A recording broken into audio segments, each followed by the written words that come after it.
Why y'all here early? What's up, everybody? What's up? Sorry, guys, I'm late. I'm like, why are you guys early like this? This is why you guys on time. Why you early? Why you on time? Be late. You guys, let me read the chat. Chat, let me see all these messages. Hi, peeps. Oh, that's so cool. I know. We outside. Woo woo. Yeah, I just kept restoring the countdown, and we in these streets. Defend the block. Okay, you must fight for the block. Okay, y'all are insane. You people are funny. You are what? You are insane. Yeah, I was thinking that. I was like, I need a song like Tasha. Like, you know how Tasha has like a sound? I need me a sound. But hey, everybody, what's up? What's up? Well, welcome. I'm glad you're here. Oh, Lord. I was going to come outside yesterday, but I was like, my energy was low. Like, it was really, really low. We live, y'all. I need a sound. I need to get me a sound. I was like, I need to do like Tasha K. I need to have me a sound. I need a sound. But happy Monday, y'all. Happy Monday. Hey. Hope you had a great Mother's Day. If you're a mother, if you're not a mother, with your mom, whomever. Hope you had a great Mother's Day. So today, I think I have a great show for y'all. I think I have a great show for everybody. So it's a lot. Hey, Miriam, what's up? Cuckoo. It is a lot. Today, it's a lot. So let's get into it. Let's not waste any time. So first, I wanted to start with the Nigerian like Met Gala. Well, it's not really Lauren Hill. Oh, Lord, I wish. I'm not as bad as her. Hold on, wait a minute. I'm not as bad as her. Lauren make you wait like 8 hours before she shows up. Hey, Ken. Yeah, thank you, bro. I had to cut it shorter on Sunday, but I'll let you guys know what happened. So let's start with some fashion. They had a big event called the AMVCA. Okay, in Nigeria, so it's like it was given like Met Gala because the people go overboard. Like, okay, so I wanted us to look at some of the fashions. All right, so courtesy of Bella Naija style. Let me tell. I'm like, okay, some of these outfits are really nice. Okay, what's this girl's name? I forgot her name. Oh, Chioma. I think it's Chioma, right? Okay. All right, Nigeria, let's go. Like, one thing about the Nigerian girlies, though, they will be over the top, okay? They will be over the top, all right? All right, so let's go. So you got this one. That was nice. I liked it. It was cute. Okay, what you going for? It's like a dress, a jumpsuit, half a tuxedo, a train. It's a little too much. I really like this one. I will show you guys a video of this one. She was saying like Vicky, the designer, her name is Vicky James. So she was saying that the feathers on this dress are like ₦1 million naira. I don't know how much that is in US dollars. Like, ooh, this was nice. This was pretty. I like this. Okay. All right, your shoes. All right, sir. Okay. Bleeding heart. Okay, so let's see what they had. Okay, let's see the fashions. Okay, what they have over here. I'm gonna focus more on the ladies than the fellas. Let me go to this page. Okay, let me share this type with y'all. So I think Chioma had like 2 different outfits. Oh, I really do feel like they put the Met Gala to shame. Honestly, I think if someone was bright enough, right? Hey, Bridget, I think if someone was bright enough, if somebody had the money, they should start the new luxury houses like the LVMH, the Kieran Group. They should start that with Nigerian designers, like West African, but especially Nigerian designers. Because I'm like, 50 years from now, I don't see Europeans having like luxury in a chokehold. I think it's going to be a lot of fashions coming out of African designers. Way better. I think Africa and India. Okay. I think a lot of West African designers, I think a lot of Nigerian designers will do very well. They'll do very, very well. Because I feel like this is like the start. Like we didn't get to witness the start of like Chanel. We didn't get to witness the House of Dior like when they first started, you know. But I do feel like with these designers though, If they stay long enough, 50 years, it's going to be crazy. Okay. So here's the dress. Okay. Y'all don't be too dramatic a little bit, huh? $1,000. Ooh, okay. So here's the dress. Interesting. I kind of like the top. I don't know how I feel about the bottom. Seems a mess. It's a little messy. I don't know. Okay. So she wore different outfits. So she had this one. So here you see it better. I like the top. I just wish the bottom had like even like more like va-va-voom. I don't know. Hey, Kev, what y'all think? Let me get out the way. I wish the trend was even more ignorant. I don't know. That's just me. So here's here's her second dress. Okay. Yeah, you see, all these Nigerian designers really need global recognition just to take a look at this father's outfit. Yeah, they really do. They are doing an amazing job for a fraction of the price. So I'm like, 50 years from now, I really don't see how these European houses are going to stand a chance because we're coming for everything they took from us. Okay. Let's look at this dress.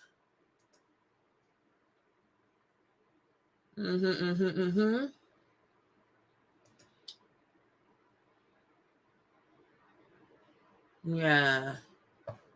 I think a lot of people are going to start booking flights to go to Nigeria and get their dresses made. Now, we also have this one. I really love this one. Okay.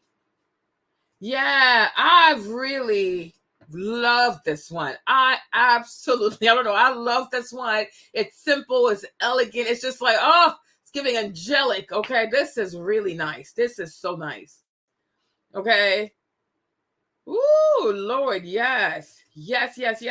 Oh, yes. Kukulina. Yes. I truly love. I love this one. I really did. I said, this is a pretty dress. It's simple. It has a lot of architecture to it, but it's just like, it gets to the point without being extra. I love this one. Ooh, I was like, this is very pretty. This dress is stunning. I guess they did this one also. Somebody else. Oh, that was like, that's a long time ago. Okay. So yeah, they pinned it to the top. Amazing. I could see myself in this one, celebrating my weight loss journey. Okay. She's from Ghana. Oh, left no crumbs. It is beautiful. She said she makes me want to meal prep and count the calories. Okay. Yeah, this is stunning.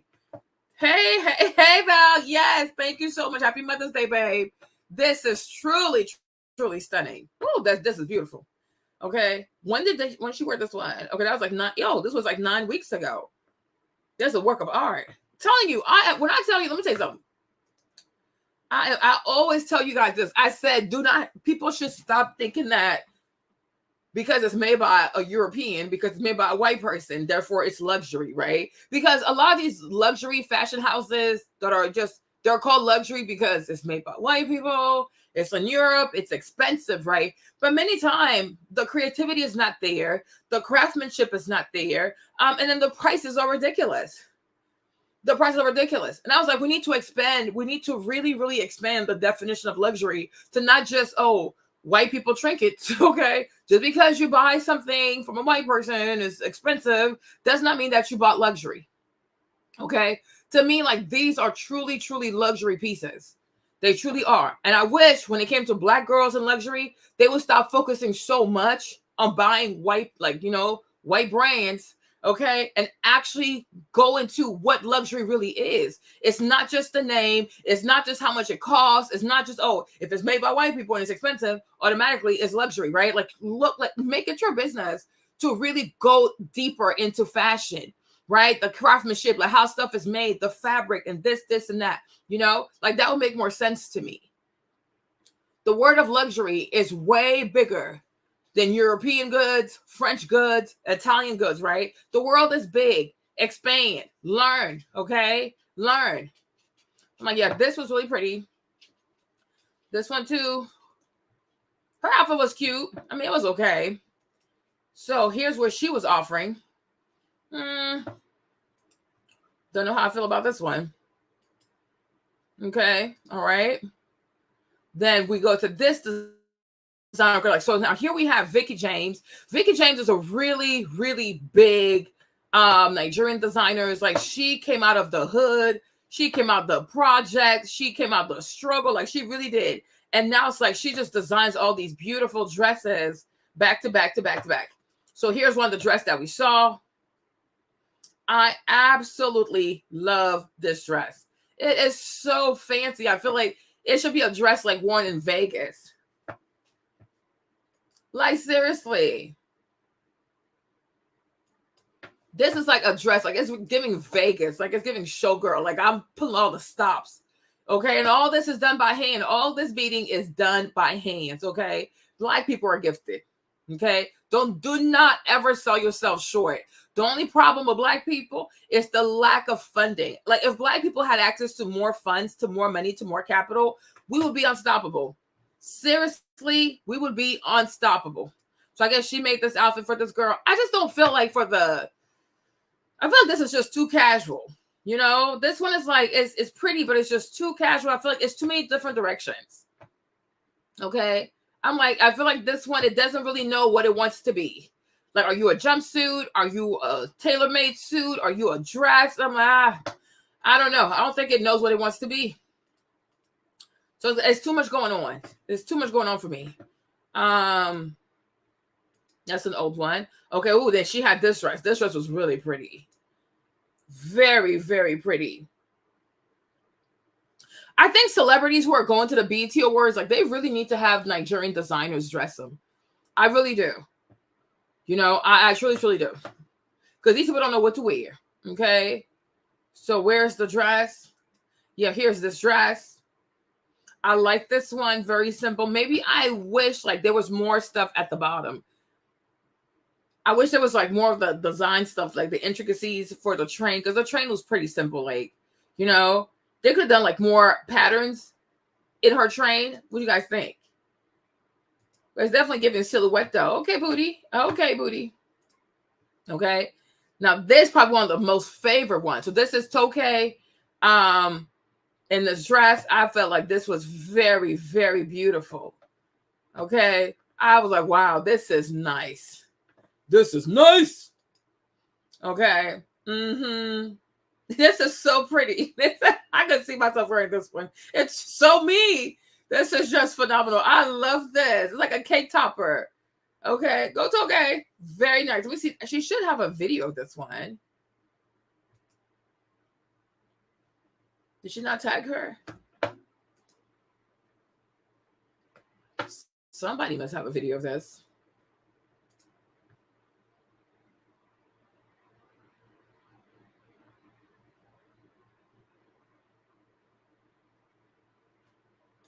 Let me see. Somebody needs to have a video of this one. Okay. Where's Toke at? Okay. Let's go to Toke's page. You know she's going to be extra this one. Yeah. All right. Let's see the video. Let's see the dress in action. Okay. Yeah, like an oyster pearl. Yeah, I do. I feel like all of our celebs who are going to the BET Awards though, they should be getting dressed by Nigerian designers. Like we need to elevate. Like they truly need to elevate the standing of the BET Awards. Like seriously, or like imagine if Taraji had worn a dress like that to the Met Gala, because Taraji, I didn't like her dress. Okay, I did not like her dress. You know, like y'all got to start expanding. Like you cannot just wait for European fashion houses, et cetera, et cetera. Like you need to learn. Like you have to go. Let's see. This was Taraji's dress. And they gave like Sweet 16. They gave prom dress. I didn't like it. I didn't like the boning. I didn't like the lace of it. I was like, you know. But I could have seen her in something like this. Okay. So Taraji, you need to get in with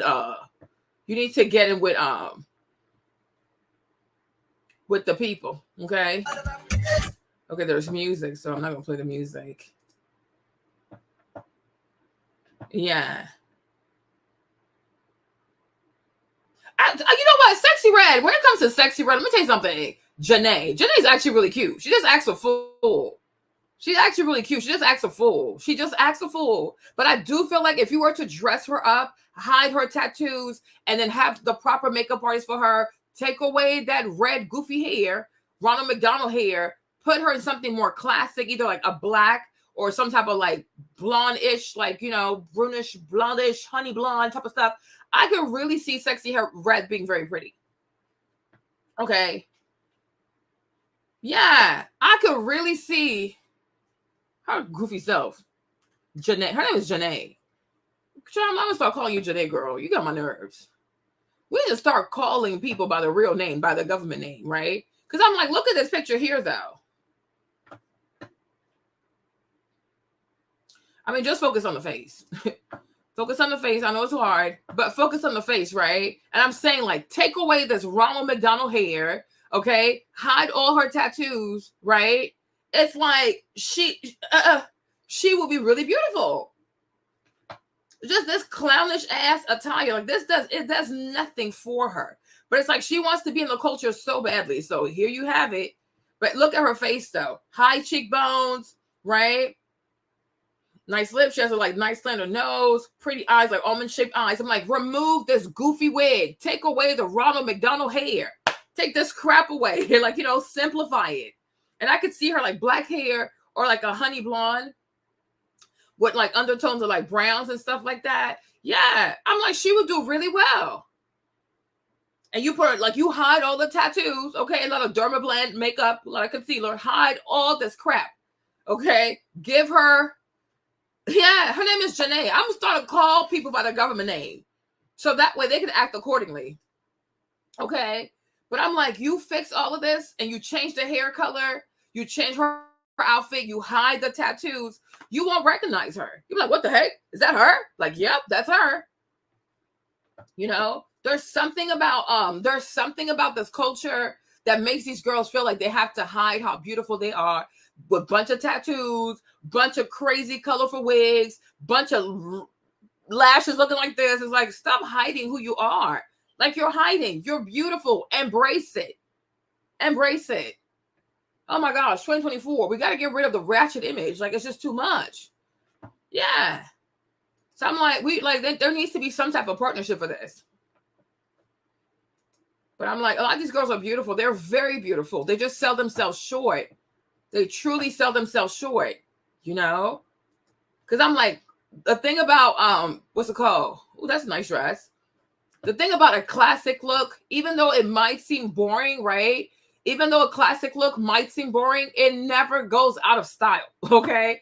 It never goes out of style, okay? And there's also something very bougie about not having a whole bunch of tattoos all over your body, okay? Do not tattoo your entire body. It makes no sense. This is really pretty. I'm loving this. You know, we need a billionaire that's going to make this happen. Okay. So, have we seen all the outfits, though? Let me make sure we've seen all the outfits. Let's go to... Okay, let's see what they're saying on TikTok. Hopefully there's no music. Stop inviting Nigerian celebrities to events, guys. Because if there's one thing that Nigerian fashion designers know, it's fashion. Okay? Mm-hmm. Nigerian celebs will always end up on the best dress list. Let's go through some of the looks for this year's 2024 red carpet. Okay, beautiful, stunning, exquisite. This dress was cute, but I kind of had mixed reactions to it only because of the caliber of the other dresses. This was a bit underwhelming considering what the other designers brought to the table. Mm-hmm. I just was not wowed by it. No, I was not. I saw this. She ate and left no crumbs. This was a little... Oh, sorry. Oh, my gosh. What was I? It's another AMVCA. Hold on. She was talking. Stop inviting my stunning. I just was nuts, but we are looking for that wow fact by it. She ate and left. This look, I felt like I had seen this before. So I wasn't too... It's pretty, but it's given like an Oscar dress, right? It's giving an Oscar dress. So I'm like, okay, sure, whatever. But it's cute, though. But I've seen this before. It wasn't like, wow. No crumbs. Beautiful dress, but we are looking for that wow factor. Yeah, there's no wow I factor. was not really sure how to feel about this dress, honestly. I like it though. I'm extremely underwhelmed. Wow, wow, wow, wow. Now, this is what we call fashion. This is a masterpiece. Her designer did not come to play. This is hands down one of the best dress for the evening. Her designer ate and left absolutely no crumbs.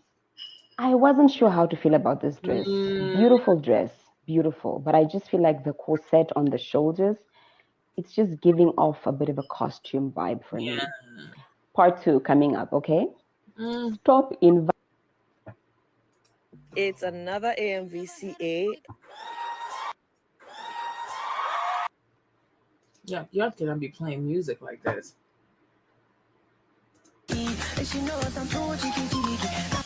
Oh, y'all just stop playing music, man.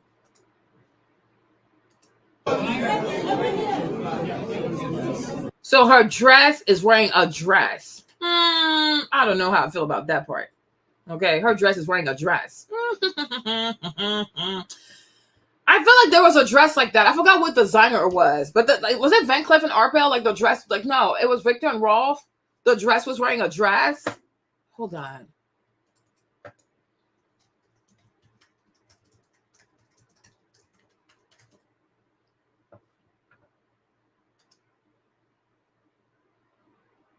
Yeah, this is what this reminds me of. I think I saw this like a long time ago. Yeah, I forgot who was the designer for this one. But it was giving a dress wearing a dress. I'm like, hold on, where is it? I was like, is your dress wearing a dress? Or like this one, Victor and Rolf? Yeah, that's who it was. Like they had a dress wearing a dress, things like that.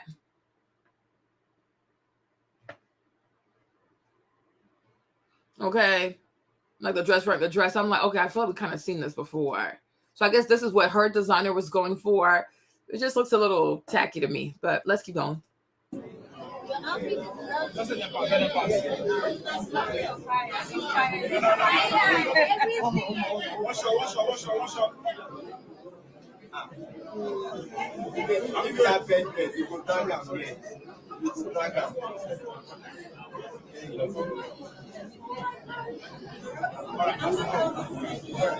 Yeah, so her dress was wearing a dress. Okay. Let me see. This woman is the most fashionable person to ever walk the AMVCA red carpet. Her name is Nana Akwa Ado. Permit my pronunciation. She's a Ghanaian actress, model, media personality.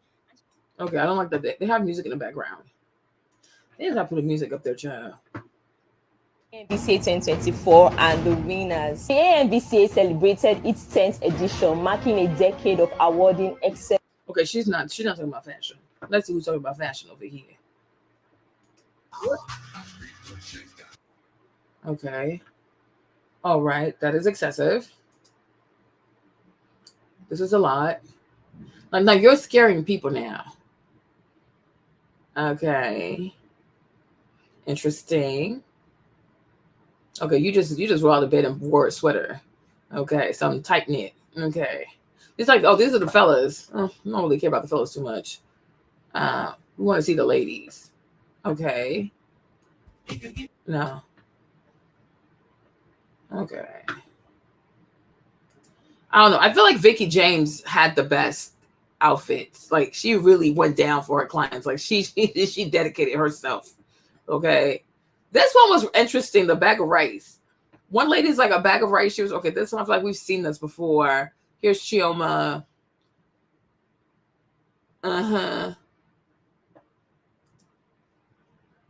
We've seen this one. This probably is my favorite. Her and Tonka, but Tonka, I feel like they have the best ones. This one, I don't know. Very pretty for this one. Okay. All right. Now let's see this one. Let me see. Oh, she's having music.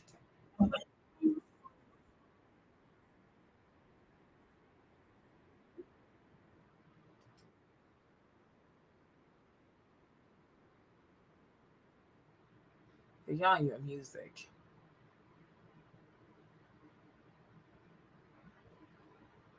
Yeah. And I'm like, and seriously, even like black oh no, I'm not showing you guys the thing. What the heck? Oh my gosh. Sorry, I thought you guys were watching this with me. My name is Carolina Hutchings, and I'm about to get ready for AMVCA 10. Come get ready with me with my 10. I'm being styled today by the. They put so much music and stuff. I really truly wish that a lot of black owned brands, like Black American brands, would tap into these events and like sponsor them, like, you know, like for makeup and hair. Like Mael should have been all up in this. Mael should have been all up in this. I don't know who else. Danessa Myrick should have sent makeup. Like, I'm like, all you people need to stop playing. You okay? Stop playing with them, Riley. Okay. It's like, child, when I tell you, instead of waiting for white influencers or white people to recognize you, like, work with your people, work with people who look just like you, work with people who are up and coming. Okay. Because I would have loved to see Danessa Myrick there. I would love to see Mael there. Who else out there is black owned? Okay. Come on. That would be really, really cute. Do I have anything else to show you guys from the fashion? I showed you this. Showed you this. Is that the Vicky James page? Let's see what Vicky had to say. I wanted to create something out of this world for Osas Ighodaro. This is the third year that we'll be styling Osas Ighodaro for AMVCA. And the first time I styled Osas Ighodaro, the first time I designed her dress for AMVCA, she won Best Dress. And last year, we created something absolutely amazing. This year, I wanted to do something new, something different from what the typical Vicky James would do. I wanted something more futuristic, something structural. I wanted to create a masterpiece. And myself and my team worked tirelessly to create this masterpiece. I'm so excited for this look. When I first started creating this look, I wasn't sure what I wanted to achieve. I wasn't sure what it would turn out to be. I just knew that I wanted to create different lines on Osas's body because Osas is such a perfect canvas. Her complexion and everything just blows my mind. 3 times in a row, we have styled Osas and we have made sure that we took advantage of her complexion, of her skin, of her body, of everything that she represents, the beauty of a woman. And trust me, you have to see this dress on Osas. It's everything. When I did her first fitting, I was moved to tears. I knew that this was a masterpiece. This is a masterpiece, but I wasn't sure how it would look on her. I wanted to showcase art on her body in the most Vicky James way ever. And that is why you can obviously see the Vicky James effect, which is obviously the corsetry. Notice the V waistline here to further give her that tiny waist effect, and also the cut lines here to further accentuate her body shape. To add a bit of drama, I decided to do all of this sculptures around here to just further enhance the extraness of the dress. The outcome of this dress just reminds me of how intentional God is when He blesses a man. I just thought about what Solomon in the Bible asked God for, which was that whatever it touches. Okay, too much talking. All right, here's another dress that I liked. This one was really cute. I feel like it was very elegant. It looks like she's wearing a bunch of diamonds or like crystals. So what do you guys think about this one? Okay. So I guess like it was a bunch of Swarovski crystals. I don't like, the train looks cheap. I don't like the train. The train looks super cheap. It's like they were so invested at the top, but then they got to the bottom, they got lazy. I love the top. I hate the train. It looks hella cheap. Let me show you a video. Ooh, you see? Ooh, that's beautiful, you guys. This is truly beautiful. It looks like she's wearing a bunch of diamonds. Yeah, the train is hideous. I'm like, what is this? But the top part of the dress, oh my gosh. Maybe they lack vision for like how to complete the train of the dress. But I was absolutely in love with this one. I was like, this is beautiful. It's like you're wearing nothing but diamonds. Like, oh my gosh, diamonds are forever, right? Kind of copied that LV, you know, like the little LV flower. Reminds me of the Louis Vuitton flower. But yeah, the train ruins it for me. Yeah, I don't like the train. No. Don't like the train. We also had this lady here. I mean, I feel like it was pretty plain. There's no wow factor for this one. So try again next year, I guess, baby. Try next year, but the winner, I think the best designer for that night was probably Vicky. Then Vicky did a great job. Let's talk about Hutch Montana's dress. The feathers on this dress alone costs about 1.2 million in Naira. If you know me very well, you would know that I do not play with the feet of my dresses. Uche came in for her first fitting and the fit was amazing. For like the music, child. They put so much music on this stuff. I'm like doing all this by hand though. It's so pretty. This is really nice. This is nice. You see? And I'm like, imagine if you had to go to a European house, how much they would charge you to like do all the hand beating and stuff like that, you know? But believe in yourself, child. I'm telling you, Black people are really gifted, really talented. All we need is some money. Okay? Money. Because once you have, and that's the power of like Louis Vuitton, Christian Dior, Balenciaga. It's not so much that they're the best. It's like they have the budget. Like they have the money. They have billions of dollars at their disposal so they can be in front of people's faces all the time, you know? Like these smaller designers in Nigeria, like what money they got? You know? Because you got to pay for exposure. But I'm like, this is really beautiful. I was like, this, I could see someone in Vegas. Like I could even see J-Lo wearing this in Vegas. You know, so I hope these girls get a lot of business. I hope they get a lot of business from this because this is really nice. Beautiful, beautiful job. So shout out to Nigeria. No, they carry last, representing yet again. Proud of y'all. Okay, so next we are going to be moving on. Okay, we have to move on. Speaking of Nigeria, speaking of Naija, we're going to go from the Naija babes to this Naija over here. Okay, let's get into some drama. So, y'all, Queen Naija is trending now because she told Clarence that she's giving him 10 years. Okay, so if you don't know who she is, she's an influencer. She's a YouTuber. She started off on YouTube, I guess, like as a family channel, a prank channel with this guy here. I think his name is Chris, right? It's Chris Sales. I guess they were married. They had a child. They got a divorce. I don't know if she took time to heal. So she went from this guy to this guy, okay, named Clarence from New York. Right. So then now she's going viral all over TikTok and YouTube, I guess Instagram as well, because she has such a big following, because she told Clarence that she would give him 10 years. Like he has 10 years to propose, like to marry her. And I'm like, girl, like how much time do you think you have in your own life? So let me play this for y'all. Let me go over here. Let's go. Let me play this one. Things you could do, honestly, I just feel like a man knows. I just feel like he knows. He knows if you like. What would you do in that predicament? I will leave. After 10 years? Yes, I definitely leave. 10 years is crazy. It is because. What if she's like 48? 48? Like what if she's like 48? You don't know how old that lady is. Babe, your life is not over at 48 or 50. I've seen 50-year-old women. J-Lo is past 50. Like it's beautiful women out there. You can still get yourself together. It's never too late. I don't think it's too late. Nah, it's never too. I'm not saying it's too late. I'm just saying I think that would make it a little more difficult. Yeah, you just don't know what she's in, because you gotta understand, in order to put yourself in her shoes, like you're saying it easy, like, oh, I would leave, but she hasn't left, obviously, because she's been there for 10 years.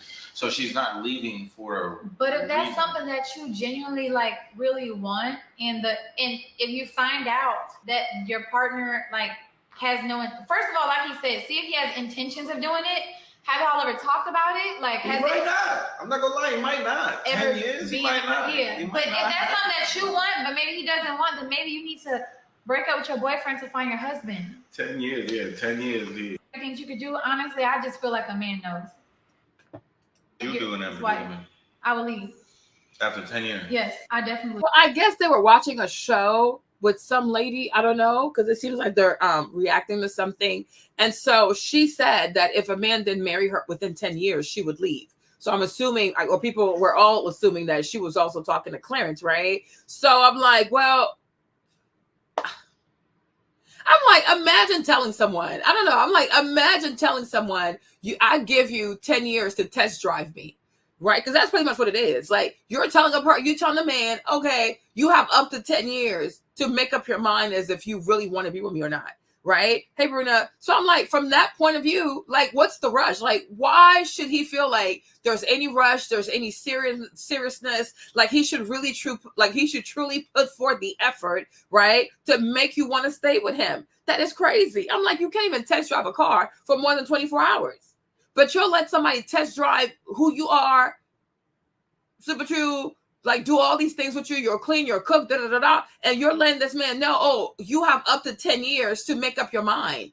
Like, girl, this is not Costco, where when you buy something, you can return it whenever you want to. No.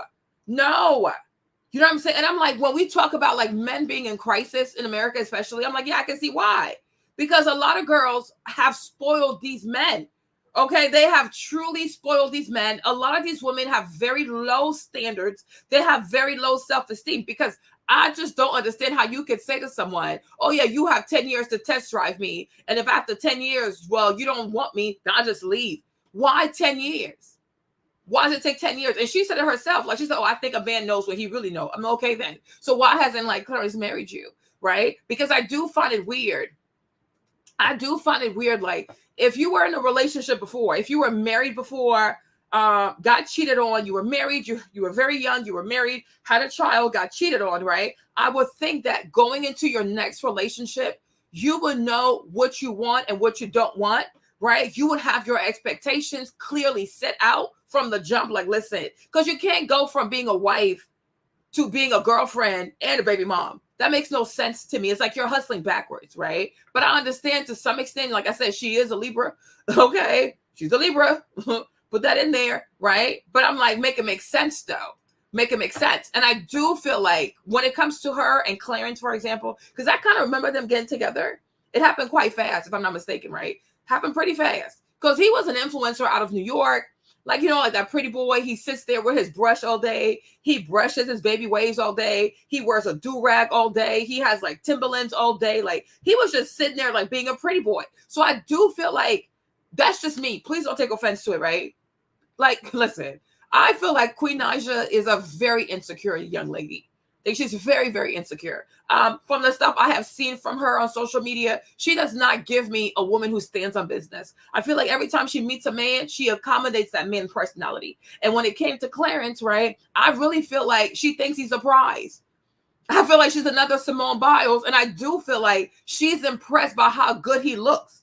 You understand? Like, you know how you have these ladies who'll be like, oh, I love him because he got pretty hair. I want to have a baby with him because he has pretty hair. Wumpty wump wump wump wump wump. And it's like, girl, okay, he's fine, and you don't pay the bills with that. You don't build a family with that. You don't protect your heart with that, right? Just because a man looks good, right, or he smells good, or he has good hair, right, does not mean that he's a safe place for you in terms of a relationship.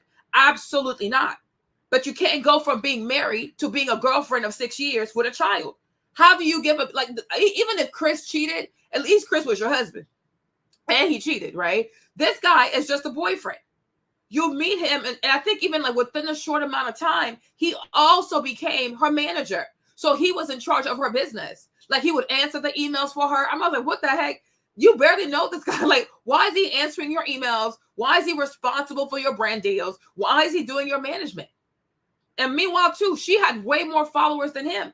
Hey, Rose, she had way more followers. He had less followers. I mean, because she came off of YouTube. Her and Chris were doing really well. But I don't know how you go into a new relationship, right, with a child, divorced, cheated on, with a child. You have a business. You have a lot of followers. You have lots of pull, whatever. Her music, like her R&B career was starting to take off, whatever. How do you meet this man, become a girlfriend to him and a baby mom, and you cook, and you clean? Now you're going to sit on a TikTok. I don't know where it happened, but just I saw it on TikTok, right? You're going to sit on TikTok and say, oh, well, you have up to 10 years to make up your mind. I said, what? Like what are we doing? Right? No. When you, especially if you, because I'm like, listen, if you already have a child, listen to this. If you already have a child, right? The child has already been through enough with the divorce and the separation, right? If now you have a long-term boyfriend, the child is going to get used to that person, right? So after 10 years, if that person leaves, that's another breakup. That's another separation for the child. So it's not even, I'm like, it's not even healthy to introduce your child to someone who's not really going to be there long-term, right? But I'm like, you have to allow these people, these males, to become men by not being afraid of saying what you really want, right? Do not be impressed because a man looks good. You also look good. Okay, and even if you didn't look good, you got way more money, you have way more following, so that counts for something. That's something that you're bringing to the table. But you can't just let a man test drive you for 10 years. You don't have that much time. You truly don't have that much time. And even, oh, but J-Lo, you're not J-Lo. Worry about yourself. The majority of people are not J-Lo. They're not Beyonce. You're not a celebrity. You're a regular person. If every time you get into a new relationship, you allow someone to test drive you for 10 years, like what in the world? And after 10 years, you have nothing to show for it? You understand? Like you'll see a man who meets a woman in a year, in 6 months or 9 months, he'll marry her because he knows what he wants. He knows what he wants. And the thing that is so concerning about this boy, Clarence, there was a video, y'all. There was a video. Let me show y'all. Hold on. Let me go back over here. Okay. There were videos years ago, like 5 years or so. Yeah, about 5 years ago, because Clarence would not allow Queen's mom to come up to their apartment or like their condo. I'm like, what you mean he won't allow your mom to come to the condo? Okay, what do you mean by that? So her own mother couldn't even come up to her house because he blocked her mother. Like he banned her mother. He banned her mother from having access to their house. Like she was not welcome at their house. So this was Thanksgiving, and the mom, she cooked the food and she parked outside. She parked outside, and then Queen had to go downstairs. Queen had to go downstairs to get her mom's food, and she ate her what's it called, Thanksgiving meal with her mom in the car. And I'm like who does this?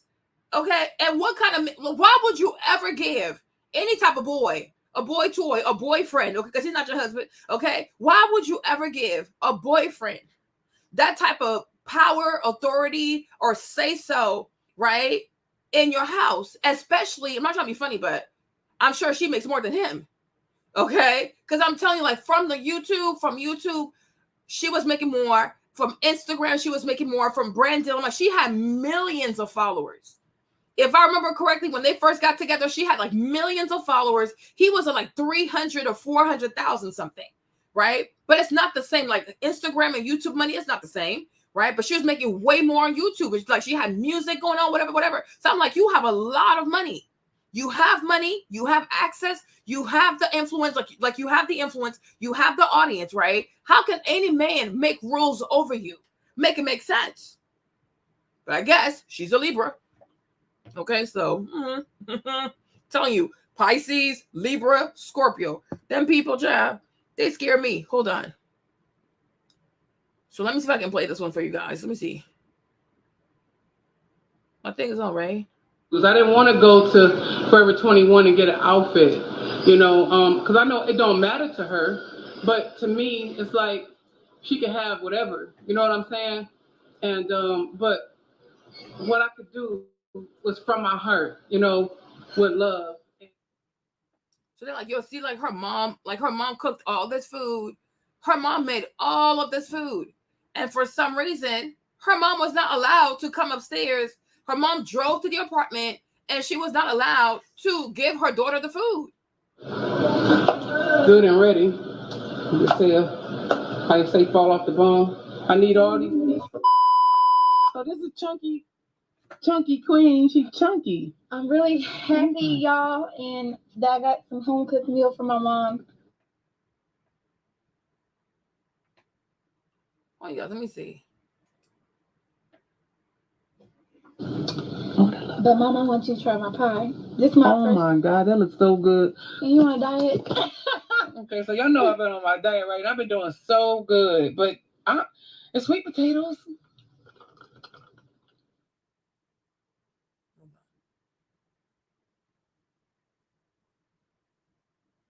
It was my first time making my pie. Oh my God, Queen, this is so good. Hold on. My first time. She tried my pie, y'all, for the first time. Is this your first time? So I guess like what happened was Queen came downstairs too, and because she made some pie, so she gave her mom the pie in the car because they're not allowed to go upstairs. I'm like, what in the world? Like, this is just so bizarre. Like, you're like, it was just so weird to me. I'm like, this dude is a freaking weirdo. Yeah, I was thinking this. So she didn't eat anything because her was waiting on mommy food. This is my first time, long time having you cooking. I'm like, girl, why are you such a pushover? Like, imagine how a man. Yeah, so I just wanted to tell you that you have so much.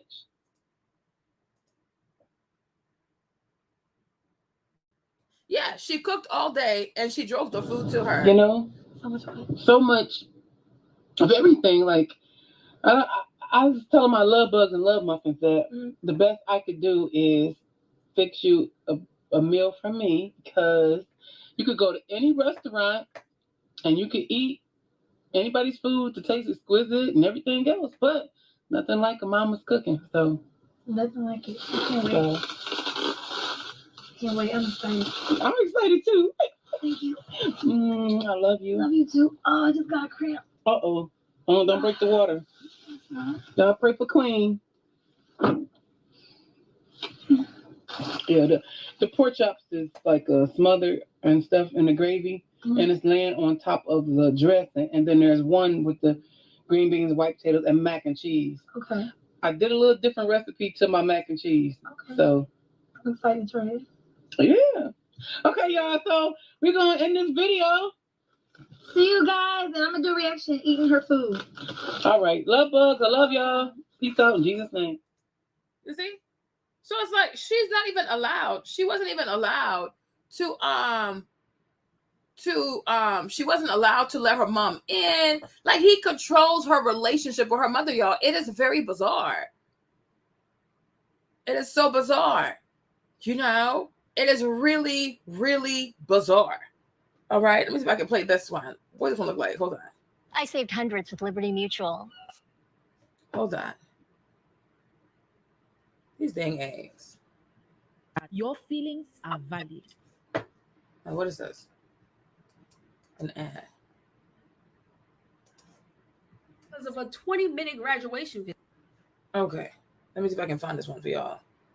This all started because of a 20-minute graduation video. And now we have gone on to other things that have nothing to do with the graduation. I don't know about y'all, but mentally, I'm over it. I'm going to try to talk about as much as possible in this video because I just want to be over with this. Now, Tina, which I've been tagging me in this video, have been all over the place. And this is why I haven't been able to make a video on this, because I'm so confused. And for her to be getting help from outsiders and still have me confused, like, it's not making any sense. I still don't know why Tina is talking about Queen and Clarence. I still don't know how we got to Queen and Clarence, especially if we're supposed to be talking about CJ. And she exposed the other day that she made $14,000 off this video. Tina getting bashed on the internet. She getting dragged on the internet.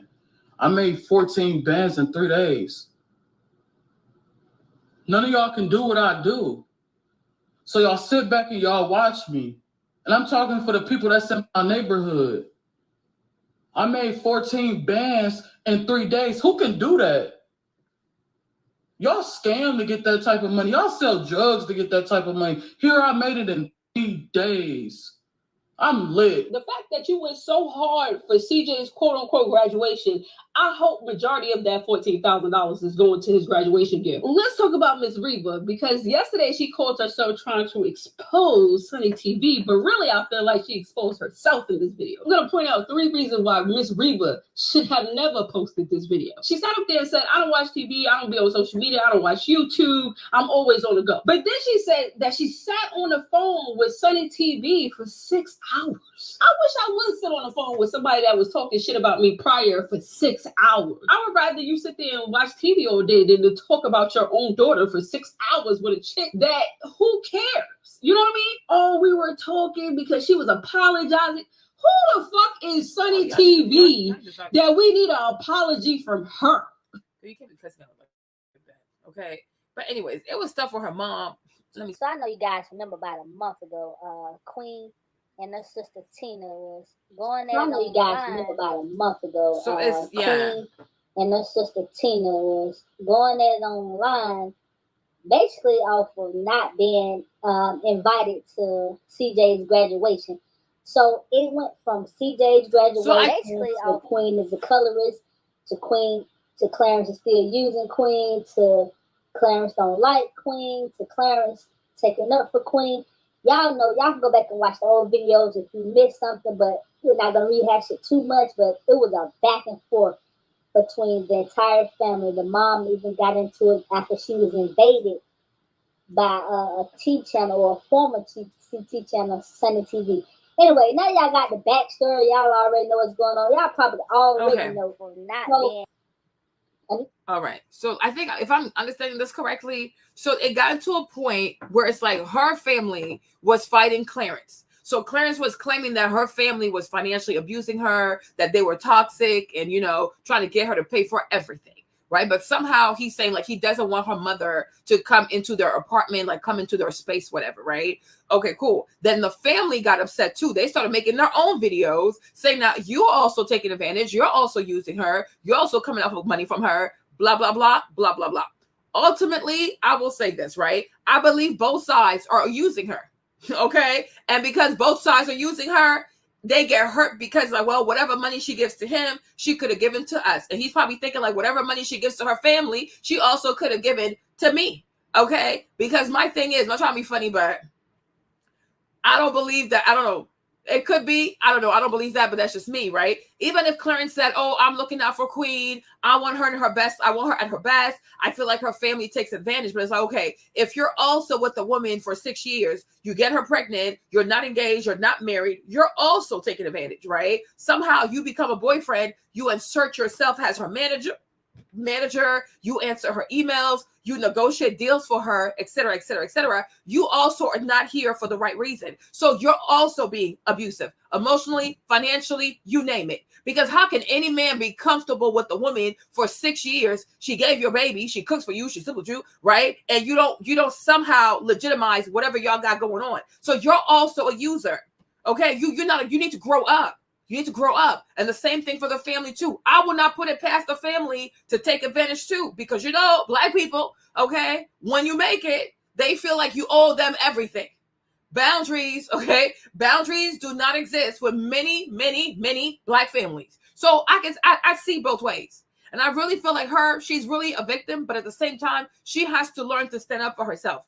And the problem is, like I said, you cannot go into a relationship, especially as a mother, especially as a single mom, especially as somebody who was divorced and cheated on, right? You can't go into your next relationship without first working on yourself. And number two, knowing what you will accept, what you will not accept. That's number one. Number two, recognizing, okay, what did Chris do wrong? What did Chris do right? And in my next relationship, what are the red flags I'm going to look for? Okay. Okay. Same thing for you. What did I accept a little too much of? Where could I have done better when I was dealing with Chris?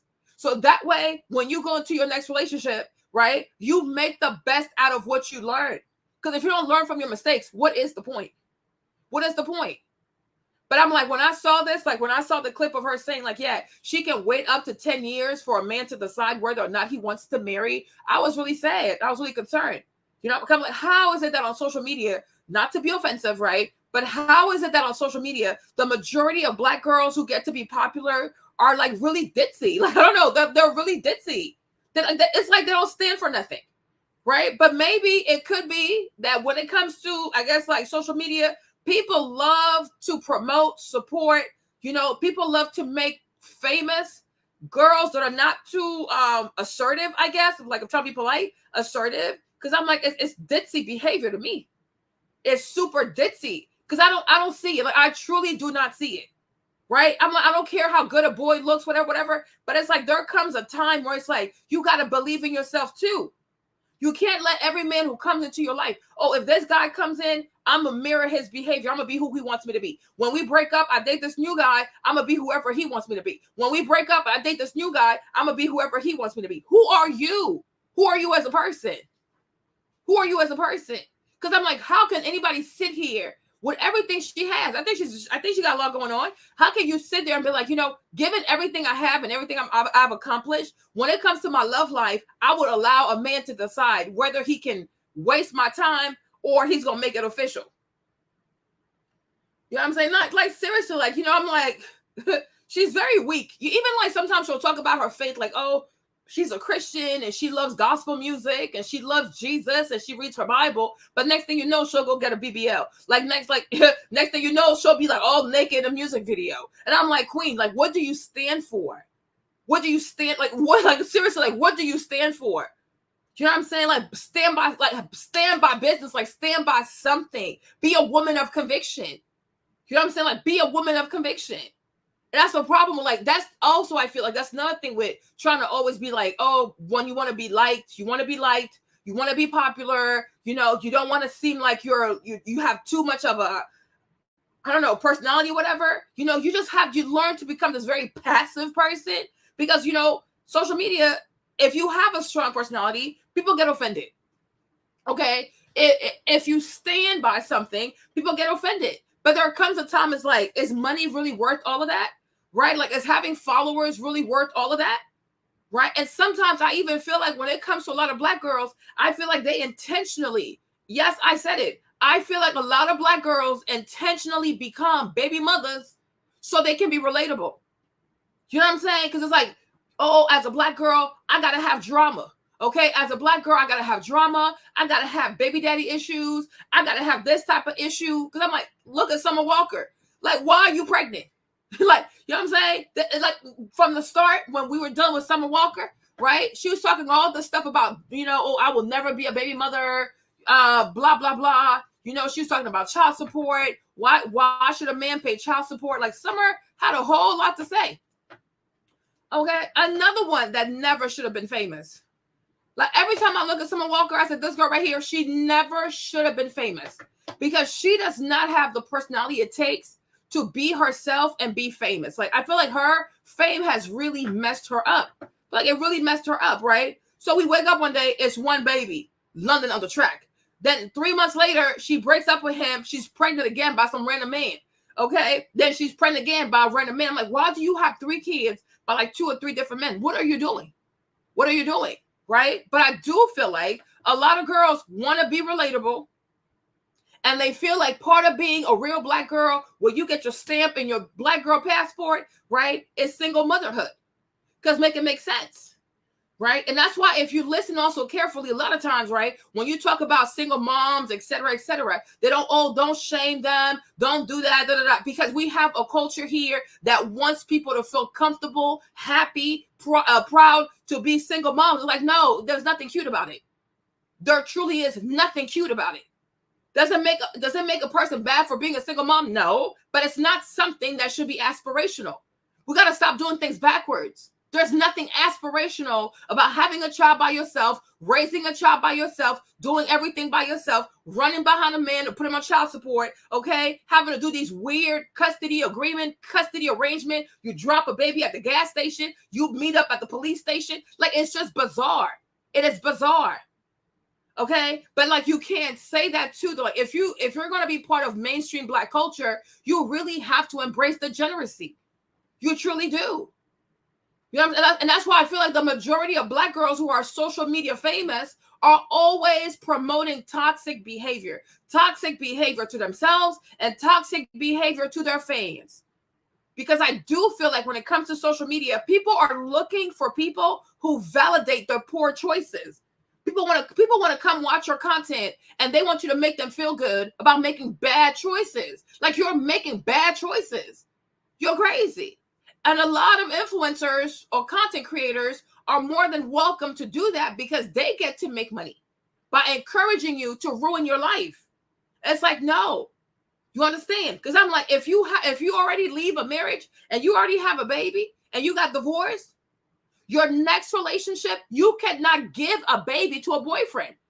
Absolutely not. Absolutely not. Okay? And also, you cannot give a baby to a boyfriend without having talk about, okay, like, what are we doing? What are we doing? Like, I mean, make it make sense.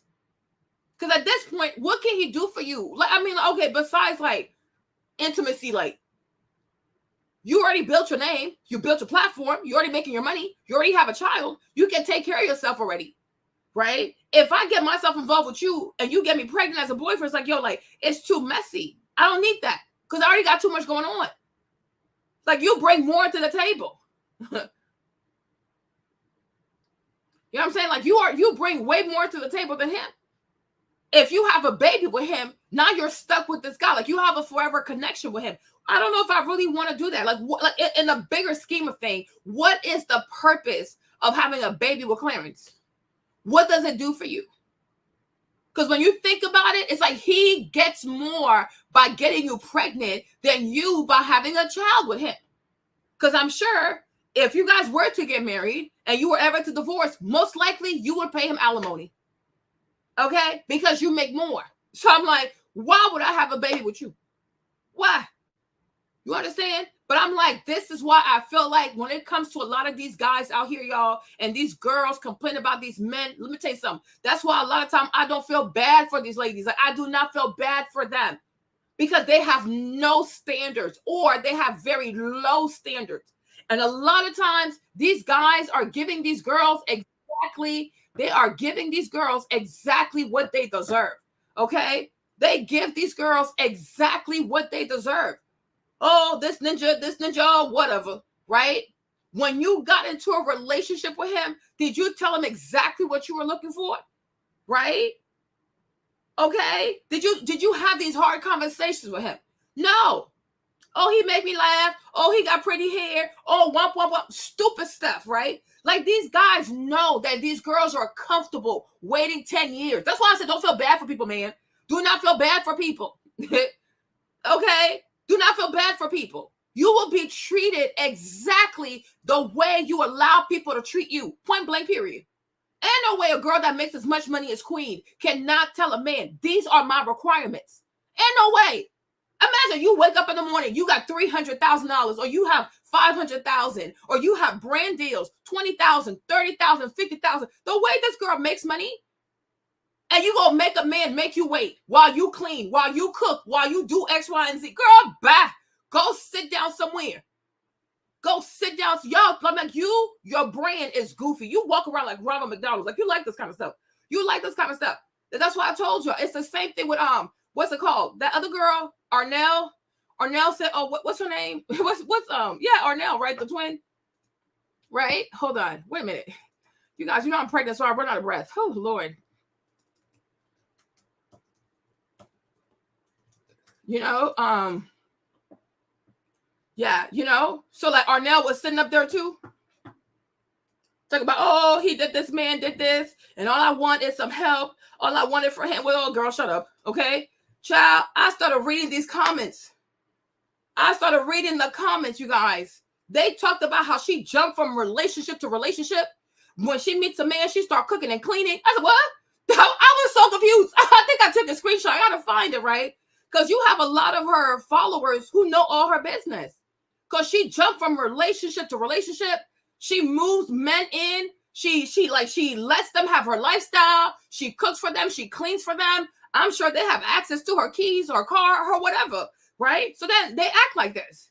But then she gonna sit on TikTok and be like, oh, he left me. I'm struggling as a single mom. I'm trying to reach out to his family. I'm trying to get his family to help me. No, this is ridiculous.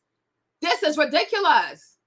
This is ridiculous. I'm like, this is just so ratchet. Like, this is just ratchet behavior. And for some people, I do feel embarrassed, but I don't feel bad.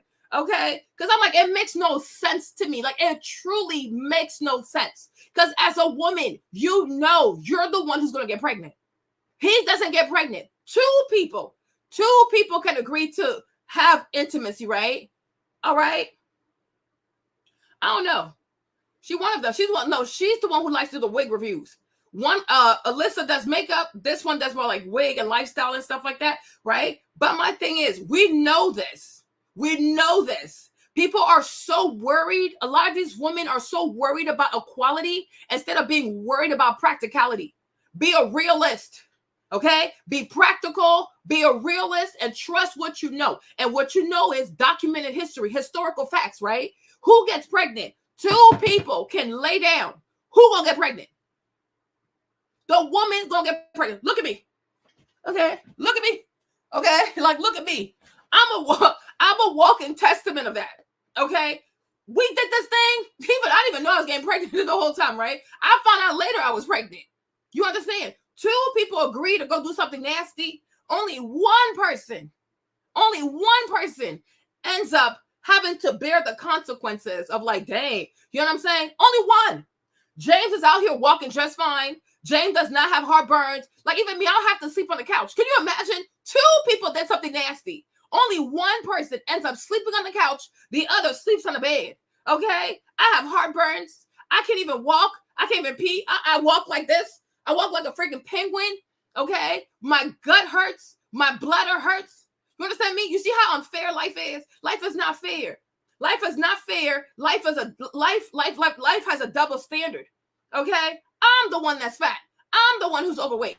I'm the one who has to go to the OBGYN, get tested for HIV, the syphilis, the what gestational diabetes, okay? I'm the one who has to go to the OBGYN and spread her legs like this, and then they put weird stuff in my vagina. Last time they put something in my booty, okay? I'm like, what the heck?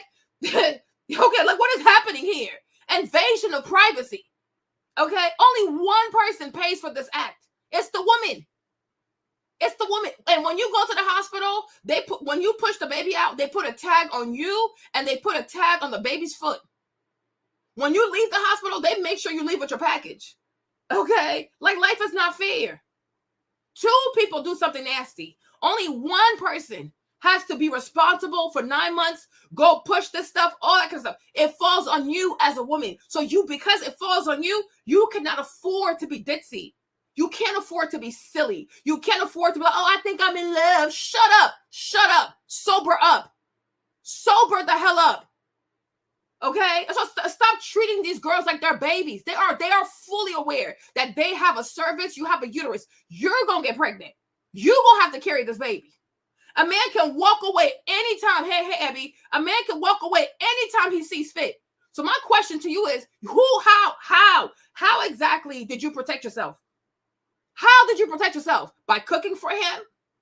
By introducing him to a lifestyle he didn't deserve or he couldn't afford? Okay? By not having these hard conversations with him? Because you're so desperate for companionship? I'm like, this is chaotic ass behavior. And I can see why, I'm telling you, I can see why certain girls are really popular on social media because they're hella ditzy. They're coconut heads, like it's nothing but water in their heads, right? Because they're not cerebral. They are truly not cerebral. That's why on social media, all it takes is a BBL, be light skin, bunch of weave, bunch of baby hair, long nails, and you'll be famous. Because people do not want to celebrate intelligent women. Like they really don't. Hey, Ruva, okay? They truly don't. Because it wouldn't be me. It wouldn't be me. Because the problem is, if you promote someone that actually does have something intelligent to say, if you promote someone that actually has meaningful things to say, sound things to say, it's going to make you think. It's going to make you think. It's going to make you think. It's going to make you rethink. It's going to make you reorganize. It might hurt your feelings, but it's good for you. Because the way you're headed, it don't make no sense. Where you're headed, it absolutely makes no sense. And that's why I feel like today, a lot of these boys today do not want to get married. A lot of these boys today, they don't date y'all and take y'all seriously because there are too many ditzy girls in the marketplace. And these ditzy girls, they ruin it for the good girls that got some sense because he's confused. Because like if you're a girl now, you say, oh, I'm not going to have sex with you if we're not married, or I don't see myself having a baby by you if we're not married. He's confused because there's so many other girls who would have a baby. So like you who has a standard, they're gonna be, oh, she complicated or she difficult. Like you're not. This is actually the way it should be. But when so many other girls have cheapened themselves, they have given easy access, they carry babies for pretty much anybody, for anyone, okay? When a girl actually has standards, people gonna think she's the crazy one. But you're not the crazy one. You're actually the most sensible one. Because these girls have lowered the standard. They don't let these men be men.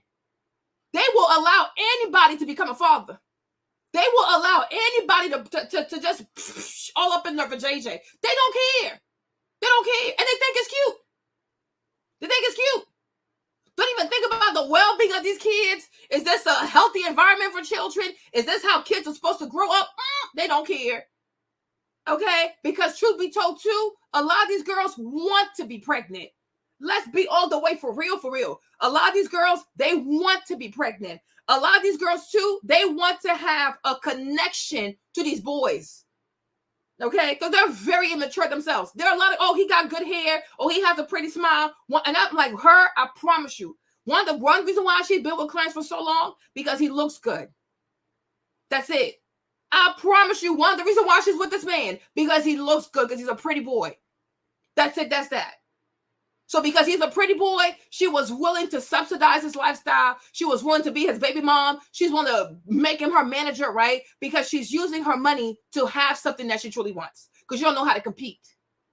You understand me? Because he's a pretty boy. And he knows he's a pretty boy. Because when Clarence speaks, nothing constructive, nothing intelligent comes out of his mouth. But because he looks good, she probably thinking that she hears like the world's best philosopher. Yeah, exactly. Just like Kiki. Right? Because a lot of these girls too, truth be told, they also chase after genetics. They also chase after a certain look. I don't care what nobody says. Okay? I've heard this boy Clarence speak on a few occasions. He is remedial. He's super remedial. All he has to offer a woman is how good he looks. That's about it. Go on his Instagram. I'm for real. He is so remedial.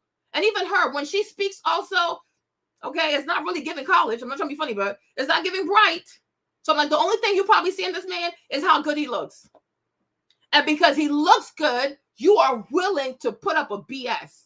Because he looks good, you want to have his baby. So that way, you can have a connection to this man. Okay, because otherwise, what is the purpose? 9 months of suffering, 30, 40 hours of labor, going through your whole body changing, breastfeeding a baby for somebody who won't marry you, and then still say, hey, I'll give you 10 years because that's how desperate you are to be connected to him, right? And like she even lying. I let her, if she can wait 10 years, she can wait 20 years. If she can wait 10, she'll wait 20. She can wait 20, she'll wait 30, right? So stop with this like fake like woman empowerment crap, okay? Okay, you settled. You settled. You are impressed by this man. You are impressed by his looks, okay? Because that don't make no sense. How is even 6 years to me is ridiculous. 6 years for what? You've already been married, so you know what it is. Like, do you like him or do you not? Does he like you? Does he not like you? Right? What is it? Right? It makes no sense. It really makes no sense, and it's kind of sick and dark and disturbing. Right? How they keep wanting to promote toxic relationships, broken homes, these long PhD type of relationships. Okay, I'm like, in 6 years, you could have got a PhD. Okay, in 6 years, that's a decade.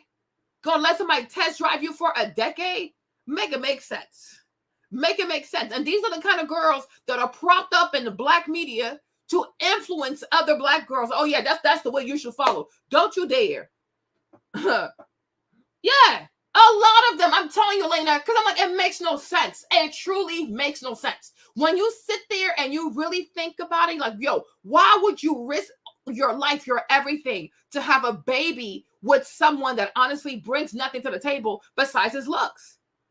Right? Because this is like, Clarence is not a serious dude.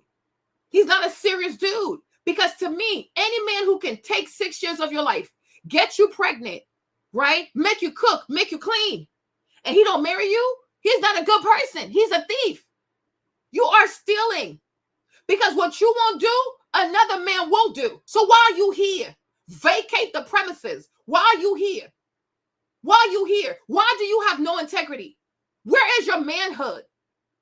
You understand? I don't know how anybody can get comfortable getting a woman pregnant and not doing right by her. That's crazy to me. Like, to me, it's so, oh my gosh. Like, it infuriates it just makes me so angry. You know what I'm saying? Because you don't like you really an ish. Like you're not a good person. You're not a good person. A woman has your child. She lives with you. She cooks, she cleans, and she makes her own money. And you don't say, you know what? We gotta be a family. Like, I need to make myself responsible for y'all. I gotta like everybody gonna have my name. No, you have your last name. The baby got your last name, and she got a whole different last name. Like what is this? What is this disorderly conduct? Make it make sense. I'm like, it's like people act like animals. They behave like animals. You don't even think that these are people who live in a formal society where we have laws and institutions and things like that. No. Like, it's unbelievable. Okay? It's unbelievable to me. And it just shows, like, you're not a man. Because one thing a man should never be able to do is to be the head of household and to do things the right way. You know what I'm saying? But they don't have to. They don't have to. Because these girls themselves, they have no standards for themselves. They don't demand nothing for themselves. They don't see themselves as being wives and mothers and being protected, right? They don't see it. Maybe they don't see it, don't get it, don't understand the value of it. But it's crazy to me that you would allow somebody to take so much of you. For what? For what? Because he looks good? Like, are you really that weak? Like, are you seriously that weak? Do you truly not have any self-esteem? Like, do you truly not have any type of self-love for yourself? That is crazy. That is so crazy to me. I'm like, yeah, they probably are. No, a lot of them have low self-esteem. Okay? Because most of the time, they're just encouraged to be pretty. But they're not encouraged to be cerebral. They're not encouraged to have a voice. That's why I told y'all, it is never a compliment for someone to tell you, oh, act like Beyonce. Because that means just be pretty and shut up. Okay? That's what they want. Oh, just a pretty girl, but she ain't got no mind. Anybody can push her over, walk all over her, womp, womp, womp, womp, womp, womp. And no. I'd rather be the ugliest thing you ever known. But one thing about me, I will stand up for myself. Ask my husband. Okay? I told y'all when we first like talked the first time, I sure did ask for his ID because I said, oh, first and foremost, I don't date people who are younger than me because when I look at your face, you look very young. So I don't know, like, not to say I look older, but you know what I'm saying? He does have a baby face. So he pulled out his ID. I said, oh, okay. But I said, but you are a Gemini though. Y'all are crazy. I sure did say that, right? But I asked Jimmy, like, the first week, I asked him, like, are your parents married? Are your grandparents married? Like, on both sides, like, are both your grandparents married? I sure did ask him, okay? Because I'm like, do you have a culture of marriage? Like, do you have a culture of marriage? Do you have a tradition of marriage? Have you seen people get married, okay, in your bloodline, okay? Like, these are real questions. Okay, I mean, you look good, but it's not an end-all, be-all because you looking good, that's not what keeps a relationship together. Just like a woman, just because you have a big butt, okay, you got a big old booty, does not mean that's going to work. Okay? Let people got to stop with all this superficial stuff. You really have to ask people the hard questions. But so many girls are afraid of being rejected. You are afraid of being turned down. You are afraid of him saying, like, yeah, have you seen people get married? Legit. He's not here right now. He's working. Okay. Otherwise, I would have him testify. Have you seen people get married? Because I do believe that people who come from marriages, from their parents, their grandparents, their aunties, people who come from a legacy of marriage are more likely to desire marriage because they see the value of it. They respect what it is. They honor it. They respect it. They've seen it. And to them, it's normal. It's a normal thing to do is to get married. Like, you can't just be out here all kinds of crazy, right? So I did ask him, like, are your parents married? Okay, cool. Were your grandparents, like, both sets? Were they married? Were your ancestors married? Okay. All right. But it's like, you just can't go based off of looks and say, well, he looks good. So because he looks good, I'm going to have babies with this man. No. You know what I'm saying? No. Because then after that, if he already has the baby, he has the food, he has the sex, he has all that. What's his motivation to do right by you? Nothing.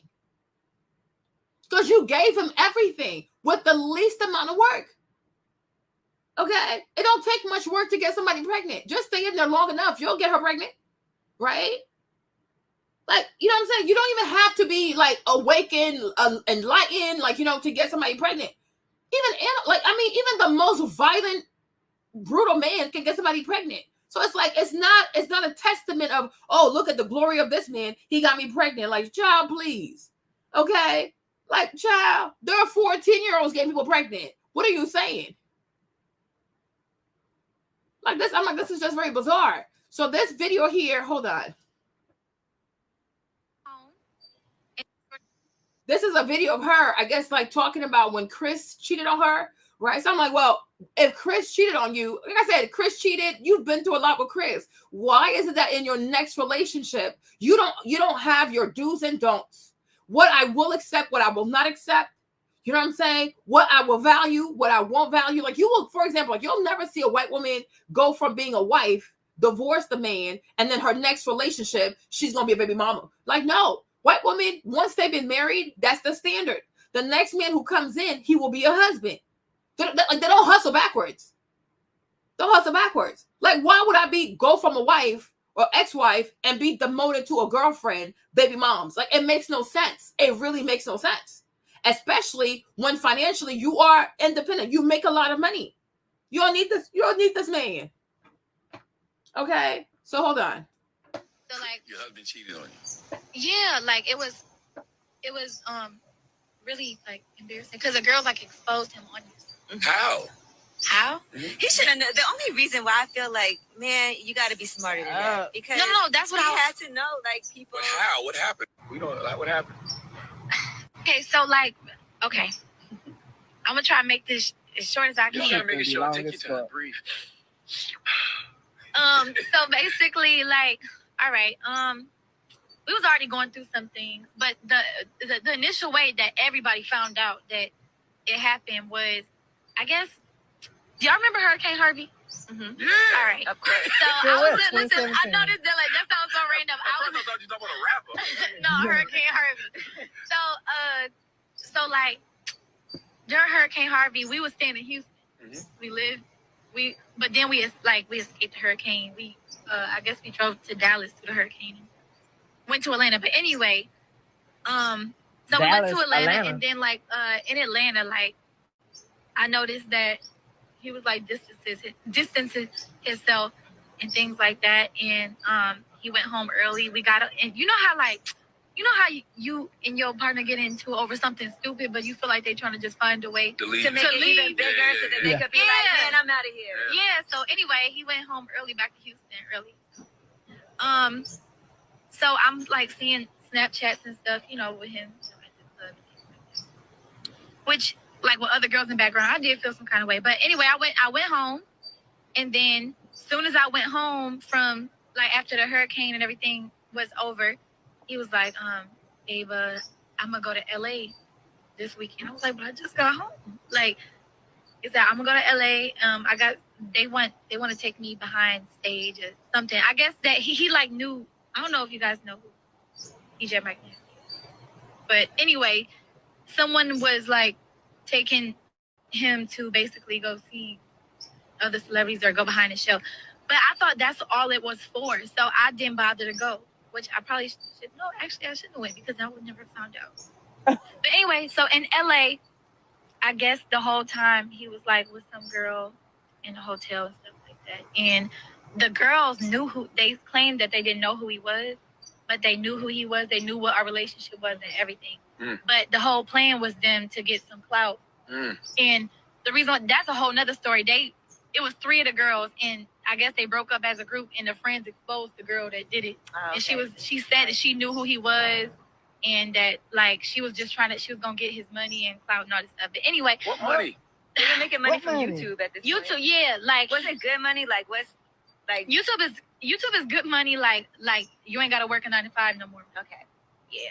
Okay, now keep that story going. All right, so basically, he came home from LA. And then he did a video with me on YouTube. Like, I miss my wife, you know what I'm saying? Kiss me and everything. I bet you do. Yeah, and I guess the girls had seen it.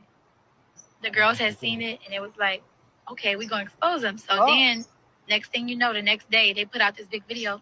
Oh, you went home with your wife, but it was just for me. And then they start showing, like, receipts and everything. Like what, pictures of him laying in the bed? Like, She said she had that, but she didn't show that. Like, it was pictures of them in the club, like text messages. Then they also like had called them on FaceTime during the time of when he was like back home, and he was still answering the phone when he was back home, like with me when he was like out. I don't hear no cheating yet. But she admitted that day. That don't mean nothing. And he admitted that he cheated. Yeah, he admitted it. No, he admitted that he cheated. And so, like, I was gonna leave, but I didn't leave. I told him that the only way that I wasn't gonna leave, since he embarrassed me in public, then he had to apologize in public. So another YouTube video.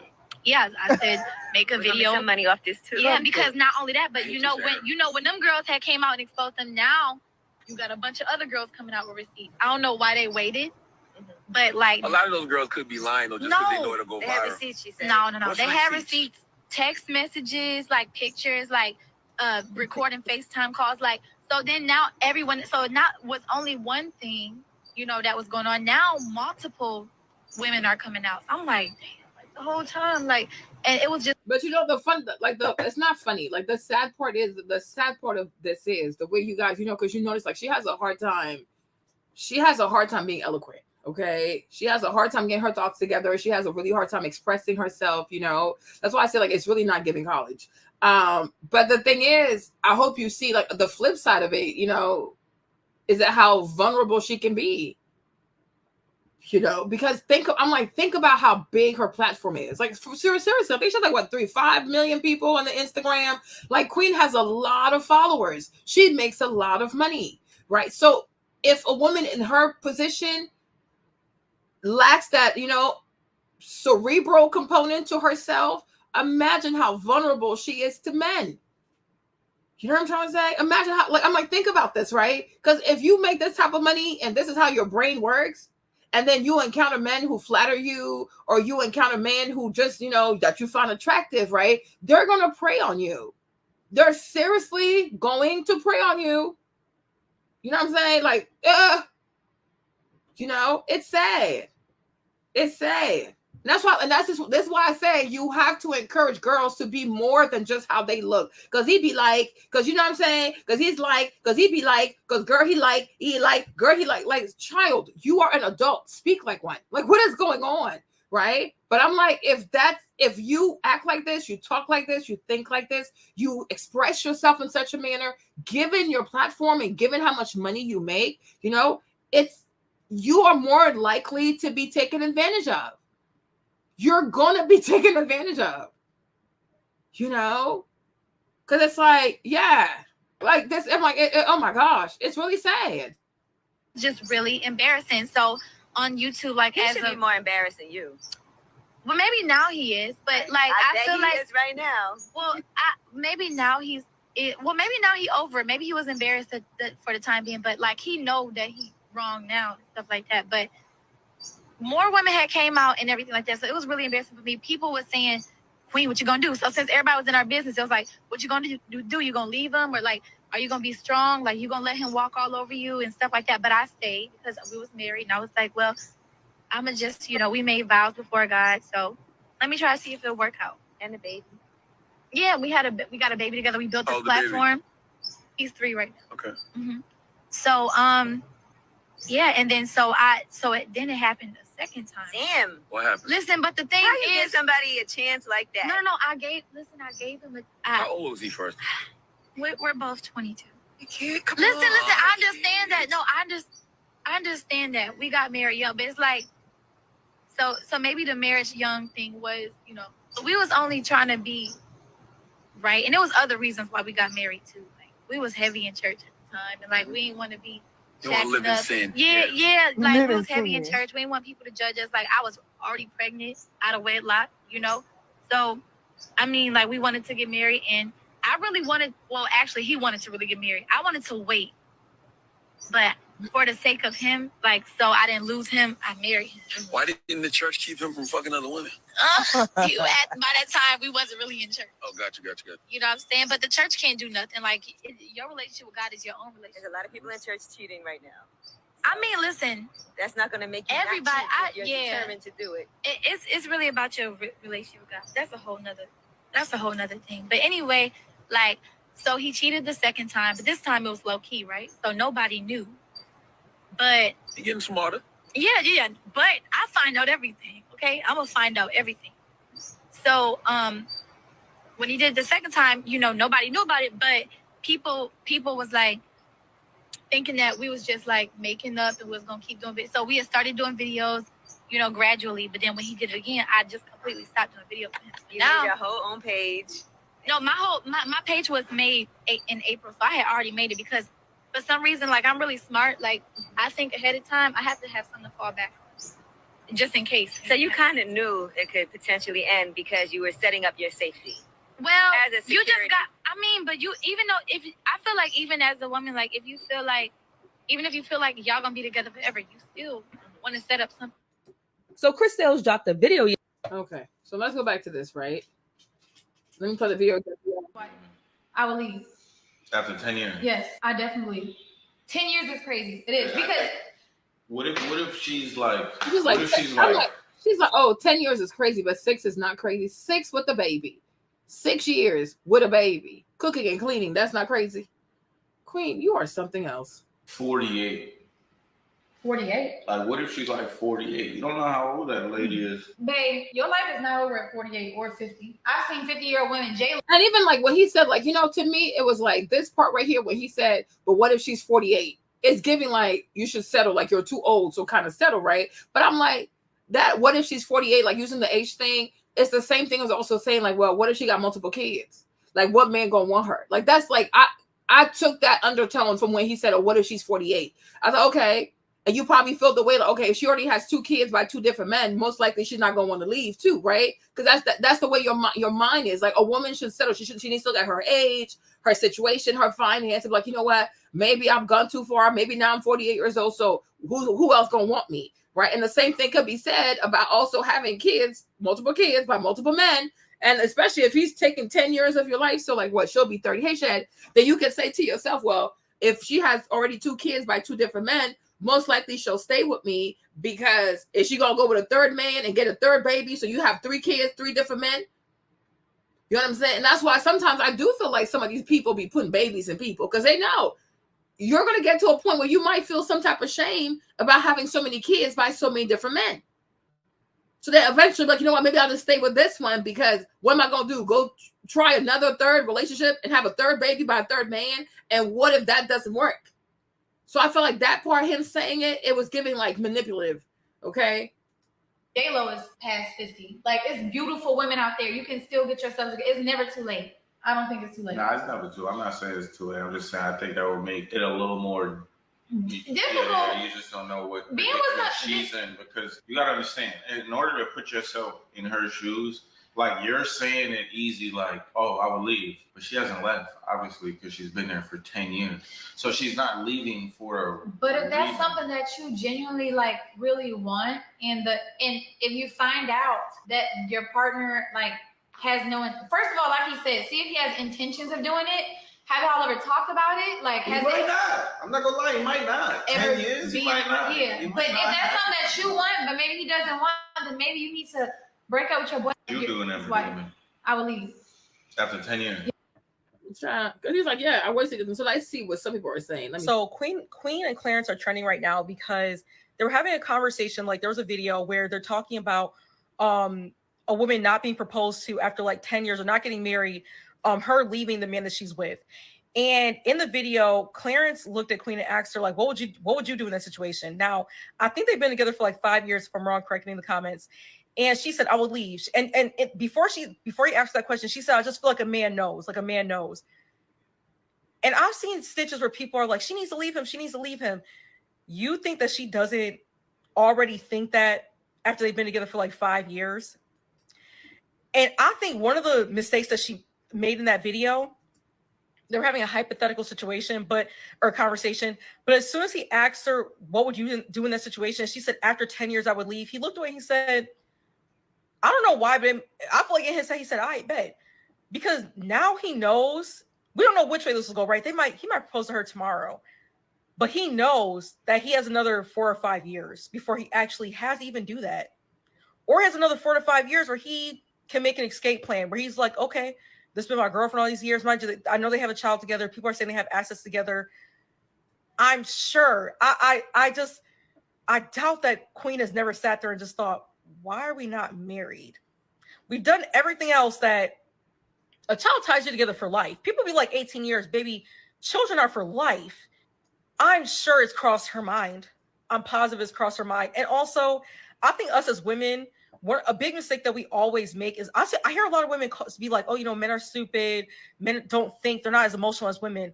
Men in relationships are some of the most calculated, thought-provoking, deep thinkers I've ever met in my life. They are definitely calculating. Stop saying that they don't be thinking. They do.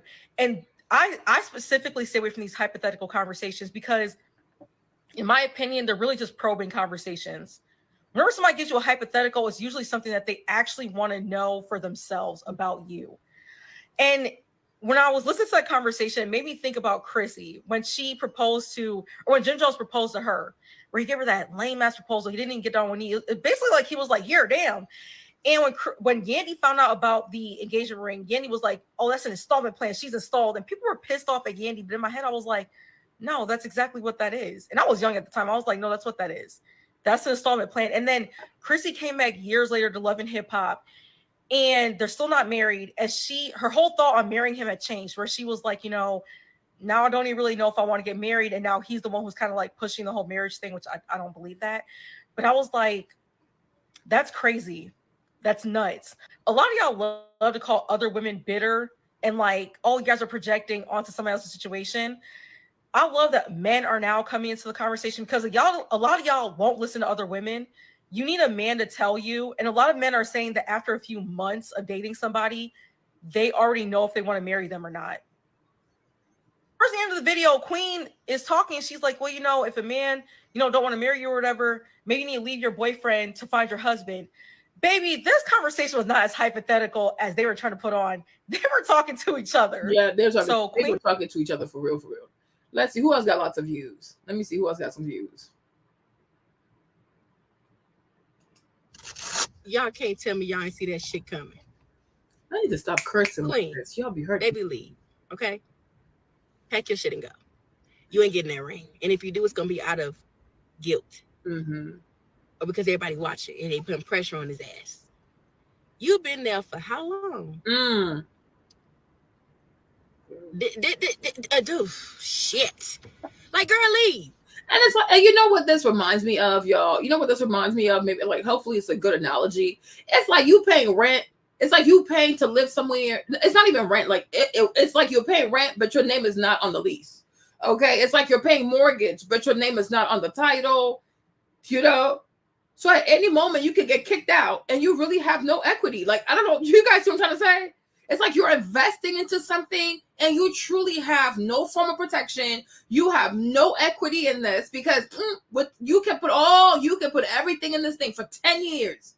And one day you'll get kicked out, evicted. They'll call the police on you. And you'll be like, oh, but officer, I live there. They're like, okay, bring the lease. Your name in on it, right? Oh, officer, I live there. You're not on the title. You're not on the deed, right? And actually, when it came to paying the rent, you never paid them people directly. You gave the man the money. So like you would always give him cash. Oh, here's the cash. Go pay the mortgage. Oh, here's the cash. Go pay the rent. So you have no receipts. You can't prove that. Oh, for the past 10 years, right? I gave this man the mortgage every month, but I was giving it to him in cash. For the past 10 years, 6 years or whatever, I gave this man the rent, but I was giving it to him in cash. You have no receipts. You have no legal recourse. You have no claim because everything was done based off of trust. Okay. Oh, I trust that if I have your child, I trust that if I cook for you, I trust that if I clean for you, I trust that if I let you be my manager, I trust that if you're on my bank account, right, that, oh, you're going to do right by me. Who told you that? Who told you that? Okay. Like, this is weird. This is so dangerous. I wish you would stop cursing though. Like, girl, you gonna hurt my this feels. Queen Naija topic is just like, if you're in a relationship, please do you and your partner a favor and do not bring up hypothetical situations. If it's something that you want to know where your partner stands when it comes to marriage, just ask them, baby. Be an adult. Just ask them. I know sometimes, Relationships can get sticky. Sometimes you might not be ready for the answer. The answer might hurt your feelings. It might. But my problem is the answer might hurt your feelings, but you can have unprotected sex with people. That's the part I don't understand. Like, I don't understand how people are okay with, oh, I have unprotected sex with him. I will put my lips on his wiener. You know, like I will swab liquids and saliva with him. I will have a baby with him. I'll be walking around like Eve around him, but I have a hard time asking him questions. Like, it makes no sense to me. Like, what? So all you're good for is for sex? Like, there's nothing else? Like, I mean, I don't get that part. How can you be intimate with a person, do nasty things with a person, but you can't have hard conversation with the person? So it's a lot easier to get naked than it is for you to actually ask questions. Like, that's crazy to me. Like, I don't know. I just found that to be so weird. I forgot who it was. What was it? And I don't know. I think it was T. T asked the question, and she was like, "Oh, but Marlene, like, I think it's something like, oh, but what if the girl doesn't know how to ask? Something like that." And I was like, or she's shy. I don't know. I forgot what it was. But I'm like, so you're not scared to suck the peen, but you're scared to ask questions. Right? Like, you have people, I'm not trying to be offensive because it is early. We don't want this to be nasty, right? But I'm like, I don't know how you can give somebody sloppy Joe top, you know, all kinds of top, right? But you can't fix your mouth to ask questions. But you can fix your mouth, your throat, to do all kinds of stuff. Are you okay? Like, seriously, are you okay? Grow up. Like, I'm like, I don't know, that's crazy. One would think it's a lot easier to ask a question than to be like, whoa, okay, makes sense. It is early, so we're trying to be nasty. Like, it was like, what, 3 o'clock? Okay. Like, I'm like, that makes no sense to me. Like, that truly makes no sense to me. If you cannot ask somebody hard questions, you have no business putting your mouth on his thingy. Like, you have no business. Until you can be woman enough to ask hard questions, you are not woman enough to be, whoa, no, okay? All right. Y'all, I'm trying to get my video monetized, so I gotta be careful. It might, but we have to start learning how to be more direct and being more honest in our relationships. That's because crazy. These hypothetical situations are not it, baby. They are not it. This reminds me of that girl who told her girlfriend, like, oh, well, how would you feel if I went on a trip with another woman? Like, hypothetically. Excuse me? Like, baby, she's telling you she desires to be with somebody else on vacation.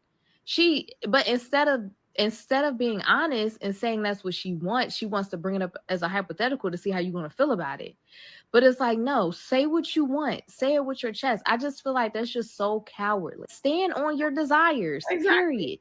You owe it to yourself to be honest about the shit that you want, regardless of if it's going to hurt your partner or not. You need to be honest about that. This is your life. Please tell me the truth. I don't got time for the hypothetical bullshit. Oh, girl, don't cuss, please. I'm trying to monetize this. Okay, let me see. Allegedly cheating multiple times. Well, Queen didn't. Y'all can't tell me y'all ain't see that shit coming. Oh my God, sis, please stop cursing. Baby leave. Okay. Y'all can't tell. Queen, baby leave. Okay. Pack your shit and go. You ain't getting that ring. And if you do, it's gonna be out of guilt. Or because everybody watching and they putting pressure on this. You've been there for how long? Dude, shit. Sis. Leave. The baby ain't get you the ring. It never will. The money, you done gave this man a whole lifestyle, baby. He was living in his mama's basement. Yep. You see what I told you? People who know, they know, you guys. People who know, they know. You guys, I promise you, I will never lie to you. I will never lie to you, and I will never mislead you. I am telling you, when she broke up with Chris, Queen had like 2 or 3 million followers, you guys. Clarence, he only had like 300,000-400,000, and maybe I'm being generous. All he would do on Instagram was comb his hair. Like, when I tell you, all he was serving all day, every day on the menu over there at the Waffle House of the light skinness and the wavy hair, right? And was sitting there brushing his hair, licking his lips, putting chapsticks on his lips, you know, sitting there with his legs wide open, wearing Timberlands, because he's from New York, right? The Timberlands right there. That's all he would do. them pretty boys. He's just a pretty boy. That's it. Like a peacock. That's it, right? And I'm like, that's the thing about them little pretty boys too. A lot of them, they require a lot of upkeep. They behave like peacocks. Did you know that the peacock is actually a male? Okay. They just behave like peacocks all day. It's like, who got time for this? That's why I feel like in my heart of heart, one of the main reasons why she got with this man and gave him so much, because he looks good. Because she finds him really attractive. And he knows this. He knows that she finds him attractive. He knows that she looks at him like a peacock. And as long as she thinks he's the most beautiful man she's ever seen, or that's the most beautiful man that's ever looked at her, baby, she's in danger. She's in danger because he knows. And once a man knows that you found him extremely attractive, and because he's so attractive to you, he can do whatever he wants to do to you, girl, you're done. So she really is. I'm like, he's in his soft boy era. He's always been in his soft boy era, right? It's like I have a perfect example for y'all, you guys. Once upon a time, okay? Once upon a time, when I was a lot younger, skinnier, hotter, okay? But a lot more foolish, okay? I really thought my husband was going to be this Haitian boy, right? So what was his name? Mark, okay? I should say his name, my bad, whatever, right? But I really did, right? So it's like, it was like 16 until whatever. So it was like on and off. It was really bizarre. And then one day, because he like I'm telling you, like think of Trey Songz, but even way better looking than Trey Songz, more muscles than Trey Songz. Like if I could show you his picture, I would, but I can't. Okay, now he don't look the same because when you do bad things, you age. God don't like ugly, right? And so one day he called me and he was like, because he was living somewhere like Chicago somewhere, child. Say papu that, okay. So like one day he called me and he told me that. Because he had a girlfriend. I don't know. It was just weird. Like, he was just too comfortable. So we were talking on the phone, and he's like, yeah, he has a girlfriend. She's a nurse. But the girl had to go on. She had to go where? She had to go to, like, some work retreat. Like, she had to go do something for her job. So she wasn't going to be there. So then he tells her, okay. Are you seeing your job? Say, papu that, okay? Child. So he told the girl, since you're not going to be here because she had to go do a work thing, I'm going to have this other girl come in. So I'm like, I thought. Because he can still speak a little bit of French sometimes. Because I was really confused. Like, when I get confused, I speak French. Like, because I'm like, this is beyond me at this point, right? I was like, hold up, wait a minute. You told her that while she goes on this work retreat, you're going to have another girl come in? He said, yes. She said, oh, I think this is here. You know what I'm saying? And then so he was like, and guess what she did, Marley? I said, what'd she do? She went and bought him groceries.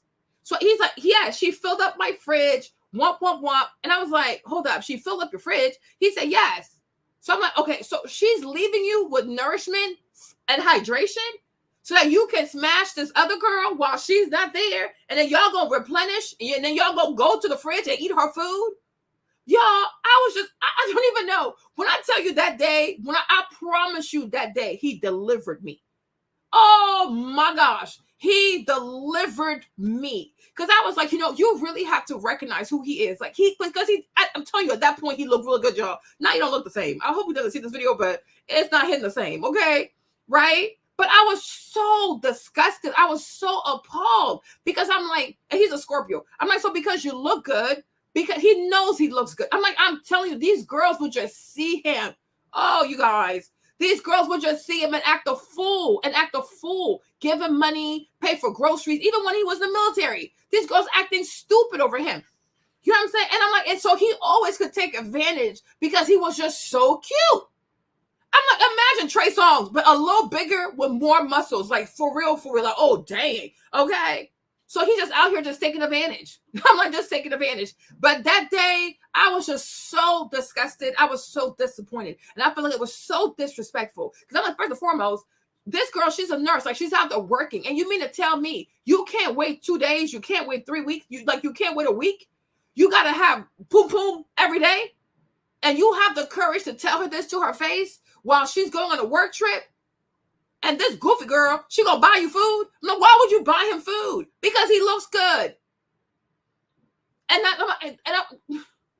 He's married now, but he's still doing it because he looks, I'm like, even to child, I can't say too much, right? But my gosh. But I'm like, that day when we had that conversation, I will never forget that conversation. I'm like, he delivered me. I said, no, you're not a good person.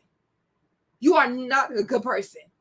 You are taking advantage. You take advantage. And these girls have such low self-esteem because I guess they've never seen a man like you that looks as good as you. So these girls will do, I'm like, girls, I'm telling you, look, when these boys are saying drizzle, drizzle, drizzle, well, I would never do that. Yes, you would. So many girls will drizzle, drizzle a man. Okay? When they find a man who looks good, who smells good, who has a nice body on him, girl, they will give that man everything. I have seen it myself, my own eyes. Okay? Exactly. Because he looks good. Because to Dana, whatever her name is, she felt like Derek was like the most handsome man she's ever seen. She's like, wow, a guy like that never gave me attention, right? So then next thing you know, she's acting crazy.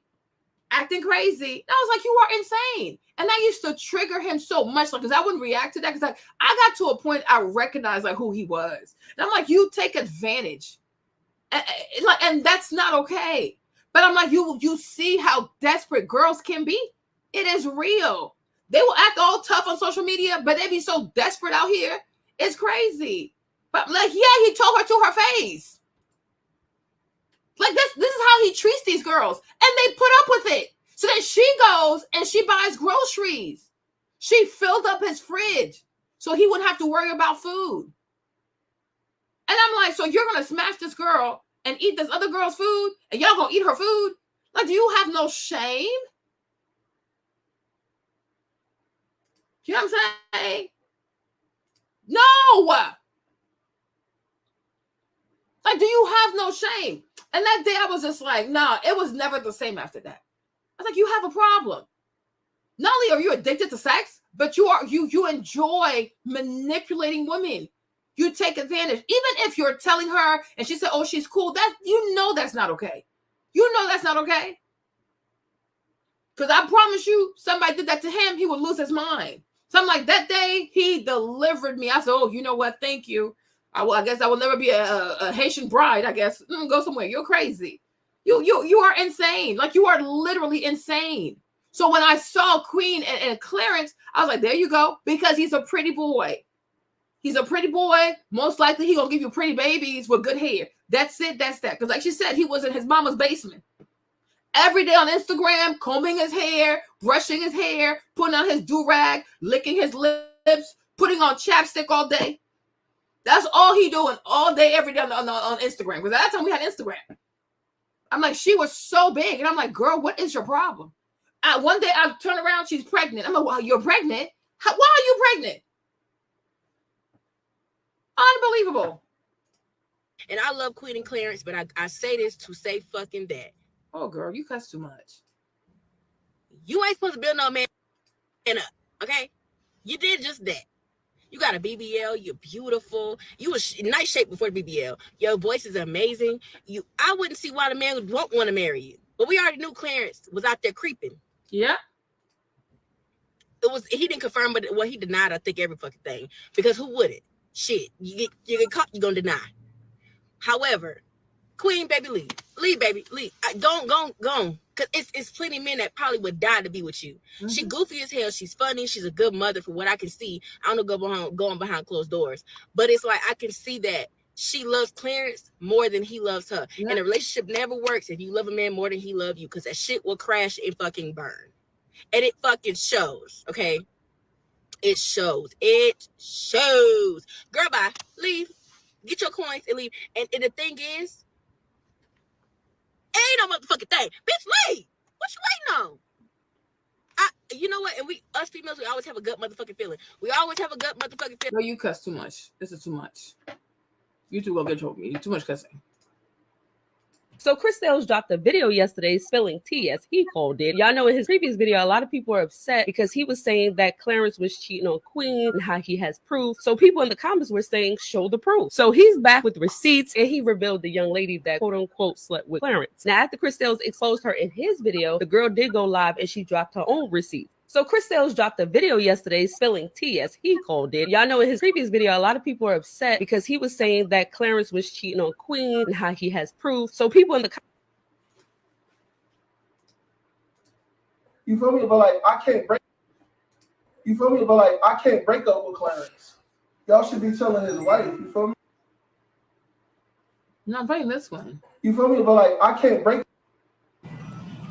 Why is it not playing this one?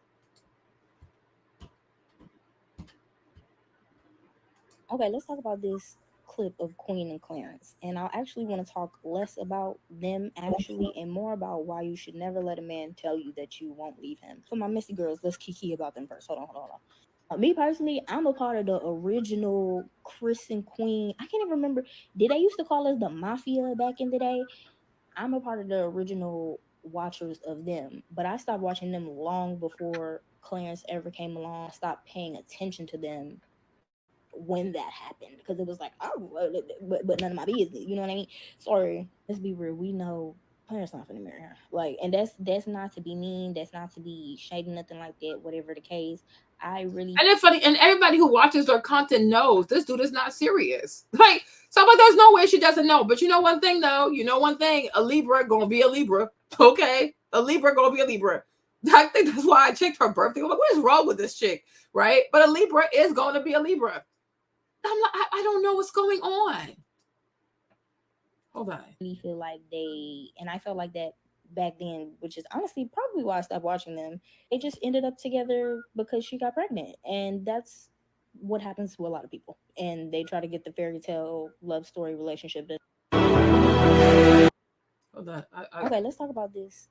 Felt like that back then, which is honestly probably why I stopped watching them. They just ended up together because she got pregnant, and that's what happens to a lot of people. And they try to get the fairy tale love story relationship. Now I wonder if he really actually thinks like the single mom of a certain age isn't going to be able to move on, whatever, forever.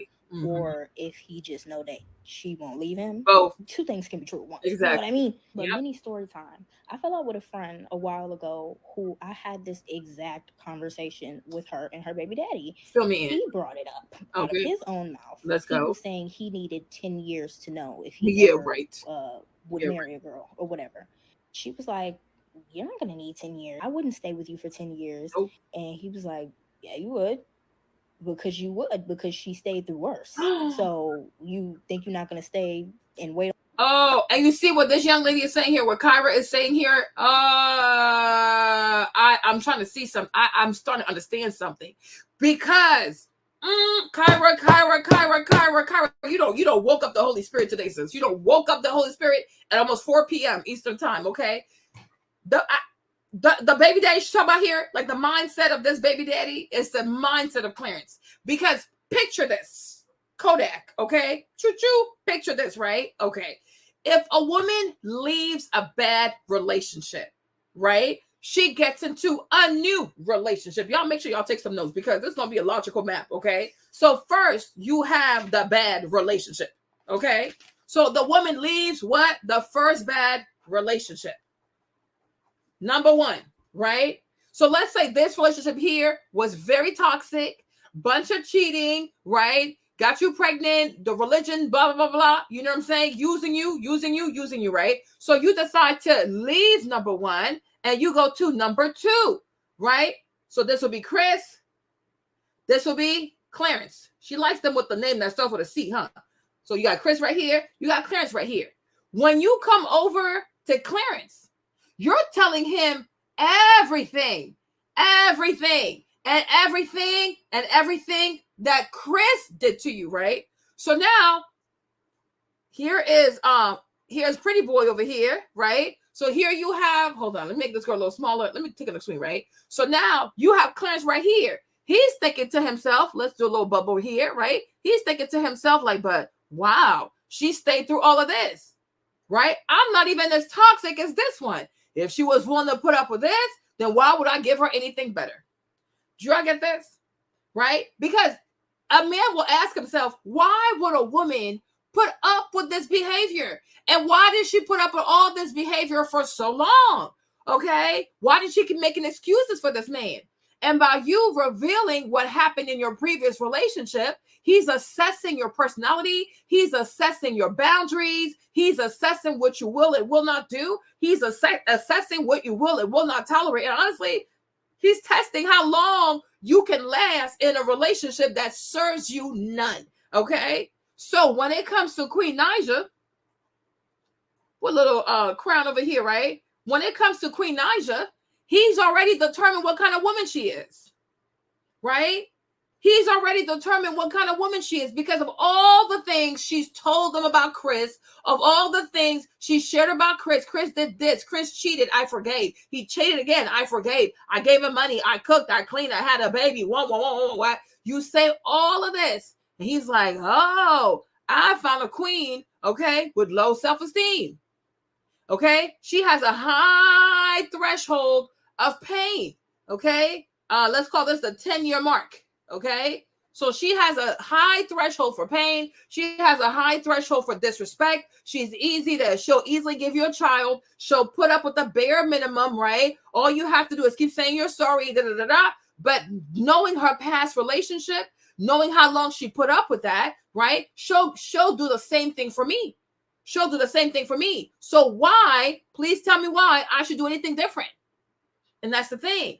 You see, had she left Chris, who was a stand-up guy, he would have been like, you know what? This girl has high standards. She knows what she wants. There are certain things she won't put up with. So I'm not going to try her gangster, right? But when you tell a man that your ex used to be a no-ish type of dude, and you stayed your ass there for 10 years, he's like, well, damn, I'm not even as grimy as this dude. Okay, so I know I don't have to improve. I don't have to do better because she has a high threshold for BS. She'll put up with the BS up to 10 years. Up to 10 years. So he's thinking, why try harder? Why give her anything better than what she already knows? Because this is where she thrives. Now it makes you think. When you get into a new relationship, should you tell your new man all the BS you accepted in your previous relationship? It might work against you. It might seriously work against you. So let's keep going. Let's go.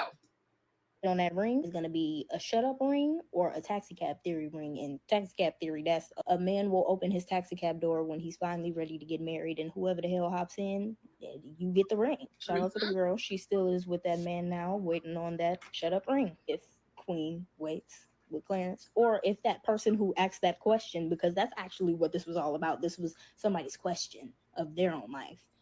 If either of y'all wait for that ring, you'll get it, but you won't get it when you want to. Or he gonna throw it at you, or give you a shitty proposal, or fuck up your wedding, say some crazy things at the vows. Like, he's gonna make you realize you should have never been begging for it. There's a man out there who will give it to you the first time you ask for it, or without you having to ask. Shout out to Clarence though, because he know she ain't leaving. Yeah, he knows. She ain't going nowhere. So why should he bother? Yeah, because she told him. She told him who Chris was. And when she told him who Chris was, he said, because you know how when you think like you're just talking or you're venting to a person, right? They're not just listening to you talk. They're actually assessing you as a person. Like, dang, you put up with all that? You know what I'm saying? Like, sometimes you gotta be careful. When you thinking like, oh, I'm trying to tell him my stuff. I want to tell him my truth. I want him to know who I am so we can truly bond. You might want to be careful. Because now you've exposed your hand, you've exposed your mind, you've exposed your heart, you've exposed your insecurities, you've exposed what you will and will not tolerate.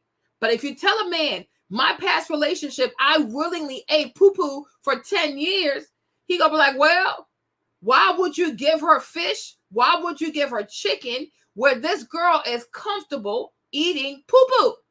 So poo-poo you gonna get. That's why I say a lot of times when girls say like, oh, my ex was a narcissist, my ex was this, my ex was that. I said, girl, bye. You attracted who you are subconsciously. You understand? Right? People put everything, oh, my man, my ex, oh, shut up. Okay? The people that you are in a relationship with are a reflection of your subconscious. You might not even be aware that this is who you are. But through the person that you're dating, you will see yourself. Because Your frequency is why they came into your life. The people who are in your life have just answered the call to your frequency, right? So if you don't like the people in your life, raise your frequency.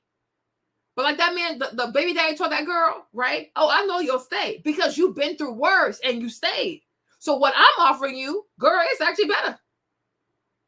It might be just 5% better, but you can't deny it's better. So why are you complaining? Because you never had anything better. And then he's thinking to himself, why would I give you anything better? Because that's what you get. It's just like on a job. If you don't negotiate your salary or you don't ask for more money, your job will give you just what they say because you don't have a problem with it. Why would they give you a raise if you don't complain? Think. You got to think, right? You got to start thinking. So I'm like, I understand exactly where Clarence is coming from. She came from a crappy ass relationship. Married super young, got cheated on, bunch of church, have a baby, bunch of weird stuff, right? So he's thinking like, it's not like she's coming from a relationship with a man of high value, a man with good values. Like, it's not like she came from a great marriage and it just didn't work out. Because if Chris was an upstanding dude, right, Clarence would have more pressure. He would have more pressure to step up because like, wow, her ex was really somebody legit. But when the ex is gutter, you thinking to yourself like, well, compared to her ex, I ain't that bad. I'm not that bad. You know what I'm saying? I ain't that bad. No, it might, like, the thing might be public, but I'm like, there are things that she has told them in private. There's what we know, but I'm sure she told them even more. You know what I mean? Like, I'm sure she's given him more details, like a lot of things, like her finances, their YouTube, the back end of their YouTube, like, the affairs, I'm sure she has shared a whole lot with this guy, right? So it's like he's in a position where he knows a whole lot. He knows a lot about her. He knows a lot about Chris. He knows a lot about her. He knows a lot about her family. So she's completely exposed. You might mean well, but ultimately you are completely exposed because you've revealed so much of yourself to a boyfriend, to legitimately a boyfriend. And like the first girl, this one girl said right here, right? Men are really calculating because like I said, I consider a woman to be more of a prey and a man to be more of a predator. So once you tell a predator everything about you, how they can get you, how they can lie to you, deceive you, and keep you around and bamboozle you, right? They start thinking like, okay, so now I know how to handle her because that's how homeboy did it. And he got 10 years out of her. He got free money out of her, a YouTube channel out of her, a baby out of her, exposure out of her. So like now you understand the blueprint. Okay, this is how you have to ride this girl. Because if we're being honest, right? Queen, she truly is a meal ticket for Clarence. She's a meal ticket for him. Through her, he's been able to do things he could never do.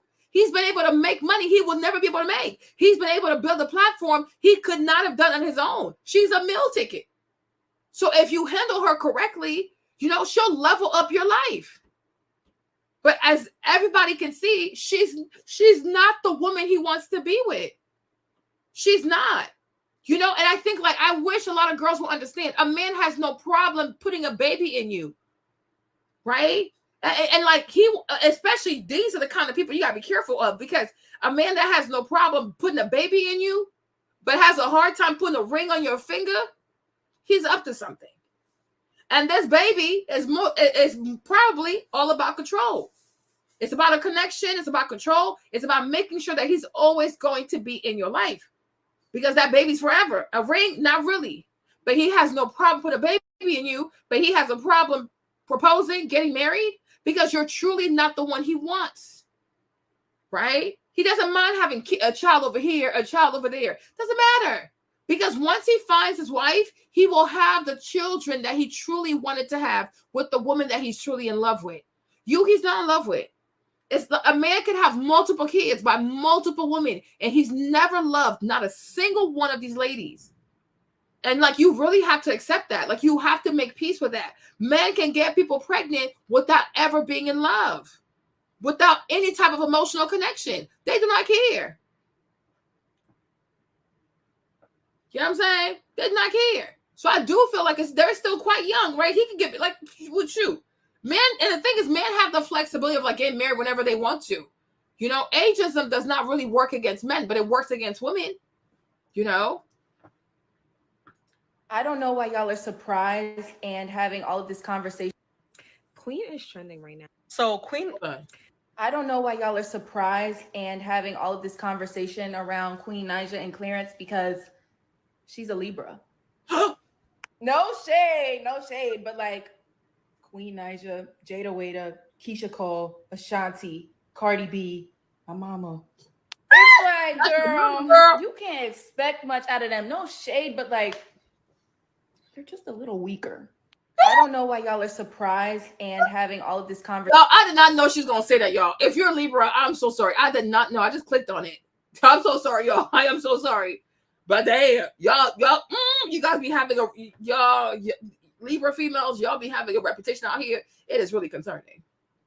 Okay, but find solace, okay, find comfort in knowing that Pisces has you beaten. Okay, Pisces takes the cake. So as long as there's one Pisces on this earth, you will never go out that bad, okay? Because Pisces gonna take over. But Libras, you a tight second. I did not know she's gonna say this. Oh Lord, have the mercy, child. She said, "My mama, not your mother, girl." Conversation around Queen Naija and Clarence because she's a Libra. Lord have the mercy. No shade, but like Queen Naija, Jada Waiter, Keisha Cole, Ashanti, Cardi B, my mama. It's like, girl, you can't expect much out of them. No shade, but like, they're just a little weaker. I don't know why y'all are surprised and having all of this conversation around Queen Naija and Clarence because she's a Libra. No shade, but like Queen Naija, Jada Waiter, Keisha Cole, Ashanti, Cardi B, my mama. It's like, yeah, Libra. I'm telling you, like when it comes to Pisces, I told you number one, Pisces. Oh my God. I said, Pisces, we have to put a GPS on your heart because I'm scared of you. Then you don't get kidnapped, Nemo. You don't get kidnapped. They will kidnap you. Like Pisces is the type to like meet a stranger, be like, hey, do you want to come to my house? I live right there. That pink house, that's my house. Okay, it's the Pisces. But the thing about Pisces, though, they don't have like no manipulation behind it. They're just like, life is pink, life is good, life is like rosy. I'm like, oh my gosh, Pisces, you're gonna get kidnapped. Okay, number two, it's Libra.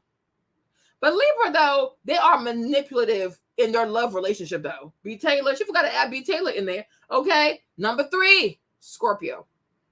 My Lord, these three signs truly have me concerned. Like if you ever get pregnant and you pregnant with a daughter, ask God to not give you a Pisces, a Libra, and a Scorpio. Run for your life, okay? Okay. Run. God, no, God, I will not do this. Queen is trending right now, and y'all really been dragging her through the mud. Queen and Clarence was basically talking about a situation, hypothetically, and Queen basically stated that if after 10 years, Clarence doesn't propose to her, she's out. I feel like when Queen and Clarence met, she was in a really dark place because she was going through the divorce with Chris. I also feel like she liked Clarence way more than he liked her. She was head over heels. Did I not tell you this? Because he looked good. That's it. Because he looked good. Because he's a pretty boy. That's it. Oh, Lord Jesus. Oh, Lord. Remember the song from Salt and Pepper and In Vogue? What a man, what a man, what a man, what a mighty good man. Okay. He said, you so crazy. I think I'm going to have your baby. Remember that line? Remember the line from Cheryl? Salt or Pepper? Which one is Salt? The light skin one? Her name is Cheryl, right? She said, ooh, you so crazy. I think I'm going to have your baby. Remember that line? That's it. That's exactly what it is. You so fine. I think I'm going to have your baby. Ooh, your hair is so nice. I think I'm going to have your baby. Okay. Sean, God go bless you for being honest. You see, there is nothing like coming up to the altar and asking God to accept you for who you are and forgive you of your sins. Okay, Sean, God gonna bless you for this. Okay, this is where true liberation starts. Okay, true liberation starts at admitting who you are. When you have self-awareness, okay, when you have the self-awareness, okay, no one can use this against you, okay? No one. Have self-awareness. Pisces, have self-awareness. Libra, have self-awareness. Scorpio, have self-awareness. Because I'm telling you, the more you know who you are, the less likely you're going to put yourself in harm's way. You understand? I was watching Peyton this weekend. I said, Peyton, you ain't gonna learn, huh? I'm like, Peyton, you lack self-awareness. I'm like, this girl, I don't think she really realizes that she's a Pisces. I'm like, she's like, oh, I try to keep this. Hold on, let me show y'all Peyton real quick. Hold on. Child. I was watching Peyton this weekend. I was screaming. I said, this girl right here. Peyton, come through. Let the people see you real quick, right? Oh, Lord, Peyton cracks me up. Well, I'll tell you, she cracks me up. I was watching her video this weekend, and I'm like, I don't think this girl truly recognizes that she's a Pisces. She's like, oh, I tried to keep this man, but he didn't want to be kept. I said, Pisces, stop. Stop the madness. He was never, I'm like, most likely he was not even qualified to be kept. But in your Pisces self, you try to, you force yourself to see him as a man who should be kept. He was probably not qualified. Okay?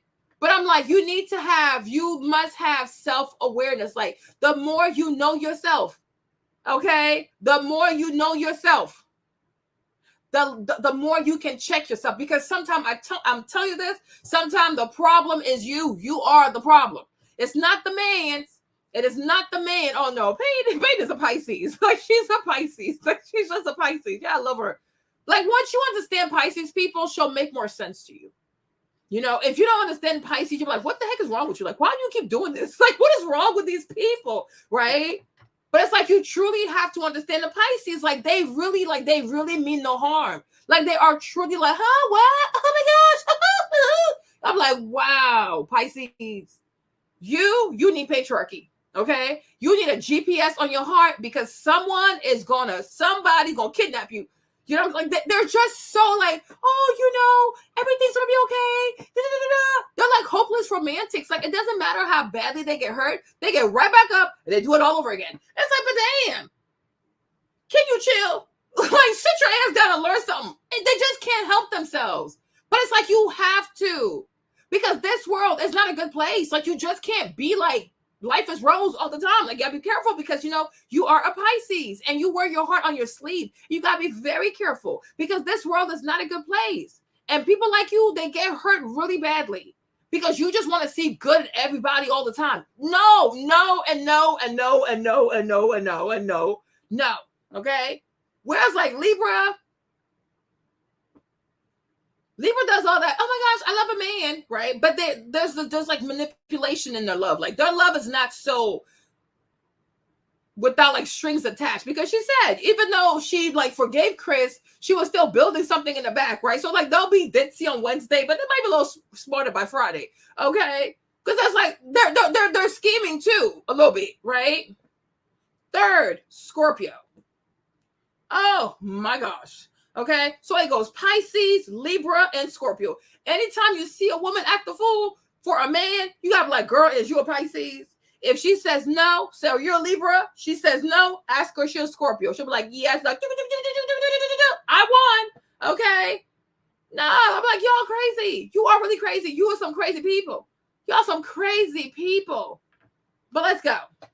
With this man, I remember her like making a video with him and just being mad giddy and saying like, oh, like, this is my crush, like, I always liked him. So I feel like she really fought hard and put in a lot of effort to get with him. Oh, well, I just feel like she leveled him up so much, because you could see how after she came into his life, nothing was the same anymore. First of all, he was living in his mom. And you know who else? Let me see. Your girl, Aaliyah, what's her name? Aaliyah J? What's her birthday? What's Aaliyah J's birthday?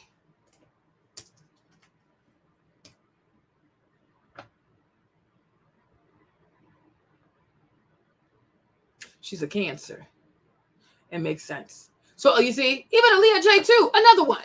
You see, she a Cancer, so another water sign, right? I'm telling you, like, there is something with these water signs out here will have you, you know what I mean? Aaliyah J did the same thing. Went and picked up this boy named Menelik. What? I said Menelik, because he's so bad. So I was like, what is happening here? Girl, what are you doing? Why do y'all introduce these people to the life of luxury just like that? Child, but she a Cancer, so I guess Cancer's right behind Scorpio. It's true, it's a water sign. You put all 3 water signs in there, but it's like there's love of like this. Like for me, it's Pisces, Libra, Scorpio, and Cancer, right? Same thing. Went and picked up Menelik from God knows where. I said, oh my God, oh my goodness, oh my gosh, this is so dangerous. But you're dealing with a water sign, so you know, it's like you really have to pray for them. Like seriously, they can't help it. Mom's basement, right? Yep. Absolutely nothing wrong with that. No, there is. But I see a difference in him. His confidence, the way he walks, the way he talks, the way he dresses. She also brought him out of his shell, opened him up to so many opportunities. He had a good platform, but she allowed him to have an even bigger platform. Yeah. When they first got together, they was a talk of the town. So that boosted his page, his YouTube, his views, everything. I also feel like Clarence is not really going to take Queen seriously because she gave up the cookie mad fast. Shortly after they met, she got pregnant and they wasn't even in an official relationship yet. They also started businesses together. They bought a house together. She bought him very expensive gifts and vice versa. They bought each other very expensive gifts. So I honestly feel like they're already doing everything that a married couple does. So I really do feel like if Clarence wanted to marry her, he would have been did it. I just think he likes the idea of her. He likes having access to her. He likes everything that comes with Queen. The money, the lifestyle, the cars, the house. I do not think he's in love with her at all. But for y'all to be trolling and basically like pushing Queen, like, oh, you need to leave him, it's her decision at the end of the day. But I know for a fact, y'all gonna hold her to her word. She said after 10 years, if she don't see the ring. So Queen and there's this video I wanted to show y'all. I don't know if I'm gonna be able to find it though.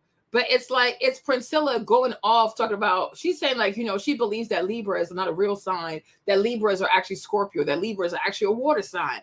I was like, well, I can't find it. But let's watch this one. Hold on, let me see this one. Yeah.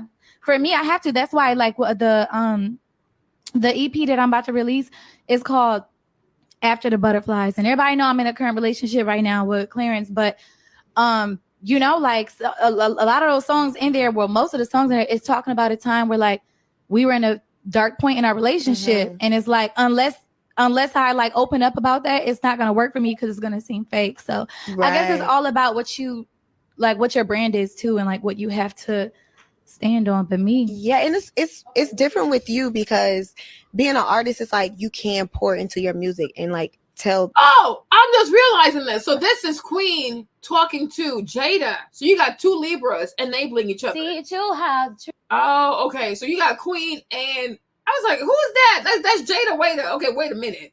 So you have 2 Libras enabling each other. Okay, let's do this again. Have to. Yeah. Okay. For me, I have to. That's why like the EP that I'm about to release is called After the Butterflies. And everybody know I'm in a current relationship right now with Clarence, but you know, like a lot of those songs in there, well, most of the songs in there is talking about a time where like we were in a dark point in our relationship. And it's like, unless I like open up about that, it's not going to work for me because it's going to seem fake. So I guess it's all about what you like, what your brand is too, and like what you have to stand on. But me, and it's different with you because being an artist is like you can pour into your music and like tell them how you feel through your music. You don't have to just get on there and go live and be like, damn, y'all, I'm fucked up right now. Me and my, you know? So with me, it's like, I can't do that. So my outlets is just me reflecting and praying and getting myself together to come back and give them a new version of Jada. You know, because I don't have an outlet. Music is such a good outlet. I wish I could get in the studio and write me a song about what was going on in my life, but I can't do that. So that's why like things like podcasts and interviews, it's like I'm never going to turn them down because this is like low key therapy for me. Yeah, it's an outlet for me. And it's like therapy. see like the true you, like, or Right. the side that they don't have Really? to. Yeah. Okay, let's do our last video. I feel like everyone has so much to say on Queen Naija and Clarence's recent video giving relationship advice. By the way, this ice cream by Ben & Jerry's, the strawberry cheesecake, is so good it should be illegal. How good this ice cream is. Listen. But back to the subject at hand. Please, thank you. We ain't got time for this. What the heck? A lot of people are telling Queen that Clarence is playing in her face, right? Now, this is all I have to say. Listen, Queen Naija, if you see this, if you're listening, hear me out real good. You remember when you were married to Chris, right? And you remember what all happened with you and Chris, and you remember what happened when you left Chris? Do you remember your life and how it was up from there once you left Chris, right? That's all I'm going to say. That's all I'm saying. That's it. That's all. Okay. So you guys, time for us to oh Lord. Time for us to move on, child. She's a Libra, y'all. She's a Libra, so what we gonna say? Okay. So 10 years, I guess we got five or 4 more years, so we'll see what happens in between. In the meantime, since we're on the topic of motherhood, okay, let me introduce you to the other mother who is giving up her babies. She don't want her kids no more, you guys. She doesn't want her kids anymore. So this girl, I met her through Nique at Night. Okay. I guess my YouTube was just going, like videos were playing back to back to back. And so Nique at Night, she's an Aquarius, having a meeting with some lady, right? Come to find out, the lady says she don't want her kids no more. She's dropping off the kids off to CPS. I said off to CPS, right? She don't want her kids. So let's talk about that. Let's get into it, please. Okay. Let me start the video up right here. Let's see. Y'all don't mind sharing? Yo, this video is crazy. Watch Y'all it don't mind and leave your sharing thoughts this in the live? comment section. Please? Because I'm trying to... Well, okay, so it's 2 things. So I'm trying to get them to the dad. Because I'm not going to lie, y'all. I'm over it. I do everything by my fucking self. And I've been doing it for years. Since I was 15. I'm literally 27. I'm about to be 28 this year. Still nothing. Like, these niggas don't help. They don't send no Christmas cards, birthday gifts, presents, literally not a damn thing. And as well, okay, my oldest son is 11 and my daughter's is about to be 3. So you mean to tell me out of 3 years and out of 11 years, y'all lazy ass niggas still ain't come up yet? Okay, well, y'all take the key. She's acting so shocked. So she's saying, like, I guess some of the kids are like 11 years old, whatever. So she's saying, oh, like the fathers never stepped up. But I'm like, girl, were they ever father energy? Like, I don't know. I really don't get this. Like, maybe I'm too harsh. I don't know. But I just don't know. Like, do girls think that every guy who sleeps with them wants to be a father?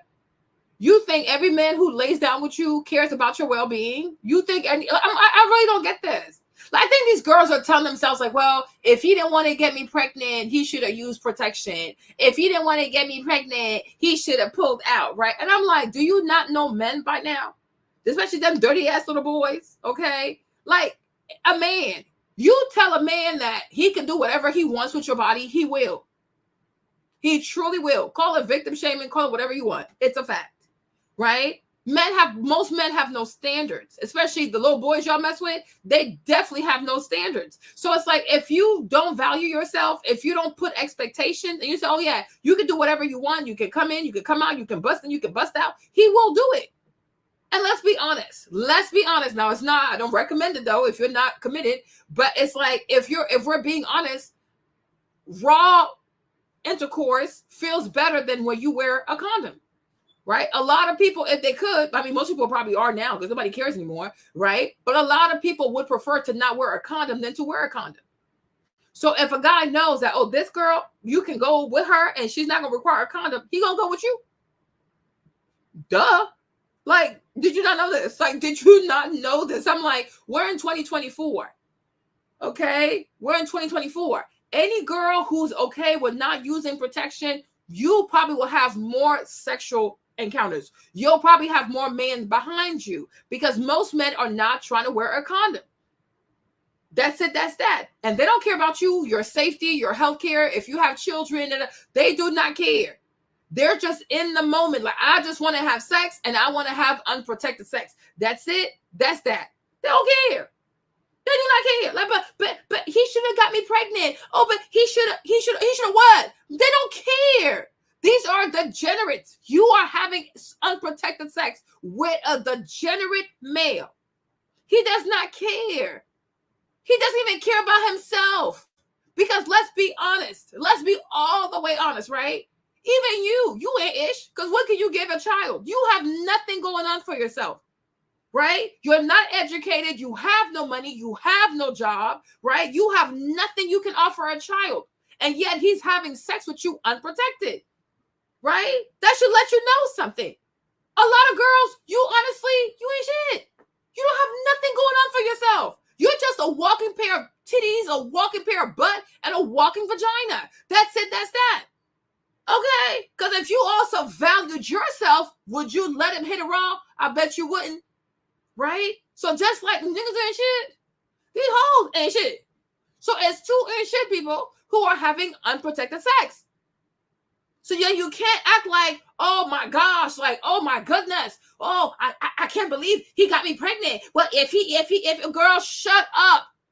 Who's gonna give a man free sex and he not gonna take it? Are you slow? Do you not understand how mammals work? Do you not understand how mammals operate? If I gave you $1,000, you wouldn't take it. If I offered you $500, you wouldn't take it. If somebody offered you a free meal, you gonna be like, oh, no, I'm not taking it. Girl, shut up. Yes, you would. Yes, you would. Anybody will take it. So it's like men, like they tell you, these boys, they sit out here, especially in their late teen, early 20s. All these little boys do is think about the boom, boom, boom, boom, boom, boom all day. Okay, they like, people talk about that all the time. The number of times that young men think about the poom poom all day, it's crazy. It's probably like 100 times a day. They're obsessed with it because they have a lot of hormones. Little boys, young men have a lot of hormones. They don't know how to regulate themselves. Okay? They don't know. That's why a lot of parents don't want their daughters around teenage boys because they're HORNY. Okay? Okay, try to monetize my video. So it's like, as a girl, as a woman, you have to think. You know what I'm saying? Does this man really care about me? Or he's just here because I have low standards? Because you have low standards. That's it. That's that. You are not special because a boy lays with you. Wake the hell up. Okay? You are not special because he doesn't want to wear a condom. Instead, you're the big idiot because he recognized over here he can do something that he can't do somewhere else. So he's going to do it over here. Now, if you get pregnant, you have HIV, syphilis, gonorrhea, he does not care. We have seen men go to prison for the poom poom. We have seen men go to war for the poom poom. Okay? So when it comes to the poom poom, men are not rational thinkers, especially males. My girl.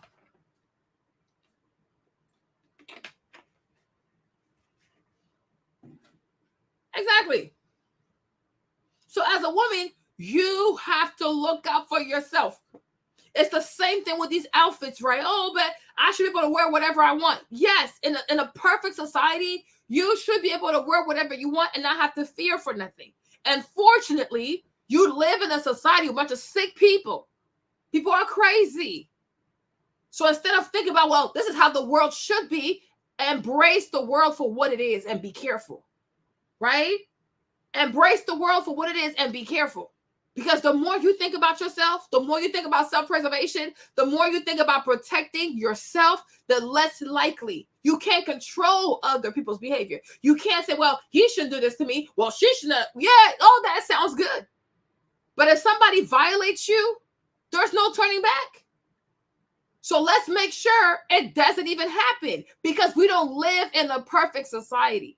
We live with a bunch of sick, unhinged, crazy people who have nothing to lose. And I say this all the time. There are people who have 20 years in them, 40 years, 50 years. There are people who are not afraid of prison.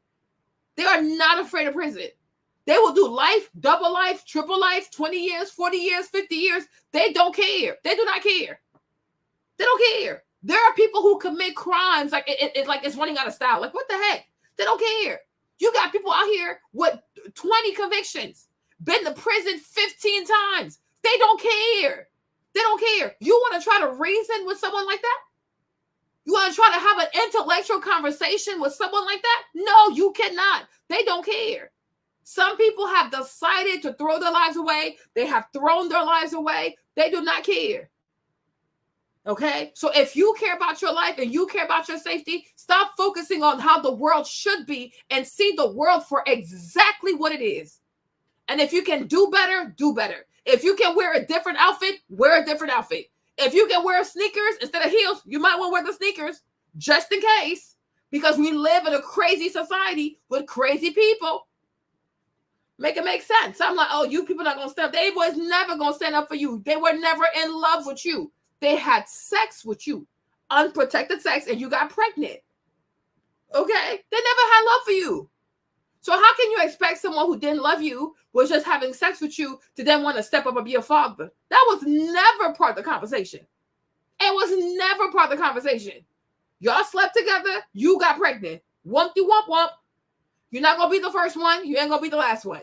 But don't expect people to have pity on you because they have a child with you. That's not how life works. That's not how people are. A lot of people don't care. Okay?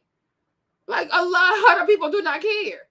And a lot of, I don't know, mothers, sisters, whatever, you gotta put that through your daughter's head. Like, let her know. People don't care. Even your friends, you can be friends with someone for 5-10 years and they can turn their back on you. So people don't care. So at every moment, you have to look out for yourself. Ask yourself, if I do this, what does my life look like 5 years from now? What does my life look like 10 years from now? And if it sounds like a nightmare, you better say, hell no. Hell no.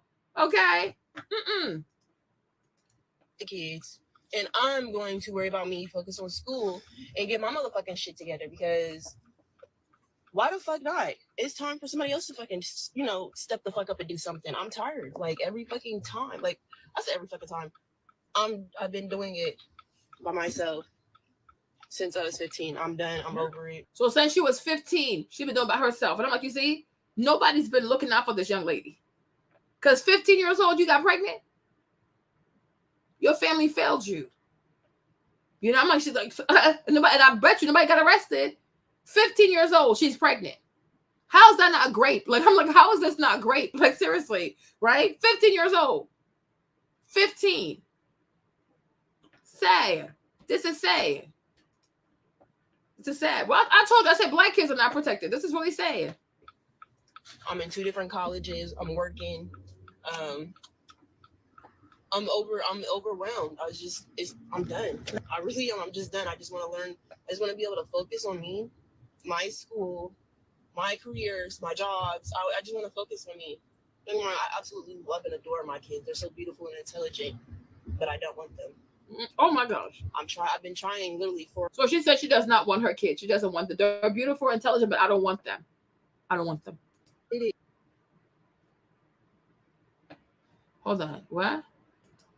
Being prepared to lose relationships with my family. I already didn't give a fuck about my family to begin with, for real.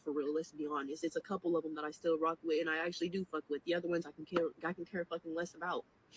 But I made this decision because, of course, I'm not gonna lie. Yes, my family, keep them. We'll figure it out. I don't have time to figure shit out. I have shit going on now. I need solutions right now. I need to be able to get the fuck up and go make this money now. Like, I don't have a lot of fucking time, and nobody gets that. I'm not scared to fucking die. I don't care about dying. I care about leaving my kids with nothing, knowing damn well I'm the only motherfucking person on this earth who loves them. And I literally mean it, because it shows. It fucking shows. The cops, even before they before they took my kids to children's services, the cops tried to call Kendrell, and he said, I got 2 other kids on the way, so I can't take them.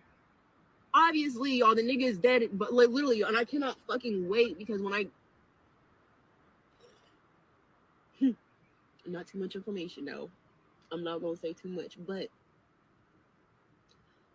I made this decision right here, knowing I was about to lose bonds with my mom forever, knowing I'm about to lose my sisters forever. I already prepared, because to be honest, motherfuckers wasn't doing shit for me anyway, but fucking trying to judge every fucking move I fucking made. downplaying me, doing weird ass shit for people who don't give a fuck about them, like just weird as fuck. Like I don't give a fuck about my family. I made this move knowing I was about to lose my family. I didn't give a fuck because I barely had the bitches in the first place. Literally, their friends is always more important. Like I'm not worried about nobody like that. I could care less. So yes, the only thing I ever gave a fuck was losing my fucking kids. And I don't know if a lot of y'all already know, they had already taken my kids for 1.5 years because my son's dad died, and when he died, they lied on me and said I did it. Children's Services took my kids away, literally, for the false allegations.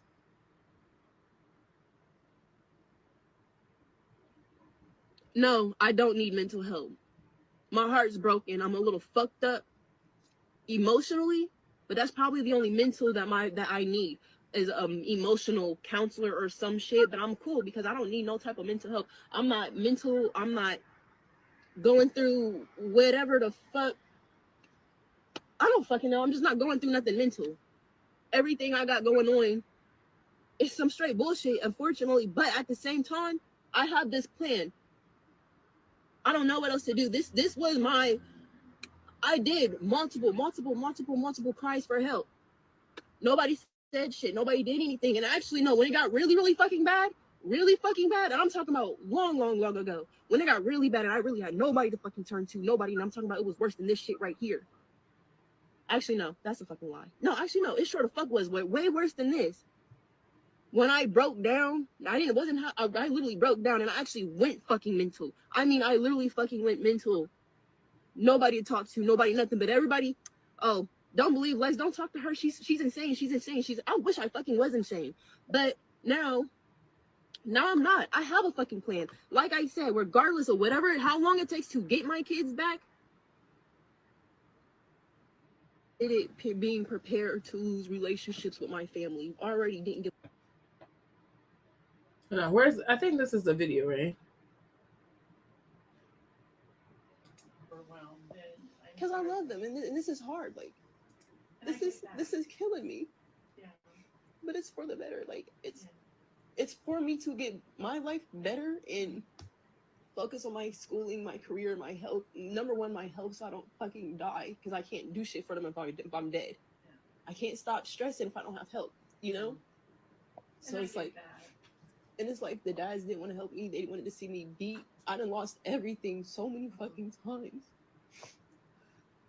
But you know what? Like I said, I'm going to come back for them. And as far as the whole foster home thing, like, will it be open? Will I still be able to, like, see them, bring them gifts and stuff? Like, what they'll do is they'll set up visitation for you, usually here at the agency or a designation place, whatever the court orders. And you'll be able to see them weekly.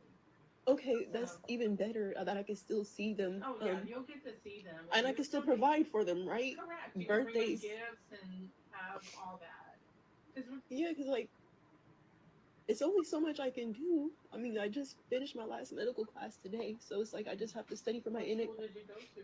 I'm in 2 different colleges right now. Okay.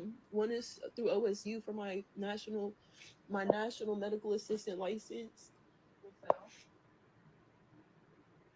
Okay, but if you want to chill back here, I just gotta go interview the kids that possibly know the little ones won't be able to.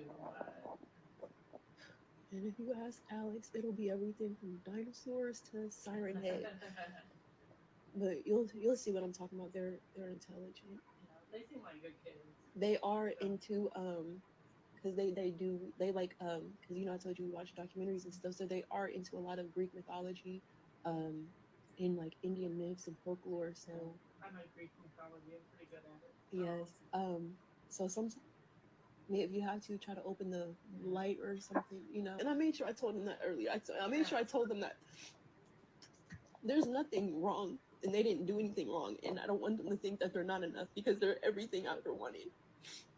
I'm coming back for them. I don't care. Y'all, I'm telling you respectfully from my mouth, whatever hoops you guys throw at me, no matter how you guys try to spin it, I'm coming back for my kids and I am going to get my kids. So I blocked all my sisters. I blocked all my family because I don't like none of them bitches. I don't give a fuck about none of them bitches. I'm cool. I cut my ties with family. I cut my ties, obviously, unfortunately, with my kids. I don't have a boyfriend, but the nigga I was fucking, that nigga, I cut my ties with him. You know what? If the dads didn't fucking care, why the fuck do I gotta care? And you know, it's sad because I do fucking care. I honestly fucking care. I love the fuck out of them. And I'm gonna come back for my babies and I'm gonna get them the I think this is her page. Where is the video where she okay, this is the video. Okay. Let's watch this one. Y'all don't mind sharing? Yo, this video is crazy. Well, Y'all actually, don't mind leave your sharing thoughts this in the live? comment section. Please?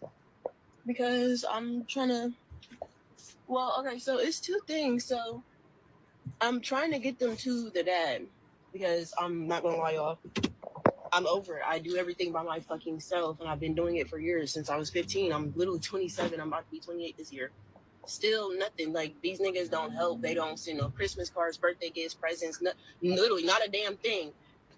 And as well, okay, my oldest son is 11, and my daughter's is about to be 3. So you mean to tell me out of 3 years and out of 11 years, y'all lazy ass niggas still ain't come up yet?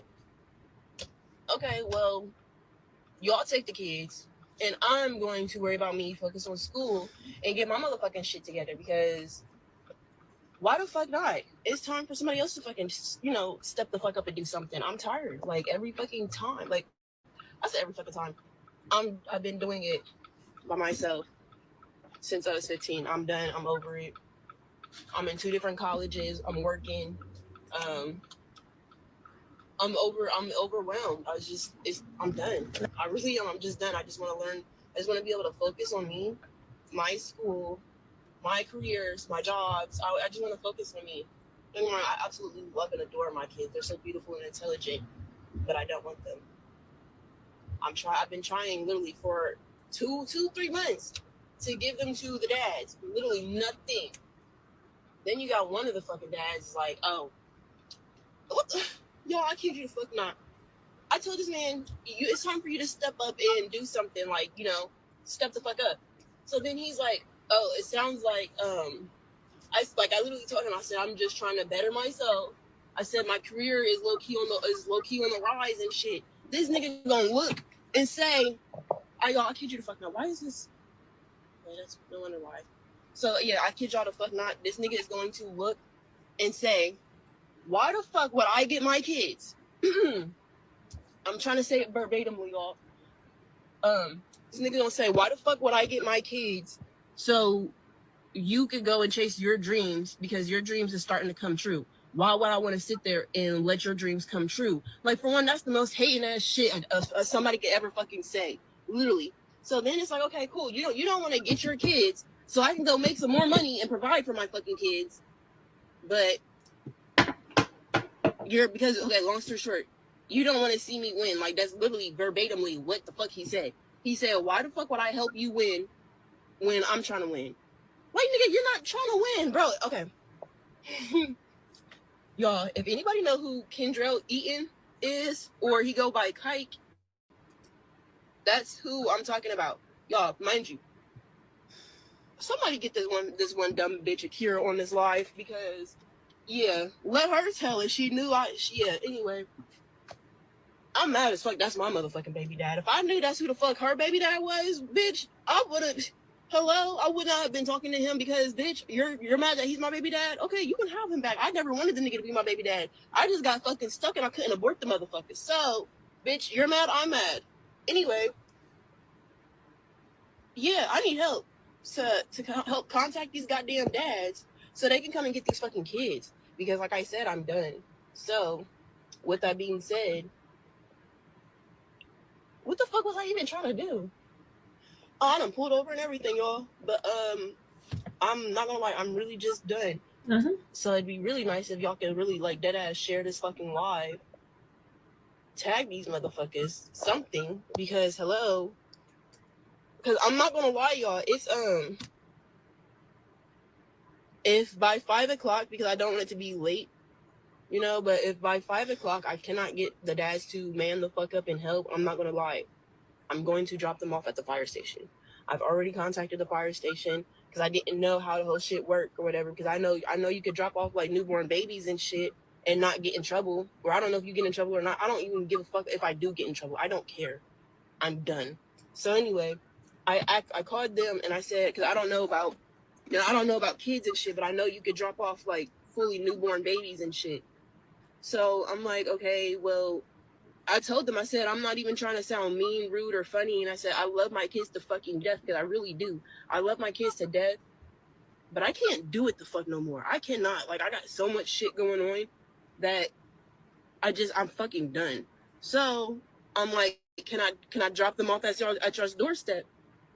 That was like, well, we don't really have a doorstep, but you are able to drop them off at the fire station, because we got this thing called Safe Something, like pretty much where you don't want your kids or whatever, for whatever the fuck reason. I don't know about what everybody else's main reasons are, because, you know, everybody got their own reason or whatever. You got some bitches who want to do it because they want to be partying. You got some people who do it because they're on drugs. For me personally, I'm doing it because I'm tired of doing it by my fucking self. Like, literally, I got all the kids, 24/7. I got 24/7. I don't have nobody to be watching them. JFS keep fucking up my childcare. The dads don't fucking help. The grandmas is deadbeats as fuck, and I can't wait to see this one bitch. I can't wait to dog her ass. But anyway, the grandmas is bum as fuck. The dads is bums. Fucking my mom literally has been stepping the fuck up, but it's only so much that she can fucking do too. It's not like I can ask my sisters and shit to watch my kids, because you got one fucking kid, she watching for, I mean, I said kid. You got one sister, she watching for 30 fucking minutes. I need a break. I'm tired. Bitch, if we gotta make some fucking money, how the fuck are we gonna make it if in 30 minutes you're fucking tired? I don't have time to be tired. I don't have. The thing that is so funny, like, I'm like, you're mad at your sister because she doesn't want to watch your kids. They're not her kids. They're not her kids. Like, they're not her kids. It's the same thing with Shay. Like, I don't understand how people go get pregnant and then they expect their family to be available to help them raise their kids. No. That's why you cannot let just anybody get you pregnant. Because it's not fair to other people. I'm like, I don't know. For me, I listen to her. It seems like she just blames everybody but herself. Oh, the daddy's not stepping up. My sisters are not stepping up. My cousins are not stepping up. I'm like, but girl, what accountability do you take? I mean, yeah, it's a good thing that she didn't harm the kids and she dropped the kids off at the place. But my point is, though, what responsibility is she taking? She blames everybody. And not just that, I don't know if you guys noticed this, but I can kind of see why nobody wants to help her. She's very rude. She's very rude. She's very disrespectful. And she's very entitled. She's very, very entitled. Because for the most part, I don't know. Black people might have their issues, though. But when it comes to children, people will help you, though. If you're a Black woman and nobody wants to help you with your kids, something is bizarre. Something is bizarre. Something is very bizarre. Because I'm like, Black culture, you know, it might be a little extra, but when it comes to children, you know, for the kids, Black people will really help you with your kids. Nobody wants to help you. Nobody at all. But your mom. Your mom's going to help you because she raised you to be a monster. So she feels bad because she created the problem. But nobody wants to help you. Because I'm like, look at how she talks. Look at how she talks. Look at how she talks. Look at how she talks about people. I'm telling you, that's a rude ass little girl. And she's been rude, disrespectful, not listening since she was a little girl. And now it has followed her and it affects her relationships. She's very, very disrespectful. So nobody wants to deal with her. And it could be that because she has mental health issues, so maybe she's autistic, maybe she has ADHD, maybe she's bipolar, I don't know. Something is off with her mentally. But my thing is, like, her social skills are horrible. Her social skills are truly, truly horrible. And I feel like because of that, nobody has sympathy for her. Because she's rude and she's disrespectful. And she's not appreciative. So nobody wants to help her. Because I'm like, nobody, like your whole family, all these sisters, like all these women in your family, nobody wants to help you with their babies. You know? But I promise you, you're going to look into her story. She's been rude, disrespectful since she was like a teen or a preteen. Bad at school, bad in the house, bad in the neighborhood. Because how you outside at 15? You don't listen. You don't listen. So now here you are, you're older, and that bad behavior, it caught up to you. It caught up to you, right? Another thing I'm going to say also is like sitting here all the time, glamorizing single motherhood, glamorizing, oh, I'm a strong Black woman. I don't need no man. I can do it by myself. People have, like, so many Black women have come before. They have misled the youth. They've sold them a bill of lies, right? This strength that like never ends, and like you have all this strength that I'm a strong Black woman and I can do it. A lot of y'all not strong, and it's okay. A lot of y'all do not have the mental capacity to raise kids by yourself, not even one child by yourself. Don't buy into it. It's a toxic aspiration. It's a toxic dream. Being a single mother is nothing to brag about. It's nothing to praise. It is nothing to encourage anybody else to want to do it. It's hard. It is really hard. Raising one child by yourself is really hard. Now, why would you go have 2, 3, 4 all by yourself? Right? Being Black is not a superpower. Stop lying to yourself. Okay? Being Black and having a vajayjay is not a superpower. You're a human being. You have a threshold for pain, for sadness, for courage, for strength. Like everybody has a threshold. You don't get some artificial, like, you know what I mean? Like superwoman type of threshold for pain or for resistance because you're Black. No. You're a woman just like everybody else. You know? But it's like nobody wants to help you for a reason. You know what I'm saying? Because I'm like, most likely you're not nice. Because you can't, like, my thing is you can't need help from people and yell at people. You can't need help from people and cuss them out. You know what I'm saying? If you want your little baby sister to watch your kids, you're going to have to finesse her. Because they're not her kids. She's younger than you. She's not pregnant. She made better choices. And now you want her to take her time to raise your kid while you make some money. You're going to have to be nice to her. But you can't just expect it from her. Because she made better choices. You did not. And my thing is also, you got to ask yourself, if you want people to watch your kids, are you raising your kids to be watch friendly? Do your kids behave? Do your kids know how to listen? Do your kids know how to put their stuff back? Are your kids potty trained? Right? Because you can't say to people, oh, watch my kids, but you raise them but some little devils. Let's be all the way honest. Right? Do you discipline your kids? Do they have bedtime, nap time, and things like that? Because all that truly matters. But if you raise a bunch of little Tasmanian devils, of course nobody wants to raise them. Because they have no structure. And who wants to discipline little bad kids? You know what I'm saying? Like, I mean, it's real. You know, when you need help from people, you have to finesse. When you need help from people, you have to be kind because you're not in a position of leverage. Like, you need the help. They don't need you. You need their help. So you can't go in there with an attitude, entitlement, like, well, don't y'all see I'm struggling? Okay. You put yourself in this predicament. Oh, I told my baby daddy I was trying to go back to school and he said he didn't want to help me. Why would he help me level up? Yeah, why would he help you? He was never in love with you. He doesn't care about you. Y'all obviously don't have a friendship, so why would he care? He doesn't care. No, I didn't know he was your baby daddy, so you didn't even know who he was messing with? Like, I'm like, you're crazy, girl. Like, you're crazy. I mean, thank God the kids are safe, though. But I find it very hard. I really do find it very hard to have empathy for her, you know? Because I'm like, there's a reason why your life looks like this.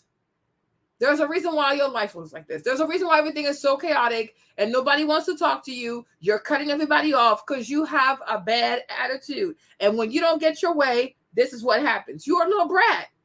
She's a little brat. I'm going to let her keep talking.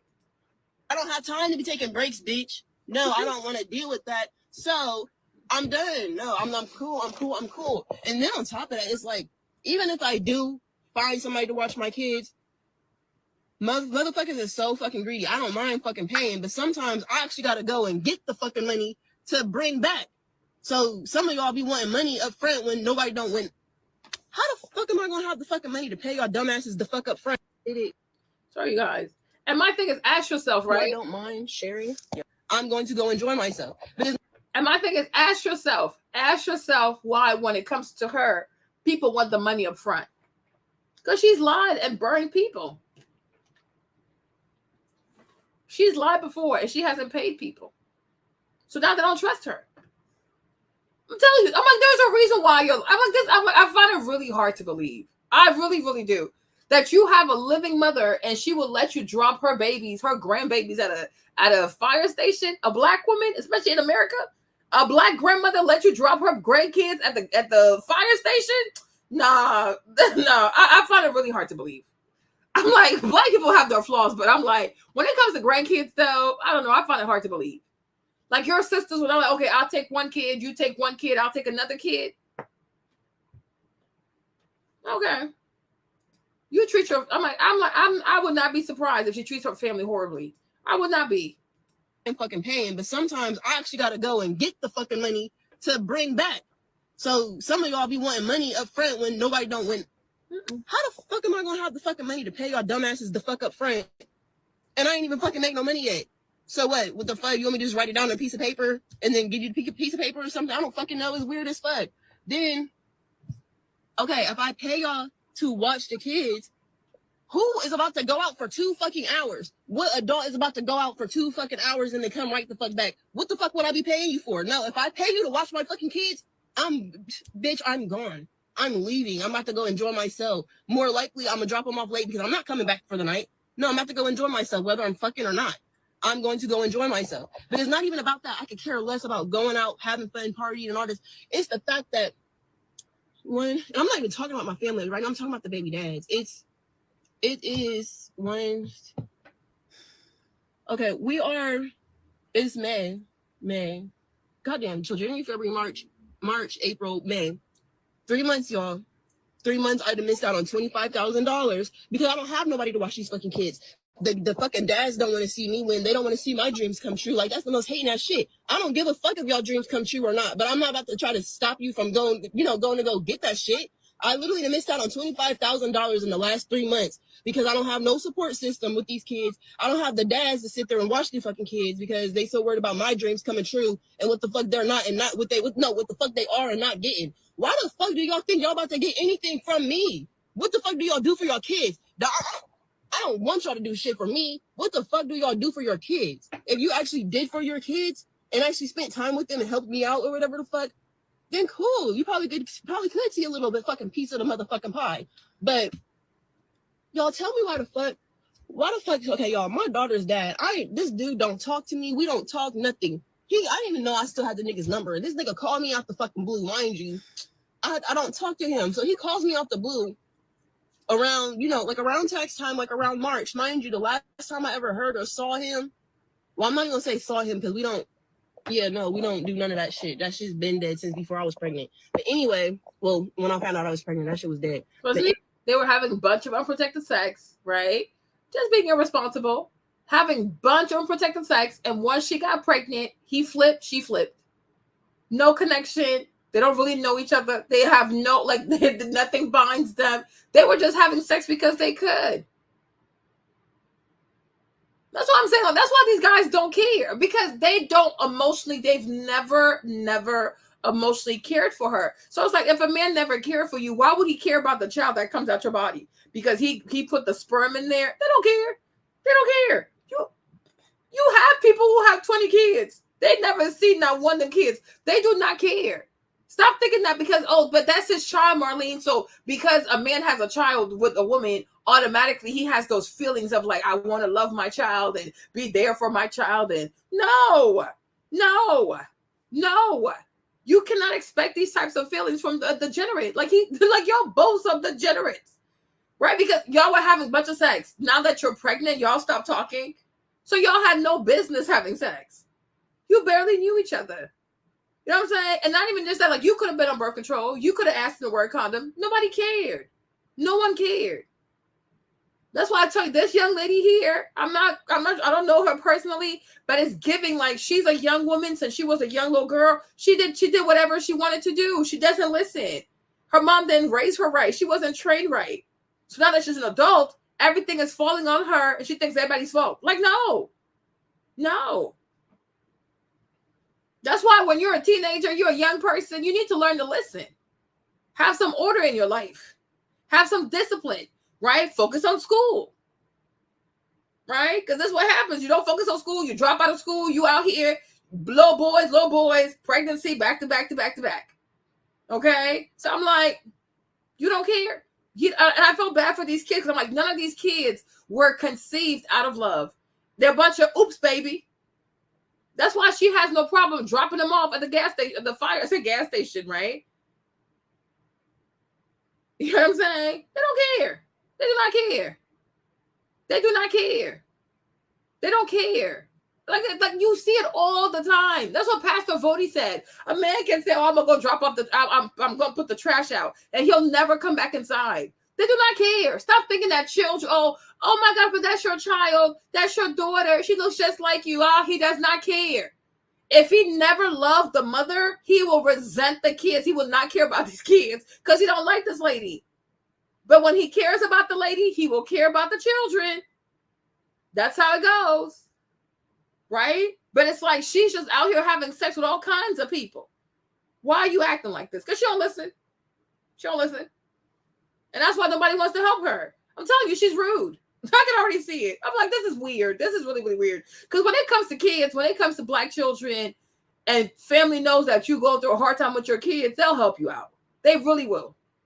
They might cut you out or be unhappy, but they'll do it. Begrudgingly, but they'll do it. Because, like, they just like, okay, it's the kids. Oh, it's the kids. But when everybody turns their back on you and you have kids, nah, you do some foul stuff. I don't know. You be doing some weird stuff. Any fucking way. Yeah, this nigga gonna call me around tax time. Mind you, I ain't seen or got no help from the nigga 2 years prior since my daughter was born. So he's gonna say, oh, well, which one are you claiming on taxes? I said, which one? I said, what do you mean, which one? Nigga, I'm claiming both of them on taxes. He was like, well, why would you do that if there's two of them and it's still me out here? And I said, nigga, had you did what the fuck you were supposed to do as a man, as a dad, then yes, you could claim one of them. And they love to say this like, oh, ninja, had you did what you're supposed to do as a man. He was never a man, girl. Shut up. They love to use these words like they sleep with men. No, y'all sleep with animals. Okay? Y'all sleep with animals. You sleep with men in the bushes. You sleep with males. These are degenerate. They're not men. They're not men. Because what man will be like, okay, I slept with this young woman. Now she's pregnant. Let me turn my back on her. That is not the behavior of a man. He's a male. No problem. He has the wiener and the balls. No problem. Right? But you can't say, oh, well, if you did this as a man. He was never a man to begin with.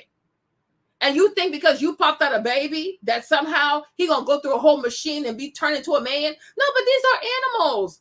Like sex, like I'm telling you, like having intercourse with people is the most primitive instinct ever. You don't need to be intelligent to have sex. You don't need to be smart to have sex. You don't need to have a plan to have sex. You don't need to have like a mind where you assess risk to like, to profit to have sex. Like anybody can have sex. Right? A 12-year-old, a 14-year-old, an 11-year-old. Like people just be out here just humping. Right? It requires no social skills. It don't require no intelligence. There's a hole, there's a heart on. You just bump, bump, bump, bump, bump, bump, bump. Okay? But it's a lust of the flesh. So it's like people who only live for their flesh, how are you different than an animal? Right? You only live to satisfy your sexual needs. You don't think about the bigger picture. Right? And I said when males, sorry, oh Lord. Like I said, when males, right, do not have sexual discipline, it leads to violence. It leads to violence, right? So anytime you have a male who does not control his sexual urges, does not control the number of sexual partners he has, does not make sure that he puts himself in a position to avoid pregnancies, avoid being put on child support, etc., etc., etc. This is not a man. You are dealing with a degenerate. Right? So you can then say, well, had you done what you were supposed to do as a man? Girl, you never cared to be with a man in the first place. Right? Because let's be honest, what does she even have to offer a man? Like, look at her. Like, I mean, she's a hot mess. Would you date her? If you were a man, let's be honest. I'm not trying to be offensive, but you can be offended. That's fine. Right? But if you were a man, if I was Marlon, right? If I have my life together, I have my credit together, I have a bachelor's degree, a master's, a PhD, or I'm a doctor, I have a great career, I make 6 figures. Why would I sleep with her? Like, why? Why would I even waste my time with her? She really has nothing to offer a man. Did she even graduate high school? No. She's a disheveled mess. Like, she's a mess. Right? So it's like the kind of dudes that would entertain these girls are the type of dudes that have nothing going on for themselves. Right? Because when you want to attract a man, you conduct yourself like a lady. She's a hood rat. She's not a lady at all. Like, I'm like, this is why she's in this predicament, right? No, I'm being serious. Like a real man that is serious, that takes accountability. He's not gonna mess with you. Like even in your mind, you're not there. Like she can't even say 2 words without cussing. Like what is this? She's just ignorant. Like she's so ignorant. So it's like you cannot get a man. So I guess you get a ninja, no problem. But one thing about the brand, when you decide to mess with a ninja, is that they're not serious people. They don't commit. They don't raise their children. They don't show up, right? They don't. So you got to decide. If you want to be with, if as a woman, you say, okay, I want to be with a man, you also have to learn to be a lady. Okay? That's it. If you want to have hood rat behavior, disrespectful behavior, drop out of high school, never even set a foot on a college campus, you don't read no books, don't know how to express yourself, articulate yourself without cussing every 2-3 seconds, you will never have access to a man because no man is going to deal with this type of behavior. This is ridiculous. This is ridiculous. Okay? Like what kind of man will even want you to raise his kids? Nobody. So the people that you can attract are ninjas. And I'm like, and I think, I'm not trying to be offensive, but I do think it's important for people to get to a point where you make a fine distinction between what a ninja is and what a black man is. There are 2 different species. And I think sometimes people have a tendency of using like ninja for a black man interchangeably because you're just looking at the outside and you're not really looking at the psychology, right? But a ninja is someone that's very specific. A black man is something very specific. So if you choose to enter, they truly are. It's a real thing. It's real. People might not want to admit it, but it's real. It's real. So it's like if you decide to hang out with ninjas, you date them, you sleep with them, you have to know what their brand is because their brand is well known. It's very well known. So you're either if you decide to go down that route, this is what you get. Don't turn around and act surprised, okay? Because they are truly, truly honest about their brand, right? If you want to be with a man, a black man, he's going to act a certain way too. And that's their brand. Now, you got to decide as a woman how you're going to mold yourself, your mind, your spirit, even the way that you dress, right? Even the way that you dress so that you can attract the black man and not a ninja. But you can't just look at the exterior and be like, oh my gosh, that's a man too. No. Okay? Just because it looks human does not mean it acts or thinks like a human being. Some people are savages. Some people are animals. That's like they just behave like animals. They live for their inner flesh, for their lust, for their instinct. They're constantly on the prowl to satisfy their sexual urges. They don't think about, oh, if I have 12 kids, how am I going to pay for that? Because they don't think they don't think like that. They don't care. They're the type of people who feel like it's the government's job to raise their kids. They have no problem going to prison and leaving females out here to raise children. That's their brand. That is their brand. Just like last time when I showed you these 2 guys talking, you had a black man versus a ninja. And the black man said, you have to work, be proud. You need to be proud to have a job. You got to go to work, take care of your wife. You can't make her work, clean, and do all the kinds of stuff. I'm like, yeah, that's a black man that's talking. The other guy who was sitting there, yes, he's primitive. He's a ninja.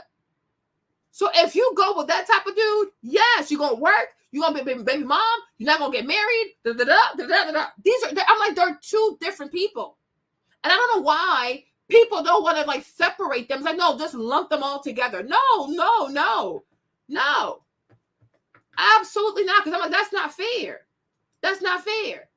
Hold on. Let me see if I can find it. I played so many videos today. Child. Where is it? Right? And I'm like, psychology matters. And psychology lets you know if you are dealing with a full-fledged man, like somebody who's enlightened, like somebody who, like, who has risen, I guess. Like, I don't know, awakened. I don't know. Right? But you can't just say like, oh, well, he comes in a masculine package, so therefore that's a man. That's a what? No. Stop lying. You can't even be serious. You cannot be serious. Where is it?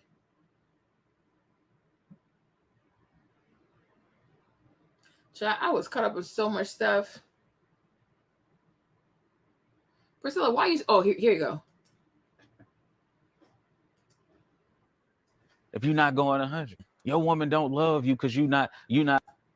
And brother, I applaud you because I understand that it is hard out here, but we are men, so we have to go harder. I'm not saying or trying to speak down to you, my brother, by any means necessary. I'm not.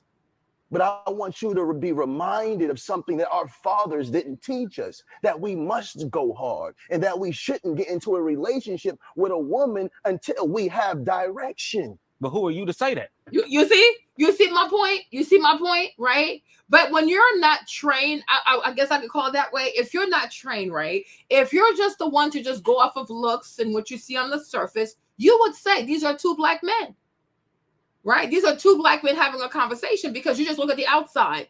They males, they black, so these are two black men, right? But what I'm asking you is like, you have to push yourself. You got to challenge yourself to go further and not just look at the psychology or what's between their legs. I'm like, don't just look at the complexion or don't just look at what's between their legs, but you got to look at the psychology, right? One has decided to adhere to the school of ninjas. You want to do it, don't want to do it, it's your life. You have the right to mess it up, okay? But one of these males has decided he's going to adhere to the school of ninjas. So he acts like one, he dresses like one, he behaves like one, he thinks like one, don't want to take accountability, he don't want to be a man, like all this stuff, he resents it, okay? Then on the left over here, right, in the Adidas, the tracksuit, you have a male who is a black man.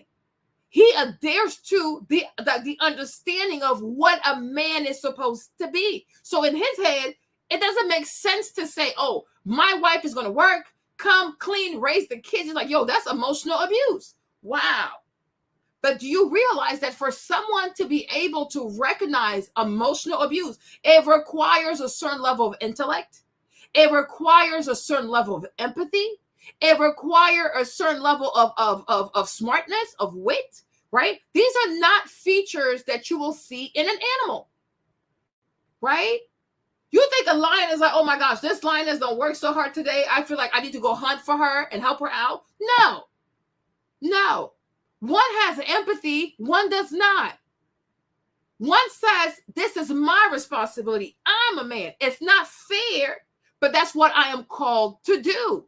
Because as a man, it's not a thing about what is fair or not. It's about commitment.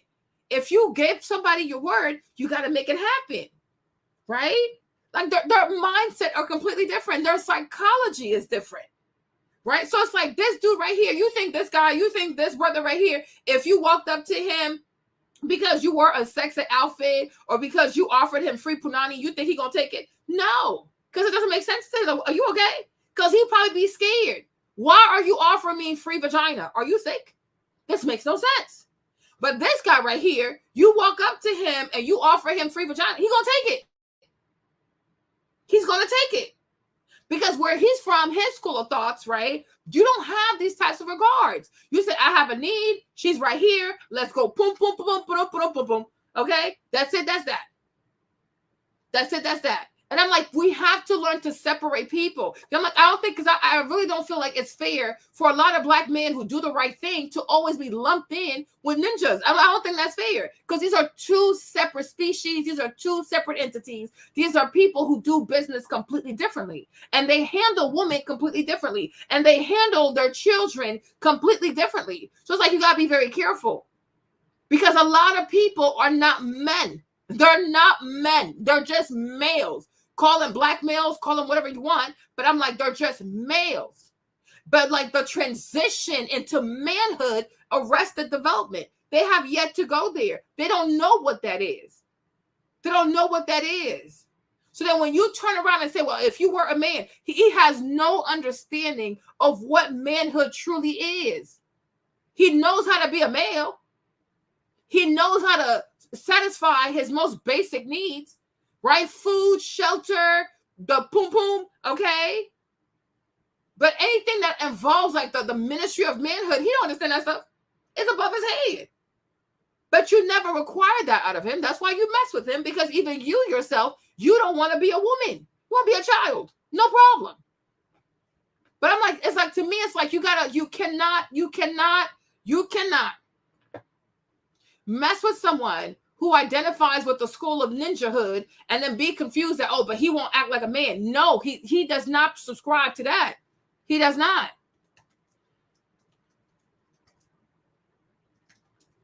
He does not. Let me play this again, because Pastor Woody probably said it. Oh, my throat. These heartburns are bad.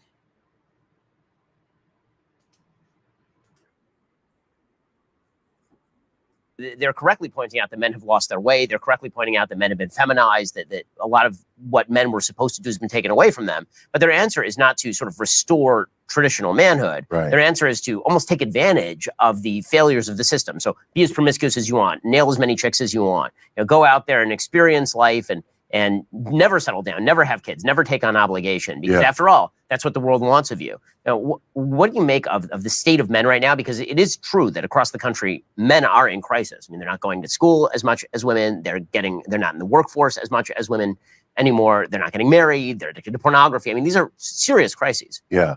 And part of that is, when you take manhood and try to look at manhood in isolation. And you see, even Pastor Vody, right? Even Pastor Vody, you will never look at Pastor Vody and dare to call him, like, even if you're trying to, like, even if it's in your vocabulary, even if you're the type to play around, whatever, you will never go to Pastor Vody and be like, yo, what's up, my ninja? You would never do that. Because the way he carries himself, the way he stands, like his presence, his aura, okay, is giving patriarch. You will never walk up to Pastor Vody and be like, yo, what up, buddy? You're not going to do that. Okay, because there's nothing clownish about him. There's nothing that makes you feel like you could get away with that type of behavior. No, go try that stuff. See what happens. I bet you won't. Right? When you see him, his size, like, because he's big, like, you see his size, you see how he talks, you see how imposing he is. You're gonna be like, yes, sir. Okay, hey, Pastor Vody. Okay, like, OG, like, you're gonna show him respect. You're not gonna try to, oh yeah, what up, man? Won't. No, what? He don't look like that. But there are certain people, when you see them, you can say, hey, what up, minute, and it's going to be okay, right? Because it's like the energy is completely different. But you would never look at Pastor Vody and say, oh, yeah, so that ninja right there, and you would never do that. You would not. I don't even care how much you say that word. As soon as you come into his presence, your whole English will change, okay? You're going to code switch. Because there's something about him that lets you know he don't play that. You cannot, like the stuff Amanda Seales was doing with Shannon Sharp. She wouldn't try that with this man. She would not. Because you can see his energy, right? You wouldn't have to go beg Pastor Vody to take care of his kids. Oh, somebody's pregnant. Now we got to go look for Pastor Vody to come pay for child support. No. These people are self-governing. Like, they understand responsibility. That's why I say it is not fair to like use black man and ninja like interchangeably. No, because these are two separate groups of people. Their psychology is different. And I'm like, and that's why sometimes I resent people just lumping you with all kinds of people based on your complexion or based on your gender. Because honestly, we don't have the same mindset. I don't think like you. I don't see myself in you. Like, besides complexion, what else we got in common? What else? Right?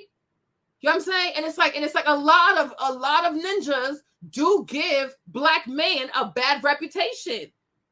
Okay? Because you gotta fight for your brand. But I'm like, a man is a man. Like, he's not the type to be afraid of responsibility.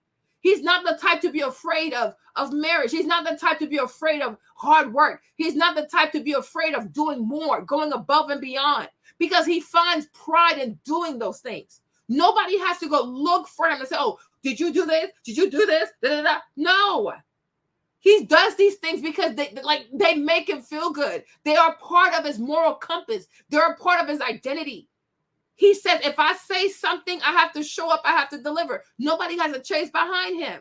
You don't have to chase behind him to take care of his kids. Whether he marries you or not, he's fully cognizant that I have a child, I must provide. Because if I don't, what does that say about me as a man? A ninja will never think like that. because he thinks it's somebody else's job to raise these seeds. He can go to prison for 20 years. He doesn't care. He can get the most basic job. He will never challenge himself to make more money. He doesn't care. Because it's a childish person who thinks it's other people's job to compensate where he fails because he has no understanding of manhood. And so for me, I'm like, it is not fair to mix a black man with the whole ninja persona, because to me they're two different people. And I'm like, don't just look at people on the outside. Oh yeah, they both black, they're both men, they both have the wee, so they're both like, no. I hope I'm making sense. You've already got a problem. The God who created us, he created us male and female, and so you cannot understand maleness apart from femaleness, right? You have to understand what it means to be a man, first of all, by what it means to be made in the image of God, and second of all, by what it means to be made as this counterpart to a woman. And this idea that God created us to be priest, and prophet, and provider and protector. God designed us that way. And when you take us away from that, like, we're bigger than women, we're stronger than women, we have all of these things that allow us to take advantage of women. They get pregnant, we don't. We can just walk away from it and, leave them with that.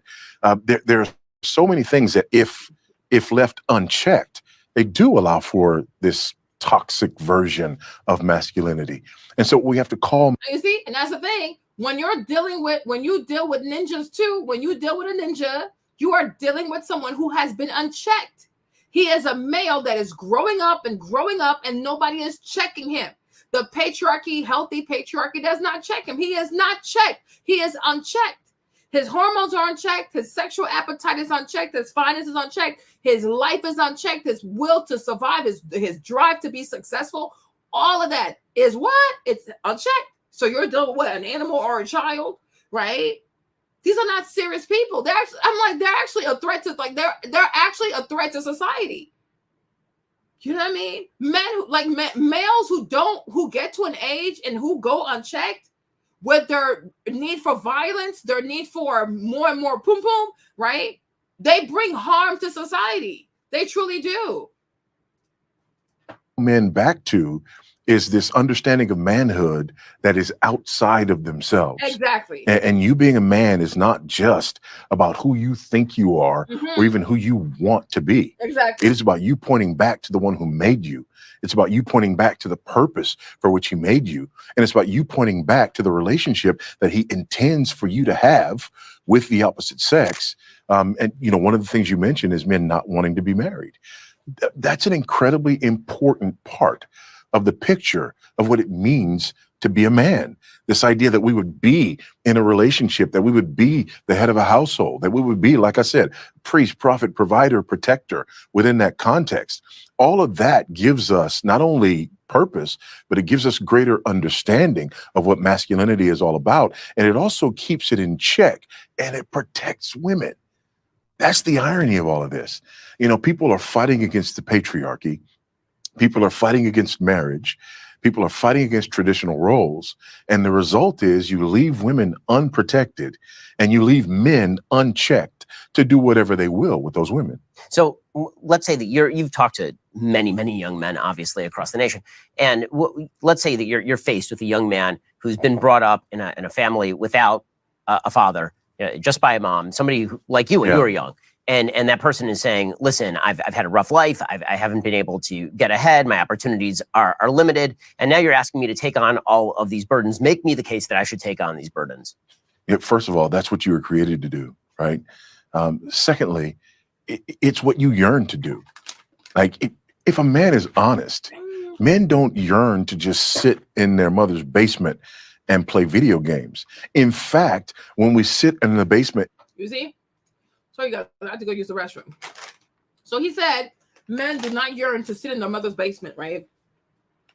Clarence was sitting in his mother's basement. You see? And that's why he has no problem impregnating people, not marrying them. And then on top of that, he's told he has 10 years to decide whether he wants to learn to be a man or not. Is it? And play video games We like to play those kind of video games that simulate, the actions and activities of masculinity, right? And so that's the first thing I want to say to him. You were made for more than this. There's a God who created the world and a God who created you. And so I want you to come back to that. The second thing that I want to say is that, don't buy the lie that says you have to have it all figured out before you can begin to exercise any kind of manhood. Nothing could be further from the truth, right? I don't have it all figured out. You don't have it all figured out. But this process, even this process of growing as a man, is part of what God has put in place for us to figure it out, right? The other thing. And the other thing too I want to say is I agree with him too. A man recognizes that God exists. He has some type of fear of God. He has some understanding of God. He has some type of fear of God. He knows that there is a God. There is a God. I might not pray every day. I might not read the Bible. I might not read the Quran. I might not read the Torah. But he understands that there is a God. And he knows that there's somebody bigger than him that can check him. Right? And so he's mindful of that. You guys, psychology matters. A person's psyche matters, okay? Not all people who walk and look like humans are actually human beings, okay? A lot of people are animals. They think like animals. They behave like animals. They react like animals. They make no sense. But a man is never a real man, he's never going to fear family, duties, responsibility, because that's where he derives his sense of manhood from. So when you're dealing with these little boys out here, you can't just say, oh, I'm going to have sex with a boy, but once I get pregnant, I expect a man. Nope, it don't work like that. It does not work like that, okay? Taxes. But you don't do shit. You don't send no Christmas cards. You don't buy no gifts. You don't visit them. I can't even ask you, bro, tell me. All my kids, I swear to God, I videotape this shit and I'm going to post it later. I swear to God, I kid you the fuck not, y'all.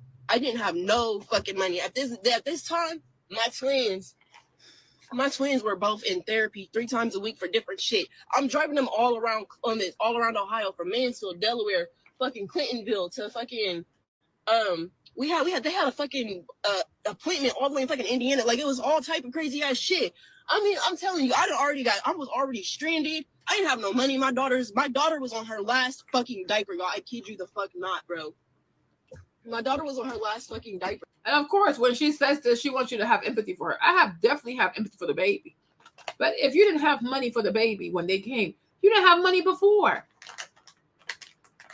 You see? I don't know why poor people, broke people love sex so much. They can't even afford it. I don't know why poor people, broke people, uneducated people are constantly obsessed with sex, unprotected sex, right? They have no money. Instead of using their free time for the sex, go apply for a job, go back to school, get you busy. And how the saying go, that it hit idle hands or the devil's playground or something like that, right? But you see, right? When you're not doing something productive with yourself, with your time, with your intelligence, right? What's going to happen? You're going to be out here Netflix and chill, right? Because I'm you had no money before you had the babies. You had no money when you got pregnant. And most likely you had no money when you were having sex. And most likely this guy that got you pregnant, right, never even took you on a date because he also had no money. Right? Never took you anywhere nice because he had no money. Right? And you sit there, you ain't got no money. He ain't got no money. So y'all decide to entertain each other by having the intercourse. Because y'all some broke people. You are broke as hell. Don't even have a pot to piss in. But you are the people who want to enjoy unprotected sex. Make it make sense. Okay? Because if we're being all the way honest, you guys, let's be honest. Put your feelings aside and be honest, right? Unprotected sex is a luxury. Okay? People who can smash without a condom is rich people. People who have the coins. Okay? Broke people need to use protection. Okay? Broke people should be on birth control because you can't afford this. You don't have the money. Right? If a man can't even buy you a full meal from McDonald's, What business he got having unprotected sex? He can't afford it. And this is where I'm going to go and agree with Cardi B, the Libra, when she says broke ninjas don't deserve no cootie cat. I agree. Because unprotected sex is a luxury. It's for people with means. You don't have the money. So humble yourself. Recognize your tax bracket. Okay? Recognize your little welfare lane. Okay? And just don't do it. Because you can't afford it. Now, if you rich like 50 cents or you rich like Beyonce or you got money like somebody who makes $100,000, I guess at that point you can have unprotected sex because you can afford a baby. But you too broke. I mean, you are too broke to be having unprotected sex. Ask her, the man who got her pregnant with the twins, did he ever take her on one date? I bet you not. Ask her. Did she ever even ask him for $20? And he was able to give her $20? Most likely not. Ask her, before she even had unprotected sex with him, ask her if he ever put gas in her car and filled up her tank. Not the little $5 hookup. No, I'm talking like, did he ever put gas in your car and fill the tank all the way up? I bet you she'll say no. Ask her, did he ever buy you groceries? I'm talking like enough for 2 weeks. Okay. I bet you not. Okay. All right. Hey, babe. A man can't buy you groceries. Can't put gas in your car. Never takes you on a date. Okay? He can't even give you money for you to get your nails done. But you're gonna be over here having all types of unprotected sex with this man. Okay? And you're doing it enough times to get pregnant. Clown. Clown behavior.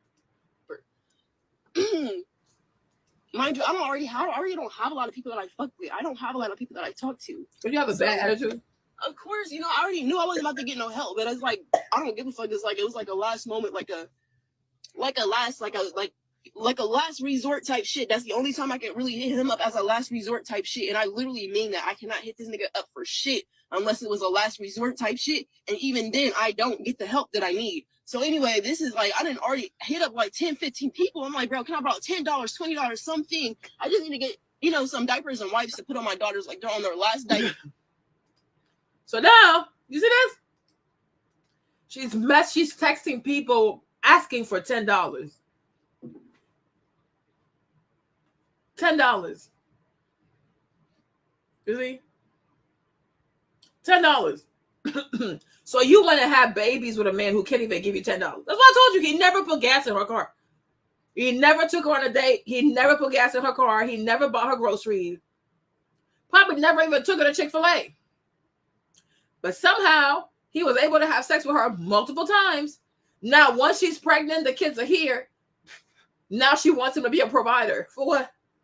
You should have tested that before. At this time, I kid y'all the fuck not.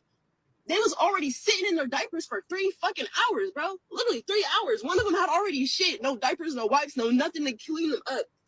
She let a baby sit in feces for 3 hours. Girl, you're crazy. I call this nigga, bro. I call him, and I'm like, bro, I don't have no diapers, no wipes, no nothing. Don't do it for me. Do it for your daughters, because at the end of the day, this is for them. It's not like I'm about to be wearing the fucking diapers. It's not like I'm about to be wiping my ass with the fucking wipes.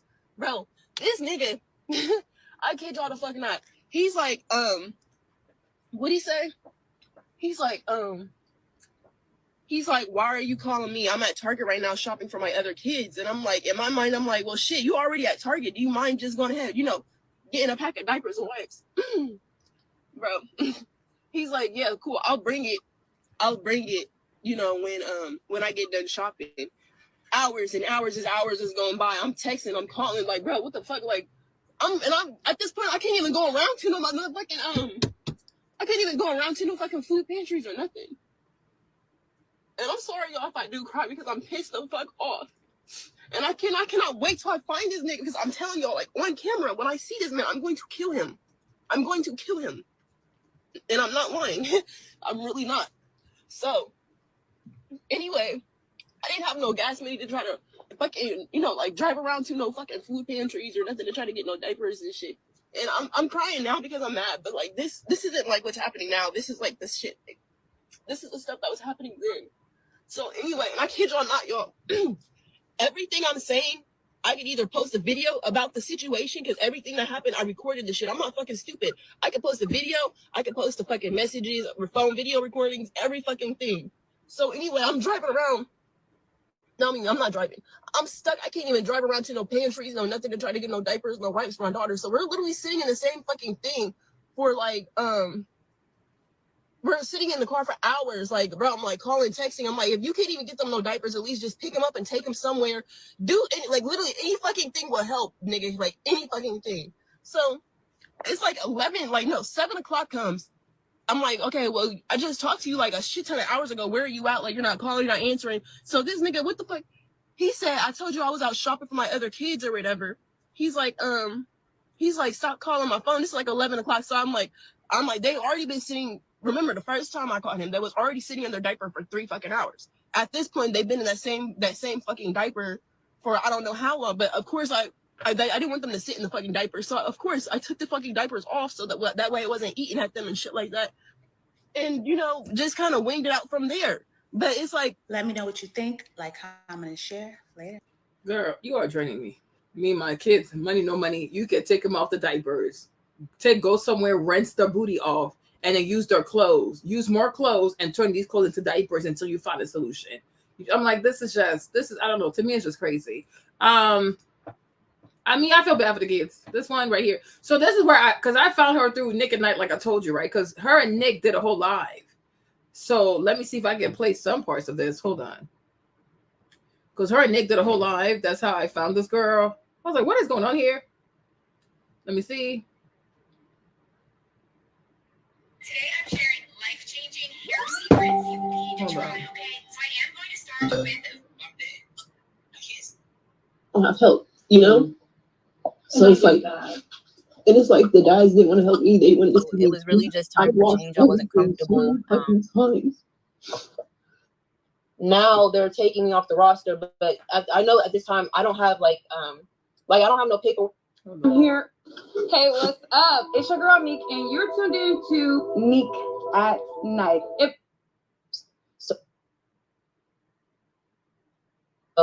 I lost the work. Sorry.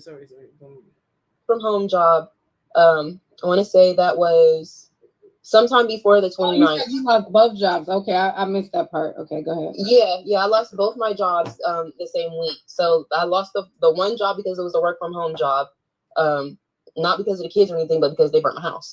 So then I lost the other job right after, which I was like, at first, I was like, you know what? I still got one job. We're cool. Then that's when the daycare and the roster stuff happened. So I ended up losing that job. And I'm like, oh, okay. Well, my rent. Sorry to cut you off, but how did your kids get taken off of the roster? Like, how did that go? And how many kids do you have also?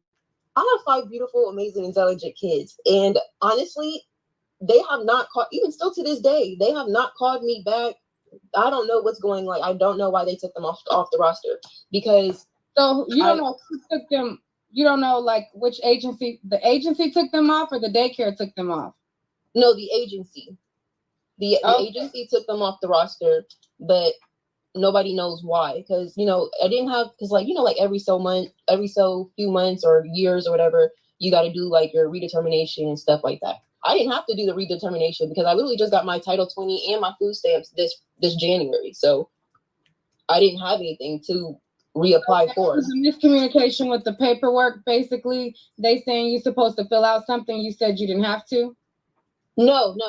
So I'm saying with the Title 20 and the food stamps, I got those in January of this year. So come now, February, March, April, goodness, Jesus, April, come April, now they're taking me off the roster. But I know at this time, I don't have I don't have no paperwork or nothing to fill out because I just got my benefits. So I don't have nothing to do. I have to wait till that year comes. I get that part. But I'm saying, but what they were telling you was you still needed to fill out something, even though you felt like you had already turned everything in, right? No, they haven't contacted me at all. Like, literally, I have no idea why they took them off the roster. Because in order for you to even get approved for your benefits, you already have to have all your paperwork and stuff turned in.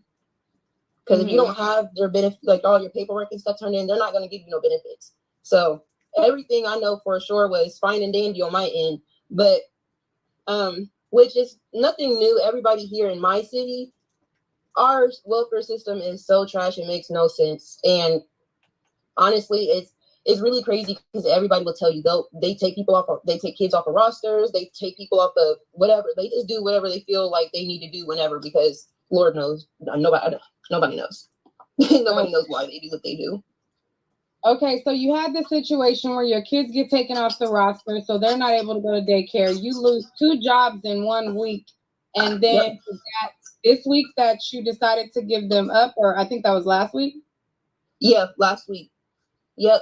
And that was, I want to say probably a week after, or maybe like a half week after like everything I just couldn't take anymore. Like after a week, it was just like, food is getting low. The landlord, because although he obviously knows I lost all my food, plus more than just that, obviously. So, with him not even trying to work with me on, reimbursing me anything, I'm like, hey, I don't even want the money. Just can we get some food for the day, or stuff like these kids is hungry. So it's like, even with door dashing, and which also wasn't the best either, because we're driving with 500 hungry kids and we're door dashing other people's food.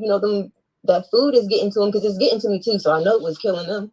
So, we're getting all this good smelling food and stuff. And, we're not about to dig in nobody's bags or nothing, because that's just nasty. You just don't do certain stuff. Right. So it wasn't worth it. I was actually losing more trying to DoorDash than actually gaining, because it would take all day to make $80, but I probably already had to put 50 of that $80 into my gas tank. So where were you guys sleeping at this time? So you said that your house burned down, you didn't have a job, and then you're driving around in your car to DoorDash with your kids. At the end of the day, when you're done DoorDashing, where are you guys sleeping at, and what are you guys doing? So a lot, we do have homeless shelters here in the city, but I did not utilize not a single one of them, because I've been there, done it before. They're not safe at all. But as I do have family, because, I made it, I wasn't trying to, but I was saying, like, family don't help me and things. They've been helping me since, I was 15. It's just, they really can't do it right now. So they were, with my sister, and, it wasn't a lot of space for everybody. So, as a mom, all the kids are in the house. There was, kind of somewhat space for me to sleep, but it was kind of tight, So I ain't gonna lie, the kids was in the house. I slept in my car for a week. I mean, Happy Nurses Week. I wish all nurses out there financial compensation, and that's all I got. You can see, I just put my seats down and get me a blanket and a pillow, and and sometimes I'm not gonna lie, the back of the seats are so hard. So sometimes I would sit right here in the driver's seat and either put my seat back, or sometimes I would sleep sitting up. It didn't matter to me. I wasn't outside no more, or I wasn't outside at all, actually, but I wasn't outside. And, I've slept in abandoned buildings with my kids before. Or I was, pull an all-nighter, staying up, keeping watch so they could sleep. I refuse to do that. And I'm not going to put them through it again. I'm not going to, we came too far to backtrack. So if I have to kind of, separate from them for a little while I get ourselves together, get our finances and things together, then yeah. Okay, so the number one question that people are asking or have asked in the chat, somebody says, how old is she? I believe she says she's 27. They want to know, okay, so you have 5 children. How many fathers are there? So there's 3 of them all together. The first one, I don't call him a father at all. I just say sperm donor, because that is actually the man who raped me from 15 to 18. And I've tried to reopen my case so many times. I've tried to get justice. I haven't got anything. But what I do have was my letter from Children's Services from when I was younger, during that whole thing. And they, hey, we have sexual abuse, for this young lady, and it's substantiated. We have clear evidence that this young lady is being sexually abused. I've tried to get justice so many times. But it's past the statute of limitations, and they're not trying to hear it.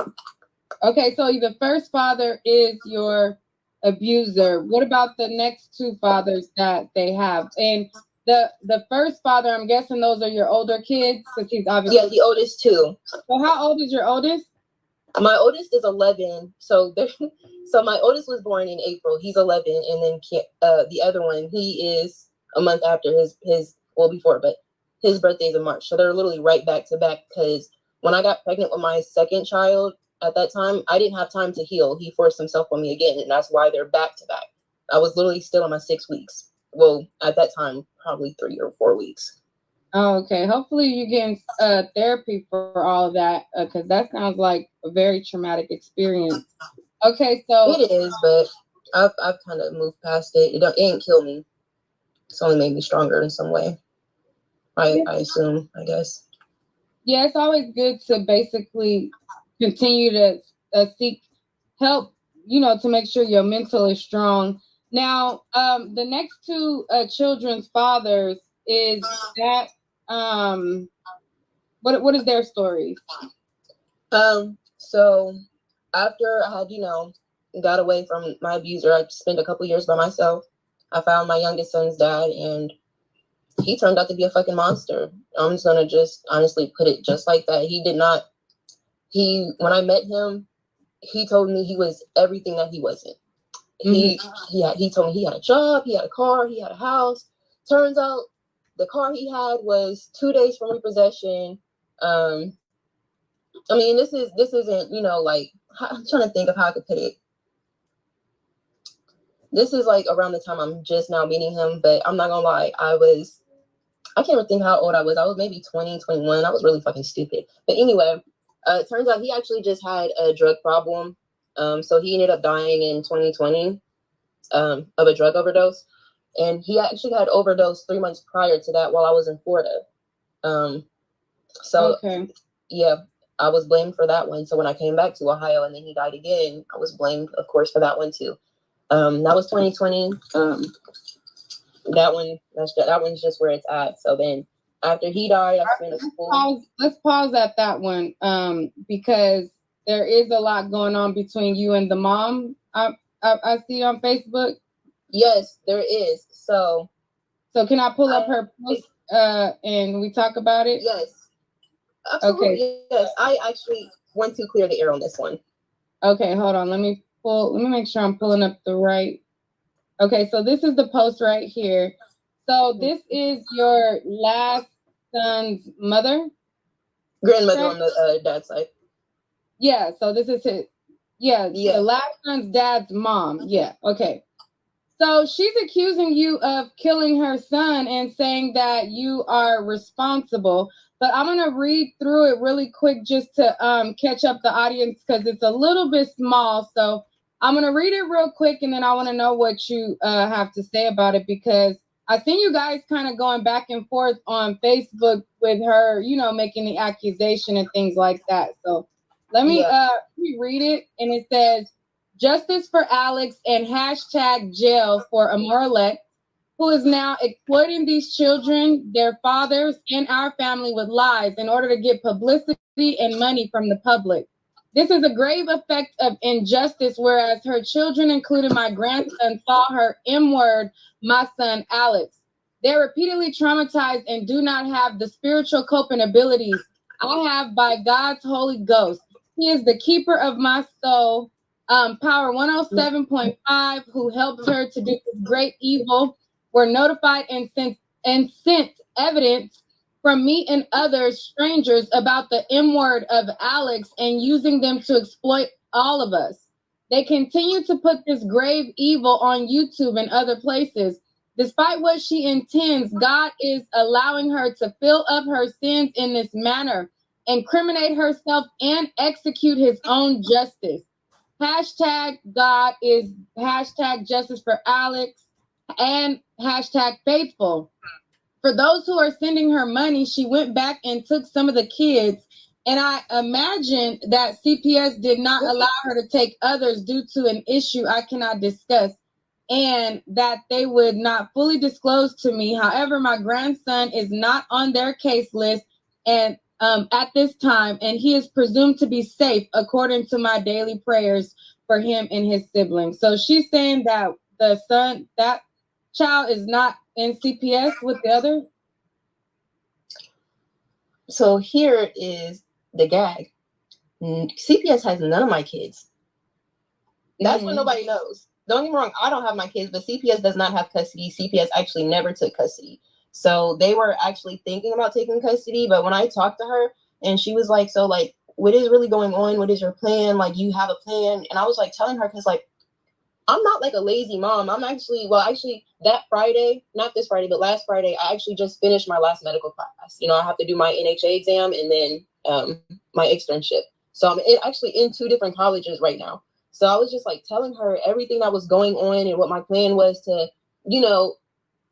get us financially stable and, maintain it and, expand it or whatever.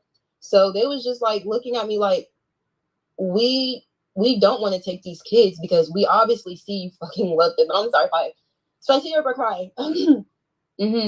Because though the kids are not with me, I do know where they are. I do see them every day. I have not perfect, but perfect, yes. But I do have communication with them every single day as well. So you gave them to a friend or family member, or they're with CPS, but you know which house placement they're at? I'm trying to understand what you're saying. Yeah, no, I don't have a case with CPS at all. Once I talked to them that night, they gave my kids technically, like, I still have custody. I still have legal custody of my kids. Okay. I still have legal custody of my kids, but I did choose to place them elsewhere so that I can work and, chase these different ventures and try to sustain, because honestly. So did she record all of this just to make money? Because now I'm confused. Like, I'm so lost. Because the grandmother here is saying that her baby, like her grandbaby, when she calls CPS, they don't have a case for the child, right? So the Nique is like, okay, but where are the kids? She's like, oh, CPS does not have my kids, but I know where they are. So then Nique is asking her, so are they with your family? She doesn't want to say yes or no. So I'm like, what? So was she doing this just to get money on TikTok? Because somebody else said that earlier. Like, she probably just doing this just to raise money, just to make money. Oh my gosh. Yeah, it's really confusing. So you went to CPS, you recorded yourself, and she even went. Maybe she's just talking to a friend, just pretending that it's CPS. What do we know, right? But there's no case for all 5 kids. They're not in the system. So if they're not in the system and you know where they are, so where are the kids? And so what were you recording yourself like this? This is bizarre. She's insane. She's truly insane. Honestly, I'm looking for generational wealth for me and my children. And even if it's not going to start off as generational wealth, stability and security is number 1. That's all I'm chasing right now. So yeah, I do have custody of my kids. They're just not physically with me. So you placed them with somebody, or did CPS? Because it sounds like you're saying. I did. I'm sorry. Yes, I did. They actually, once they realized, like, we're not about to take your kids from you because we obviously see you fucking love them. Like, so I still have custody. I did place them elsewhere. I forgot what I was going to say. Shit. Yeah. No, the CPS didn't place them. I placed them. I chose where their placement is. This girl is up to no good.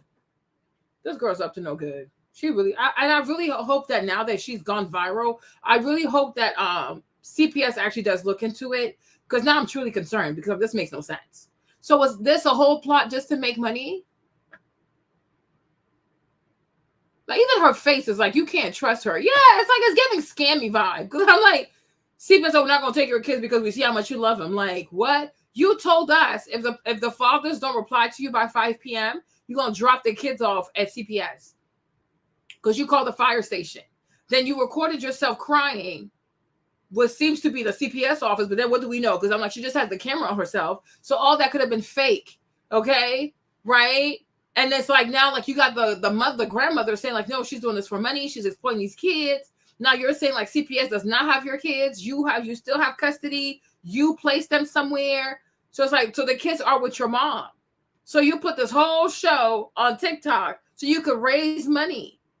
Because you see what these girls are getting. Like the girl Morgan with the baby, like what's called the Rented Man from Atlanta. You have Reesa, Teesa. Like, this is what these girls do on TikTok. They cannot be trusted. Like, they truly can't be trusted.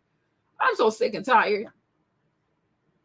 So I know how safe they are. I know what's going on.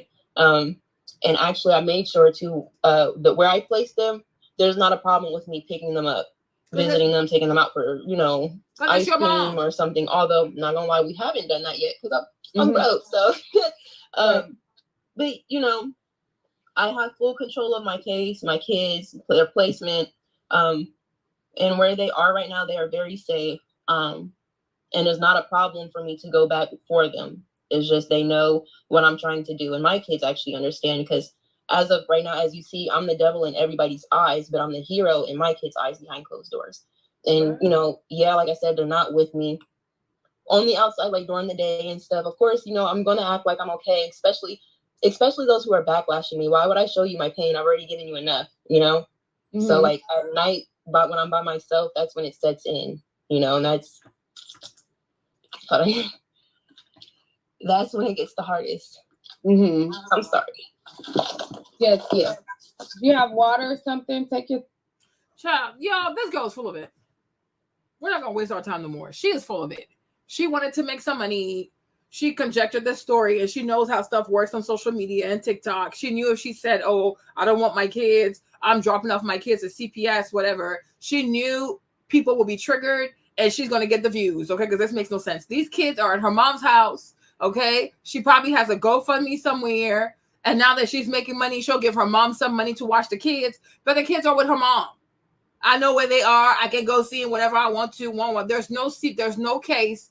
She probably recorded herself. She probably never even went to the CPS office. It probably was all fake, right? To make money. And I'm like, why would the mother of the third baby daddy who's deceased would accuse you of unaliving her son? So are you also a user? Do you use the drugs? Like, what is happening? Like, girl, bye. We are tired. We are moving on. This makes no sense, okay? So now, let's talk about this other story since we're talking about mothers, okay? So the mothers of YouTube are fighting. I don't really get into YouTube drama though, but why not? Okay? So, you have this young lady here. Her name is Nique. Okay? She's 25 years old. Sorry, y'all. Just like Queen Naija, she also started off like a couples channel, and then they broke up. Right? So her and the guy broke up. So I guess she had to start her own channel. And then now the guy is with this girl right here named Lena. And it seems like this one, they just got engaged recently. Y'all, it was a little interesting. I'll bring that to y'all. A little story, right? So these two, her and Nick's ex got engaged, right? But while they were planning their engagement, they didn't want to let Nick know that they were planning an engagement. Now, I think like the day of the engagement, because she has a son with her ex, the boy didn't have an outfit, right? So like it turned into this whole drama. But before we even get into it, let's kind of play this video first, okay? Let me play this video real quick. You guys are doing so much better too. Do you think that I'm a good baby mama for Splay? Yes. Because I feel like there's worse. Like, there's people out here that do the most, and I don't feel like you do the most. Like, I feel like, you know, some of the stuff that you've not done in the past, but like, you know, what you guys go through is like normal stuff. It's normal feelings. It's normal for you to feel some type of way about this, that, and the third, or want him to do certain things. Like, you're a mother at the end of the day. So I feel like from mother to mother, I understand certain shit. Okay. And I understand how guys do too. So that's a little slow. That's true too. Somebody said, okay, now this is like a crazy question, but fuck it, we're going crazy. Since Nique had a threesome with King in the past, would you do a threesome with King now? No. Y'all hear this type of degeneracy? Oh my gosh. So her and her ex were having threesomes, and now they're no longer together. I wonder why. Like, these young people are crazy. No. That opens up the cheating, y'all. Learn from me. Yeah, Don't do it. no. I ain't gonna lie. Like, I feel that before. You guys are doing so much better too. Okay. So these two, now they're fighting. Okay. They went from, oh, I like you. I think you're a good baby mom. Blah, blah, blah, blah, blah. And now it's like the girls are fighting. So here's a little boy. He didn't have an outfit for his dad's engagement. And I'm like, what is wrong? Let me see if I can find a good video. I'm like, what is wrong with people, man? Let me see if this one's a good one. Let me see which one's a good one. Which video was I watching now before this we got here? La la la la la la la. Let me see, y'all. Let me see what video is a good one.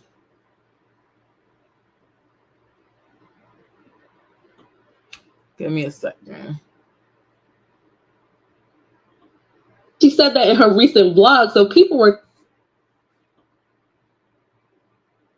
Nique blocked Lena and posted a video titled "I'm Fed Up" after Lena tweet a BB fed the F up for real. So Nique supporters were coming at Lena and King after they forgot to get Kaiser the outfit for their engagement party. So Nique had to end up buying the outfit, and she said that in her recent vlog. So people were coming at Lena and King, which caused Lena to go live, and she said that Nique's mom actually forgot the outfit that was supposed to be worn for the engagement party. So Nique actually dropped a video titled "I'm Fed Up," and she was explaining this. I didn't know until the day of when my mom was already on the way to Houston that it was even a party going on. So I wasn't aware of nothing. My mom didn't think too much about it because she was only told 2 weeks prior that, oh, I'm bringing Kaiser to a party, and then called that morning asking and reminding her about pants that she had already left in Louisiana.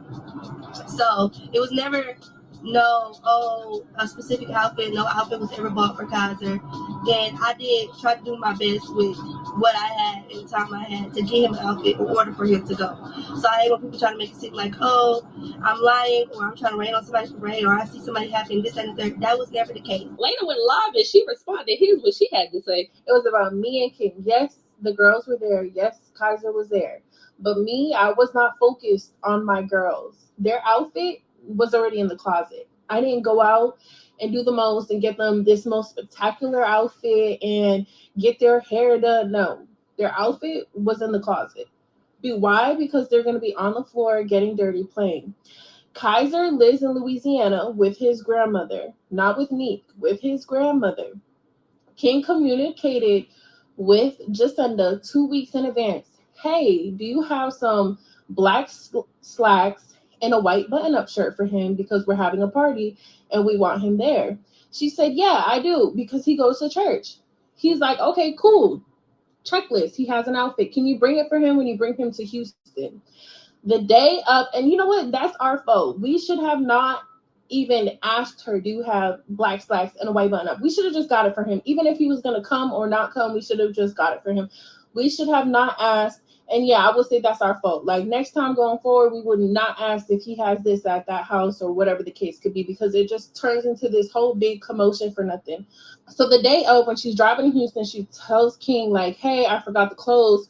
And it's the day of the party. I have appointments. Mind you, I was 40 minutes late to my appointment. Like we had no time to go to the store and go pick him up an outfit. And she was heading to Nique's house anyways. And then, so I guess Nique found out the... Bring your trip to life with Expedia's Chat GPT integration.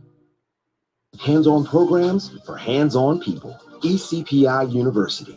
I've always day of stop speaking on his kid. No, I'm gonna speak on whatever I want to speak on, because y'all dragged me into the situation talking about you're a stepmom, you should do better, this and that. Why didn't you make sure he had an outfit, but you made sure? My girls had an outfit that was already in their closet. The outfit they had on was already in their closet. So yeah, when Nique made the video talking about, oh, she found out the day of because she didn't know about the engagement party. Yeah, you didn't know because King don't communicate with you, because you don't be with Kaiser. King communicates with Jacinda because Jacinda is the one that takes care of Kaiser. So that's why you found out the day of, because your mom forgot the outfit in Louisiana. That was already an agreement, is to not talk about us in your videos. We won't talk about you. She had already came to me not too long ago. But these people, I'm like, these young people are just so, I don't know. These young people are just so messy to me. So hold up. Okay, so these two right here, let me play a video. Hold up. Here is the engagement, right? Okay, so these two right here got engaged, okay? They got engaged, right? Here's the little engagement.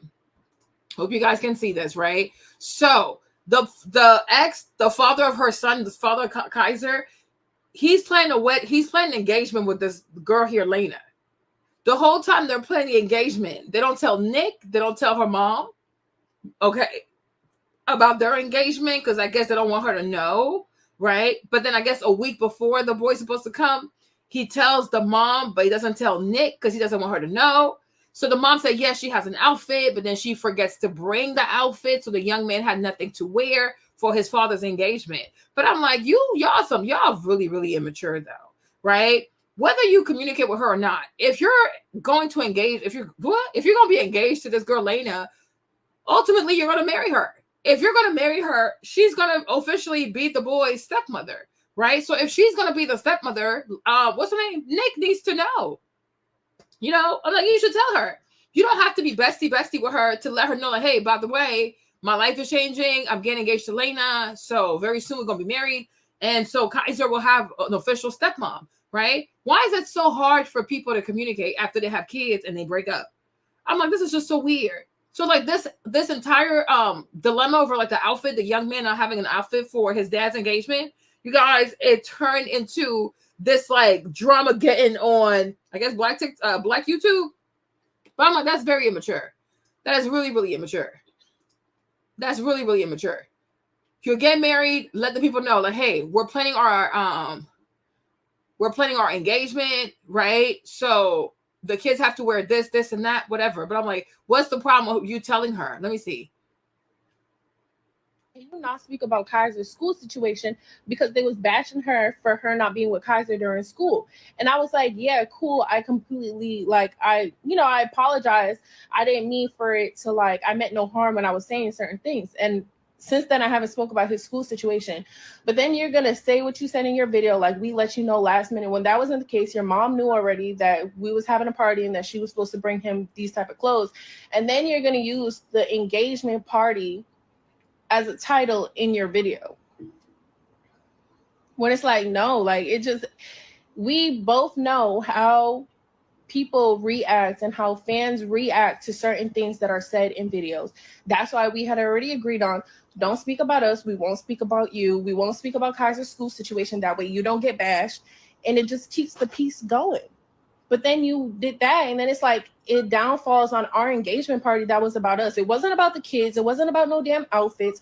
The engagement party was about us. And it's just so annoying because it's like it can all be prevented. And I had texted her privately. So yeah, I'm going to insert myself. And yeah, I already texted Nique all this. Me and Nique already didn't end up on a good note the last time she texted me because she's disrespectful. I don't care. I'm like so fed up with everything that it's like it is what it is. Like I don't even care. I've been this nice person, keep it cordial, keep it respectful.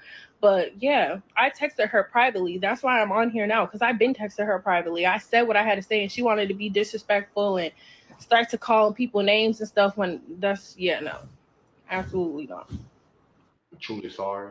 Long ago, she came to the both of us. You guys are doing so much better. Speak about Kaiser's school situation because they was bashing her for her not being with Kaiser during school. And I was like, yeah, cool. I completely I apologize. I didn't mean for it to I meant no harm when I was saying certain things. And since then I haven't spoke about his school situation. But then you're gonna say what you said in your video, like we let you know last minute, when that wasn't the case. Your mom knew already that we was having a party and that she was supposed to bring him these type of clothes. And then you're gonna use the engagement party as a title in your video, when it's like, no, like it just, we both know how people react and how fans react to certain things that are said in videos. That's why we had already agreed on, don't speak about us, we won't speak about you, we won't speak about Kaiser's school situation, that way you don't get bashed, and it just keeps the piece going. But then you did that, and then it's like it downfalls on our engagement party that was about us. It wasn't about the kids. It wasn't about no damn outfits. The engagement party was about us. I had already texted her prior. I texted her a couple of days ago, and I'm very mature. When I text her, I'm a very mature person. I keep it 100. Like, I'm not disrespectful. I don't call her out her name.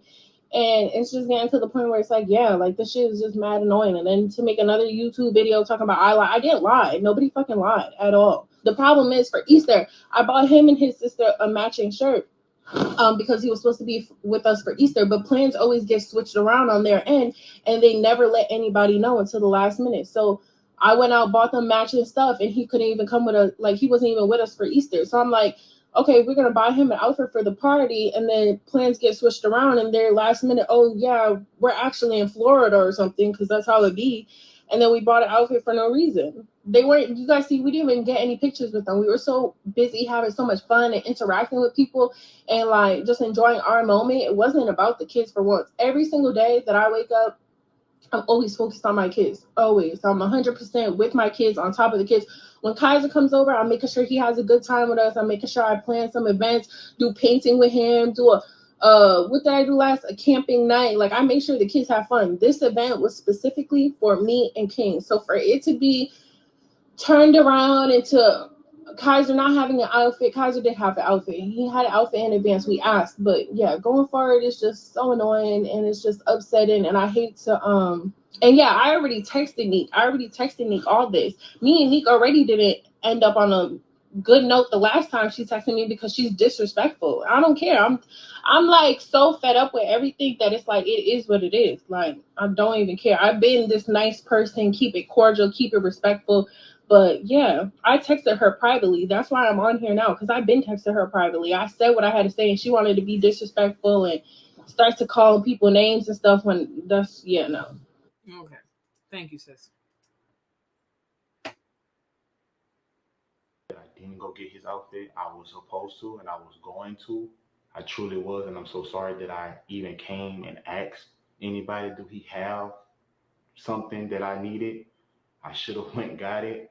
But like, just off of the whole thing, I would never thought that it would have been this and came to this. You know what I'm saying? Because it's just like, if I would have left Kaza out, which I wasn't going to leave Kaza out, if I would have left Kaza out of the situation, it would have been a problem. Now the problem is finding that I didn't go get him a shirt and some pants that was told to me that he had, that was left behind, and it wasn't no problem then. But for you to make a video, and I told you several times, don't make a video using my name, then use engagement party. I haven't even dropped my own engagement party, and when you say engagement party, that's something between me and mine, like me and my fiance at the end of the day. So like, that was an art thing. Like, I feel like our party got rained on, and party got rained on off of something that you just wanted to put, like, you know, your 2 cents in and say what you wanted to say, like you didn't know this. And I feel like it was whining. I feel like it was complaining. I'm truly sorry that I didn't, you know what I'm saying? So you don't get your child an outfit, but you're more concerned about the title of her video. When I tell you these YouTubers are completely out of touch with reality, it's kind of sad. It really is kind of sad. But honestly, a lot of people really have no business. A lot of people really have no business having children. Like, seriously and honestly, like, you really have no business having kids. I'm like, what? Oh my gosh. Oh my goodness. Oh my goodness. Then you have kids, you can't raise them, they can't be with you. Huh? I'm like, they're all very immature to me. They're really, really immature to me. This is very silly. But I'm like, but you see, people just have kids just to have kids. Just like, sorry. They have kids just to have kids. They don't want to be parents. They don't want to raise the kids. They want to be YouTubers. They want to be influencers. They want to travel the world, right? But they'll have kids just to have kids, or they'll have kids for content, or they'll have children as an accessory, right? But it's like the actual time commitment, like that it takes to really raise a child. They don't want to put in that work. And the children suffer.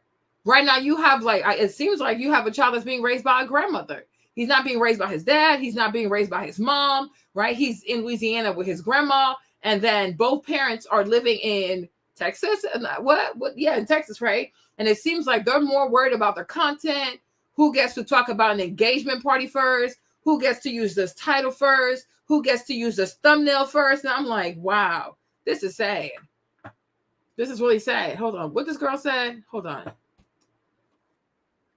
Even thinking this through, because how can you imply that Nique is not a good mom because Kaiser lives with her mom, but you're the stepmom and Kaiser doesn't live with y'all either? Where is the dad's accountability? I feel like Lena isn't even thinking this through, because how can you imply that Nique is not a good mom because Kaiser lives with her mom? But what is hold on. Y'all, that's the thing about the sisterhood. Like, y'all want to cap people so badly. Nique is 25 years old. What is stopping her from raising her own child? Why does her mom have to raise her kid for her? She's 25. She makes a lot of money. Why can't, I don't know if you guys are familiar with her. I'm not too familiar. I just brought this up because it's like good for the show. But I'm like, if you're 25 years old, why can't you raise your own kid? You're young. You have energy, right? You're a YouTuber. You can do YouTube content anywhere you live. Like, it's not that deep. It's like, why aren't you raising your kid? Like, your mom already raised you. She's a grandmother. Like, why can't you raise your own kid? Make it make sense. You know, I'm like, how? I don't know if this is weird. And also the dad too. Why isn't he raising his child also? So it's like both of y'all. How can you be? I don't know. How can you be good parents? I'm like the other girl, Lena. She has children. You're helping her to raise her kids. So it's like, why aren't you not raising your son? Why are you not raising your son? That's just weird. I'm like, these people are really bizarre. There was this other video I saw. Hold on, let me see if I can find it. Let me see.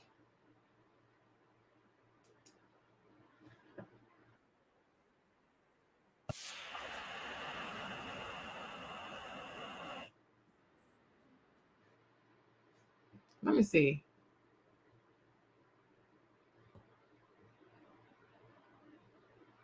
So there's still a lot of back and forth between Nique and Elena, low-key shading each other.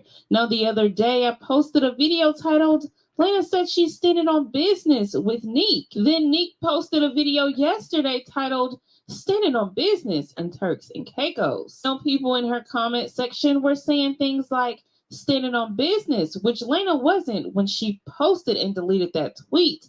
Another person states, LMFAO, Nique so petty. I love it. About 2 years ago, King and Lena did a raffle giveaway for a camera, and the couple that won that giveaway has become really good friends with King and Lena. Well, the wife has spoken out about this situation. She did a Q&A on Instagram, and someone asked her, how do you feel about the drama with King and Lena? She responds by saying, respectfully, almost all of my questions were about this, and this is why I didn't answer, but I keep getting messages and commented about. I have no thoughts. They're my friends in real life. I'm not involving myself in a situation that has nothing to do with me, but somehow people keep bringing up my name. We are friends, bottom line, and we help one another out when we can, just like friends should. That's it. That's all. It doesn't matter how we met. We have known each other for 2+ years. Just know if their children are over in my possession, they're cared for and loved just like my own. So let's all move on. Now, she mentioned this in her answer because a lot of people were coming at her for Lena leaving the kids with her when they leave to go somewhere and can't take the kids with them. They're stating things like Lena and King haven't even known this girl for long and they're leaving their kids with her. So you guys leave your opinions on that down in the comment section below. I mean, Lena and King have both stated that they don't have much family around, so it's good to have good people around you that you can depend on. But let's move on to this next topic and what King had to say about Nique in his recent video that he posted on YouTube. So now King gives his side of the story, then he started dropping text message receipts. To sum that up, I was going to get Kaiser an outfit. I had planned on what outfit I wanted Kaiser to get, but before I went to go buy an outfit, I just like, hey, let me just call and ask. Let me call and ask and just say, hey, do you got this? It was told to me, hey, I'm gonna look and see. And come again. Yeah, I have it. The day of the party, I didn't like after she's confirmed to say she had it. Okay, cool. The day of the party, it was said she left it at 12:30. I texted at 8 a.m. that morning. She said that she left it. So from that whole time, I had in my head that he had it before I went to go get it. Now, if anybody would have told me anything the day before, anything, I would have definitely went and got him his stuff. I would have definitely would have got him his stuff without no big problem, without no problem. Personally, from what I got from that, is after she said that, I definitely, like, before I even texted her, I looked around and was like, why you ain't tell her that? Like, why you ain't tell her? Like, why you ain't telling her that it was a party or me and you talking about this, or like it's handled between me and you. So the only thing I did, instead of me like saying anything love or anything like that, I just sent them the address because they said they was going to the mall and stuff. So I was like, okay, I done told me several times not to use my name, don't use X, don't use King, don't even talk about me, don't mention me, don't none of that. I felt like if you was helping or doing what you was doing, for your video. I feel like it's so. I'm a content creator myself, so I feel like you said things in a way for me to get rocks thrown at me and bash and make it seem like you didn't know nothing about it. I didn't go get Kazu an outfit. I didn't think about Kazu. I didn't think about going to get him an outfit, or I didn't put him as a priority when I already was having it handled with your mom. Me and your mom was talking about like my kid birthday party that was like last year. You know what I'm saying? Like somebody paying for it. Like, bro, truthfully, like Nique mama threw that party. Nique mama threw that whole party. And I got messages and proof of me and Lena asking Jacinda, Nique mama, do she need anything from us? Do she want us to bring anything? That party was so last minute. That's why it was thrown at Nique's mama. The party was so last minute. So King was hurt by that comment that Nique made about Dwayne paying for his son's birthday party. So then King posted a message between himself and Nique's mom. Now in the message, King stated, would you like us to bring anything or need help with anything? Maybe we can come the day before to help set up. Then Nique's mom responds with, yes, Blaine, in a Spider-Man outfit. Then she responds yes to his comment, asking if they can come help set up. She stated, I didn't hire a decorator because they all get on my nerves, LOL, so I'll be doing the decor myself. You can definitely come help me, LOL. He states, okay, yes, we will come help the day before. Did you get catering? Then she states, me and Nique won't get into town till the 2nd and the party is on the 3rd, so I'll need all the help I can get. He states, we will be there for sure. So you guys leave your opinions on that down in the comment section below. I mean, she didn't ask for any money, but King didn't offer to give her any money either. And King stated in his video, close mouth. What's your credit card debt balance? If it's $10,000 or more, here are 3 easy solutions you can start implementing today. Don't get fed. Now let's read some of these comments because someone stated, this dude said a closed mouth, don't get fed. What the hell, Blaine? That is your child. No one should have to reach out to ask you for anything. You should be calling and more involved. Then you would know what Kaiser needs. This was a bunch of gibberish and only added salt to the wound. And another person stated, my question, King, Dwayne never steps in and puts his 2 cents in. So why does Lena? Another person states, more of the story. No matter how you put this, be a better dad. Your event, get him an outfit, and your fiance gotta learn not to overstep and just sit back and be quiet. Now, King stated in the video that he couldn't stop and get Kaiser an outfit because he got a haircut that morning, and then that evening he was meeting with event planners. Now, someone left a comment that stated, you spent that whole day running around and meeting event planners, and that engagement party still looks like a psych ward with padded walls and all that goddamn white and no decorations. Now, previously reported that there was a TikTok going around of Lena and King's engagement party from someone that was at the party, pretty much showed the whole party before King and Lena posted it.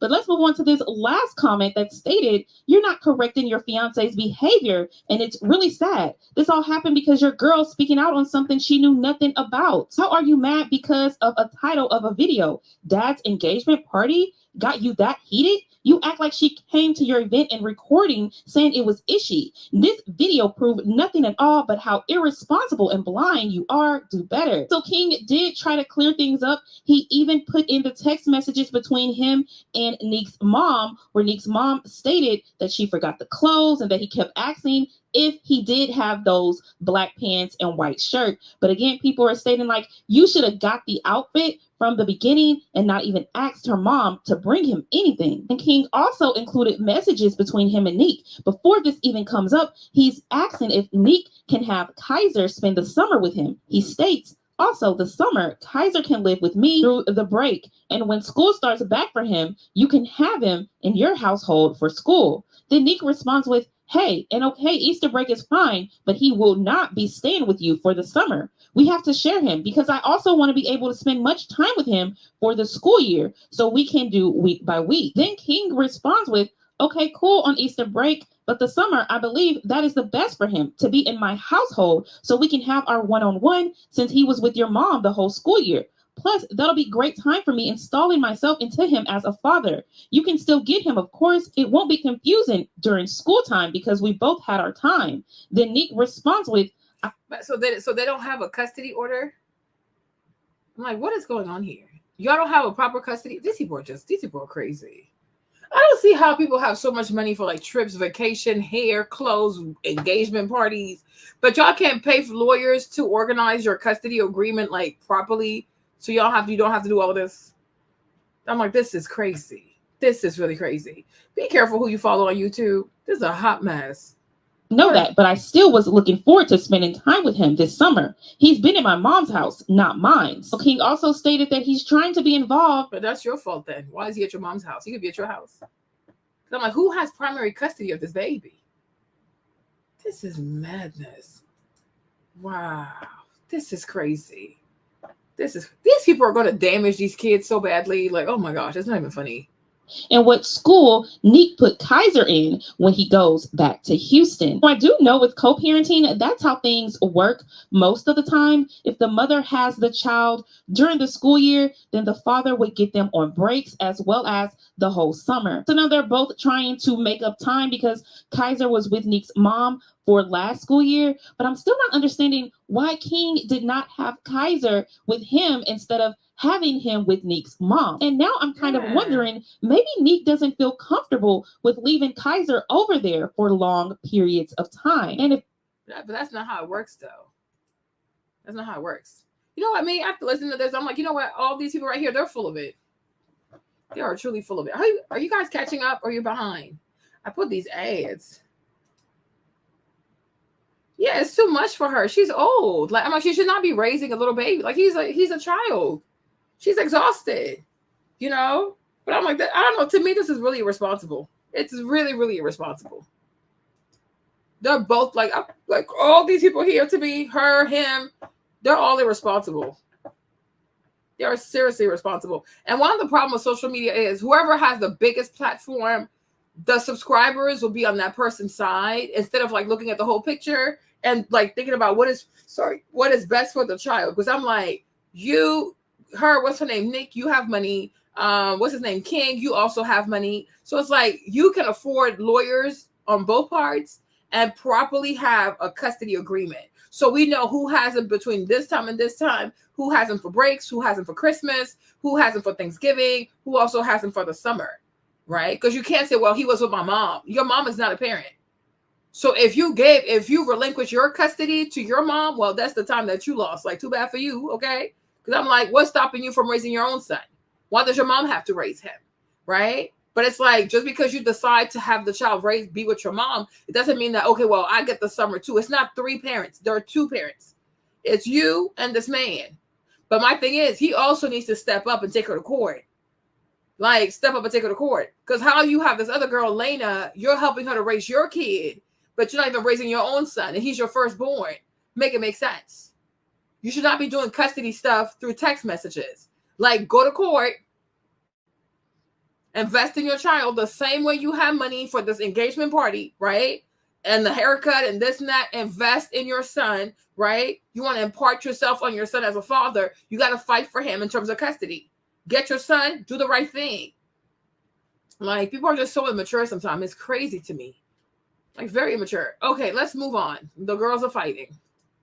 Okay? This is more YouTube that I found. So, hold on, let me see. So let me go over here. Okay. Child, there's more YouTube drama. Now we have Deara and Key. Child, I be discovering stuff on my YouTube. It's so crazy. Oh, look, let me bring this up to y'all. So y'all know Deara. She was in that cup the what? With Ken, Deara and Ken. Oh, really? How nice.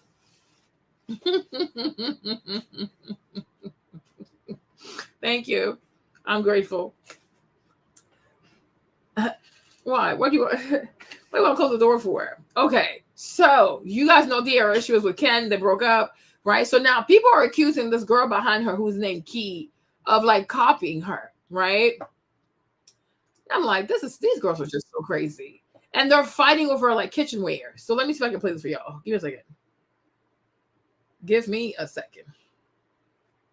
Let me find the video and play for this one for you guys. Hold on. I'm like, y'all fighting over like kitchenware? Y'all insane. View all. Hey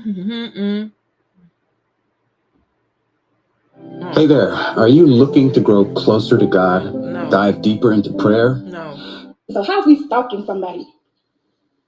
So now recently I reported how people were back on this whole thing that Quee is actually copying everything that Deara is doing after Deara wore a shirt that stated, "Stop copying me, you're not even doing it right. Then people noticed that Quee posted a photo of her kitchen and she has the same knife set that Deara has posted on her Amazon storefront. Now, people were also comparing the trip to the Maldives, stating that Ken and Quee were in the exact same place as Deara and Ken when they went to the Maldives a few years ago. And they did a video as well. But again, this was Quee and Ken's proposal video. So I can see why they did the video. And I've never been to the Maldives, but I did look this up and it seems like a lot of other YouTubers went to these same villas as well. So this is probably just a very popular spot there. And I'm sure the videos will look similar because the same company is probably shooting all the videos for this villa. But anyways, Quee had enough, so she went live on Instagram and just let it all out.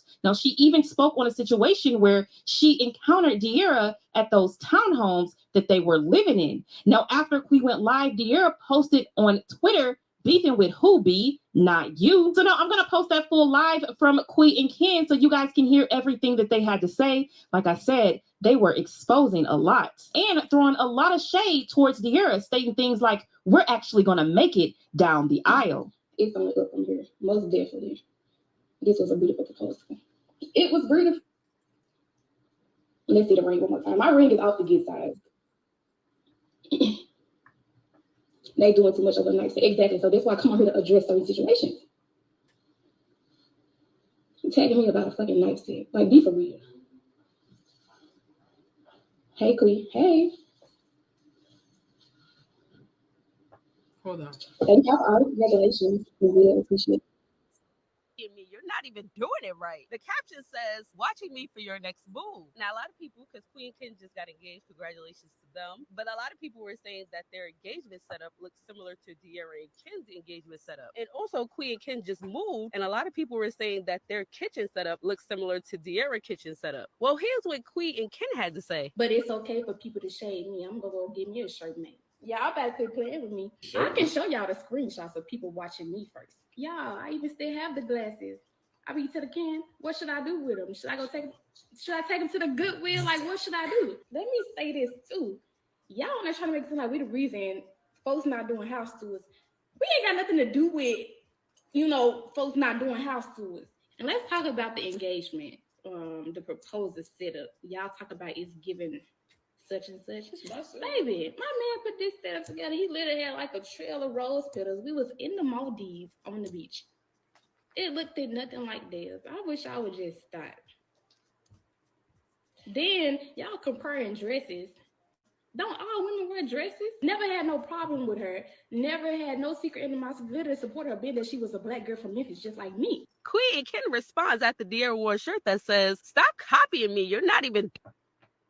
So Queen, who doesn't care for Deara after Deara fans called her out for copying, recently did a video showing off her sunglasses collection. Now, a lot of people in the comments knew she purchased Laura Vey glasses before the drama, but it wasn't mentioned in the video. Someone said, did you get rid of your Laura Veys? I didn't hear you say them. Queen responded back and did, which after she responded to that comment, people thought she was being messy. It's the fact that you did a whole on purpose just to not mention Laura Veys, just so people in the comments could bring up Laura Vey Deara. Weird much? Could have did a shoe tour, purse, clothes. You did sunglasses on purpose. Queen responded back to Deara fans, because y'all know Deara fans don't play. Folks swear they know me, man. I've been into these shades before this social media shit. Used to sell them as well. Start minding y'all business and not mine. Y'all leave y'all comments down below. Let me know what y'all thinking when it comes to that. So confused at where the content is going. I know they had a plan probably before she met Michi that she wanted to do certain content, but I'm messing this up. Hold on.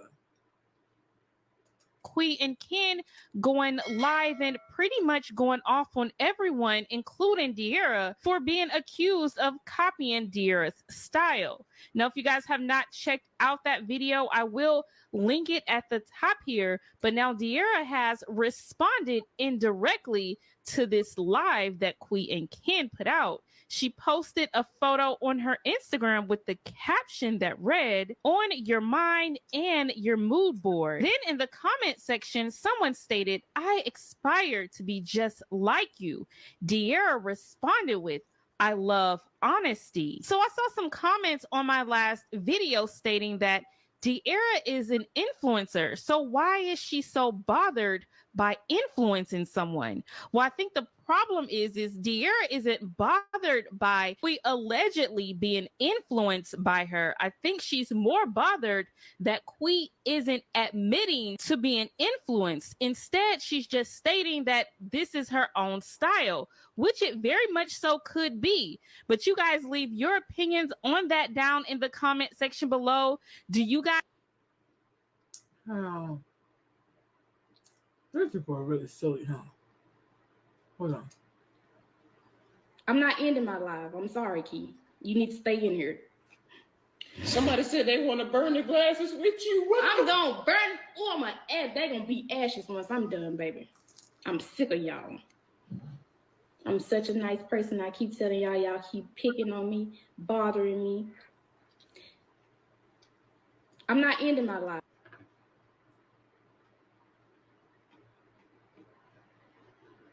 Recently, I reported how people were back on this whole thing that Quee is actually copying everything that Deara is doing after Deara wore a shirt that stated, "Stop copying me, you're not even doing it right." Then people noticed that Quee posted a photo of her kitchen and she has the same knife set that Deara has posted on her Amazon storefront.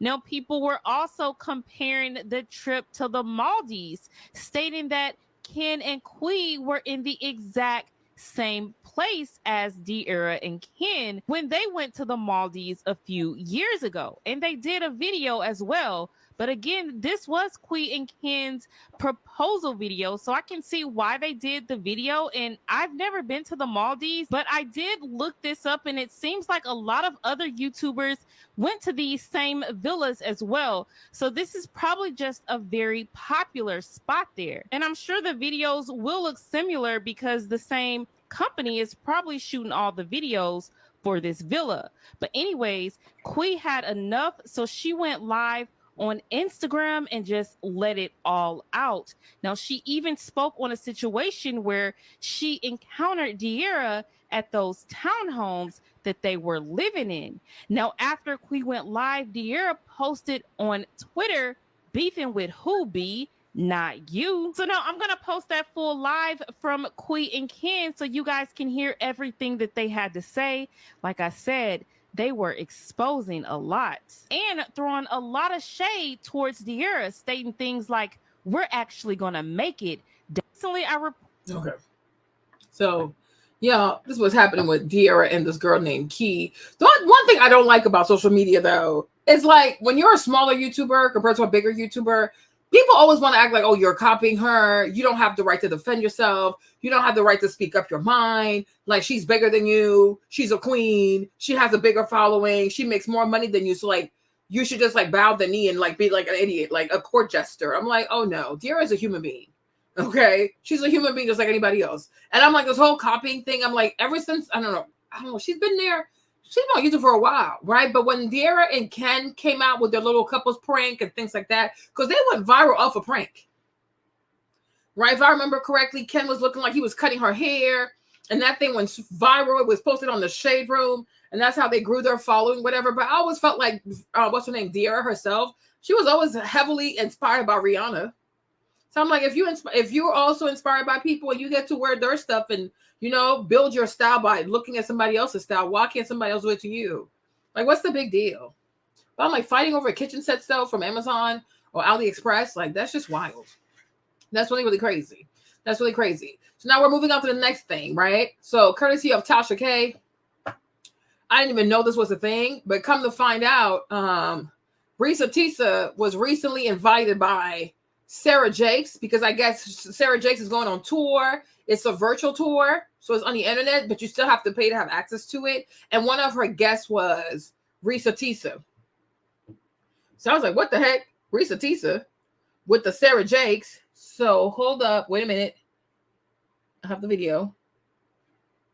Let me play the video. Hold on.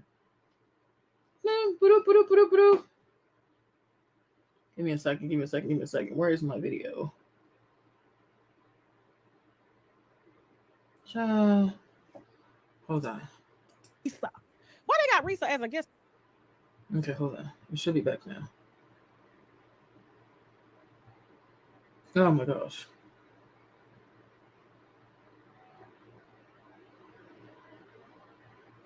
Today I'm sharing life-changing hair secrets you need to try, okay? So I am going to start with coming anyway. Okay, so like put up.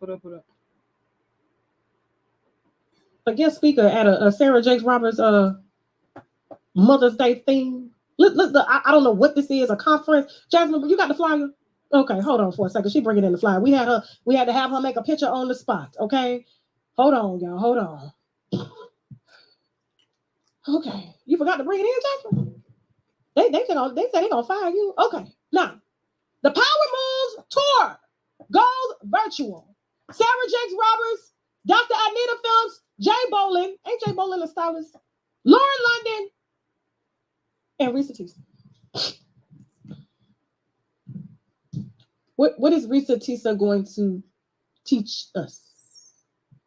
What is she gonna talk about that she ain't already talked about? What are we doing here? Are you guys attending this event? This is a whole tour that they're doing virtually.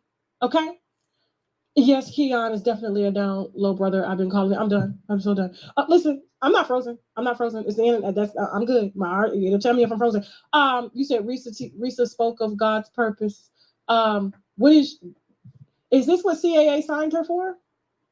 I thought CAA put people in movies. They help them to leverage relationships and become screenwriters. I told you. So CAA is a talent agency, right? So they have Taraji, they have Terrence Howard, so they have a bunch of artists. We talked about that before. So Teesa's success is an accident. She would have made more money had she would have put it in a book, had she would have made a movie. She was so unprepared that they already had, as she was doing the chapters, the part 1, part 2, part 56, they took it and put it in a movie on Tubi. So I was like, when CAA signed Reesa Teesa, I was like, what are they going to do with her? Because this was her life and it's already out there. Nobody expected anybody to give a damn. It was just so ridiculous that she even fell for the things that she fell for, all of the lies, because we can see it. I watched the summary of all the videos in one video and I was like, girl, you see what low self-esteem do to you? It ain't got nothing to do with you being a big girl or nothing like that. It is low self-esteem. That's how they be getting caught out here with these scammers. That's why I got a lady right now on social media claiming that she been in love with Keith Sweat for 21 years and he refuses to give her the money back that she gives him monthly while her husband is upstairs. Listen to me. What is Reesa Teesa going to do or show us? What type of discernment? She didn't even discern what was going on. And this is, I'm like, Sarah is too powerful of a speaker for this. She doesn't even really give me preacher. She gives me motivational speaker. And I don't see how this woman's story is going to help anybody, because I'm going to be honest with you. We were not laughing with Reesa Teesa. We was laughing at her ass. And y'all can sit here and lie about it. But every time she got her ass up there to tell the lie that he told her, I was like, girl, you ain't hit a dial back or a star 69 on no damn call at all. You ain't say, let me speak to Miguel one time. Let me talk about my husband on the phone with his friends. So that's how I found out that Reesa Teesa was involved with like Sarah Jakes. I don't keep up with Sarah Jakes. I don't. So I really don't. So here is, because I don't believe. So here is Reesa Teesa on her page posting her presence, like her intervention at Sarah Jakes' event. I literally had to repent and ask God to forgive me for stepping out of what He designed to do. And so what Dr. Phillips is saying is absolutely correct, because I don't believe that God ever designed for me to be married to someone where I was miserable. And I was in complete out of line of what He had. Oh, let me also say this, right? Like, before she gets to all this like religious theater stuff, right? Me, I'm not a fan of Reesa Teesa. If you're new to my channel, you probably don't know this. I'm not a fan of hers. I think it's a grift. I think it's I just low-key, high-key is giving a scam. When it comes to me and the Reesa Teesa situation, I am more Team Jerome. Yes, I am more Team Jerome. I never bought into Reesa Teesa. I never bought what she was selling. I never felt sorry for her. Like, I was like, you are ridiculous. Okay. And to me, according to my brain, when I listened to her story, I didn't watch all 50 parts because no, she's not that important to me. I don't have 8 hours to give to her I don't have 10 hours to give to her. Like, it's never that deep, okay? And plus, when I hear, oh, a man from Atlanta, a relationship from Atlanta, okay, I'm already expecting foolishness because it's Atlanta. Bunch of scammers out there. So for me, when I listened to the whole story with Reesa Teesa, like the summaries that I listened to, honestly, I was Team Jerome. And even from listening to it, I said to myself, this man sounds like he has schizophrenia. Okay, based on a very famous mathematician, John Nash. And I was like, this reminds me of the movie A Beautiful Mind. Okay, because people who have schizophrenia, they really think they're talking to people. Okay, they really think they're talking to people. They really do see people. You know, that's just how the brain is. Like, they don't have the brain that we have. So schizophrenia will cause you to make your life into a movie pretty much, right? So I thought he had schizophrenia. Come to find out, he actually does have schizophrenia, right? And listening to her, it's like, okay, she met this man within 2 weeks. Within 2 weeks, she had the man move in. Within 2 weeks, he was responsible for her bills. He was paying her rent, right? And he was paying her utilities. And all she was responsible for was paying her phone bill. So I'm like, okay, as a woman, as a single woman, why would you go sign up for a townhouse, right? Why would you go sign up for a townhouse that you can't afford, right? Why are you waiting for a man to come in and pay your rent? That's very bizarre. That is seriously bizarre. So she meets him in 2 weeks. Within 2 weeks, he's like pretty much taking care of her financially. And she's okay with that. Then later on, I guess they got married really quickly at the courthouse. She had no family there. He had no family there. I'm like, okay, that's very bizarre. Meanwhile, the whole time she works, allegedly, I think she said she works for law enforcement, if I'm not mistaken.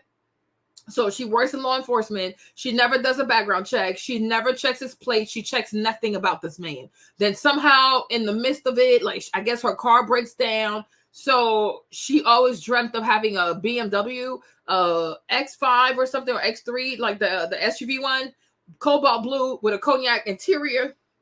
And I'm thinking, like, if you live in a $900 townhouse, what makes you think you should drive a BMW? Like, what? So her and Jerome, I think, went to the car lot to get the BMW. He didn't get her the BMW because he don't have it. He told her he was a VP of some company. And of course, she believed it because it was convenient for her to believe it. But I'm like, his Facebook, which she said she saw when she first met, because they hooked up twice. They hooked up on Bumble. They were matched on Bumble, and then they were also matched on Facebook.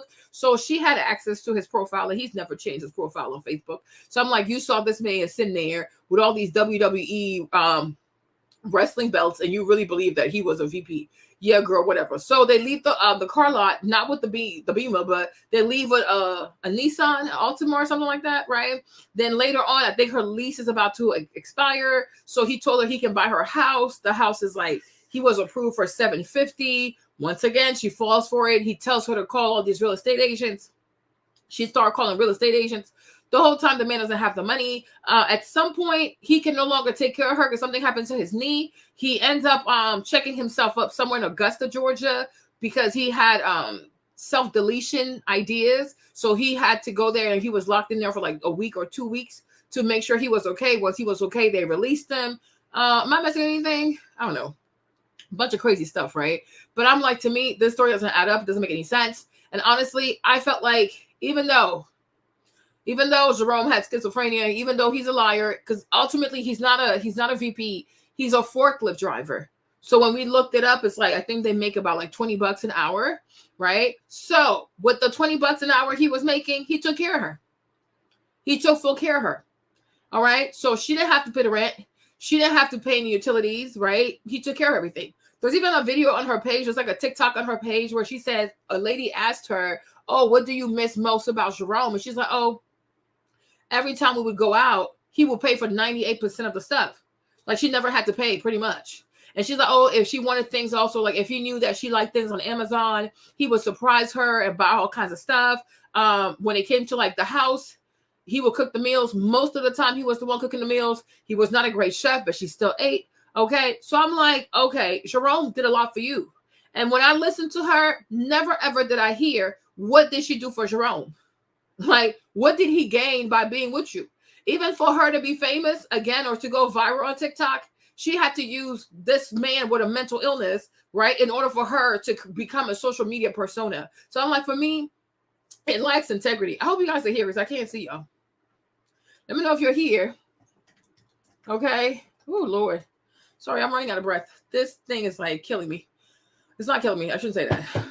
The pregnancy's put me out of breath, right? So for me, I'm not a Reesa Teesa fan. I was never a Reesa Teesa fan. I will not be a Reesa Teesa fan. And like I said, when I compare Jerome, for example, to Dwayne Wade, Dwayne Wade makes 170 million. Dwayne Wade is worth $170 million, right? Dwayne is worth $170 million, and Gabrielle Union, she still has to pay 50% of the bills. Okay, like what? The man is worth 170 million. And this woman out here is sitting here stressed because she has to worry about how she's going to bring 50% of her income to pay the bills. I'm like, what? Right? But then you have someone like Jerome, who's only a forklift driver, only making $20 an hour. And it's like, girl, he pretty much paid for everything. And the thing that, and because I was like, because from listening to her, I said initially, I think this girl is really bad at managing money. She's horrible at managing money. Right? Because first, she signs a lease she cannot afford. Okay. And even if you sign a lease you can't afford, you should then know that you're going to need some roommates. Like, okay, it's $900. I don't have it. I have to get a roommate. You do none of that. Okay. No, you take on a rent that you can't afford. Then you move in this man within 2 weeks, which is weird behavior. Right. But then you know what she did to the sisterhood. Oh, I take accountability. You know, it was COVID and I was very lonely because it was COVID. Girl, shut up. Okay. You saw a man that you could take advantage of. Like point blank period. Point blank period. You wanted somebody to come in and give you a soft life. That's it. That's that. So take accountability. But my thing is, from the moment I've listened to her, she's never said that Jerome cheated. She never said that he stole her money. She never said that he took her card, her social, her car. He didn't do anything to harm this girl. Okay? None at all. I've never heard her say, by being with Jerome, this is how I also helped him. This is what I poured into him. No, she was the only one receiving. But somehow, because you know it's TikTok, right? You know it's TikTok, you know it's social media, right? There's nothing like a Black woman going on social media saying, oh, a Black man did me wrong, right? And then nobody actually properly listens to the story and be like, well, yes, he lied, but how exactly did he harm you? And then once you find out that he has schizophrenia, right, why don't you bring awareness to mental health? You see, because everybody cares about mental health until it's time to care about a man and his mental health. So me over here, I am team Jerome.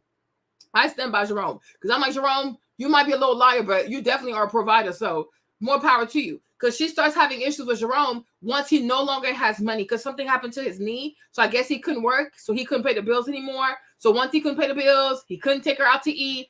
He couldn't pay her utilities, right? She gets upset. And then once he's actually out of her life, she loses everything. So I said, those months, I think like a year or so, when you guys were together, and the only thing you were responsible for was your phone bill, what did you do with your money? Right? Because let's say he was paying about like $1,200 or $1,400 or $1,500 worth of bills, right? That's money that you were able to put aside, right? How come when he left, so if he was with you for a year, right, you should have been able to put $15,000 to the side. Or at least you should have $7,000 to $8,000 saved, right? Where did the money go? Right? The man leaves your life, you lose everything. She lost her car, the car that he gave her, she lost the car, she lost the townhouse. Like, I'm like, she's losing everything. And nobody says in the comments, like, girl, okay, how do you manage your money? What do you do with your money? Because you know, the sisterhood, everything is always the man's fault. Everything is a man's fault. Just like the other girl we saw earlier with the kids, the 5 kids, right? Her entire rant on TikTok was about how the baby daddies don't want to help. They don't want to step up. Everything is like, it's the man's fault. It's the guy's fault. It's like, no. You had 12 months not paying rent. What did you do with the money? Okay. Child, who knows, child? Who knows? Who knows? But they're trying to position her like, oh, she was used. She was misused. This man took advantage of her. I'm like, how exactly did he take advantage of her? Because the house she lived in, he was the one paying the rent. She wasn't paying the rent. So ultimately, it was his place. Okay? Utilities, she pays none of them. Food, she barely cooks. Okay? Her car broke down. She had no money to get herself a new car. Jerome got her car. Now, it's not a BMW, but it's a car, though. right? But I'm like, what did she do for Jerome? I'm still waiting to hear that. Like, what did you do for him? Absolutely nothing. Yeah, he took care of her. He took care of her. He really did. And even like the lies he told her, when you really think about the lies he told her, these are lies. I mean, he is schizophrenic, so that comes with the disease. But it's like the lies he told her were lies to make her feel good, like, you know, because she wants to have a soft life. She's like her rent was running out. Not her rent. Her lease was running out for her for the townhouse, right? Okay, so he's like, okay, fine, I'll help you to get a house. And he said, okay, $750 to make her happy. Like, is it nice? No, but it's like that's what she wanted to hear, right? She said she wants to drive a BMW. She's always want to have a BMW. So okay, fine, I get you one, right? But he was saying things that she wanted to hear because she's also not a very practical person. But I'm like, him and his, like, the way he lies is part of his disease. He has schizophrenia. And people are, I think, like, the problem is, like, people, the only thing they know, a lot of these ladies, the only thing they know is a narcissist. Oh, he's a narcissist. They call everything a narcissist. Okay. But there are other type of personality disorders that are not just limited to being a narcissist. The man has schizophrenia. Like, sometimes they think they work for the CIA. Like, it's like, they're not here. Like, they live in a movie, but they truly believe it. You have some who think that people are chasing after them. You know, you have some who think that their family members trying to hurt them. This young man, he felt like his foster mom was coming after him, so he murked her. He deleted her because that's his disease. He's sick. You know what I'm saying? Like, they're sick people. Like, they're not here. Like, they're really not here. So if you're not familiar with it, it sounds crazy. Like, why would you lie like this? But it's like their brain is defective. That's the best way to put it. Right? And even when he said that he had to go lock himself up because of the self-deletion thing, like, she didn't even show no empathy for it. I'm like, you're insane. You're insane. Like, you're truly insane. But my thing is, for me, as I sit here, I'm still waiting to hear when Jerome was with her, what did she do for him? She didn't help him to get more medical attention. She didn't help him to go see a specialist. She had no empathy when she talked about the fact that he went and locked himself up in Augusta for a whole week or 2 weeks because he had to be watched so he would not delete himself, right? When he lost everything, because she was like, oh yeah, he paid so many of her bills that he stopped paying his car note. And eventually they were looking for his car to repossess his car. And I'm like, you don't see how that's a way of him loving you, right? I'm like, what kind of narcissist, gonna pay all your bills to the point that he doesn't even pay his own bills? Like, no. Because I'm like, he loved you in his own way. He really did love you. And then she was like, yeah, there was a time he was in his car and he called her because he didn't have any food, right? She didn't even give this guy like $20. I'm like, are you kidding me? So she let him starve. Like, he was in his car. He didn't have a place to shower. He didn't have any food, right? And you would think she'd be like, you know what? Even if you did lie, right? You did pay for a lot of things. You did take me out to eat. You know what I'm saying? Like, it doesn't really cost you, even like on a humane level, right? If somebody was good to you, if somebody took care of you, they poured into you, right? Because nobody's perfect. But if they call you one day and they're really out here like struggling for food, you really can't send that person $20. You really cannot cash out someone $20. Now, like, she's mean as hell. Yeah, she's mean. Like, she's so lazy. I'm like, I do not fall for this. A lot of these girls on TikTok, they be full of it. She said she was sitting at home watching Netflix morning to night, 5 times in the. Yeah, he was working. He was working. Yeah, she's very mean. Like me, the way I heard, I was like, no, you are a mean soul. Like, she's a mean person. She's so mean. I'm like, you couldn't even, of all the times though. Seriously. Like, to me, her, like, I would have like had more empathy for her if she had taken him in and she was always giving him money. He took her money, but no, he didn't take anything from her. He took nothing from her. The biggest thing they can say, oh, he lied. Okay, sure. Like, y'all don't lie also. Like, child, please go sit down somewhere. Okay. These women swear that when they get into relationships, they're so truthful. They're so forthcoming. Everybody lies. A man will lie about how much money he makes. A woman will lie about how many men she slept with. Wumpty wump wump. Everybody lies. But are those lies like seriously like detrimental to your well-being? Like, were you physically harmed? Were you financially threatened by it? But it was really like, I was really shocked. I'm like, over a year plus, this guy took care of you. And today he's in his car. He has no food. He can't shower. And you can't be like, you know what? I don't really like, right now I'm not feeling it, but you know, here's $20. Like, get yourself something to eat. Okay? At least have something to eat. Like, no, you can't even give him $20. But he paid your rent for a whole year. He paid your utilities. He told you, oh, just worry about your phone bill. I got you. Girl, please. If you don't go somewhere with that. Oh, no. Had for me. But here I am, 450 million views sitting next to Sarah Jake's room. And so I say this to a lot of women who may have been in my shoes where you feel like, God, you're taking too long and I want a family, I want a baby, I want to do these things. Where are you? And I say this and I'm still learning it, which is wait on him. Because the opposite of waiting on him, it's not worth it. It's not. I do want you to stop calling yourself a cautionary tale, though. I want you to be a little bit more compassionate with our Reesa Teesa. Because you see, and this is what they love. This is what they love about Sarah Jakes, right? This is what, because she's another misandrist, pretending to be a woman of God, okay? But it's like, you see how quickly she said to her, oh, I want you to be kinder to yourself. I don't want you to call yourself a cautionary tale. So she needs to be kinder to herself, right? But it's okay to go, bullhorn crazy on Jerome. It's okay to have all these women go attack this man. It's okay to do, you know what I'm saying? Like, there's no humanity. That's why me, Marlene, I will never get into any type of Sarah Jakes anything. It's a scam. That whole Jakes family, God is not in there. It's nothing but the love of money. Because if you can have kindness for one, you should have kindness for another too. Because these are all people. They're all souls, right? They're all souls. Jerome also is sick. Even when she went on Good Morning America, whatever show it was, never once did they bring up the fact that, okay, why did Jerome lie? Was he lying because he was just a liar, or was there something else, right? Because he had schizophrenia. And they never brought up the fact that, you know what, let's also use this moment to educate people about schizophrenia and what schizophrenia really is. Because I'm like, it's a real mental disorder. Like, they're not pretending to see people or to talk to people. Like, they're truly, truly not pretending. They really, that's what schizophrenia is. It's a debilitating disease.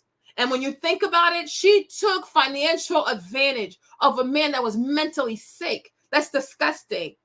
That is so disgusting, right? And then Sarah's going to sit here because, Sarah got divorced like 2-3 times, right? And even in her relationship, right? She comes first, her husband comes behind. So like even her, she does nothing according to the word of God. She just makes stuff up as she goes. She makes stuff up as she goes, right? And people fall for that because today the Black church is not about worshiping God. It's not about knowing Jesus Christ. It's not about like walking according to the fruits of the Spirit, right? It's about show off. It's about money. It's about power move. It's about women being empowered, men being emasculated. It's like witchcraft. It's so secular. It don't make no sense. It's so secular. But if you tell her to have mercy on herself, you should also say to people, have mercy on Jerome too. Because what would Jesus do? Would Jesus pick Reesa and then leave Jerome to die? Will he pick Jerome and leave Teesa to die? No, he would not. And when you look at people who claim to be Christian or who claim to be godly people, but they make a distinction between a woman should have kindness and mercy on herself, but F whatever happens to a man because he happens to be a man, that's crazy to me. That is so crazy to me. It is so callous to me. And even when somebody shares a story, oh, my boyfriend, my husband, my whatever did this to me, people should always say, I hear what you're saying, but I need to hear his side. It is not fair to believe one person just because they happen to be a woman. It's not fair because the whole relationship, you were not there. The whole relationship, you were not there. So how can you just listen to one person and say, oh, I know everything I need to know, and I'm going to pick a side, and that's why I'm going to be? No, especially if you're a Christian, because the Bible says, do not bear false witness. So if you've only heard one side, how can you pick a side? Because you're being a false witness, because you were not there. You didn't see it. All you know is what she's telling you, and that's hearsay. Because she can say whatever she wants to say, but you also have to hear from the other person. And then after that, you can decide, okay, do I believe you, believe her? But my thing is, you come to realize when you get older that the truth is always somewhere in between. You know what I'm saying? The truth is always somewhere in between. But it's not fair to say to one person, oh, you be compassionate on yourself, but we don't care what happens to this man after 450 million views. Given the fact that he's mentally ill, given the fact that he has schizophrenia, he could have hurt himself. He could have hurt himself. Because even though she tried to call him Legion, eventually people found out who he was. And they started like exposing him, doxing him, all that type of stuff. How is that healthy for someone who's already so frail mentally? Like, think about that. You know, but I'm like, no compassion whatsoever. It's like, this is insanity. And what did he do? Like, what's the worst thing he did to you?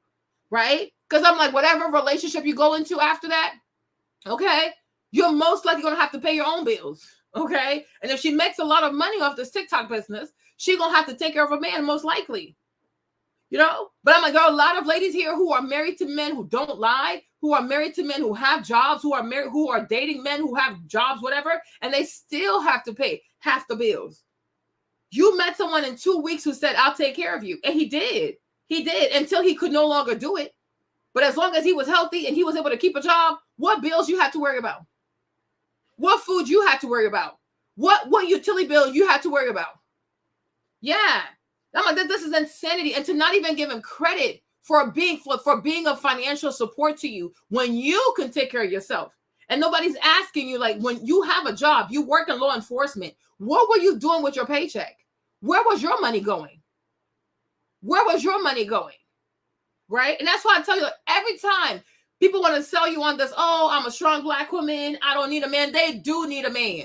They do. The majority of them need a man. The majority of them need another check to help them get by, because by themselves financially, they are drowning.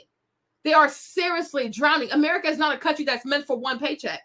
Okay, it's a lot easier to have a partner and split the bills with the partner, or have somebody who makes more than you take care of you, right? Because it's not easy.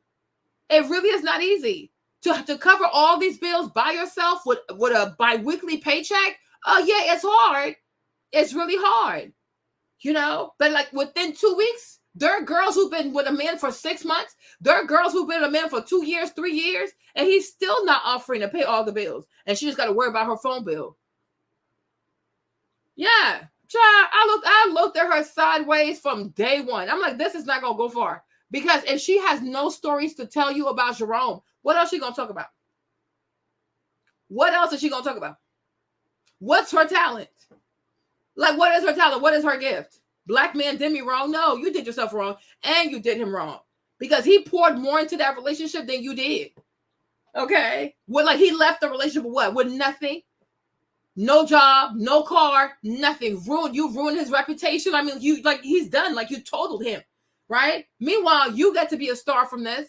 And the whole time, all you did was profit and profit and profit and profit. Then you sit on TikTok, you make an 80-part series, and you completely position yourself as like this little victim. Oh, I didn't know. Yeah, you knew nothing, but you constantly kept on taking the money. Girl, please. Child, she ain't about to do nothing. She's about to do nothing. Please. Why would she? And then she wants to sit here and talk about God this and God that. I should have waited on God. Girl, you know nothing about God. You know nothing about God. You know nothing about the Lord. Because when God is in you, you tell the truth. You tell the truth. Like the Bible says, give to Caesar what belongs to Caesar. You don't have to like somebody. But if somebody did right by you, you got to say, you know what, though? Even though I didn't like this, I must recognize that this person was there for me when I couldn't be there for myself. Tell the truth, though. Tell the truth. Not everything about Jerome was all bad. Not everything about him was bad.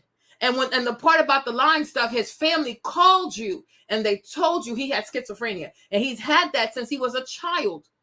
And even his parents, they failed him, because had he been treated, he probably done really well. You know what I'm saying? But I'm like, the man is sick. His brain does stuff that he cannot control. Like, that's not something he could help.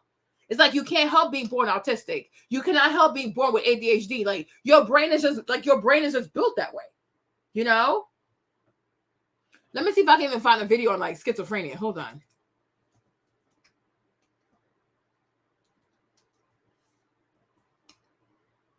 Let me see if I can find a video on one.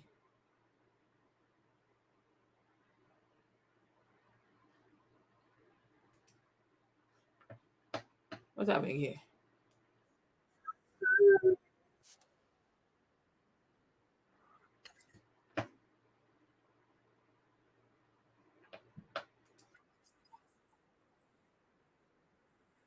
They often feel their phone vibrating in their pocket even when it's not.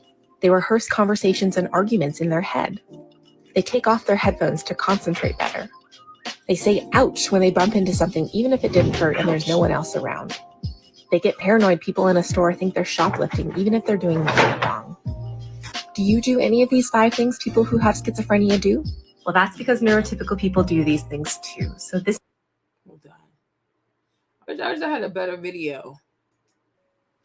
3 early warning signs of schizophrenia. Hi, I'm Professor Rahmat Hankir. I'm a consultant psychiatrist and my job is to diagnose and treat mental health conditions. I'm also a person living with a mental health condition. The early signs of schizophrenia manifest during what we call the prodromal phase. The onset of these signs is often gradual, insidious, and imperceptible, certainly to the person suffering from this condition. Sign 1, social withdrawal. Persons with schizophrenia can become more withdrawn from social settings. So, for example, at college, university, or the workplace, they can stop socializing and interacting with others altogether and increasingly keep themselves to themselves. This might be difficult to detect in persons who are more introvert, but the changes can be far more striking in extrovert persons. Sign 2, self-neglect. Persons with schizophrenia can present as unkempt or disheveled. When once they used to take great pride in their appearance, they no longer are interested in how they look and have let themselves go. This can manifest as stains on their clothes, for example, and poor hygiene, especially poor dental hygiene. And sign 3, problems with memory, concentration, and attention. Persons with schizophrenia can present with what we call cognitive deficits. So that is concentration difficulties, memory problems, and reduced attention spans. As a result, their performance at school or at work can plummet. If you notice any or all of these signs, it doesn't necessarily mean that you have schizophrenia or that you are developing it. However, I would strongly urge you to see a family doctor. Like, it's a lot. Apparently, schizophrenia is different out here than it is in certain different places, like Africa or what the fuck? Or like India. Bro, I swear to God, you want to know what it is? How is it different? Okay, out here, for some weird reason, this is something that people started to notice.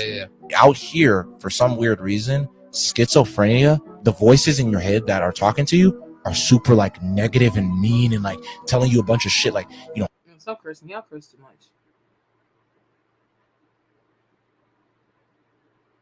Yeah, but it's an awful disease. You wouldn't wish on nobody though. It's really awful. It's truly, truly awful. So let me see, which part was it? All of us, and I want you to be a little bit more compassionate with our Reesa Teesa. Because honestly, there's not a woman that I know that could not relate to your story. I can't relate. I cannot relate. I cannot relate. Come on, You're a woman on a journey trying to figure out what love and life and partnership looks like, just like all of us. No. And God has forgiven you, but I know what it's like to have God's forgiveness, but for you to not forgive yourself, for you to look back at things that you've done and accepted and cringed at who you were in any given moment. And I just want you to know that the reason why God can forgive you is because when God looks at your life, he looks at the whole story. He looks at all of those factors, and he doesn't see this. But what about Jerome though? What about Jerome? So God only forgives like one person based on gender? Because like, shouldn't you say, okay, like God's gonna forgive the both of y'all if you both make mistakes? Why does God only forgive her? Why does God only forgive her? Like, make it make sense. Like, please. God forgives. And Sarah, like, she sits there, she acts like she has these intimate conversations with God to know what he forgives, what he doesn't forgive. Like, girl, bye. Girl, bye. Please. Child, go somewhere.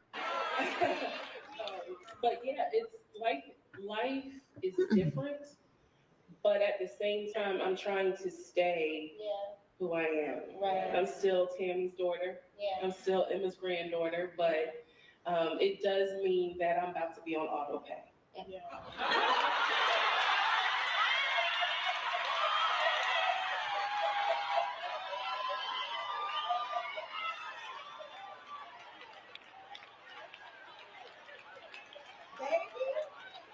It ain't no rich like auto pay. I don't care what take it. I don't care the money in there.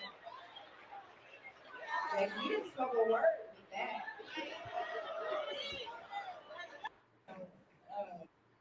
Hold on. So I guess she's saying she made enough money that she's gonna be on auto pay. I don't know what. Send me an auto pay blessing. I don't know what she's saying. I don't know what that auto pay stuff means.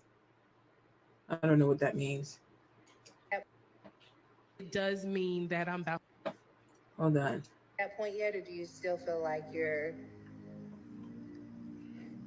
I'm still struggling. Yeah. And I'm one of those people where I'm just going to be myself. I'm Reesa, Teresa, that's my actual name. But in the spirit of being transparent, you all are actually witnessing a woman who is still on a journey of just trying, like, my mind is blown. And I'm asking God, okay, you have me here for what purpose? Because I had no idea it was going to turn into this. And there are things where I still cry. You know what I mean? I still cry. People think, girl, you went viral. Like, you don't have to work anymore. No, there's a whole other spiritual side of it, because I am really like, God, why did you take me through this? And why? I know that I've... See, and this is why I say religion makes people sound stupid. I mean, maybe she's pandering again because she's like, she got paid to be up there, so she knows she has to give all this God talk, whatever. But it's like, why did God put me through? God didn't put you through nothing. You put yourself through it. Okay. And one thing you notice about these, like, I don't know, religious people, these zealots. Okay. I don't know how you want to classify these zealots, right? It's like they never take accountability. So if something happens to them, it's, oh, because God wanted me to go through this. Oh, I spoke to God, or God told me, right? Or the other one is, oh, it's the enemy. The enemy put me through this. The enemy had my mind. The enemy weaponized my talent, right? So that way they're never responsible for anything, right? Whatever choice they make, if it's good, they'll say it's God. If it's bad, it's the enemy, right? Or if there's confusion, oh, it was God had to put me through this so I could learn this, and that. No, you're not that important. I'm not trying to be funny, but I feel like sometimes, like, the church makes people feel like they're just so important that God wakes up every day. God thinks about them on a daily. God is here. No, stop. You're not that important. There are children dying in Palestine. Okay. God gave us all a brain. We have a brain. Okay. We have eyes. We have like our 5 senses. You have some type of intelligence, right? You have access to a lot of resources. You have to get to a place in life where you take accountability for your choices. God never told you to go meet a random man 2 weeks within the pandemic and to move a man you barely knew into your house. You did that. You did that. This is not God. Now, maybe God kept you from being unalive. Maybe not. Right? But I kind of get sick of people thinking that, oh, God had me go through this and God had me. No, your choices led you to where you went. Okay? Your choices.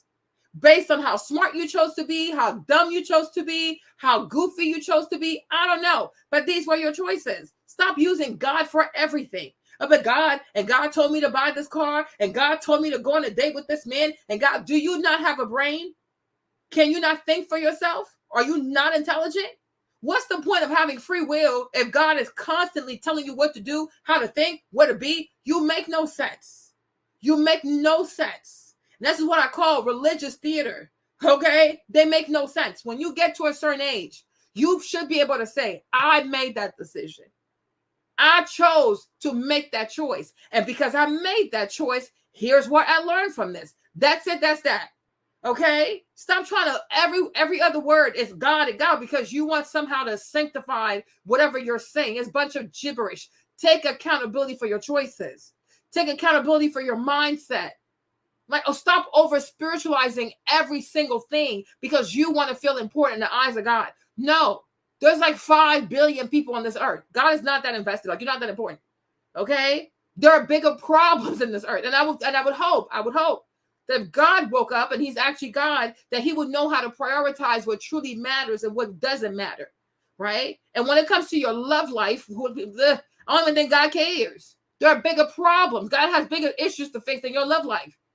Be intelligent enough. You have resources, you have therapists, you have books, you have podcasts. There are so many things out here. You don't need God for every single little thing in your life. Learn to be intelligent.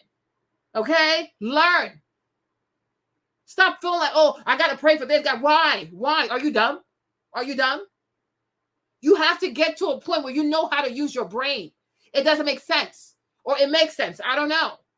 But you cannot say, oh, well, I moved a person to my house. Come to find out he's schizophrenic. But it was all God's will. It was God's will. No, it was not God's will. It was your will. These were your choices. That's what you chose to do. Right? Okay. That's it. That's that. Oh my gosh. Hold on, y'all. Whew, Lord. I'm running out of breath. Yeah. No, yeah, because she got paid for this. She got paid to be on this tour. Right? She got paid to be on the tour, but I just feel like it's very, very, very dangerous to teach people, especially women, right, to always look at everything through religion and try to make everything over spiritual. No, you are a human being. You have the ability to think. You can think for yourself. You have a brain. Learn to use it. Right? If you never use your brain, how's it going to get stronger? If you never learn to practice discernment, how's it going to get better? If you never learn to practice wisdom, how will you become wiser? You know what I'm saying? You are not a child that you guys, but God and God. No, you are an adult. You made a conscious decision to bring someone you barely knew into your house. Own it. Don't put that on God. That's ridiculous. And I feel like that's why maybe like Jewish people, for example, when they look at Black people, talk about the Bible and things like that, they probably laugh, right? Because like these people they really know nothing about God. And what we do is it's some weird witchcraft business that we truly do because it makes no sense, right? There's never accountability. If it's good, it's God. If it's bad, it's the enemy, right? If you want to change your mind, so well, maybe God really wanted me to go through. No, shut up. Okay? Own your stuff. You know what I'm trying to say? Like, own your stuff. Like me, if I make a mistake in my life, I'm like, well, maybe God wanted me to go through this. No. Go through it for what, right? You can say because I was disobedient, so I went through it. Because I chose to ignore, I went through it. But I'm like, I kind of get sick and tired of people trying to make it seem like God intentionally brings hardship into their lives because he's trying to prove something. Like, you're not that important. You are seriously not that important, right? The majority of the misery that's in your life is self-inflicted. It's like, oh, God chooses his toughest warriors for whatever, for the bad. I'm like, shut up. You're not that important. Like, you're not that important. Don't even know how to fast for a whole week. Why would he choose you of all people? Like, what? Like, what are you talking about? Like, you're crazy. You are crazy. There are children at St. Jude's fighting cancer. Okay? You are not that important. You and your itty bitty problems, okay? Your problems are really small compared to other people who are fighting real battles, right? Like, stop the madness. You're insane. I put it out there and I hope it helps someone, but why? Why? You know, that reminds me. Dr. You put it out there because you Nique, wanted views. Can you come up here for a second? Yeah. And the thing about Reesa Teesa, where she's really good with her personality, she makes you feel like she's not interested in like fame. She's not interested in views. I think that's where she's really good. She's really, really good at doing that kind of stuff, right? So when you look at her, like, oh, she's so innocent, like, she doesn't have ulterior motives. No, she does. Everybody does. For somebody to sit there and do an 80 part about themselves, it's very calculating. It's very, very calculating. I'm just saying, it's very, very calculating. But she's really good at making people. She's really good at making people think that she's innocuous. Like she doesn't know any better. She's so innocent. Like, look at the way she laughs and she giggles. Right? You would think like, oh, you're just looking at an innocent soul who truly got taken advantage of the whole time. She's a mastermind. This girl she has a very interesting brain. Okay, she has a very interesting brain. She's a mastermind, but she's really good at saying, like, she's really good at making you think that, you know, she's just this little damsel who doesn't know any better. Like, oh my gosh, I don't know. I just put it out there because I truly wanted to help people. Womp, womp, womp, womp. But before her, we had Morgan. Before her, we had Miss Gail. There's a host of ladies who came before her with stories that are similar to hers, right? And I'm like, there's no way you were not inspired. Okay? There's no way. We living in 2024. There's no way that you don't understand engagement. There's no way that you don't understand the algorithm. There's no way that you don't understand the power of views. There's no way. Because when you go on her page, if you go all the way to her page, like, she tried it once, it went viral. And I feel like that's when she got a taste of it. And then she came back with like an 80-part series. Right? But you won't bamboozle me. You will not finesse me. Because if you look at her content, you go back all the way back, her content is very different. Then one time she did a video about like her man or whatever. She had like 400,000 views. Then she did another one that like 300,000 views. And that's where I felt like she was like, oh, I found my niche. I found my niche. Right? And we know there's nothing more sticky. There's a book like that. There's a book on Amazon called Ideas That Stick, right? When it comes to catering or pandering to a Black female audience, there is nothing more sticky than the Black man did me wrong. Like these types of stories, they stick. They stick. Because, you know, a lot of Black women are on the internet, YouTube, TikTok, Instagram, or you name it, even Facebook, consistently looking for validation that men are evil. Whose birthday? I don't know. What's her birthday? I don't know. You know, men are evil. Men will do you wrong. Well, you see, I'm telling you, I don't know. I don't know if she's an Aquarius. I don't know what her birthday is. Hold on.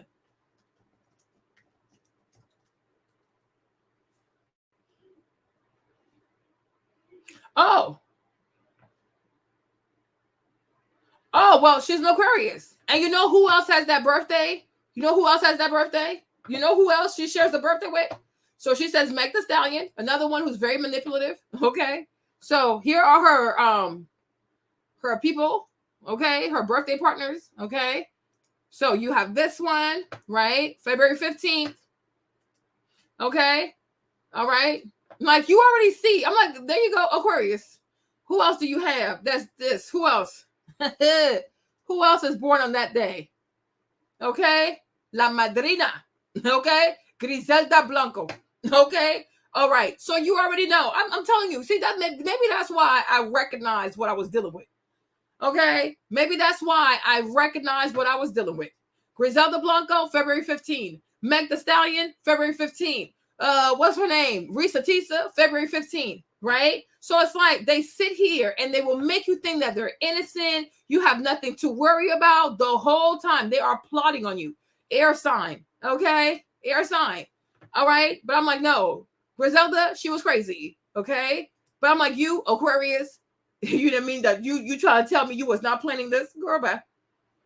Girl, bye. Then the thing about Aquarius too, the thing about Aquarius, we are powerful manifestors. Good or bad.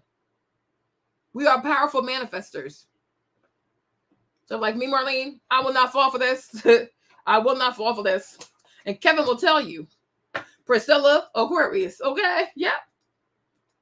And Kevin's here. Kevin will tell you. From the moment this Reesa Teesa story came out, I did not believe this woman.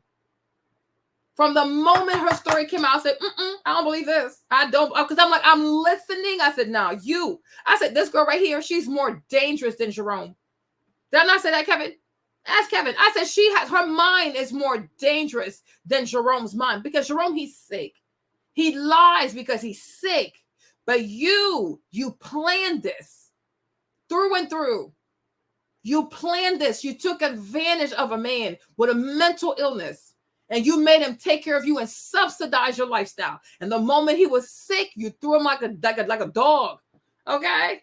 Then you sit there and you make more videos. And I'm like, it's the same thing. You look at Priscilla, right? Even though I don't really agree with B. Taylor, but you see how Priscilla will sit on her platform and act like she did nothing wrong. Okay? Act like she did nothing wrong. She'll sit there, bamboozle people, right? Priscilla likes to flip on people. One moment she's telling you, oh, I support you. I'm going to tell you how to get away from a toxic man. I'm going to tell you how to avoid a ninja. Womp, womp, womp, womp, womp, womp, womp, womp, womp. And then once you let her in, she flips. Because Priscilla, her mind also is very dangerous. Her mind is dangerous. She has a dangerous mind. You know what I'm saying? And she has a strong hold over people. She truly does. I'm like, Aquarius, you are evil. Like, you are seriously evil. Okay? It's the truth, though. Oprah Winfrey, another one. Okay? So I'm like, no, you're a mastermind. You are a mastermind. Like, your mind is evil. Her mind is wicked, but you're more than welcome. You're more than welcome to like fall for the way she looks, and she seems so innocent, and she seems so like innocuous. Like, oh, look at her, Denzel. No. You go on her page. I don't feel like it. You go on her page. You scroll down. She was looking for something to make her go viral on TikTok. And when she did the video about her man, like my ex, whatever, she got 2 videos or 3. They had like 400,000 views, 300,000 views. They went to like 150. She recognized something in that. And before her, you had Morgan with the random man from Atlanta. You had Miss Gail with her husband and the mistress at the airport. Who else did you have? There are a few ladies who came before her. So she can't sit here and say that she didn't have some type of blueprint to know the type of content that sticks on social media, especially the kind of content that sticks to TikTok. I will not believe that. I will not believe that. You cannot make me buy this. Okay? This is the life she always wanted, to be famous. A soft life, an easy life. This is the life she manifested it for herself. Didn't do it the right way, though, but she sure did it.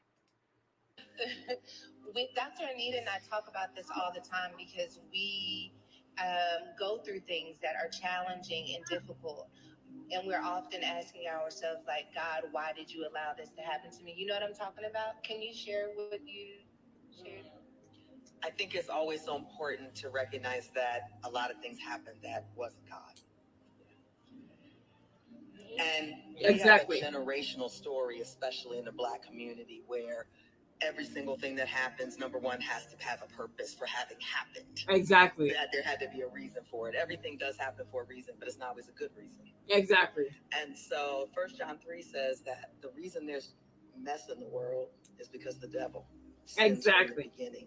Exactly. For this purpose was the Son of God manifested to destroy the work. Dr. Anita, I don't know what you are, but I kind of like you. You see, she said exactly what I said. Stop saying everything is God. It's getting annoying. Like, it really is getting annoying. Okay. Sometimes it's you yourself. Not everything is God. Oh, but God had me go through this, and it was God who led me to this man. No, are you dumb? At your big age, you don't have discernment, right? But it's like people feel like if they blame everything on God, they don't really have to look inward, and that's the thing people don't want to do, right? Because if you put it on God, it's a lot easier to say, "Oh, well, God had me go through this," instead of saying, "I was insecure. My insecurities led me to chase behind this man. Thank you." That's it. That's that. And the moment you look inward, you're less likely to repeat the BS in your next relationship, right? But people really do not want to look inward because people don't want to see how ugly they truly are on the inside. People want to see how broken they are. People will do everything to run away from self-reflection. So as long as you can say, oh, it was God who did this. Oh, it was the enemy who played with my mind. It was this. Oh, shut up. Always looking for a scapegoat. Enough already. Admit to yourself. If you are insecure, admit it to yourself. If you're greedy and your greed causes you to run behind people for money, admit that to yourself, right? If you have low self-esteem, admit that to yourself. If you're the type to always ignore all the signs, admit that to yourself. Stop putting everything on God all the time. If you're lazy, say so. If you have poor time management, say so. Not everything is God. Not everything is God. And like I said, like, you're not that important that God would wake up and intentionally create a maze or a bunch of traps along the way because he wants to trap you. He has bigger problems than this. And I'm like, and you really don't think that God is God? Because if you really felt like God was God, when you look at how big the earth is, you look at the magnanimity of God, the power of God, right? All the things that exist from us, the animals, the animals in the water. I mean, like the whole life, the entire ecosystem, right? You understand? You know what I'm saying? You look at the entire ecosystem. You understand, right? You see, wow, like God is way too powerful. God is way too great. The way God thinks, we could never think that way. We could never think that way. The way God loves, we will never understand it. The way God understands, we could never. And because we cannot understand, we try to give God our attributes. We want God to represent us. We want to see ourselves in God. No, you cannot. That's what makes him God. We are not the same. Why would the creator of the entire universe wake up to put traps on your way? Like, who are you? Okay, he allows the devil to roam for free. The devil does whatever he wants. He roams for free. God doesn't stop him. Why would God worry about you? You're not more important than Lucifer. Like, do you know how many lives the devil can destroy in 30 minutes? So he's not going to focus on Satan, but he's going to focus on you. You're not that important.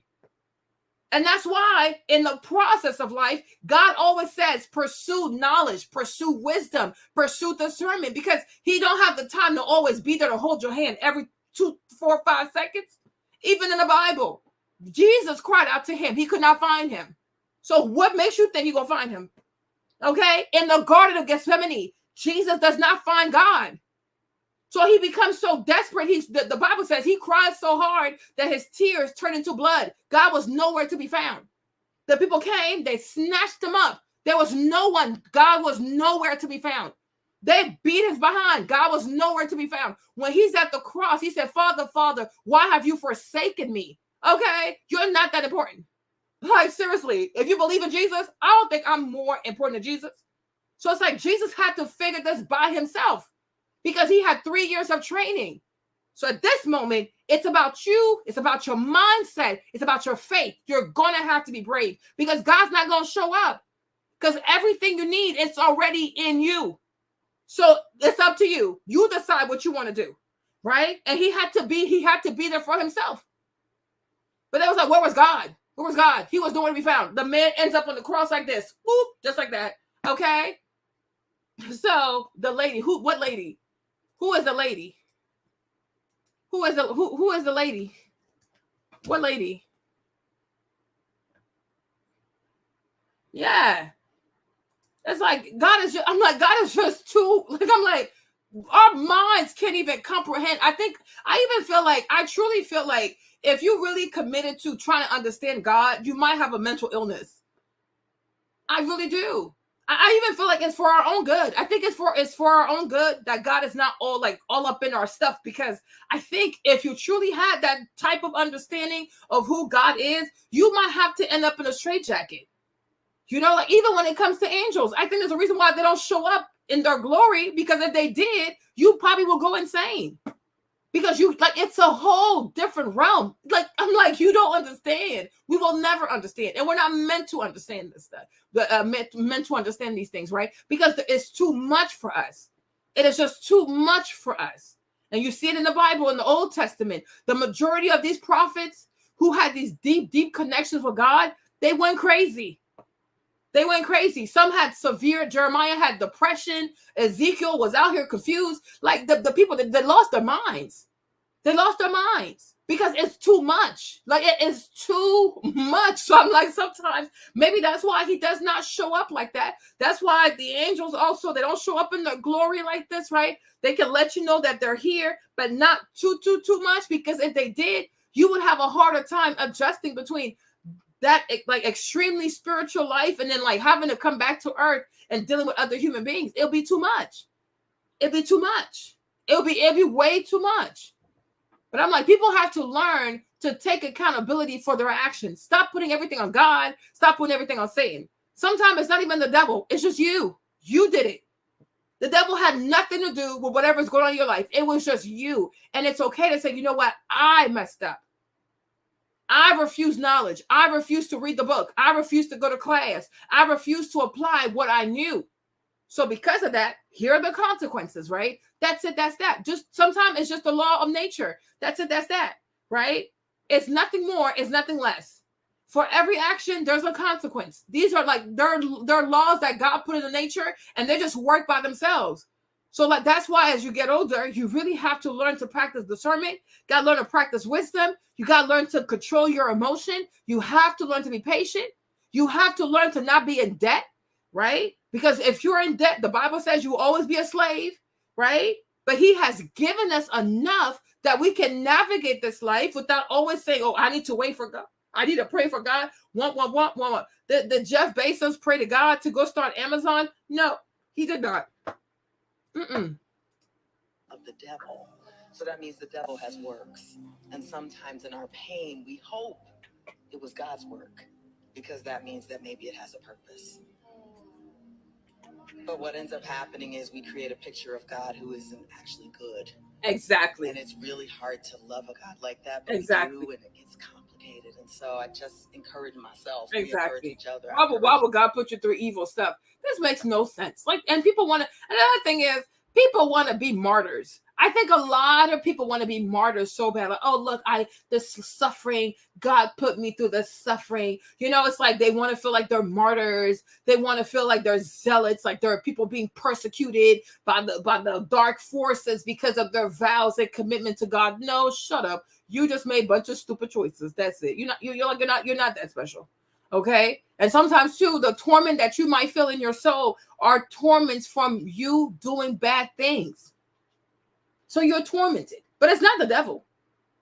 It's just that there are things that are in place. That's what God said. Don't do this. Do not do this. You don't listen. Okay, cool. Go ahead, do it. But then later on, when your soul feels torment, when you feel anxiety, you feel anguish, you can't say, oh, well, it's the devil come from my soul. It is not the devil. These are just laws. And whoever breaks them has to answer for them. That's it. That's that. It's nothing more. It's nothing less. You know what I'm saying? Like discernment. And a lot of people who are into church, that's one thing they despise is having discernment. But Paul said you have to grow up. That when you were a child, you spoke like a child. And now that you're older, you got to be older, right? The Apostle Paul talks about that. You got to mature as a Christian. And a lot of Christians, especially those who like to follow like TV pastors like Sarah and Keon, right? These are a bunch of Christians who refuse to grow the hell up. So that's why you always got to give them religious babble. You have to speak Christianese. You have to like make everything overly spiritual, right? Because they're babies. They don't want to grow up. Because once you've grown up, you realize that I don't need to say, oh, I got to pray for this and pray for that. No, I'm also intelligent. I am also knowledgeable. I am also wise, right? And so it's like, if I'm supposed to be made in God's image and I'm supposed to represent God on earth, I must trust that what my Father has put in me, I can act on what he has put in me, and I'll be a good judge for people. Okay? Like, what the heck? Like in the book of Judges, was Gideon calling on God every 2 minutes? No, there comes a time you got to prove yourself worthy.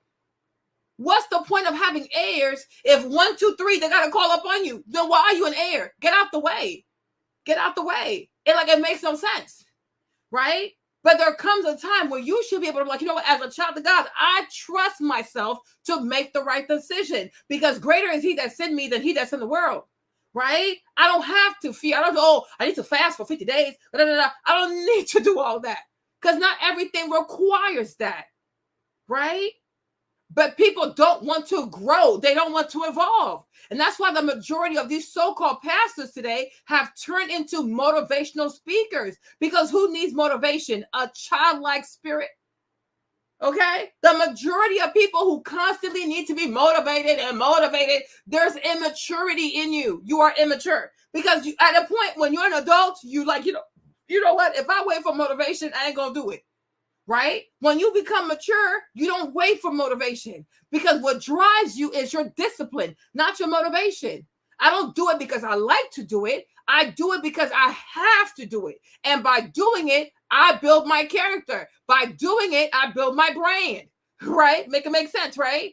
But people who constantly need motivation, These are people who are not really sure they should do it because they don't really think it's worth the sacrifice. So you constantly have to motivate them because you are dealing with people who are lukewarm. That's it. Because I'm like, it makes no, like sometimes I'm serious. I look at people and I'm like, you don't really want to follow God. You really don't want to. I don't know why people feel forced to be Christians. I don't get it. I don't even know why people feel forced to say, oh, I believe in God. Believe in nothing.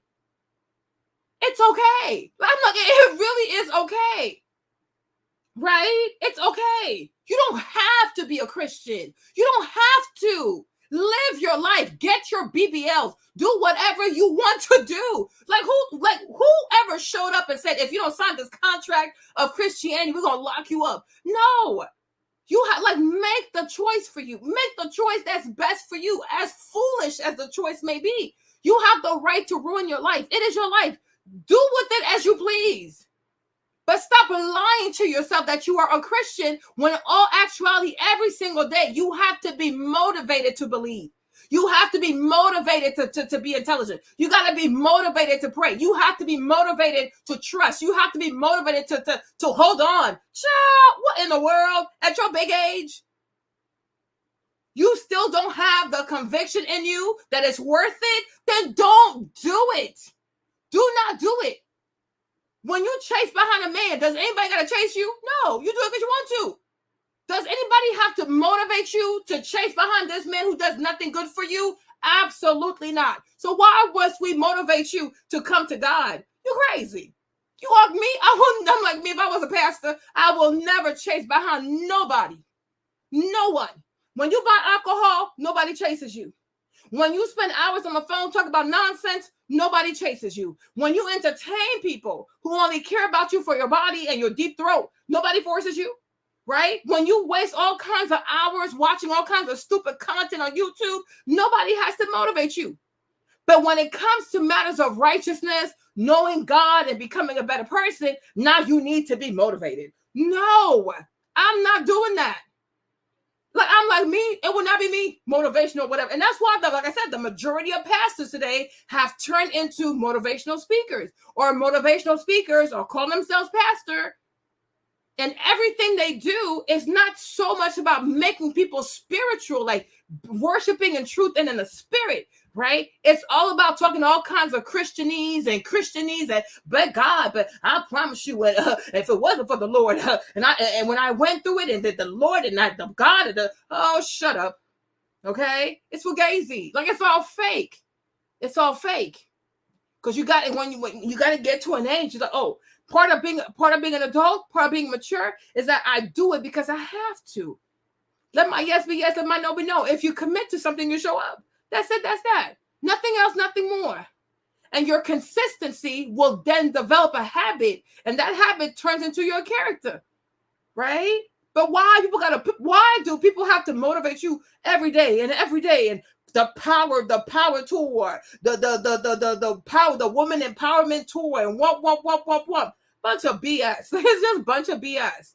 Like it's a bunch of BS.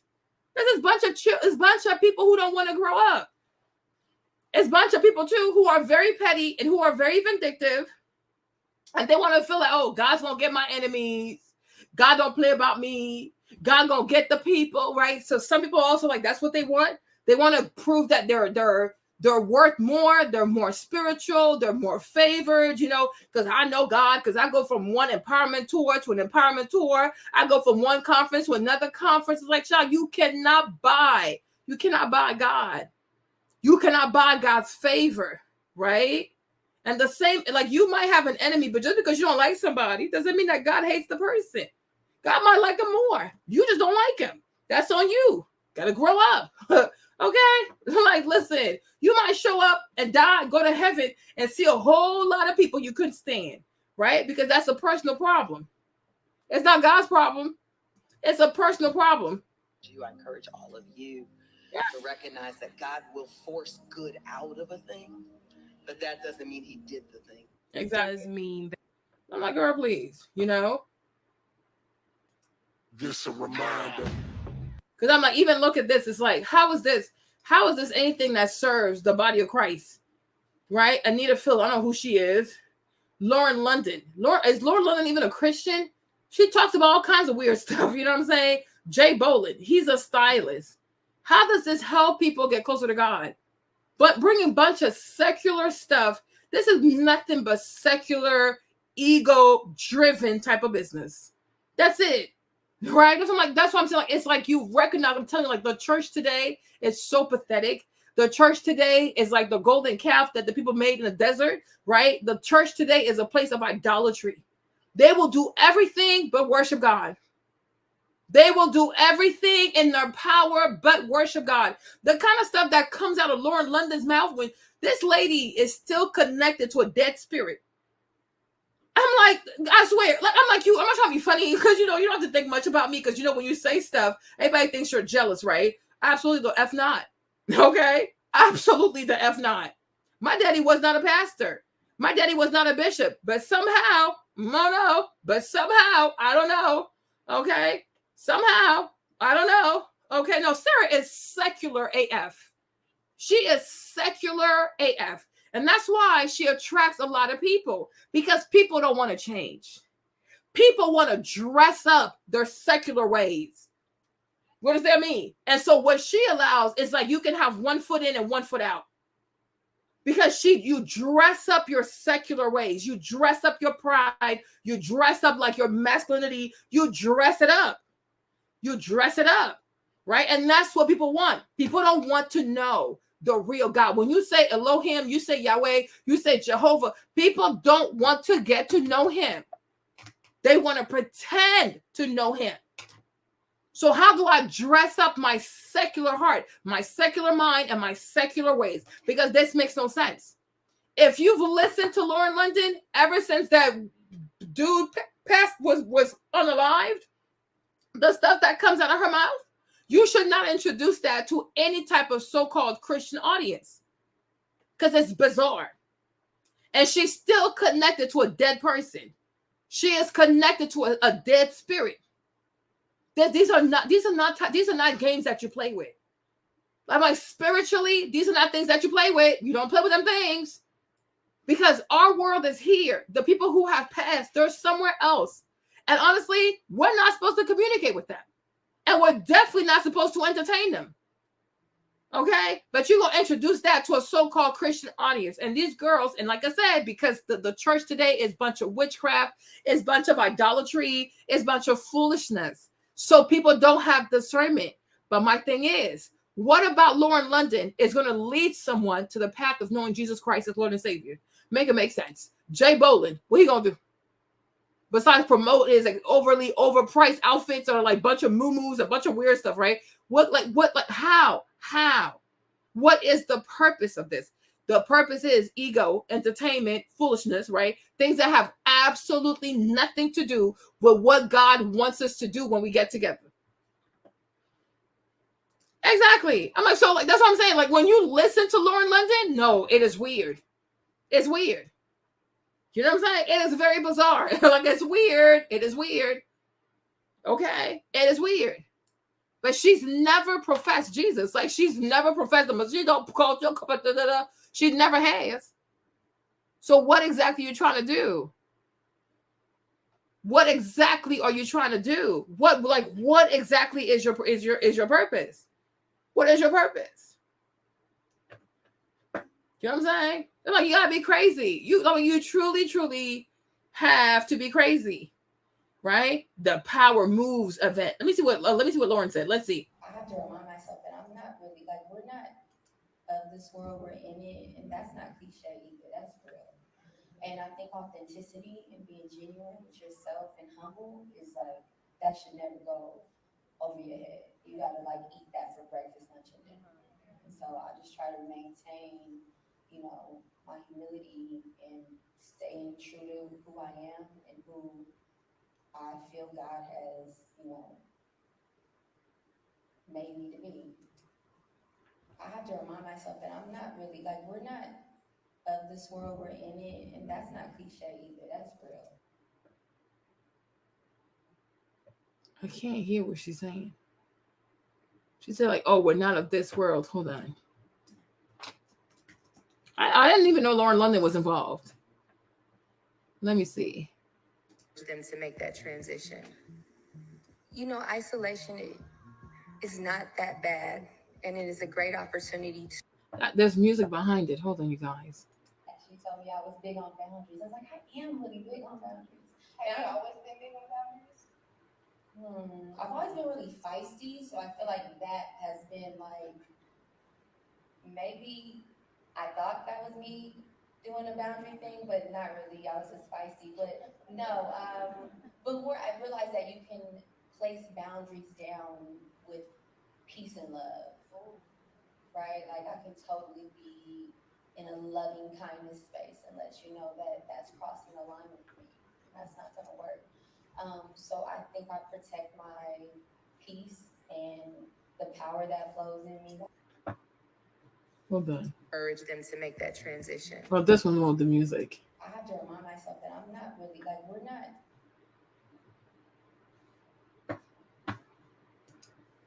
That you have to follow like your intuition in your heart, and you kind of can't go with the crowd. A lot of people are busy, but they're not doing nothing. You know, but so I would just say like, stay on your. I always say, stay in your lanes. No traffic there. Yeah. You know. That you have to follow. So why exactly was she invited? I'm so confused. Right? And I feel like, I don't know, maybe I'm wrong for this. I don't know, maybe I'm wrong for this. But I do feel like when a girl, like if you have a pretty black girl, especially if she's like biracial or light skin looking, and she went through some type of stuff, it's like people want her to be a voice. Like they want her to be a voice. They want her to be the like inspirational and aspirational. It's like, honestly, no. Honestly, no. You know, Lauren London is very pretty. I mean, I guess like, but it's like, who's not pretty nowadays, right? But my thing is, what exactly is her brand? Like, all jokes aside, I'm not even trying to be mean or trying to be funny, right? But I'm like, me, Marlene, why would I ever be impressed? That's just me. It might sound like I'm being mean, but whatever, right? But I'm like, why would I ever be impressed by anything that comes out of Lauren London's mouth, right? Because number one, right, her first baby daddy is Lil Wayne, right? So her and Nevaeh were sharing a man because I think they had their babies on the same day. So like her child, Nevaeh's child, they're like what you call hood twins. I guess like kids who are born on the same day, but from different moms, right? So does that mean like the same day Wayne had unprotected sex with both of them? Because that always like traumatized me. Okay. I was like, what the heck? How can y'all both be pregnant at the same time? You're dating the same man, you're both pregnant, and you give birth on the same day? That is weird. Okay. Then later on, because he withdraws, because you know he loves his syrup, he loves lean, right? He withdraws. So her and Nevaeh start to have this weird relationship where they really seriously lean on each other for friendship, for sisterhood, to raise the kids, etc., etc. I was like, oh, that's kind of weird, right? Next thing you know, so she's not married, gets pregnant with community peen. Okay. Number two, you bring in the guy from Eritrea, the African, okay, the Nipsey Hussle, whatever his name is, right? Him also, a degenerate. He is a degenerate, okay? He is an absolute degenerate. Another African who comes here, acts a plumb fool, joins gangs, does absolutely nothing productive, okay? And running a clothing store is not productive. Like, go sit down somewhere, okay? So the Eritrean, come to find out, he has a baby mom, right? So with the baby mom, one time he went to the gym, okay, he met a man, a random man he met at the gym. He told the guy, oh, I think you look good. Would you like to run a train on my baby mom? Right? A man he just met. So then the guy says, yes, okay. So he brings the guy to the house, you guys. He records the whole thing. So him and this man he just met, they started doing all kinds of nasty stuff to the mother of his child. Ask yourself, if he was back in Eritrea, would he be doing this kind of stuff? Absolutely not. On top of being a gang member, who knows what he did to be initiated? I am so serious. I am so serious. Because at first I thought it was her. Because they're like, oh, he ran the choo-choo on his baby mom. I did not know he had multiple baby moms, right? I don't know if she's number one, number two. She's either number two or number three. I am being so serious. Because they came out with like this whole whack 100, because he's always running his mouth, right? So the whole video thing came out because for some reason, whack 100 has everybody's corn tape. Hold on. Let me see if I can find it.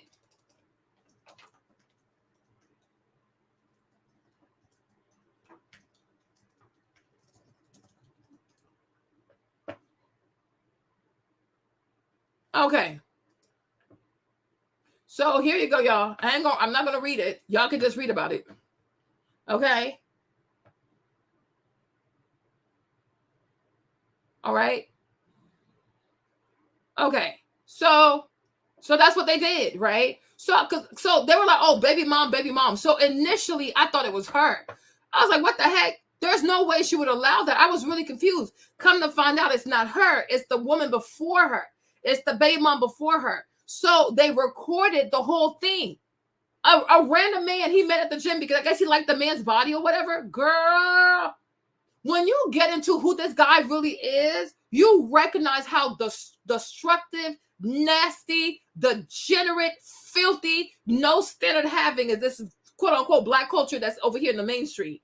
Right? Oh, Nipsey Hussle, we lost the real one. He was a soldier. The marathon continues. Oh, whatever. You need to I'm like, what rapper is honorable? Okay, bunch of degenerates. Okay, bunch of degenerates. So they do the whole choo-choo on the lady, and he records it, and I guess he kept it. Right? So then she decides to go right? She decides, Lauren London, okay, decides to go have a baby with such a man who would do this to his baby mom. On top of that, she was not married. She was not engaged. She was just a girlfriend. He also made her into a baby mother. So it's like she learned nothing from Wayne to the Eritrean. She learned absolutely nothing. This girl's a 2-time baby mom. Like, make it make sense, right? And the guy she picked was a complete degenerate. A complete degenerate. He was not upholding her, respecting her. Womp. No, stop the madness. So it's like, why would anybody look up to her? Like me, Marlene, what kind of advice could she give me? What advice? I'm like, seriously, girl, never mind. Me, my behind? Absolutely not. Like, ew. Like, she can't give me no advice. And yes, I'm very uppity. Because, girl, what? I have more education. I'm not trying to be mean, but it's a flex. It really is a flex, okay? I have more education. I have higher standards, okay? For myself, for the man that I lay with, for the father of my children, right? I'm a wife.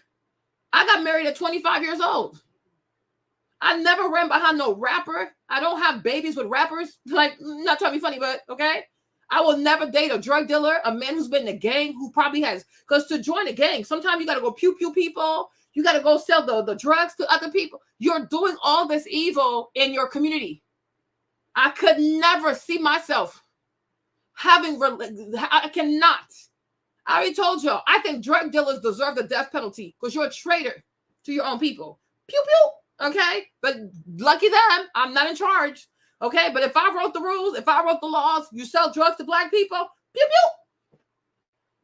Okay? Just like that. Because you're toxic. He's like gang member, and like he's a Crip, right? He's the blue people. Yeah, he's a Crip. So if you think he was not still doing gang stuff, you're crazy. Okay? No honorable businessman gets shut up in front of his store. Come on now. Okay? So these girls, they're fully aware. They know what these dudes be up to. Me, you won't give me advice. You're crazy. You are crazy. And I said the same thing with Sarah Jakes. I said, me, Marlene, Sarah Jakes could never be my pastor. She can never be my pastor. She can never give me advice. My dad was not even a bishop, but I've made better choices. Okay? If she was not the daughter of Jake, she would not have all of this. Because her father is Bishop Jakes. If she was not the daughter of Jake, she would not have all of this. Let's be so for real. Okay? I don't have 2, 3, 4, 5 failed marriages. I'm not divorced 3, 4, 5 times. Like, this is ridiculous. How can you be married 3 times in one lifetime? No, you're not even like 45 yet. Like, what the freak? But you go be my spiritual head. You are insane. You are insane. You're like in your head, something is off. Me, Marlene, I'm married at 25. I was married at 25. I got all my kids by the same man. No matter what happened in my marriage, I fought for it. I made it work, right? 15 years married. We're about the same age. You've been married 3 times. 3 times. You're going to be my pastor. You're possessed. It is not happening. I cannot. What? Hell nah. Hell nah. You're crazy. You are so crazy. You are insane because people don't protect their headship. Me, Marlene, never happening. And yes, I judge. Please. What? Nah. You're insane. You are really insane. You are truly insane. And then the husband, the last husband, he's also been divorced. So you divorced twice. He divorced once. What kind of mess is this? How is this godly? How are you people Christians? What in the world?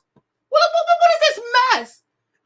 Imagine you take your husband, you have issues with your husband, and you go to a pastor who's been divorced twice, divorced 3 times. How can the pastor inspire your husband to want to fight? Because I'm like, Pastor, how can you tell me to stay with my wife? You left your first wife, then you left your second wife. Why is it I can't do the same thing? Make it make sense. Right? All these pastors that are divorced, they're all divorced. They're all divorced. They divorcing here. They divorcing over here. They divorcing right here. And they never take accountability. Oh, God told me I could. God told me she was not the right one for me. God said, oh, shut up. Shut up. Bunch of witches. Oh, bunch of witches. Yes, y'all. It was real. It was real out here. So I'm like, no. Stop forcing people just because they're pretty and they experience a tragedy. Stop trying to turn these people into figures, into icons, into spiritual leaders. No. She intentionally chose to be with someone who was still in the streets. So now he's dead. Pew pew. He's gone. I mean, listen, that's it. I'm like, she knew who he was. She knew what he was doing. Right? In the words of, oh yeah. Hold on. Let me play this one video for y'all. And this is one thing that, what's her name? One of my favorite aunties says all the time. Let me see if I can find the video. I was playing the video the other day. Let me see if I can play the video for you guys. Because I agree with her. I was like, yeah, I shake my head. I'm like, child, please. Please. Oh, he was just there and the man came and pew, pew, pew. No. You know exactly what kind of lifestyle he was living. Don't come over here and bamboozle people. Right? Let me show y'all this. Hold on.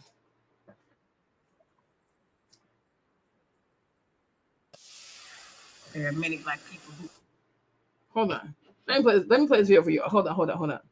This is Mother Shiraza Ali. I love her. She's a tourist. She's crazy. But I do love her, though. Hold on. Her crazy self. Hold on. Against the leadership and the authority of the Black man is a direct cause of the breakdown in our Black family structure. Hold on. My position is that the Black woman's disrespect and rebellion against the leadership and the authority of the Black man is the direct cause of the breakdown in our Black family structure. Now, of course, there are many Black people who consider those fighting words because as Black women, we have never been subject to the kind of examination that our men have been subject to since we have been here.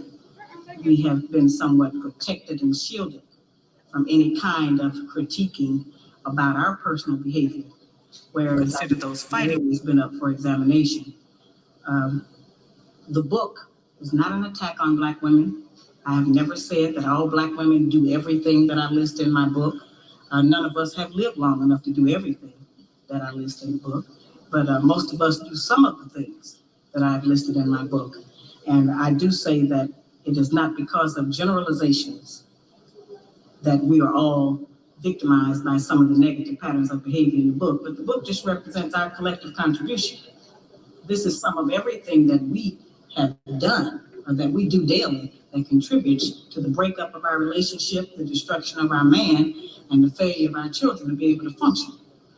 They did not tell us that all of that being my own person and I'm independent would lead to separation, loneliness, celibacy, and lesbianism. Did y'all hear what she said? Did you hear what she said? I was like, ooh, somebody called out Priscilla. They didn't tell us that if you give up the man, you're going to take one of these things and it's worse and it will destroy your nation. They didn't give us that information. They made us think that it was some kind of glorified position to brag about the fact that I got my own job, my own credit card, my own car, so I don't need no man.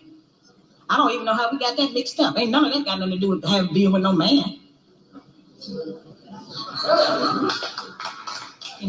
We have some serious relationship problems that nobody has been able to address us on because everybody wants to pretend that this is not going on.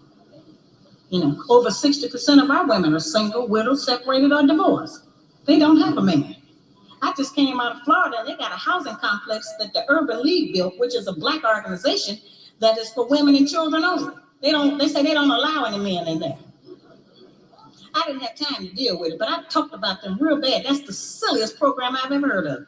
The women that have men, if they got a bunch of children, they need fathers. They need protection. We hear about the drug problem that we have in our projects across the country. It's one of the major places that we have a drug problem. We talk about the great strength that we have as Black women. Well, the welfare department don't rent government apartments to single Black men. Those apartments belong to Black women who are allowing this to go on in their home. We have not looked at what part of the responsibility do we share. Yes, Black men sell a lot of drugs, and a lot of us Black women get the money from them drugs and buy some of these fancy clothes we wear. Woo! What did she say, y'all? What did she say? What did she say? What did she say? Let me see if they got the captioning here. It was what? 3:02. Hold on.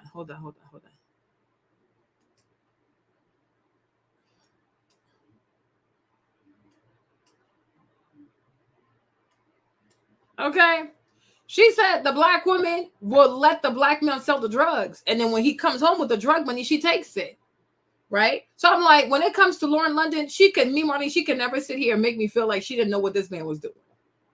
Okay? And they can say all they want about, he called the man Eric a snitch. And that's why Eric walked across the street and he came back with a pew-pew and he on the live, what's his name again? The Nipsey Hussle. Yeah, sure. Go feed that BS to somebody else. Okay? This man, the majority of these rappers, y'all, they have one foot in the industry. They have another foot in the street. They never leave the street life alone because the only way you can leave a gang is if you pew-pew yourself, okay? And you're not about to do that. All right. So these businesses are nothing more than a front for all kinds of foolishness. And these girls, they engage with that. They date these dudes. They marry these dudes, or not married. They never get married. They have children with these dudes. They promote a very toxic, unhealthy lifestyle. Right. So it's like, what advice can Lauren London give to anybody? The only thing she could do is repent and go, don't be like me. Make better choices. Pick a better man. Right. Don't date a man for 5-6 years. She was with Nipsey for like 5-6 years. Right? What exactly did he do for her? What exactly did he do? And I wouldn't even be surprised that one of the reasons why he got with her, because she had a child with Lil Wayne. So maybe once again, just like Toy over there, baby mama Carter, right? Maybe it was another way for him to have access to Lil Wayne. The majority of men who go after the girls, the baby moms of Lil Wayne, because they want access to Lil Wayne. So they date these girls, they get them pregnant so they can have proximity to Wayne. They can pitch a song, get a feature, get this, get that. So we're not stupid. We are so not dumb. Okay? We are not dumb. So, child, Lord, where we at? This is just insanity. Okay? Now, from the world tour to another tour, we have, we're moving on. We have Tems, who's also going on tour. Okay. So she's saying she's going on a world tour in 2024. I was like, okay, does she have enough music to go on tour? I don't know. You know what I'm saying? I was like, so the tour is called Born in the World. That's the name of the tour. She put up her tour dates. Let me show you guys her tour dates. So it seems like it's mostly like an international tour, mostly focusing on the US, really. So I guess, but she has no dates for Africa, but she has a lot of dates for the UK. She got dates for a lot of dates for America. So she's going on tour. Okay. I don't know. I'm like, I hope you don't cancel like Tyler did, because Tyler was out here canceling her tour.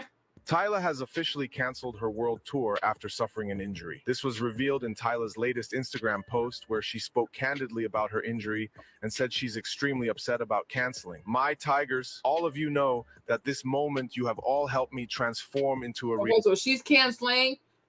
You have Italian fans react to ticket prices. So social media users have been debating each other that after it was revealed that tickets were being sold as low as $24 for Megan Thee Stallion tour. Some people were trying to clown her, even like her fans, saying that her ticket prices are so low that no one cares to see. Okay, so Megan, she's also going on a tour, and her tickets are only selling for like $24 or whatnot, right? Just not hilarious. Charlotte Punk the Goddess and the real estate scammer Honey had a lot to say about Megan Thee Stallion tour that's not selling. You should be grateful that a major artist like Megan, y'all are able to see for $24. That's right. With everybody on tour right now, like. So, like I said, Tems, I don't know. Maybe you guys know her music more than I do. I don't know. But I'm like, does she have enough music to go on tour? Like on a world tour? Or is it like little, like smaller venues that she's doing? I don't know. I'm not too familiar with her music like that. For those of you guys who know her, like, do you think she has enough music to go on like on a world tour? Can she really bring people out by herself? You know, I really think that sometimes a lot of people on social media, a lot of like artists on social media, they really believe their own hype. You know what I'm saying? Like they truly believe their own hype. I think she's one of them. I think people think, oh, I have 5 million followers, so I can go on a world tour. But it's like, do you truly have the body of work?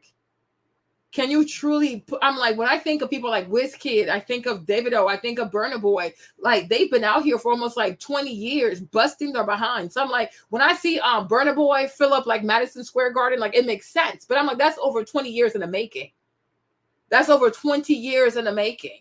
Whereas like a lot of these girls, I feel like they've been out for like what, less than 5 years, right? It like they got famous off of one song. They haven't really been consistent, right? They have not released a lot of albums, you know, because for me, honestly, I think Era Star works harder than Tems. That's just me. Okay. If you were to ask me, I think Era Star, okay, I think she's Gemini. That's so cute. No wonder I like her. Okay. I think Era Star works harder than Tems. I think she has more hits than Tems. The thing with Tems is I feel like Tems, what really helped her is that she did the whole collab with Drake and Future, right? Era has not had that yet. She has not had like a one major collab with a huge American artist, okay? But in terms of like music, in terms of who has more hits by herself, right? Who has more hits, I feel like Era Star has put in more work. But because she has yet to have that one collab with this big American artist, right? People not giving her the respect that she deserves. But me, I'm Team Era Star. But I'm like, Tems, though, do you have enough music to go on tour? Girl. We shall see. But I hope you don't cancel. Hope you don't cancel like the other girls, because I'm like, child, I don't know. Yeah. And I'm like, and most of the singles that she have are collaborations. Essence was the first one with WizKid, right? Then did the remix with Justin Bieber. Then her second one is like what? She sings the hook on this whole Drake and Future song. But by herself, it's like, how many hits does she have by herself? Whereas like if you compare it to Era Star, Era has a lot of hits by herself because she doesn't have a lot of collabs. Right?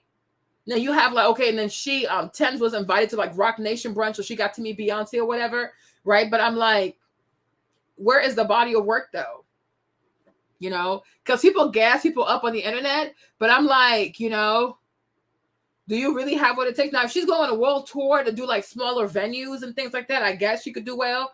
But I'm like, I don't know. I don't know. I just feel like people are just jumping, like they're just like jumping stages. Like they go from, because I have 2 little hit songs, I have these many followers, so next I'm gonna do a world tour. And it's like, you need to crawl before you walk. Like seriously. You know, because it takes a lot of work to be able to say, I'm going to go do an arena, do X, Y, and Z. But if she's doing the little venues, then I guess more power to her. I hope people come out. Because right now, everybody's going on tour right now. So I hope people do come out. I really do. Now, did you know Have y'all ever heard that the word Regina, the name Regina, is an insult to Black people? So I saw this one TikTok and it was quite interesting. I was like, what? So I have to share it with you guys. So here it is. Let me play it for you guys.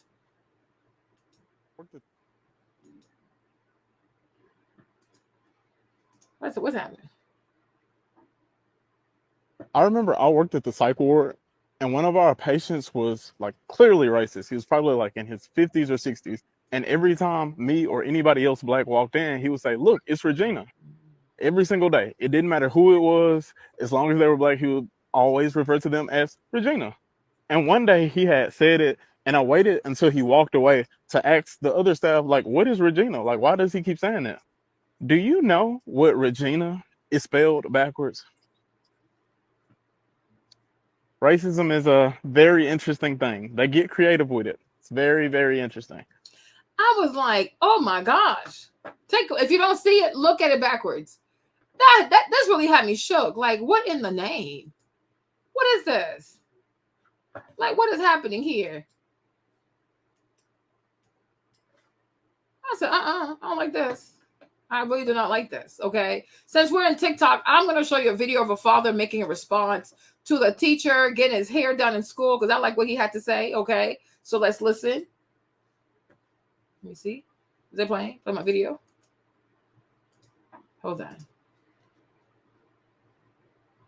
Let's go ahead and stir the pot a little, shall we? No problem, Mr. Lee. I decided to live stream my students helping me take my hair out. But Mr. Lee, you don't teach cosmetology. I would like to represent myself in this case, Your Honor. And I'll be representing myself as the proud father of an innocent teenage girl. I know that. I asked about 4 or 5 of my over 100 best friends to assist me in taking my hair out, and they all agreed. And this is where things start to go south for me. You refer to them as 4 or 5 of your best friends. You know who else uses that same terminology? I was just very close as my best friend. Now who found her in the whole wide world? Now, I'm not calling you R. Kelly, but what I am saying is oftentimes wolves disguise themselves as sheep. So taking down your braids is an absolute no for my daughter. Now, I do think you're a great teacher, but what I would not want is for my daughter to get that level of security with you and then move on to the next teacher, the next grade that happens to be a male, and he presents himself just like you, but he's actually Mr. R. Kelly. This is why I think that there should be clear boundaries between students and teachers. There's so much more stirring of the pot to do. I'll be live at 8:30 Central Standard Time where we'll be discussing this subject in greater detail and much more. So here is the teacher again doing the very most. I'm going to play this video. Hold on. This one. Why is it not playing? No way you're still embarrassing yourself online. I'm gonna make you look foolish for a second time. You bet your ass I let my students paint my nails before. The student that you see in this video has goals and aspirations to be a nail tech. Not only does she do nails, she does hair, makeup, she's a dancer, super intelligent. She's pretty much a jack of all trades. Since that's the homie, she came up and saw my nails looking a little rough, and she decided she wanted to give me a... You heard him call the little girl the homie? This dude is crazy. He called the little girl the homie. He's insane. fresh, clear coat. And just to add this in there, right before this video, my students took a standardized, like one of those state tests. And typically after state testing, I let the students chill, because who the hell wants to do work after, all morning sitting at a desk taking a test? Not only was this moment captured during our downtime, because I'm not just like, hey, we're not going to learn science today. I actually have to get my nails done, so all you just watch me, because, that would be dumb. Her guardians are well aware of this. Her mom literally watches my videos all the time. Not only does she love my content, but she signed a media release form for her daughter so she can be in my videos. Y'all men are literally telling on yourselves in the comments. Why are y'all projecting your weird ass energy? Just because you're messed up in the head doesn't mean everyone else is. There's a future nail tech right here. So if she sees my hands looking rough and want to give me a fresh top coat, I'm going to let her do her thing every flipping time. If you know middle school girls, I wouldn't even just say middle school, I'd say high school too. If you know middle school and high school girls, you know that they're all hairstylists, makeup artists, so on and so forth. A lot of them actually do hair for money on the side. So if I need my hair taken out, and my school's hairstylists are willing to do it, I'm going to let them do their thing every single time. It's not like they were held at gunpoint and forced to do this. They wanted to help me. It's not like we were alone in the classroom and I was getting my feet rubbed while I was getting my hair taken out by minors. We're in a room full of students with a camera pointed directly at us, protecting not only myself, but my students as well. I support my students in everything they do, whether it's hair, nails, art, or staying late after school because my students wanted to work on their soccer skills because one day they're going to be playing in the league. We got to stop projecting our own insecurities and weird ways of thinking onto other people who are doing nothing but positive things in the world. Of all the screwed up things going on in the world today, you're coming at a teacher who's doing nothing but impacting the lives of the youth, doing nothing but making these kids excited to come to school every day. You literally have teachers out here that are struggling to get their students into the building, let alone their class. I literally have to kick kids out of my classroom. Literally, at the end of the day, I have to kick them out of my class because they don't want to leave. All throughout the day, while I'm teaching a class, I got students coming from other classes trying to be in my room. Find something better and more productive to do with your time. Nope. Judging from the fact that you made a fool out of yourself several times in the comment section leads me to believe that you still got a lot of unpacking to do. So you should probably go sit on someone's couch, or even, like we're doing in this video, go touch some grass. Probably do you some good. Take care. But he's not done. Hold on, he's not done yet. So now, here are the consequences, right?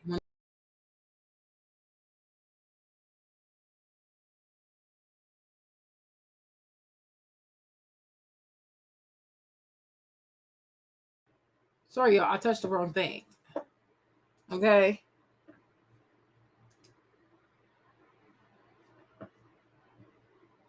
Where is he again?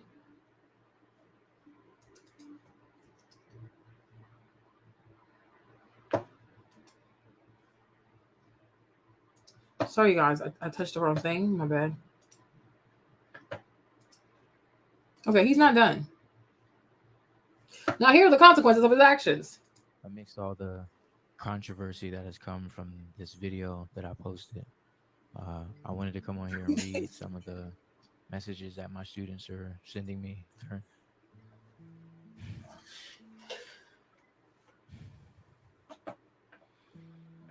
Some of the messages that they've been sending me. So I told y'all last time, right? I wouldn't be surprised if some of these girls have his phone number, right? These girls are texting him. And one student texted him and listened carefully to what she's saying.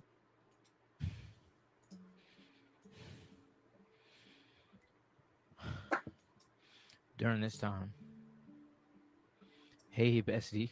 Hey, bestie. I really hope that you see this message. How are you? I hope that you're okay.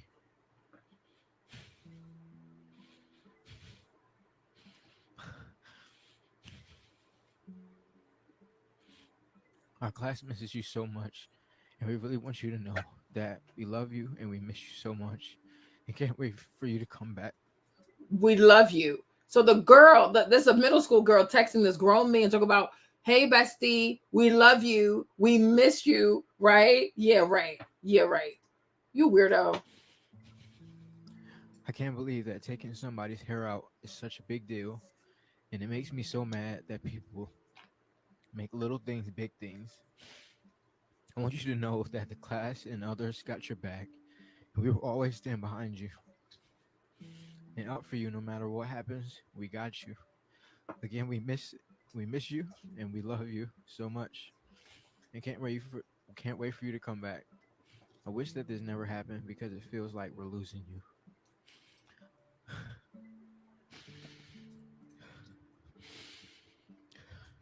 Come back soon. Don't be gone too long because if you're not back by Monday, I know something's up. But anyways, I also made sure that the classroom was clean before we left. Love you, missed you. Love you, miss you. See you later. Hi, Mr. White. We've been seeing all this stuff going on, and so has your other former students. And I just want you to know that we're standing with you. I'm literally in my junior year of high school right now, and seeing all this, you were my and many others' favorite teacher. Many of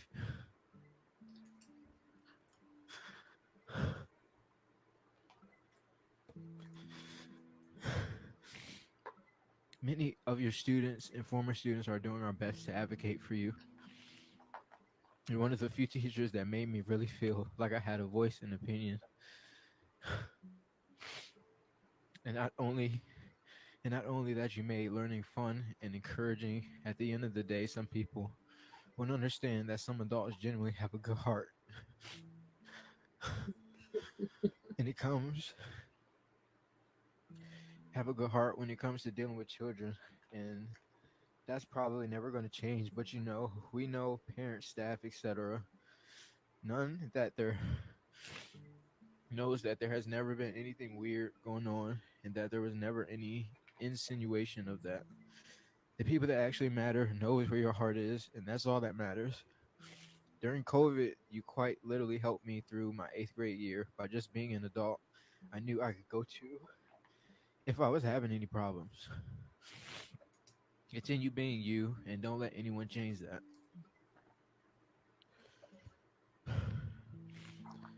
For the GOAT. What's up, Mr. White? I know that I know that your situation may not be looking the best, but just know that you'll get through it and we all know your real intentions. Remember your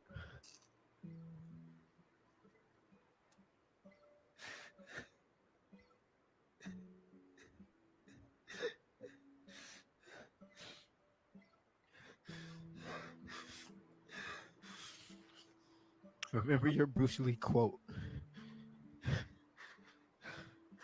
Remember your Bruce Lee quote. Can't wait for your return. P.S. Your Air Maxes are in the boys' locker room.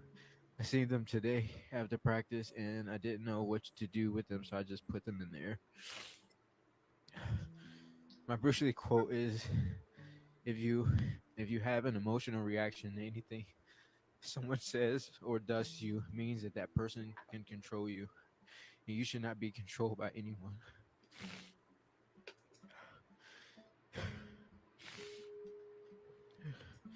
Dear Mr. White,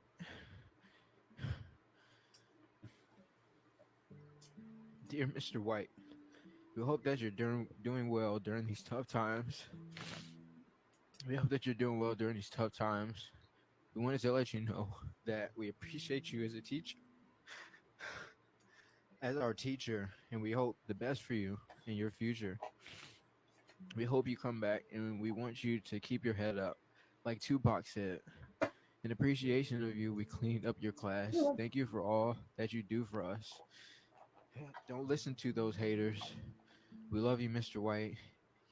Lock in before we tweak out.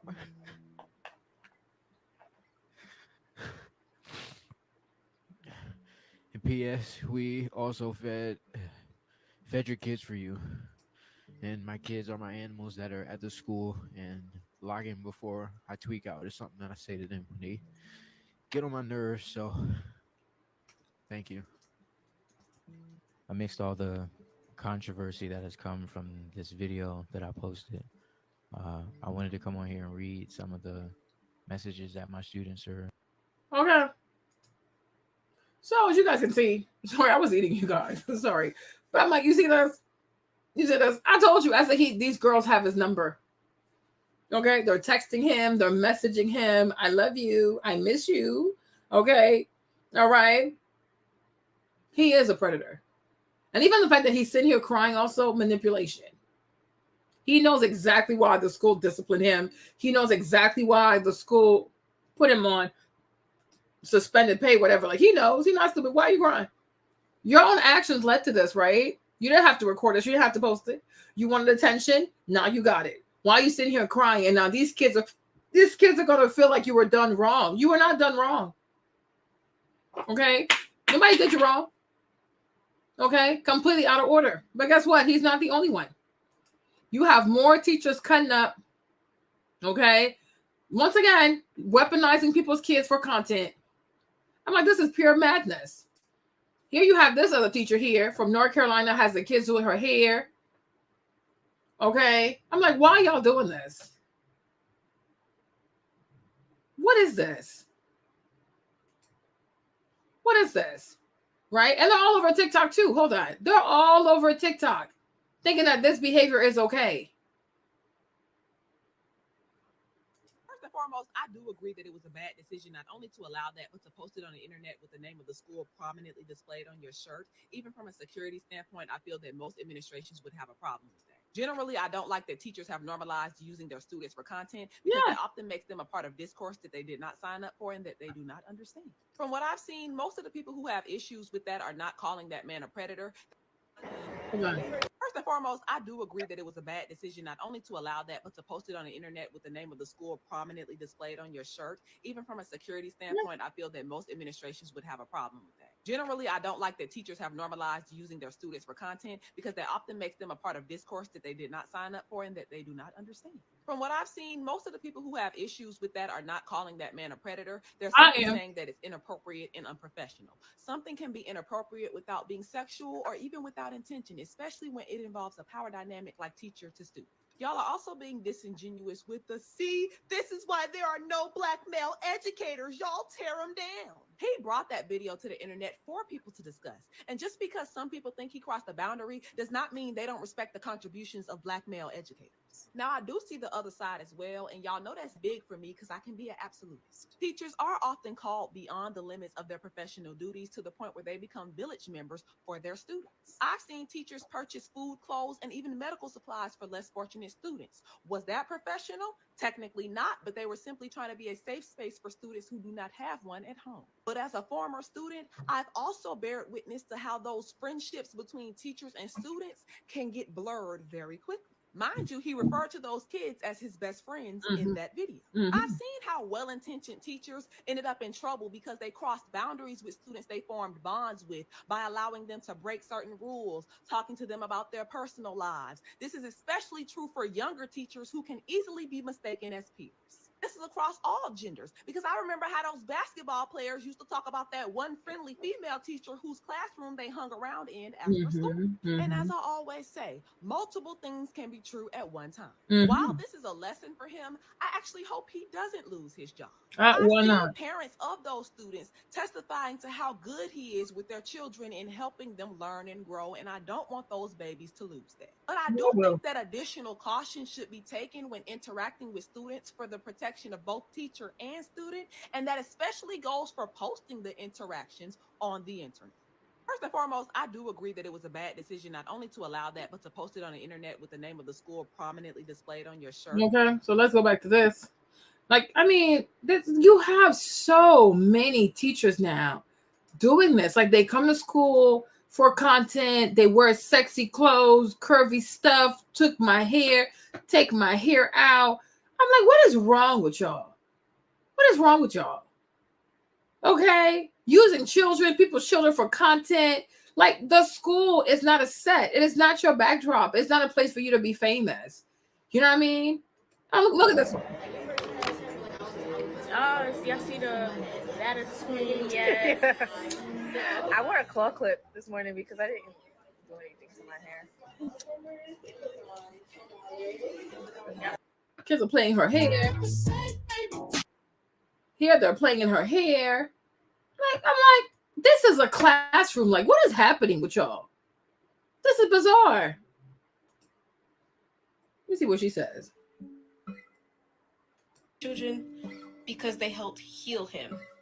Doesn't mean that it was right to do. Relationships is because he didn't have them when he was their age. Oh, then he's a weirdo. He should not be around kids. Like, it's all over the place. Like, I'm like, what is going on? Let me see what she says. And he was like, everyone's making it weird. I don't think it was weird. I just think it was really. Let me see what she says. I think it was weird. I just think it was really unprofessional. Coming from someone who works in a school with a hair salon in it, that we often have kids getting their hair done. Oh no, she got music in the background. But it's all these people. Like, this male teacher had his girl students unbraid his hair in class, and he also live streamed it. Now there's a big discussion. I don't know. I don't know. I really do have an issue with people using people's kids for content like that. You know what I mean? Because I'm like, these people, I just feel like these people are just like they're in school because they want content and not actually to teach the kids. Like, you're there to teach. Like, what's all of this? What is happening? Okay. So now, speaking of hair, let's talk about this little TikTok hair drama. Okay. So this lady claimed that her hair is falling out. She went and got her hair braided from Nadine. Okay. So I'm assuming Nadine is like a West African hair salon here in the DMV. So she said her hair is falling out. Let's see what happened. Let's see how it started. How did it start? Okay, so Nadine's hair braiding. Okay, let's get into it. So many braids out. Watch this. Okay. Ooh. These. It's more. I got a whole stack of them. Got my hair done April 20th, day before my birthday. These. All my hair on them.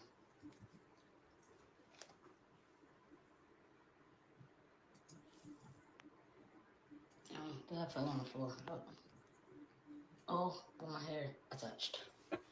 They said it was my fault. My hair. So hold on. So if you see the video, her hair is inside the braid. So watch carefully, right? The hair, her natural hair is coming out with the braid. Nadine's hair braiding.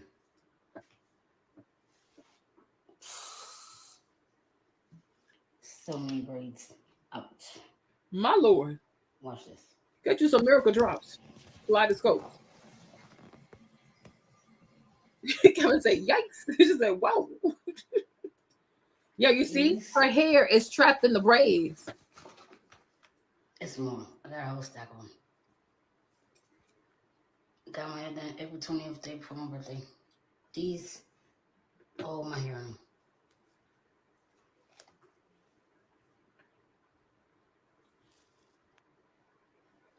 That fell on the floor. Oh, but my hair I touched. They said it was my fault. My hair is bad or whatever. Never had no hair issues, no alopecia, nothing like that. Even the little curly ones attached to this, it's coming out. That's my fault too.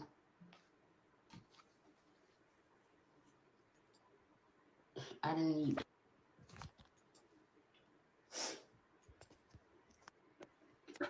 Okay, so now Nadine, who's the salon owner, she's going to respond. Let's see what she says.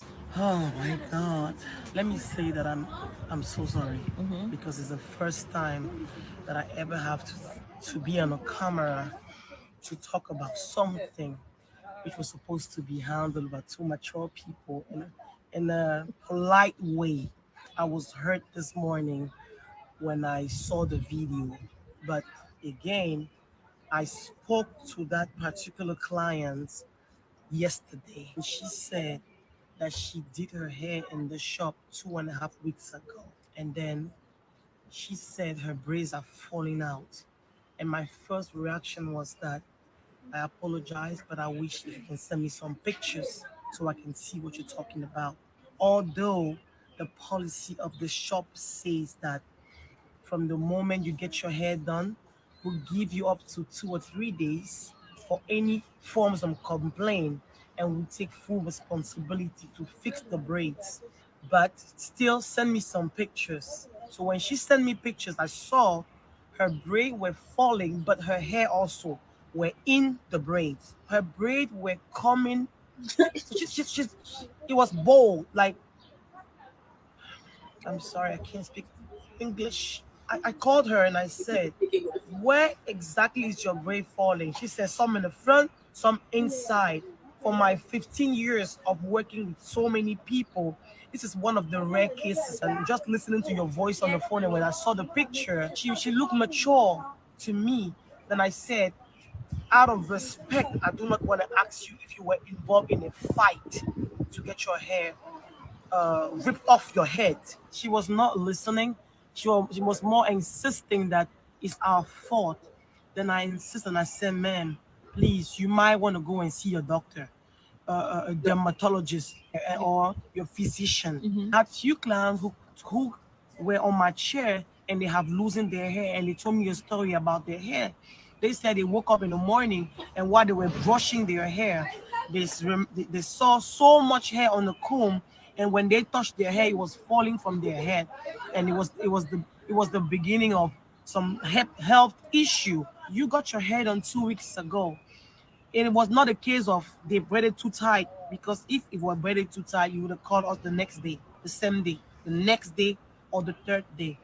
After 2 weeks is a long time. The client was more insisting about the fact that she paid her $380 or $40 than focusing on why she lost her braids. Well, I was apologizing for something I didn't do, and I was anxious about her losing her hair. If a braid is falling in the middle of your hair and all your front end, inside and the back, but it's coming out from the root, so you're going bald. You should be concerned about your health. Like, you should be concerned about why my hair is falling. It is not the braid. If it was even an allergic reaction, it will not cut your braids. It will be itching. You will have inflammation, irritation, not losing your hair. It takes a lot to build a business. When a client leave my shop unhappy and she reach out to me, I make sure that we get to an agreement. And some client can testify here that they have come several times, and every time they had a problem, we got to a resolution. It depends on how you approach the situation. The health of your hair is our priority concern. If you have any issue with your hair, it's better to get you checked by a doctor. All we do here is to make sure you leave here pretty. I'm not a doctor, but I can make you pretty, and the beauty start here. Okay. So this is Nadine, right? I put the whole thing, right? Oh my god! But I can make you pretty. Okay. So let's go back to this one, because people kept asking her, like, what was your hair looking like before the braids? Like, because you want to make sure they asked her, right? And it does this music, child. And it does seem like I don't think she had a healthy head of hair to even get braids in. Okay, because her hair is really, really thin. It's really, really thin. Because braids, it's a lot of tension. And they're heavy. It's a lot of pulling. It's a lot of tension. So I was like, sis, I don't think your hair was in a healthy shape to handle these braids. What do you guys think? Because she deleted all the comments, because there were more comments here, right? So hold on, let's see what she's saying. All right. Well, you motherfuckers had something to say about I look at my edges and my age and my 10 years ago, and that's just not the point. The point is that them motherfuckers ain't about their business. All they care about is money. I'm saying I had it, I spent it, they got it, but I ain't get my service right. Feel me? I'm gonna be alright. My edges. I don't need no doctor, sweetie. Fuck bitches. Y'all probably need doctors for your vaginals. Oh, here we go again, child. How we get here, sis? It could be a medical issue too. Like, why are you acting like this? Right? So, child, I don't know. But a lot of people seem to like their they seem to like their service. Cause I don't think her hair was in a healthy shape. Because braids are a lot. Even me, I decided to stop getting braids. I'm like, my hair can't take it. I've come to recognize my hair is just too thin. These braids are just too heavy. It's a lot of tension, So it's like, it could be that your hair just can't take it. Hold on, what's happening? Let me see. Hold on. I'm saying it can't reach the site. Okay, well, anyways, let's move on. Let's talk about my own hair issues, okay? Let me talk about my hair trauma as this site figured itself out. Let me see.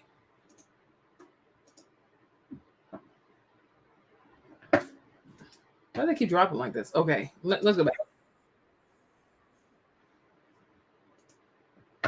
Okay, because I'm like, if we go back to her real quick, with none the site is back, you know. But I'm like, you know, I honestly think, I feel like also when it comes to like braiding salons, the braiding shop, right? They should analyze the hair. Just because somebody's coming in and they want braids and y'all want the money, you guys that like, you know, Nadine, you need to train your people too. Like they have to see if somebody does not have a healthy head of hair, they're like, no, we have to refuse service. You know, that'd be my advice to her moving forward. Like you can't just braid anybody's hair, you know, because the hair itself has to be somewhat healthy to take the braid, right? But I'm like, a client like that, they should have turned her down from the jump. Like, oh, sis, we're so glad that you're here. Thank you for coming. But, you know, right now, looking at your scalp, looking at your hair condition, we just don't feel comfortable putting these braids in. Maybe you can come back in 3 months or in 6 months, you know, when your hair is a little longer, a little thicker. But right now, we just don't feel comfortable. You know what I'm saying? Like, you know what I'm saying? I'm like, I don't know. Because I wouldn't have braided her hair. Yeah, I would have braided her hair. Because it's like, you know, you got to, and that's, you see, and this is why I understand too, like, when it comes to a lot of, like, West African or African braiding salons, you know, they're starting to require that the ladies get a license in cosmetology. I'm starting to understand why. Okay, initially I thought the people were being extra, like, child, they're just braiding, there's no chemical, et cetera, et cetera. But it's not a matter of just braiding. It's not a matter of like, oh, they're not using chemicals, but it's like they really need to learn the scalp. They need to learn about hair, healthy hair, right? So that you know how to diagnose a patient, like a client who's just not fit for a hairstyle, you know, because they shouldn't have braided her hair. Okay, they should have said no. Your head, like when I look at me, I would not feel comfortable braiding her hair. I would not feel comfortable putting a weave, because even that too, you got to do the cornrow, then you got to put the thread. Like that, it's just a lot of tension. It's too much tension for someone whose hairline is so frail, and then her hair looks really, really thin. You know, because in order to grab this, you're gonna have to use extra tension. And that's not going to end well. So it's like, you know what, says, how about like you take better care of your hair, you know, do a lot of conditioning treatment, protein treatments, give it about 6 months to a year. In the meantime, you can wear some wigs, you know, but when your hair is healthier and a little longer, then you can come back to us, right? But they should not have braided her hair like this. They should have turned her away. Y'all make enough money to turn people down. Like, you know what? You know? So I'm like, I do like this right here. This situation is really making me agree with the fact that African hair braiding salon, like people who are braiding hair, they should have a cosmetology license because they need to know about hair, okay? Because this could have been avoided. They should have turned her down because it's too much tension. It's too much tension and the braids are heavy. So if her anchor is not strong enough, it's not healthy enough, yeah, it's going to come out. Braids are heavy. Braids are really heavy, you know? And if you don't have a lot of hair, they're going to have to probably grip even harder. It's like, it's just not worth it. Okay? Like, it's just not worth it. So I wouldn't have done it. All right? So now for more hair drama, let's go on to my hair drama, right? So let me show you something, right? So on Friday, because I've started my own, like, I'm on this little hair journey thing I'm on, right? So Friday, I went to the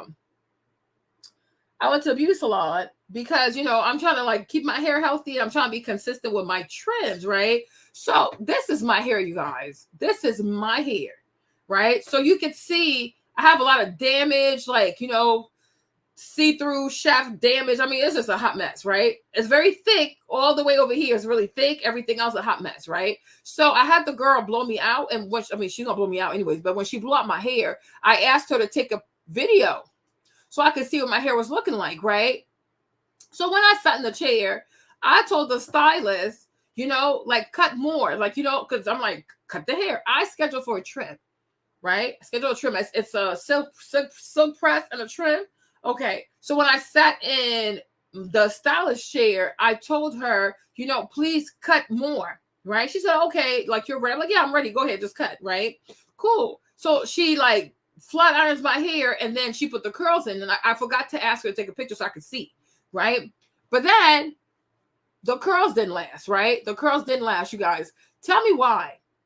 Please tell me why, okay, on Sunday, because, you know, the whole Mother's Day thing. So I asked my sister, like, okay, take a picture of my hair real quick, because I was like, I felt like something was off, you guys. Child, this is how she had me walk out of the salon. But I couldn't see this because she curled my hair, and I didn't ask her for a picture so I could see what my hair looked like. Y'all, I was so upset. Do I blow dry? Yes, I do. I blow dry on cool, right? Because I think for me, I think being a stretch natural is a lot better for me. I can't go back to like the whole natural thing, like fully natural and let your hair, you know, like air dry and stuff. Nope. It's a no for me, right? So this is how she had my hair looking. I was so upset, you guys. I was like, what the heck is this? Like, what am I supposed to do with this? Like, do you guys see this? Look at this big hole right here. I'm like, how can she do this to me? And I was so upset because I paid her. Then I gave her like a $20 tip. I tipped the shampoo girl because I thought she took care of me because it was all curled up so I couldn't see it. When the curls fell out, then the hair looked like this. Now I was like, hold up, wait a minute. Okay. No, this is like, this right here is not from the blow dry. This is not blow drying. No. This damage right here is from braids, faux locks. Faux locks have ripped my hair. It's from an install. I did an install one time with this guy, and I guess I had Jimmy take out my hair, so I guess he cut my hair. Y'all, doing too much, okay? Doing way too much. Way too much. Way too much, right? And then I used to also go to like the Dominican hair salon, like back in New Orleans. They gave me some type of heat damage too, though. I believe that part. But I wasn't like, y'all, I was not really taking care of my hair the way I should. Because in my head it was like, oh, I'm just doing a protective style. So I would just take one style, put another one style in, I wash, condition. But I wasn't like taking pictures of the back of my head. I wasn't consistent with my trims and stuff, you know. Faux locks, I will never get faux locks again in my life, okay? Them things ripped my hair out. One time I took the faux lock, and while I was taking it out, I heard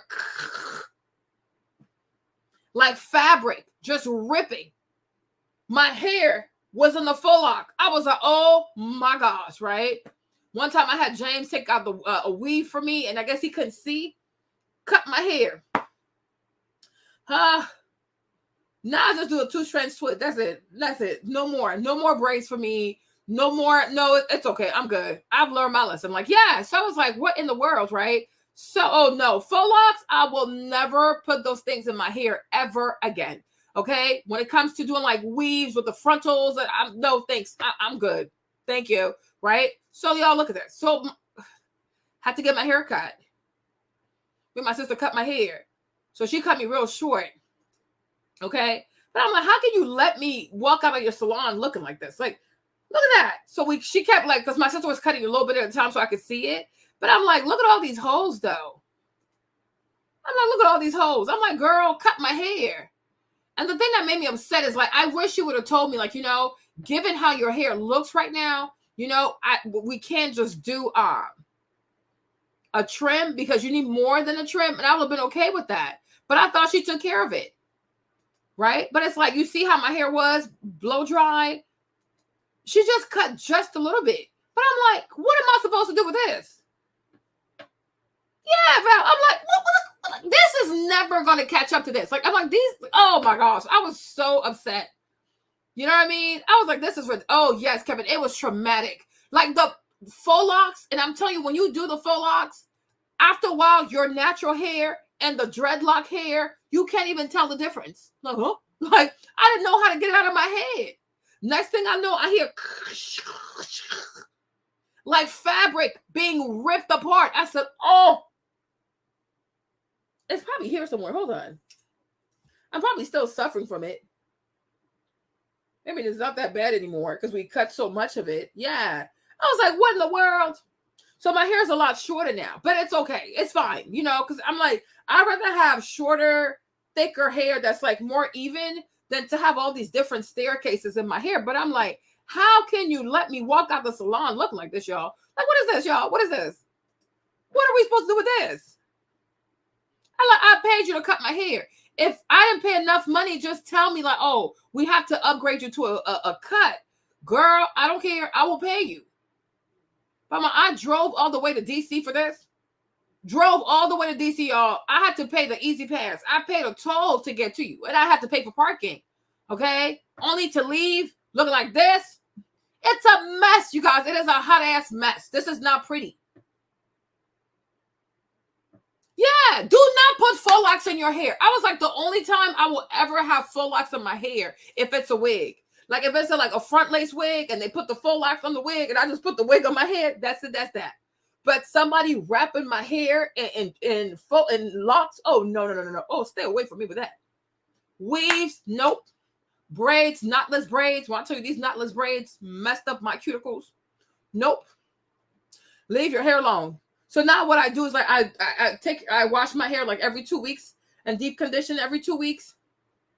And I just go and do like a 2-strand twist, whatever. I will know I'm done. Threads, no more sewing threads in my hair. No more connecalon in my hair. No faux locks in my hair. No net on my head. Leave me alone. Like I'm not putting this stuff on my head. Okay? I'm not doing this. No. Leave me alone. Okay? Absolutely not. I'm not doing this. Okay? So, yeah. So my sister cut my hair. Thank God she was here. Mother's Day, okay? So, but I'm like, this looks a lot better. And it's like, it's fuller. Let me see. Let me show y'all. Okay? It's fuller. It's darker.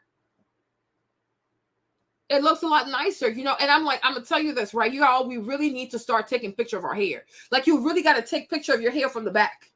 Okay? You need to know. Sorry. Because it's like from the side, you could see. But from the back, I couldn't see. So I was like, oh, take a picture for me real quick. Took the picture. I said, oh, my Lord. This is horrible. Cut this stuff up. My sister was afraid to come. Like, girl, it's gone. Like, I'm like, what are we going to do with this? Like, this, because when your hair is see-through, your shaft is damaged. You can't save this. It's gone. Then the piece right here that was missing, that piece will never catch up to the other hair. So I'm like, whatever. Just, it is what it is. You know what I mean? No, I'm like, I was laughing to stop from being angry, but I'm like, I get it. Like, maybe she didn't want to make me upset or she didn't know because, you know, some people, when you cut, they get upset, right? So maybe that was that. Maybe she's trying to preserve my length or whatever, but I'm like, it's not helping me, you know? And the fact is, because I am pregnant, y'all know I'm pregnant, but I'm pregnant. In a few weeks, I'm having a baby. So I truly want my hair to be in a healthy state for postpartum. Because I'm praying I don't have like excessive shedding or excessive hair loss, you know, because sometimes I do wonder, like I really do wonder when it comes to postpartum shedding, right? Or like the hair looking funny after you have the baby, because like it usually happens like 4 months after you have the baby. Now, because your estrogen is like your levels are changing, which I understand. But I do wonder if a lot of women are preventative, right? Like, because I do feel like if you try your best to have preventive measures, maybe your postpartum issues with your hair are not going to be as severe, right? So like, do you maintain, like, do you have a routine before you go give birth? You know, do you have a routine after you give birth? You know, are you keeping up with your trims, your cuts after you give birth? You know what I'm saying? Are you taking your vitamins? You know, so I'm trying to do a lot of things to reduce like postpartum shedding. And that's why I wanted my hair to be like properly cut. Right. So I'm like, the less issues I have with my hair, hopefully it won't make it as bad, you know, but I do want my hair to be strong, like before pregnancy and after pregnancy. So I'm taking my vitamins. I do a lot of conditioning treatments. Trimming my hair was part of it. You know, I steam my hair with, also with like with coffee. I put coffee water in there. I think I posted a post about that. Let me see. I have so many posts. Hold on. Because y'all know I do use a steamer, right? So yeah. So like in my steamer, I'll take coffee and I'll put the coffee water in the thing for the steamer so that when it steams, it's coffee. Because a lot of scalp treatments have coffee in there. So I was like, well, let me use caffeine. And like, I'm like, this is a lot cheaper. So I always steam with coffee now to like help with my follicles, like make sure my hair doesn't shed. Okay. So I'm doing a lot of things. But one thing I've noticed is like, you know, you really have to take a lot of pictures of your hair. Like you got to, if you go to a hair salon, you need to ask them for like pictures of your hair and stuff, you know, just so you can make sure that they're doing the right thing. Because I'm like, at the rate she was going, when was I going to get rid of this? So like every trim you're going to cut just a little bit, girl, I don't have that kind of money. Cut this thing one time. Let's be done with this. But I'm like, she should have told me like, hey, a trim is not going to fix this. Like, we actually have to cut your hair. Maybe I use so many vitamins, but if you ask, I have a lot of vitamins though. If you ask, where's Fit? Oh, okay. Pop, she uses Nutrafol, but Nutrafol, that's a conversation we're having yesterday, right? Because Nutrafol is $88, right? She said she likes it. I think Lacey also said she likes it, or she's about to use it. I can't remember, right? Okay, so for me, it was like, when I looked at Nutrafol, if I go on their website, let me see. Forgot which one. Okay, so it's like, okay, let's do postpartum, for example. Where are the ingredients? All right, cool. Just gotta make this bigger. Can y'all see this? It's a little blurry, huh? Okay, but it has vitamin A, vitamin C, D, E, B1, B2, B3, B5, B6, biotin, which is B7, B9, B12. But usually all the Bs, you can get them as a B complex, you know? So, but I do have lots of those though. I'm a supplement freak. Iodine, psyllium something, and they have zinc. And then they have a lot of L-cysteine, some. These are amino acids. So there's a lot of L-lysine. So I have L-lysine also. But see, I have a lot of these vitamins already. Now, the thing is, right, I guess if you do buy from them, you only have to take like 1 or 2 pills a day. Whereas like if you do what I'm doing, you'll take more pills. Okay, that's one thing. But I feel like my pills too, even though I do drink more pills, I have more.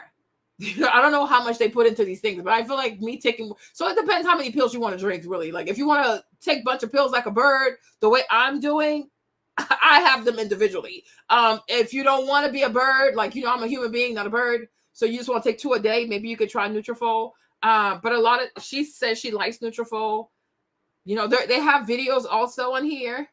But I do feel like, you know, because pregnancy hormones, like after my pregnancy, my hormones are going to change. But I don't want to have excessive shedding. So I'm really like, I am working, like I'm praying for my edges. I'm praying for the shedding. I am praying for my length. And then they tested me too. And it's like, it came out that I was like slightly anemic.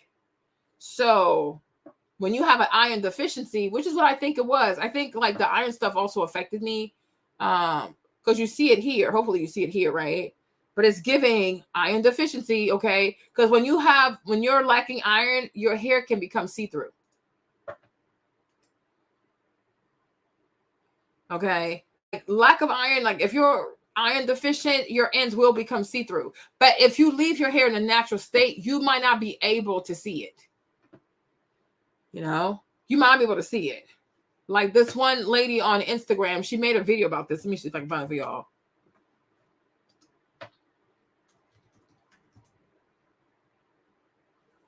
What's her name?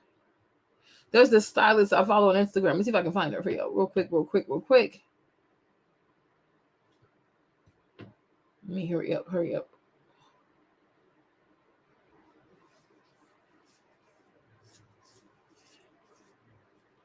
Let me see if I can find her video.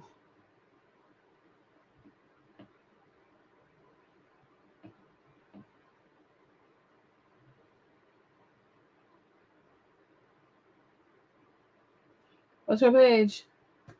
How many T's is 1 T, huh? Okay. Let's come here real quick. Let me play this video for you guys quickly. You see? Like, she was in this young baby's hair. Where's the girl whose hair she was doing?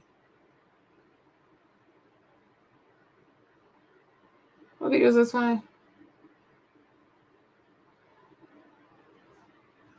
No, it's not this one. What was it? May 3rd.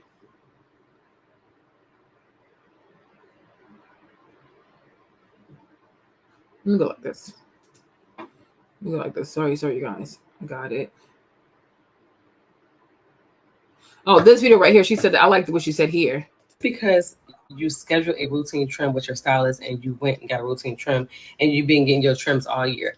That do not guarantee that you've been getting the proper routine trim. Now, I'm not knocking any stylist because we have a lot of great hairstylists, trichologists out here, but you have to hold yourself accountable for your hair goals. So when you go to your stylist and you get your trim or your haircut, make sure you start taking photos so that you can track your journey, so that you can make sure you're getting the proper trim, so you can make sure you can be an extra set of eyes, making sure that that stylist didn't leave anything out. Like I've seen a lot of people have a little hole at the bottom of their hair, and that stylist just gave them still a little trim, left it there, didn't educate them. Next thing you know, that hole, by the time they get made this in me or in my digital membership, that hole is way up here, but it started that far down, which it could have been tackled if that stylist would have cut it properly whenever they first seen it. So let me tell you something. Just because you schedule a routine trim with your stylist and you went and got a routine trim and you've been getting your trims all year, that do not guarantee that you've been getting the proper routine trim. Now, I'm not knocking any stylist because we have a lot of great hairstylists, trichologists out here, but you have to hold yourself accountable for your hair goals. So when you go to your stylist and you get your trim or your haircut, make sure you start taking photos so that you can track your journey, so that you can make sure you're getting the proper trim, so you can make sure you can be an extra set of eyes, making sure that that stylist didn't leave anything out. Like I've seen a lot of people have a little hole at the bottom of their hair, and that stylist just gave them still a little trim, left it there, didn't educate them. Yeah. Next thing you know, that hole, by the time they get made this in me or in my digital membership, that hole is way up here, but it started that far down, which it could have been tackled if that stylist would have cut it properly. You see? And that's exactly my point. You see? She gave me a little trim. Girl, what am I supposed to do with this? What am I supposed to do with this? Okay? No. Okay? Teenagers that love their baby hair with that poof ball. Yeah, it's cute. But a lot of times, most of our teenagers, they either wear protective styles or where they give themselves a break, they wear the poof ball with the baby hair. And most of the time with the baby hair, the edge control or the gel they may be using is alcohol based, which dries the hair out, makes it really brittle, eventually break. Also, a lot of teens are not getting their routine trim. So when they finally decide they're ready for a trim or their mom wants them to get a trim, they end up needing a haircut like her. She has pretty curly hair. This is blow dried out so I can do the haircut. Let me show you how I look in a natural state. In a natural state, sometimes it can disguise things, but me, I can already see where it's see-through at. Can you see it? Look close. Closer. Yeah, it's beautiful hair, but I can see where the splits has traveled up the hair shaft. So let me show you the haircut again. So you see it right there.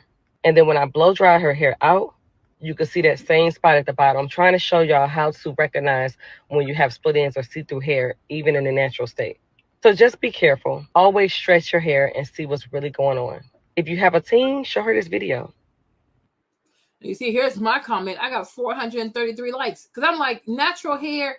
If you don't blow out your hair, like honestly, like, you know, if you're on YouTube, you'll have all the natural girlies like scare you about, oh, don't use heat, do a no heat challenge, blah, blah, blah, blah. Child, please. Okay. All right. The reality of it is you need to blow your hair out and really see what's happening, because you could have split ends. You could have fairy knots. You could have your entire shaft is just damaged, right? Like there's so many things that could be happening to your hair. When the hair is in its natural state, you can't tell. When you blow it out, then you're like, oh, I didn't know this was happening to me, right? Even like if you keep your hair in this natural state, you can't see if you're iron deficient. You can't see it. Because natural hair, it hides a lot of foolishness. Look at this one. Oh gosh. Hold on. Look at this lady, you see? And I promise you, like her hair, her natural state, she couldn't see all of this. But you don't have a choice though. Okay. So you do have to blow your hair out. And once you blow your hair out, then you'll see it. You see? These ends are so see-through. Oh my gosh. Yeah, it's not like, I'm like, heat, you got to use heat within reason, but it's not like heat is bad for you, right? But it's like, it's necessary too, because it helps you to see what's really happening to your hair. Because natural hair by itself, like you would think, oh, everything is good, everything feels good, blah, blah, blah, blah, blah. There is no way. I didn't know my hair was that bad. I did not know my hair was that bad. I really didn't, because I mean, everything seemed good to me, right? So right now, here is my current head. Okay, I think it looks pretty good. You know, I was like, I'm not gonna be too mad, because honestly, I was not dutiful. Like I didn't really watch out for my hair like this. I was like, oh, I'm gonna get some braids, some weaves, whatever. Because I honestly was just trying to put my hair away, and I was not really trying to take care of my hair. Just because something is called a protective style doesn't mean it's protecting Jack. Okay, all right. A lot of the protective styles out here is just a way for you not to take care of your hair, right? And it causes more damage than it actually does good. So I can't be mad, you guys. I was not serious. I think I cut my hair. I cut my I used to get like not a relaxer, but I would like, you know, a Tex-Lax. I would leave the relaxer on for a little bit, right? But I can't be mad because honestly, you guys, I was not doing what I was supposed to do. I was just doing protective styling, aka the protective style, because I truly did not want to take care of my hair. I did not enjoy 4C hair. I didn't like the okay. I just didn't enjoy it. Okay. So I was like, oh, lying to myself. Oh yeah, I'm getting some braids. I'm getting this, I'm getting that, right? But you have to keep up with your trims. You got to keep up with your cuts. You need to ask them to take pictures for you. Like, okay, because what's happening? Show me what's happening with my hair, right? And I was not doing that. I didn't have a regimen. I wasn't doing like a conditioner every 2 weeks. Sometimes I would have the knotless braids for 3 months. And I'm like, well, I paid $300, so it got to be in there for 3 months. Like, that's just how my mind will be. Like, you know what I'm saying? So the fact that I had to cut it, it's like, you know what? I can't even be mad. That's what I get. Okay. Like, listen, you know what I'm saying? Like, sometimes just take accountability, y'all. It wasn't the enemy. Okay. It wasn't God putting me through. No, it was me. I was like, oh, you know, but now I know what it takes to like take care of your hair properly. That's why I'm like, oh, can you take a picture for me? Take a video for me. Right. And then I'm like, okay, it has to go. It has to go. So it's fine. It's what it is. You know what I'm saying? Cut my hair. Like, okay, let's go. Right. So here's the hair now. Sorry. Okay. Now my goal is, hold on. I have a goal for the next 18 months. I want my hair to look like this. Okay. This is my goal. Like 18 months. We locked in. Okay. We are locked in for the next 18 months. I would love for my hair to look like this. Okay. Ooh, child, that's so pretty. This is beautiful, you guys. Okay. I said, God, this is my goal. Like locked in the next 18 months. I'm not doing braids. I'm not doing no cornrow. I'm not doing no faux locks, the knotless braids. Nope. Stay away from me. Okay. When my hair look like this, you know, just like long and thick and healthy, and then closed cuticles, very shiny, right? I want my hair to have like a natural shine to it. Like it's getting there. It's getting there. So I was really happy because I've been working really hard. So the top part of my hair, even though I did have to cut it, but this top part right here, I think it looks really good. It looks really, really good. So this is my goal for the next 18 months. So hopefully I'll get there really soon by God's grace, right? And I got this video from this girl. Let me show you where it is. Here it is. Okay. So you can see how short the girl's hair used to be. Yeah, I can, right? But look how short her hair used to be in like, I think it's about like 18 months. Yeah, about it, because she cut her hair like into a mushroom in like 2022, and now her hair looks like this. I'm like, this is really pretty. You know? Her hair looks really, really pretty. Because from, you see? And that's why I'm like, you know, it's okay to cut. Like, if it looks raggedy, it is what it is. Right? It's just that you're right. Yes, Peggy, but it was sparse. So, what can I say? You get what you get. It's okay. I'm not even mad because I'm like, you know what? In all honesty, yeah, I was not doing like protective styling to protect. I was doing protective styling to just put my hair away. I didn't really care. I'm like, I thought I cared, but I didn't really care. Because now I know. I truly know what it is to care about your hair. Like I even have a hair journal, y'all. Like I have a hair journal. Like I have a schedule. I put my stuff in my phone, like my Google Calendar and stuff, you know. But like now I know what it is to take care of your hair. Like, you know, even like studying like oils, like low porosity, what kind of oils I should be using, what oils not to use and stuff. So like, okay, it's okay, you know. Because you can't really have what you didn't really invest in, you know. And that was not like, I wasn't really invested. I can't even sit here and lie. Okay. Here's the ladies. Here's the girls page, right? Because see, she cut her hair. She had cut her hair really short. Sorry. So I can show you the first video. See, she cut her hair into a mushroom, right? I think it started here. Okay, there's music here. Okay. So she had cut her hair really short. Just like a little mushroom thingy. Right? So that was when, like, in 2022, right? When was that? October 6, 2022. Okay, so that was her hair then, right? And then I think she had like more cuts happening. This is 2021. Okay, it was even shorter. Okay, cool. This was March of this year. So look at that. So I'm like, it's nothing like, even though it might be a hard thing to do, but it's like there's nothing like, giving yourself a fresh cut and starting over with a great foundation so that you can have, your hair can be great. So if you do have to cut, just chuck the deuces, just do it. Like, oh gosh, it's okay. Exactly. That's exactly what it is. We invest in a protective style rather than our hair. Exactly. Because I'm like, if you do like 300, 350 on some knotless braids, right? That could be like great oils, great products, great conditioner. You know what I'm saying? So like, I was like, so pretty much I paid to get my hair damaged. Like, that's really what it was. Like, I'm not trying to be funny, but every time I was paying for these knotless braids, I was pretty much paying to get my hair damaged. Right? And like your cuticles are like wide open. Like, it's crazy. Let me see if I can show you another picture. Hold on.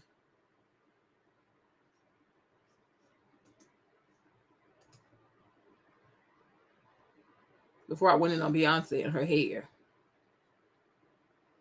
See? This is my hair. You see with all the braids and stuff? So my hair looked like.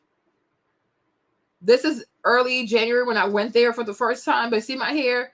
Different lengths. Like some places are sparse. Like, like the braids, like they really had my cuticles wide open. Then she cut some. But here too, you can kind of see like my cuticles being open. Like, look at all this, right?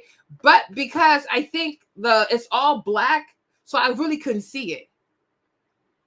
So next time I go, I'm going to have her like use something lighter so I can really see what's happening, right? But look at all these holes and stuff.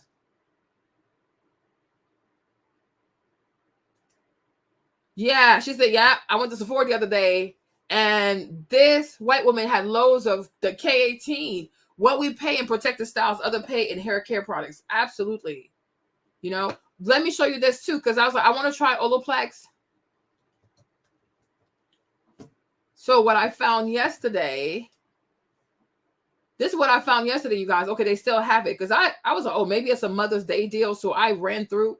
I was so quick to order last night. But Olaplex, look at this. They have a deal where you can get it the 0, the 3, the 4, the 5 for just $46.50. I know that's a pretty good deal. What y'all think? Yeah, I'll go back to her. I mean, she's friendly. She's really sweet. But I'm like, now that I cut a lot, she could just play with my hair again because she just likes to cut just a little bit. So it's fine.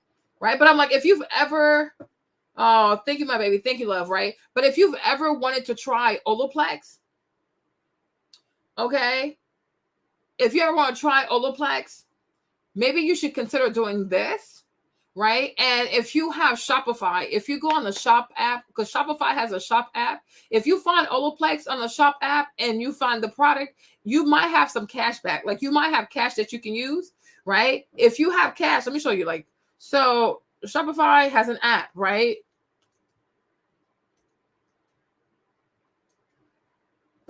Shopify has a blue app. It looks like this is like purple-ish, right?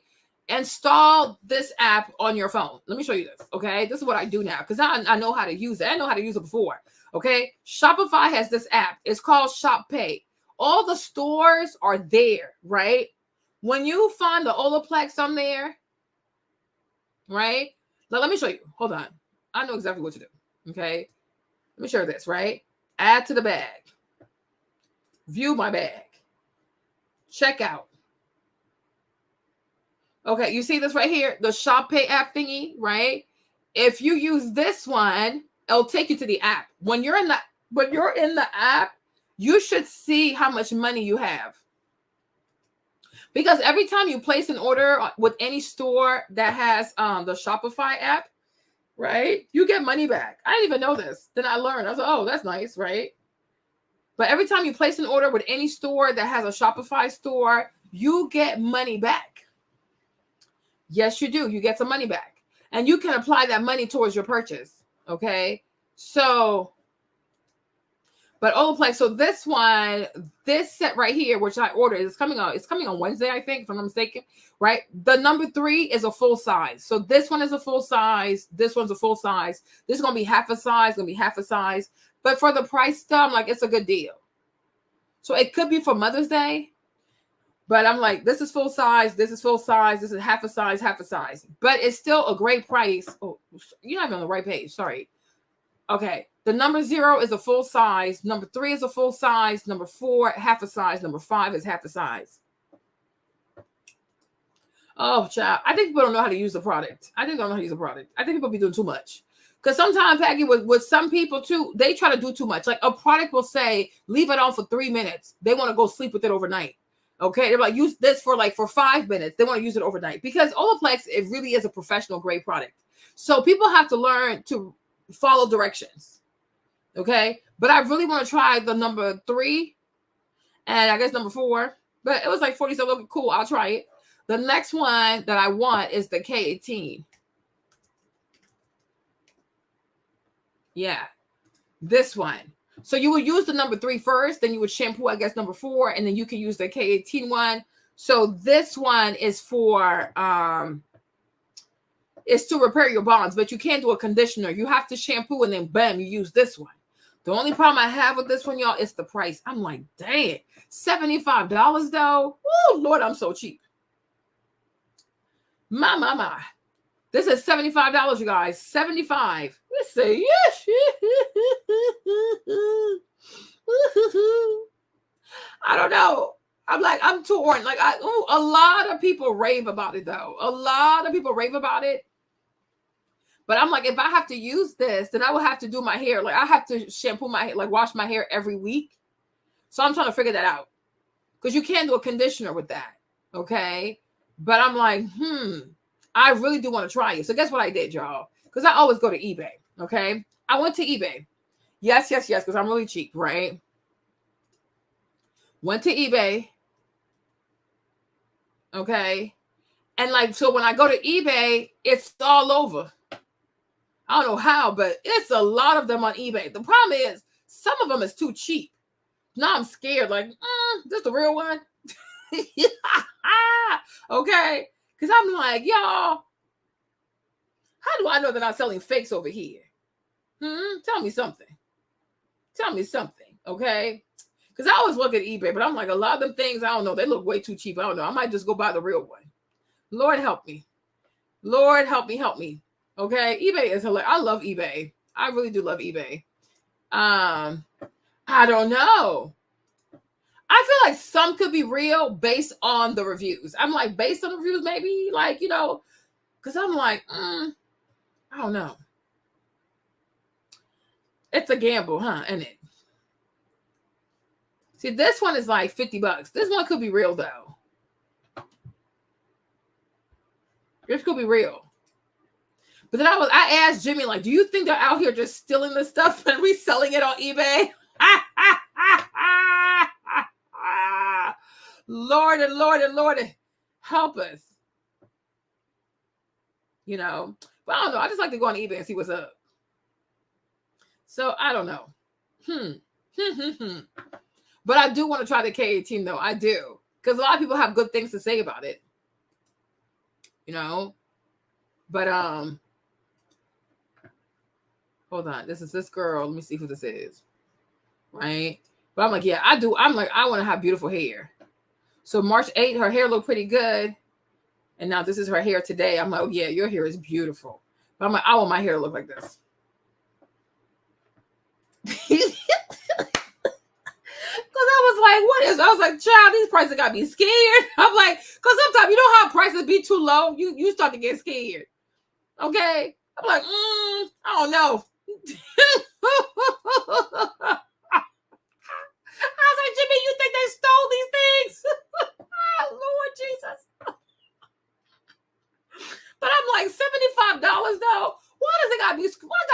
much. Y'all make people want to go commit crimes. What is wrong with y'all? Okay. Because I'm like, I have it in the cart with like the little discount they gave for like, you know what I'm saying? But I'm like, ooh, child. It still come out at $71. I said, $71 for a little product?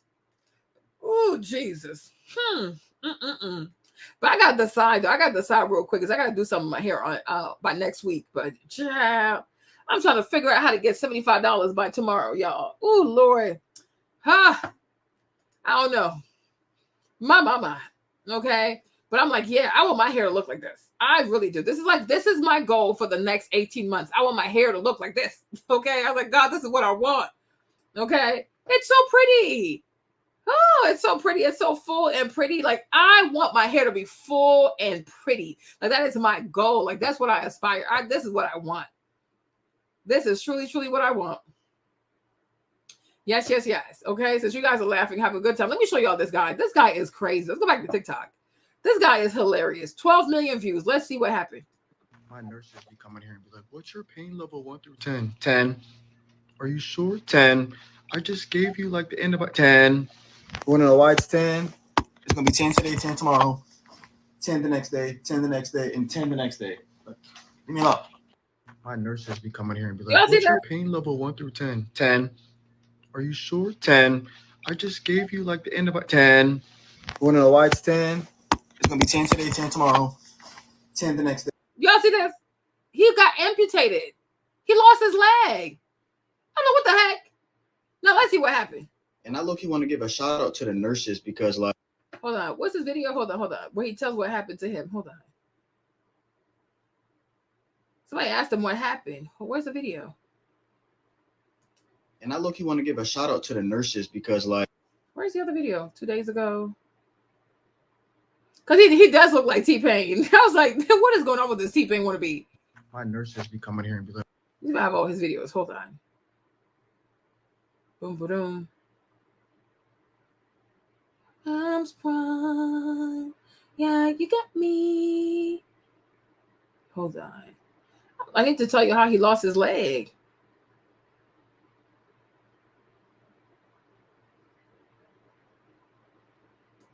Go out. What is he doing? Where's that video?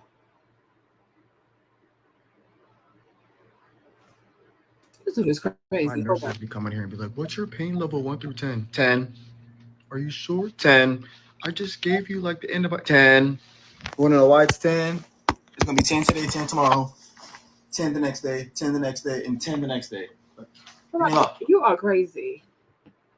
Hold on. Let me see. Where's the video? Child, I watched that video yesterday. Hold on. Y'all making it too hard for me to share your content. I don't like that. I'm sprung. You got me. Where is the video I just watched?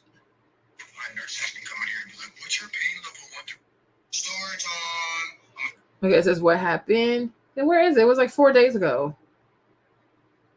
Let me see if I can just... I like this one, right? Let me see. Favorites. Okay, there you go.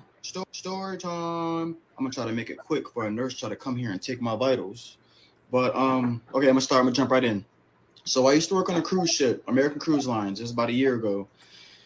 And it was time for my vacation. It was a 6-month contract on the boat, and you go on your vacation like every month or two. So it was time for me to go on vacation. So I was coming back home to St. Pete to see my mom, my dad, to see my friends, and I was going to be here for 2 weeks, and then I go back on the boat. So I get to St. Pete. It was Halloween. I was the Joker. It was Halloween. So I was like here, turning up. Then my friend was like, "Hey, Prayer, you might as well get my car." Because I didn't have a car. So she was like, "Hey, hold my car. Go see everybody you need to see because I know you haven't seen anybody in a while." So I was like, "Cool, thank you." So she let me hold her car. Going on the next day, I didn't see my mom yet. So I was going to dinner with my mom. We went to Mr. and Mrs. Crab. And after that, we were driving back home. I was on the highway. My mom was behind me driving on the highway. And all of a sudden, she called my phone. She was like, "Previn, I was like, yeah. She was like, your car tire is smoking. I'm like, ah, God dang. So as soon as she said that, I like felt it. It was like, car was like, choo! I was like, oh, snap. So I went to the right. Now the highway I was on was under construction. It's called Western Construction Company. Cheers to them because, but I pulled over to the highway and there was no shoulder, so I was forced to stay on the right lane where cars going. So I pulled over, my mom pulled over behind me, and I got out. She was like, Previn, I'm scared. I don't like it here. I don't like it here. I was like, well, I can't go anywhere. Like, this is my car. I'm not going to leave for a car here. Like, I'm trying to call AAA. Like, there was so much going on. So I'm on the phone with AAA. I'm looking at the tire. Like I said, my mom's behind me. I turn around, and I see this big white SUV coming towards my mom in our lane. It happened so fast that I didn't have time to react. So she bammed my mom's car. My mom's car bammed me, and then I hit my car that I was in. So I was like pinned in between both cars. That's why I lost my leg. Wow. That's where this fella came in. Ooh. And then so I'm pinned in between the cars. I blacked out for like 5 seconds. I seen everything. I blacked out for like 5 seconds. I flew in the air, went down, and all I remember is like waking up, me holding my leg. I was like, oh my God, like, oh my God, my God. I had on pants. I could see the bone poking out of my pants. My leg was this way. Like, a leg's supposed to go straight. My leg was this way. Like, the end of my leg was that way. So my mom, she couldn't do anything because she was trapped in her car because the girl hit the back of her car so bad. My mom was trapped in the car, facing me, seeing her son on the floor, yelling for bloody murder. That yelled them. That's not okay. Oh my God. So as a parent seeing your kid like that, you know, that's like, you got to go to like counseling for that. Like messes your head up. You can't get to your kid. He's crying for bloody murder. And then here's the gag. So the girl that hit me, side story, she went to my high school. She knew me, but I didn't know her. Anyway, she got out the car. I can smell the liquor from when she opened the door. Like literally. She came up to me. I'm on the floor like this. Oh my God. She came up to me. She was like, this is my shoulder. She said, what are you doing? I said, girl, if you don't back up, my mom was like, back up from him, back up from him. Then she like looked down at my leg. She was like, oh my God. Yeah, back at it. So she backed up, clearly. Yeah. And then I was like, there was this man that he was on a motorcycle. Cars were still going by. I'm on the floor, bleeding. Cars were still going by. So this man got off a motorcycle and he was like, stop traffic. He was like, yo, stop traffic. He running to me, making sure I'm okay. He's like, yo, stay okay. I called the police. Running to my mom, trying to get her out the car, but it's not working. You're not beating no car. So finally the ambulance came. I'm on the floor still screaming for bloody murder. And then all I remember is the ambulance put this red, heavy blanket over my face so I couldn't see. They like covered my face and all I heard was a... They cut it off at the scene. I'm seeing her watching them with my leg, with my damn Jordans on my leg. But they took it. So then I went to the ambulance in excruciating pain. I don't know how I was still like up. Like I'm nosy, so I don't want to go to sleep. I want to see what y'all about to do with my body and my leg. So I didn't go to sleep, bro. Like I was up. I went to the hospital. I had surgery. I was undergo surgery for like 10 hours. The leg was too damaged for me to put it back on. So I was just amputated. I woke up and my friend, I couldn't talk because I had the little thing in my throat, so I couldn't talk. So I see my friend was next to me when I woke up. She had this like white whiteboard. She told me to I said, give it to me. She gave it to me and I wrote, we're rich. And then that's when she realized, this is my friend. She thought like I was gonna be like sad and depressed and mad that my leg was gone. Once she seen what I wrote in that white note, she was like, oh, he's still Previn. And I was like, yeah, I'm still here. I just want my money on myself. But so that's what happened and I got my leg amputated. My life has been crazy. No, I don't think nobody understands like how crazy it can be. Like I can't really run anymore, so I got to be careful when I go into big settings because anything can happen. And black people, they just start running. I can't do that anymore. I gotta hit one of these. Oh my God. You know what I mean? So what in the world? So yeah, I'm back in here because like I said in the previous video, I'm not gonna say too much about why I'm back in here because I just made a video about it. So go to my page and check it out why I'm back in here. But I'm back in here just because I'm working too much, like I said. But yeah, I'm an amputee. I'm very, very. How can I put this? I'm okay with how I am. You know what I'm saying? Most people will be like down and depressed, but I'm figuring out what can I do next? Where can I work with my amputee? how can I make this like? How can I have an amputee that fit my outfits? Like, you know what I'm saying? Like, you can't really let that get to your brain, because that's when you start looking different, feeling different. You be in the house like too much. No, I still look good with or without my leg. I promise you I do. And these hands still work on my show. But that was story time. Like, comment if y'all want to hear any more about me or just hear some jokes about me, because I'm pretty funny. Wow. I mean, he has a great spirit, because that's a lot. Yeah. I mean, like, he really has a beautiful spirit, because yeah. Yeah. He really, because I'm like, this is a lot. And they cut his leg at the scene with no medication. My gosh, right? Wow. And then let's talk about people who do have legs, but rather walk on 4 paws, okay? Like, let's talk about 4 real quick, okay? Instead of being a human being and walking on his 2 legs, this is what he chooses to do. Somebody sent me this over the weekend, y'all. I couldn't believe this. So if y'all don't remember, this is 4 from Black and Crew, Chicago. Okay. Look at 4, y'all, on all 4s. He is literally being walked by a woman. Okay. Like, 4, what is wrong with, hold on. Where did I go? Where did I go wrong? Hold on. He's literally being walked by a woman. Okay. So this is 4 from Black and Crew. He's 37 years old. He's a father. Okay. And this is how he chooses to represent himself. So I went onto his page. Child. I went to his page and I'm like, what is he into? What is happening? Because remember, like, back in the day when they were still on TV. No, hold on. What's his other page? Hold on. When they were still on TV, and he was dating that pretty girl, he got caught because he was doing some weird stuff on. He was doing some Forever. What's his name? Hold on.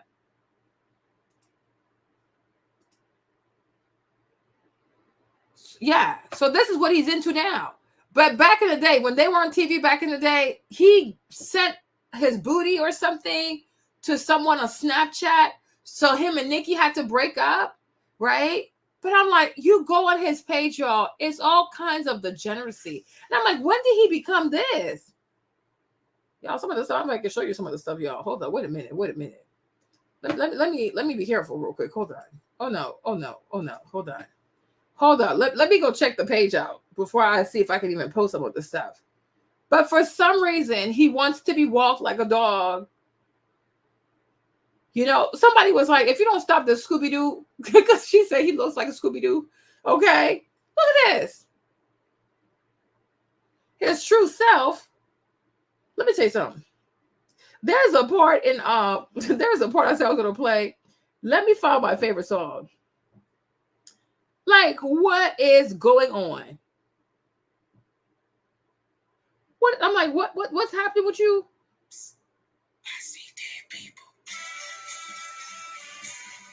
What did Kendrick say right here? What's this one part where Kendrick said, hold on, let me find the song, little Ken. Hold on. Kendrick said what? No, hold on. I thought I was gonna play this.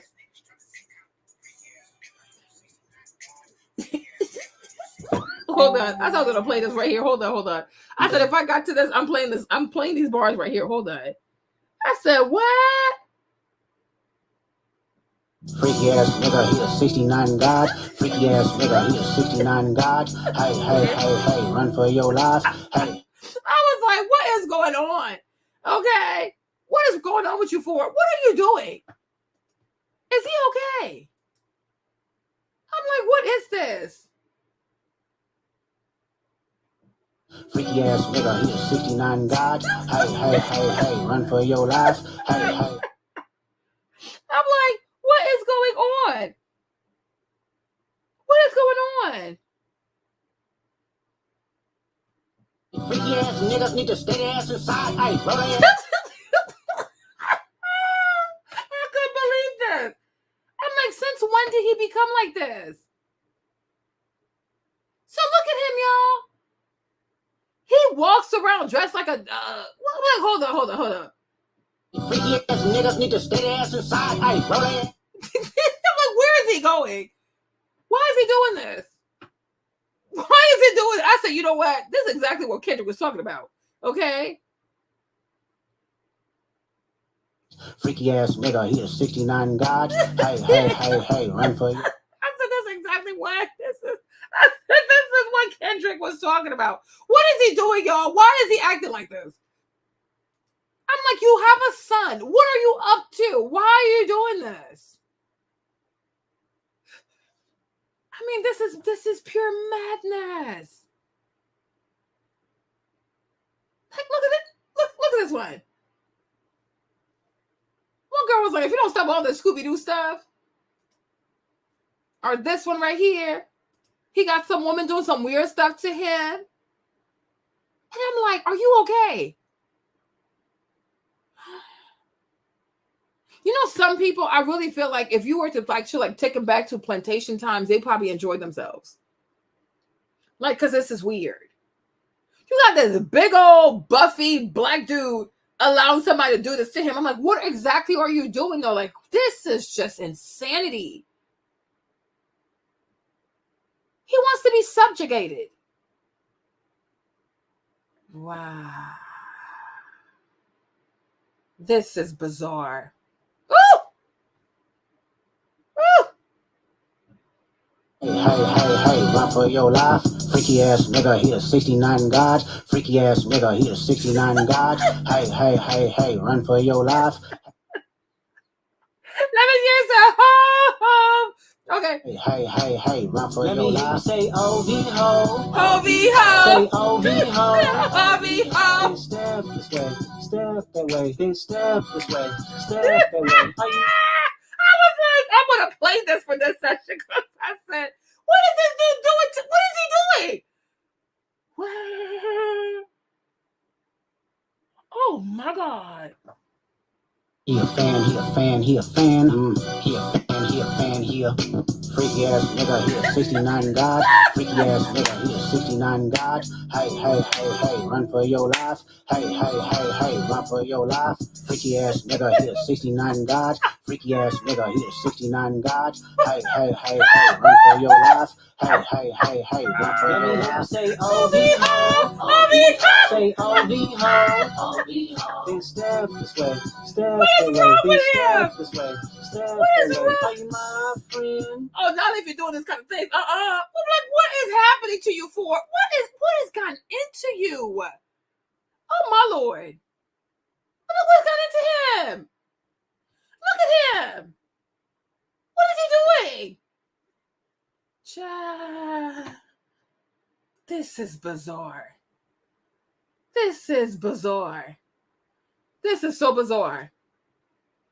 Y'all. Freaky ass nigga, he a 69 God. Hey, run for your life. Hey, run for your life. Freaky ass nigga, he a 69 God. Freaky ass nigga, he a 69 God. Hey, run for your life. Hey, run for your life. Say O-V-Ho. Say O-V-Ho. Then step this way, step that way. Then step this way, step that way. Are you my friend? Not like this. Are we like this? Oh, hell no. Then step this way. I was like, what the heck? What the heck is going on? He a freaky ass nigga, he a 69 God. Freaky ass nigga, he a 69 God. Hey, run for your life. Hey, run for your life. Freaky ass nigga, he a 69 God. Freaky ass nigga, he a 69 God. Hey, run for your life. Hey, run for your life. Say O-V-Ho. Say O-V-Ho. Then step this way, step that way. Then step this way. I laughed so hard. I said, "For you've lost your mind. You freaky little boys need to stay inside." This is exactly what Kendrick was talking about. I don't know what's got into him. Because I remember years ago, there was like a whole big scandal because he was doing some weird stuff up in the behind with somebody on Snapchat while he was still dating Nique. He was like, "Oh, that's not real." Da, da, da, da, da. And I'm like, what is wrong with you? Wow. Child. I was like, Black family, you need to take care of yourself for it, because this ain't right. This really is not right. What is going on? Is he okay? I'm like, y'all think he was touched as a kid? Because this is weird. His brother is so different than him. I'm like, why is he doing this? On top of that, you have a son, like your son is going to be seeing all this stuff, and you just don't care? Oh my gosh, what a weirdo. There's a lot, you guys. I was like, this is a lot, okay? Child, from kinks to transphobia. All right, now let's talk about this story right here. This is just pure madness, right? So you have the trainer, Jillian Michaels. She said, you're not transphobic. You're not a bigot if you're pointing out unbelievable differences in the insane advantage that biological males have, okay? No, something must have happened to him because there's no way. And no way. Let me play this video for you guys and see what Jillian had to say. So the fun thing with the serpent is, how does the serpent talk? What? And not only that, but why is the serpent's punishment? Yeah, the serpent is in this week's Saving Women's Spaces, we're monitoring the fallout to the Biden administration's planned changes to Title IX. The Department of Education saying that, quote, the final rule protects all students and employees from all sex discrimination prohibited under Title IX, including against discrimination based on sex stereotypes, sexual orientation, gender identity, and sex characteristics. But do these changes really help to create inclusion, or does it actually hurt women and girls in sports? Joining us now to weigh in, celebrity fitness trainer Jillian Michaels. Jillian, welcome, and thanks for coming on today. So President Biden and his administration plans to really change the entire landscape of women's sports by essentially allowing gender identity to cover anyone who calls themselves a woman the chance to play in women's sports. As an athlete yourself, does that sound fair? It sounds absurd. Listen, I want to be totally clear. I'm empathetic to the situation. I completely understand why we want to provide inclusion, but we also need to provide a level playing field, and you have to determine what's the overriding principle here, right? And the science just does not lend itself to this case. If you look at every single aspect from a genetic as an athlete yourself, there are 6,500 genes in biological men and biological women that express themselves differently. 3,000 of those differences impact the musculoskeletal system. It's just, I could go on and on and on. The data's not there, and it's simply not fair. You're not transphobic. You're not a bigot if you're pointing out the unbelievable differences and the insane advantage that biological males have, even on puberty blockers. Sure. You don't have to be an expert to see these clear differences. And I think, too, you know what goes into actually preparing for a match or a game. You've got to go through the locker room. There's a lot of training involved right now. There are other instances where women perhaps might not feel comfortable when you're in a very vulnerable state and you're sharing it with a biological male. You know, listen, my feeling on this one is that it's not even a necessary fight. I've yet to hear about a transgender woman attacking biological women. I would say, like, I completely understand, I get it, but this is not one where it's like painting trans people as predators. I don't think it's a fight you win. I don't think it's a necessary fight. I don't think it makes sense. I get that, and I understand biological women are feeling uncomfortable, but I just think from a competitive perspective, on a scientific basis alone, the conversation ends there. And when you go down that rabbit hole, you definitely run the risk of being called transphobic or bigoted, and it's just not worth the argument when you don't even need to make it. The data is overwhelming on the advantages that biological men and transgender women on puberty blockers and cross-sex hormones still have over biological women. It is overwhelming. I could get into unbelievable statistics that you even need to make that case. Right. Right. You know, you do think about minor girls, though, want to make sure that everyone is in a safe environment. I wanted to talk to you, though, about soccer star Megan Rapinoe, who, by the way, has competed against women, and she was quite successful in her own journey. But now she, alongside Sue Bird and some other female athletes, are actually calling on the NCAA to stand up for transgender inclusion. Talk to us about what this means for current college athletes. Is that a fair, persuasion that they're under at this point when they've already completed their careers? Exactly. You said it all. It's very convenient for you to say that at this point in time when you've had the opportunity to be number one. And by the way, I don't even need to refer to the studies. I'm doing it in order to avoid people being able to shut the conversation down with the transphobic comments, right?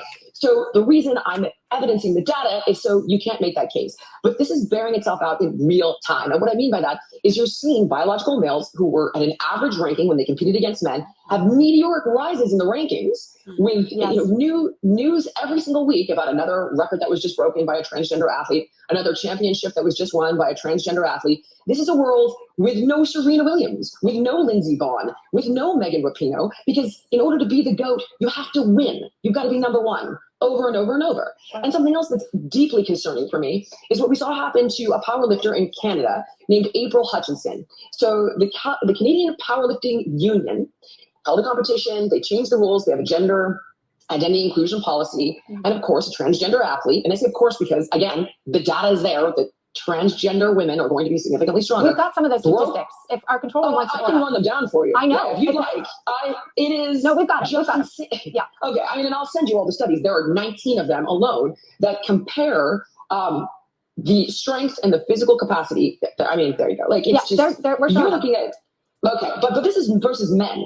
If you were to take the studies that look at biological men on puberty blockers and cross-sex hormones, okay, after 3 years of testosterone suppression, the changes in their muscle mass, 4% when they looked at the muscle in the thigh. And they still maintained 13% more muscle mass than a transgender male, meaning a woman on testosterone. Their grip strength after 3 years of testosterone suppression was still 17% greater than a biological female on testosterone. So this isn't just, because that's the argument, right? The case becomes, oh, no. You see, when you're on puberty blockers and cross-sex hormones, it's going to level the playing field. But the data says no. And there's one study, I didn't even get into the April Hutchinson thing, but the long and the short of it is a transgender athlete, of course, broke the record for total weight lifted. And she was upset, understandably. And she spoke out about it, used the term biological male, and they banned her from the sport. Yes. And that's now we're not allowing freedom of speech. You're not even allowed to express concerns. Are you going to be penalized? It's outrageous and it's unacceptable that she can't even voice her concern without being punished. A concern that, by the way, is scientifically valid. So, I'm sorry. It's okay. Actually, really it's funny by this. It's insane. It's funny you mentioned April. Our audience is familiar with her story. She's come on to our Saving Women segment before, because it's just so wild to see a biological woman who's been working her whole life to compete, to lose to a biological man who, despite being on so-called puberty blockers, clearly still has an unfair advantage when it comes to powerlifting. I mean, it's just so obvious. And yet some people are hesitant to speak out. You're not. That's why you're doing so, and we're glad you are. Jillian Michaels, thanks for coming on today. We appreciate it. I mean, it's crazy. And like she said, you can't say a thing because if you say a thing, automatically you are transphobic. And I guess where all this like sharing women's bathroom and all that stuff, it has landed Planet Fitness into trouble. So now Planet Fitness is raising their prices, and they haven't done that since 1998, right? But before I tell you why they're raising the prices, this is what happened, okay? There was a woman at Planet Fitness who saw a man in the woman's bathroom. And so when she complained about it, she lost her subscription because she was told that if the person identifies as a woman, they have the right to use the woman's bathroom. And it was this guy right here. Okay, let me see if I can play this for y'all. Hold on. I just wanted to say I just came out of Planet Fitness, and there is a man shaving in a women's bathroom. Planet Fitness have doubled down on their decision to ban a member who took a picture of a trans woman shaving before confronting them about their presence in the gym's locker room. A member of one of the Alaska gyms, Patricia Silva, shared a picture online of a trans woman shaving in a locker room, invading their privacy while they were in a vulnerable position. Silva recounted the story to friends in a Facebook video, saying, I realize he wants to be a woman. He gets to be a woman. I love him in Christ. He's a spiritual being having a human experience, so he wants to be a woman. But I'm not comfortable with him shaving in my bathroom. When Silva claims she confronted them about their rights to use the women's changing rooms, she continued, Well, I was offended. I took a picture of him and I asked him, why are you there?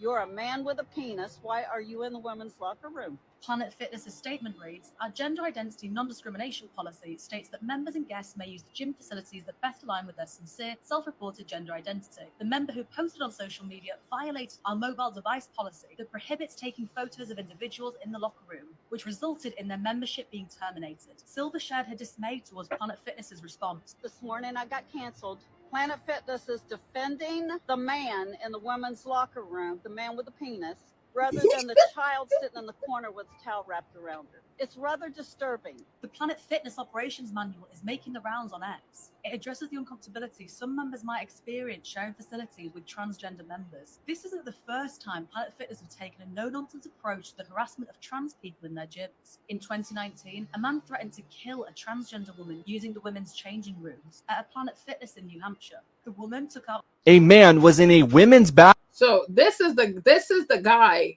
I mean, this is the man who was in a woman's bathroom, and he says he identifies as a woman, and he's not even trying to pass for a woman. Like, if I saw you, I'm like, yeah, you're a man. Like, you know what I'm saying? Like, you're not even trying, right? So he wasn't even trying. So here he is. This is a $400 million photo.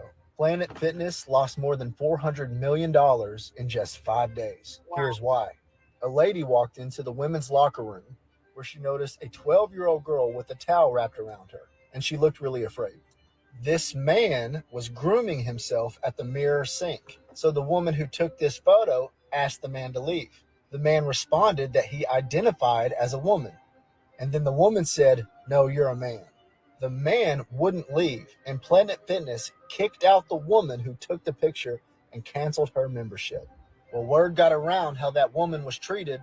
People all around the United States started canceling their memberships to Planet Fitness. This is not okay. Making children uncomfortable is not okay. Now, Oh my gosh, this is crazy. So here is the person. So like they're more concerned about her violating a policy instead of what this creep was trying to do. Kind of like if you self-identify, you self-report, yeah, whatever. Like, please go sit down somewhere. These people are crazy. Good morning. When are these woke companies going to get it? When are they going to get it? 400 million. You know, it's almost like they just want to lose money, you know? Look, I'm a Planet Fitness member, $10 a month, but I'm also behind the mentality of you get what you pay for. And at $10 a month, you're going to get some of this too. Just saying. Good morning. So this is the person, okay? A man was in a women's bathroom at a Planet Fitness while a little girl was in there. And the person who witnessed and reported this has now been banned from Planet Fitness. I came in Monday. There's a man in the women's locker room shaving. A little girl sitting in the corner. She could have been 12 years old. I don't know how old she was. In a towel. Kind of freaked out that there's a man shaving in her locker room. As a result to all of this, they have lost over $400 million. And on top of that, there are tens of thousands of people who are canceling their subscriptions. I want to know, do you plan on keeping your subscription or canceling it?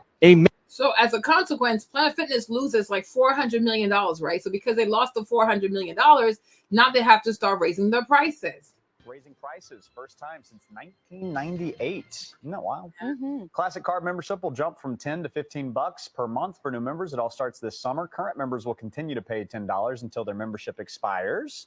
That's not bad. $10, that's amazing. You didn't know that? No. It's their whole thing. It's a no judgment zone. No. Planet I've never Fitness lived near a Planet Fitness. also says it'll start testing higher prices for top tier membership, the Black Card, which offers customers access to any Planet Fitness location as well as digital content. That'll cost you $25. Raising prices.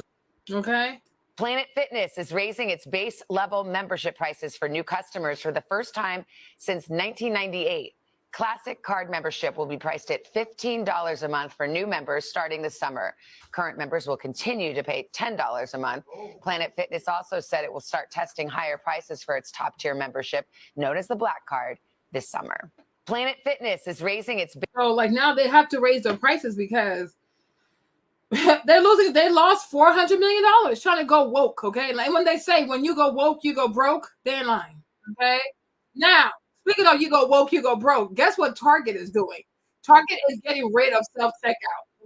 Someone why were people Targets in New York City are now putting an end to self-checkout. I went to Target last night and I was wondering why the line was so long. Why were people so angry?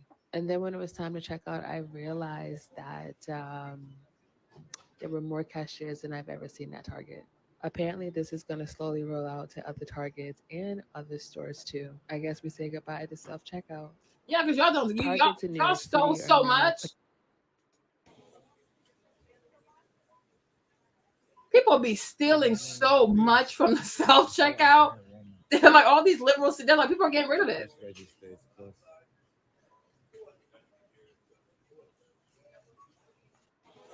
People out here just stealing from these people. Say hey. We need to have a conversation. So if you borrow from Target, what's that like mean? you know what I'm talking about, I need y'all to stop. Okay? So that they could get the loss prevention numbers down and bring self-checkout back. So on Facebook, I saw that they were going to cut self-checkout down. Basically, get more cashiers in the store. It was going to be 2 hours closed when they open the store, and when it's closing time, 2 hours before closing. So I went to Target today, and the lady who I normally see running self-checkout, like that's her, she's self-checkout. I ain't never seen her put no numbers in, no computer, no numbers in for no cashier shit, right? And I was like, I thought they was only doing it for the morning. I said it's like completely gone. She's like, yeah. So they decided on Saturday that they were no longer going to be having self-checkouts in Targets. So thanks to you thieving, bullheaded people. Targets in New York City are now putting an end to self-checkout. I Ah! went to Target. Hold on, no, let's watch this. Hold on, no, there's this one, right? This one. Let's play this one. You love it? I did not have to talk to a single person. Rooms loads a complete serving of fruits, veggies, adaptogens, vitamins, minerals, super mushrooms. Crazy.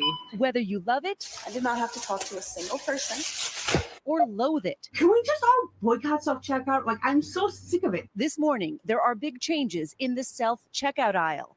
Target now limiting purchases to 10 items or less in self-checkout. The new policy already in effect at most stores nationwide.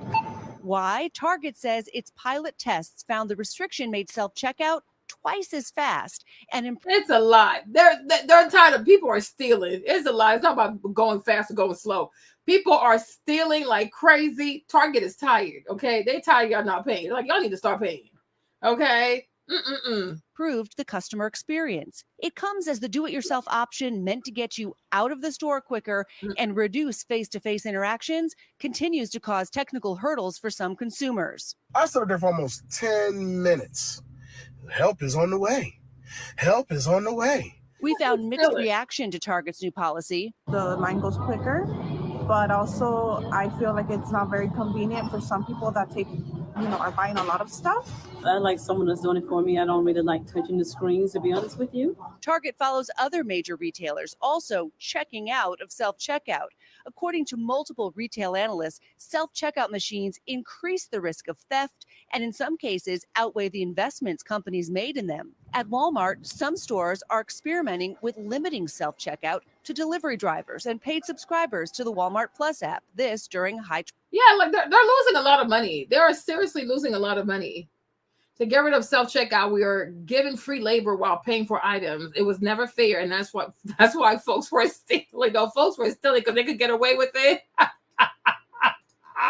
Traffic times. A spokesperson says the decision is intended to better manage checkout availability. Yeah, right. Dollar General is removing self-checkout machines from hundreds of its stores, in part to reduce shoplifting. Exactly. And Costco has started screening membership cards in its self-checkout lanes after noticing more cases of card sharing. But for some shoppers, there's simply no substitute for a real human cashier. As a mom who has 3 kids with her, usually everything's just chaotic as is. At my grocery store, right, the camera catches you if you forget the Cheez-Its. I'm like, I'm sorry, I meant to run that. You're so honest, but not everyone is, Peter Alexander. So if there's confusion, it's a lot of stealing. People are really, really stealing. They are truly stealing over this, and a lot of people are stealing these days. Why are they still doing it? You know, A lot of people really like it. There was a survey last year that found that 2/3 of people prefer the machine over chatting up the cashier, which I thought was kind of interesting. If I have a big grocery cart, I go to the cashier always because I just don't want the light to go on and then, am I weighing the squash or is it the number of squash? It's just so confusing. But if I only have 4 or 5 items, which is what Target's trying to do, 10 or less, then I like to go through the self-checkout. It also depends on how aggravated my kids are, what everyone else is happening as well. But there was a real big push for a lot of the self-checkout after COVID, remember? So that we weren't so close to each other. And now the pendulum's swinging back toward the cashier and only using the self-checkout for only a few items. I just don't find that it's that much faster. I fool myself into thinking it's faster. Yeah. If I have a couple of things, I'll do it. But mostly I just go to the cashier. My life is boring. I just think it's fun. Well, I think the thing about these companies too, like they thought they were going to save money by having the customers do their own work, kind of like IKEA kind of thing, right? But then I think like the shrinkage is way more. They're losing more in thievery than they're saving in like cutting jobs. So it makes more sense to hire cashiers than to lose all this money through shrinkage. So they got played, right? So now the state of California is fighting back, okay? California is fighting back. Like, hold up, wait a minute. What are y'all doing? Okay, let's see what California's doing. State law that would change self-checkout lanes throughout our state, throughout California. Sponsor. The future of your business is here. With Wix, you get advanced AI. Say it'll increase worker safety and limit retail theft, but opponents contend it won't accomplish either. Here's NBC Bay Area's Ian Cole with how it could change your shopping experience. The self-checkout lanes at grocery and retail drugstores would look a little different. Senate Bill 1446 allows those stores to continue offering self-checkout if all these conditions are met. Checkouts are limited to 10 items or less. At least one staff checkout lane is available.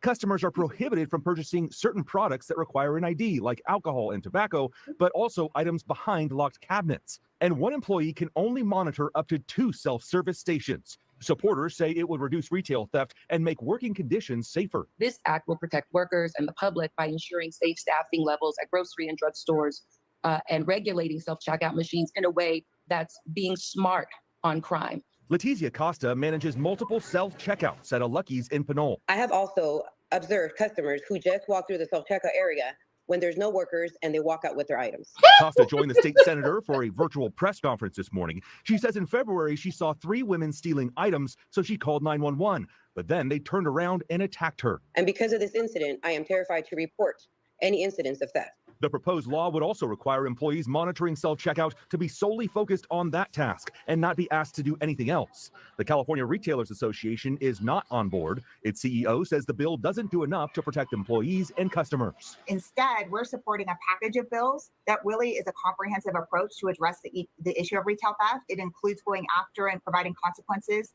to serial shoplifters. It goes after boosters who are selling stolen goods. San Jose shoppers we talked to like the idea of tweaking self-check aisles. It's good because it's going to protect Target and the employees and also the people. I myself think it's a great idea because sometimes I just want to go in and out. And when people have more than 10 items, it just makes it that much longer. SB 1446 is now in the Appropriations Committee in Sacramento before it can head to the Senate floor. Ian Cole, NBC Bay Area News. So we'll see how this goes because it's like, so California is like, they're trying to get rid of self-checkout too because they want to increase the jobs. I'm like, this is just pure madness. Madness. Now, speaking of madness, let's talk about Tiffany Haddish because she is definitely mad, okay? So Tiffany was doing some kind of comedy special and then she decides to go on this drunk rant about college students. It was weird. So let me play for you guys. I had to edit some of it because there was so much cursing. So I put it on my channel, but here you go. Colleges, right? I don't give that shit. I've never went to college. Why would I care? Why would I care about college? Boo to college? Or boo that I never went? Or boo that I don't give a to college? Boo that I don't give a to college? Why should I give a about the college?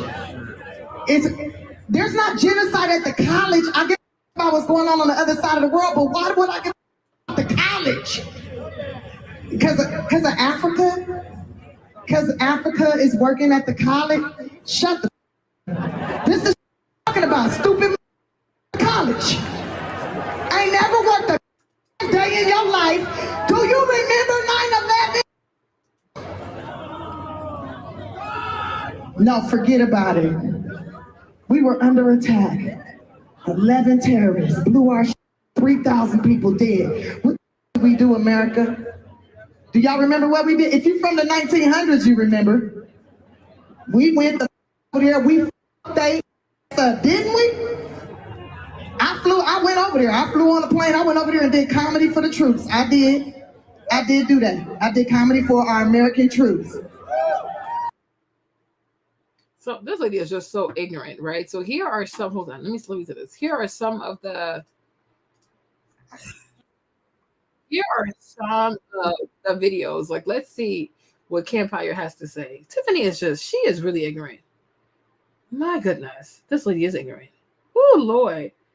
Yo, I mean, she was saying so many F-bombs. It was just insane. Like, are you okay? You weirdo.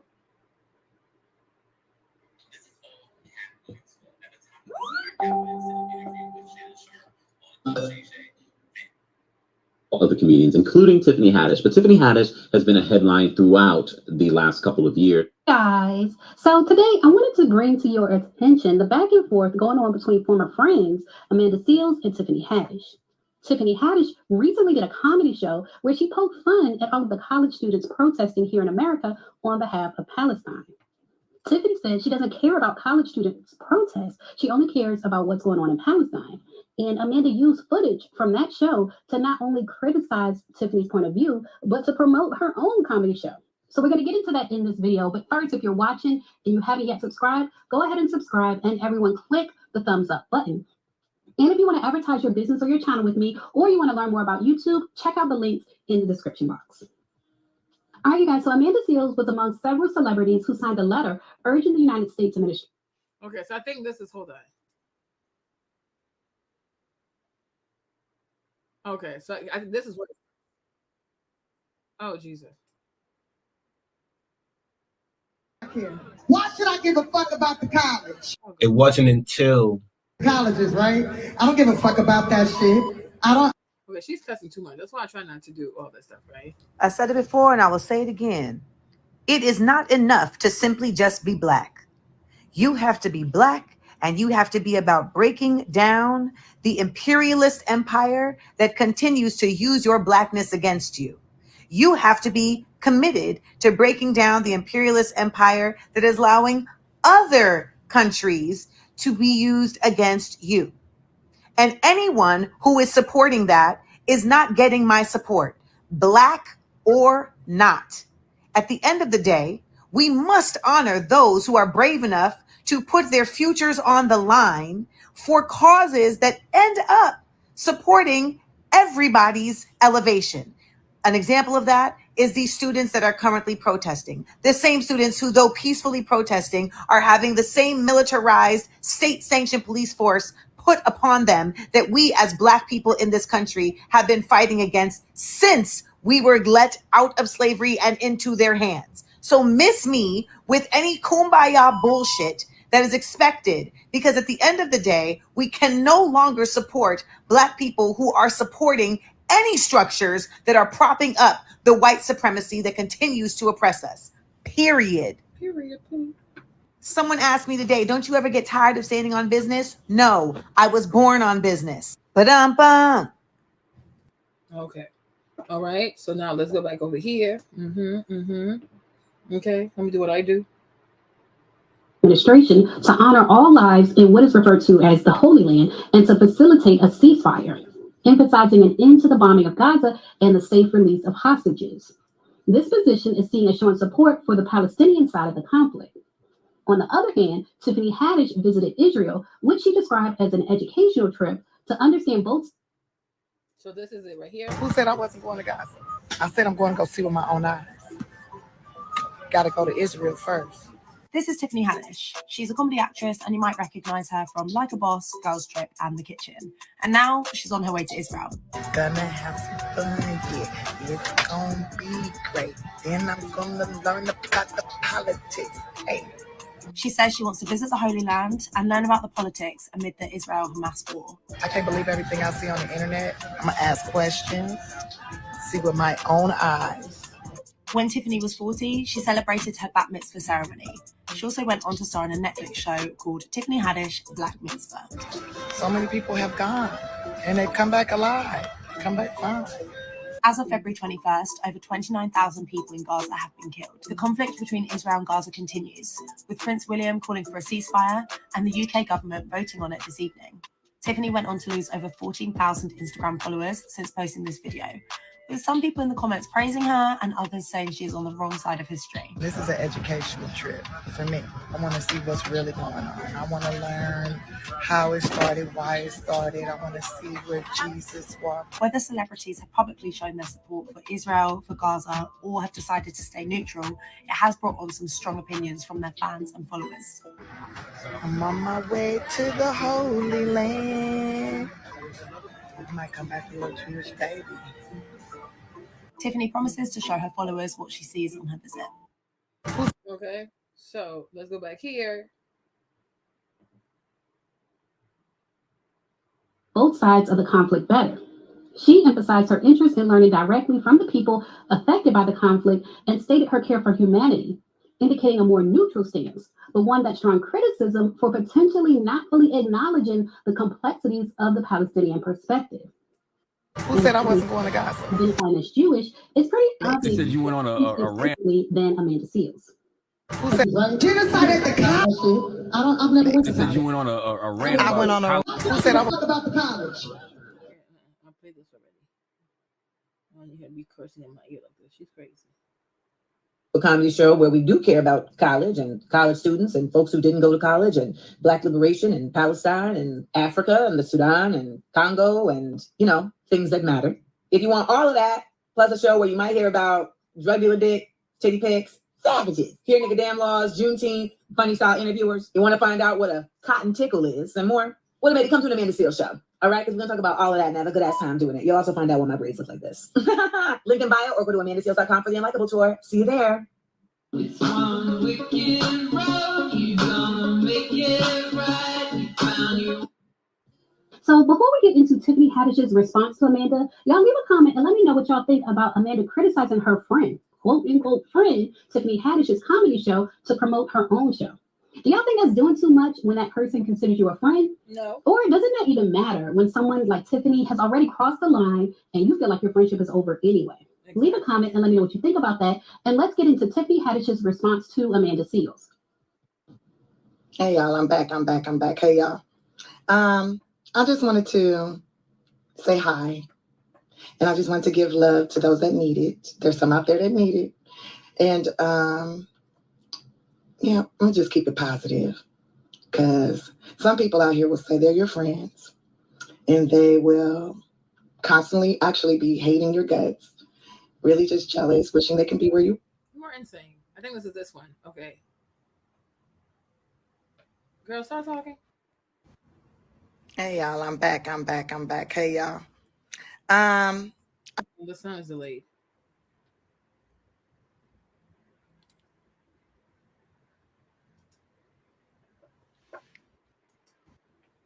Hey y'all, I'm back.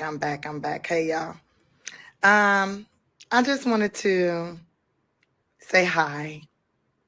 And I just wanted to give love to those that need it. There's some out there that need it. And yeah, I'm just keep it positive. Because some people out here will say they're your friends. And they will constantly actually be hating your guts, really just jealous, wishing they can be where you are. And then when the opportunity strikes, they show who they really are. I'm really excited about tonight. I'm going to do things that I know those people that say they were my friend, I'm going to do things that they wish they could do. I'm going to enjoy myself. I'm going to learn new things. I'm going to grow. And I'm going to be just fine. And so will they.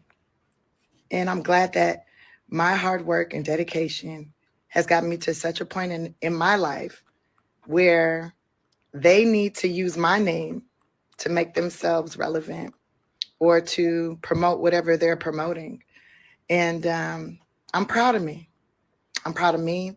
I'm proud of everyone that actually supports me. And I'm not going to shit on them because they do enough. They do it enough to themselves. If anything, I curse them with joy. I curse you with all the joy, happiness, success, and abundance that you can handle.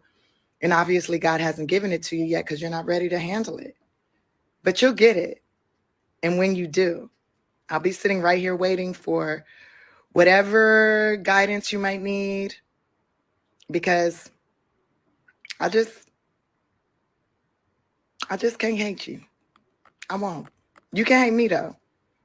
And when you're ready to have a conversation like a grown-up, and, you know, since you're very informed about everything, you're so informed. I mean, a real friend that's informed you would teach your friends.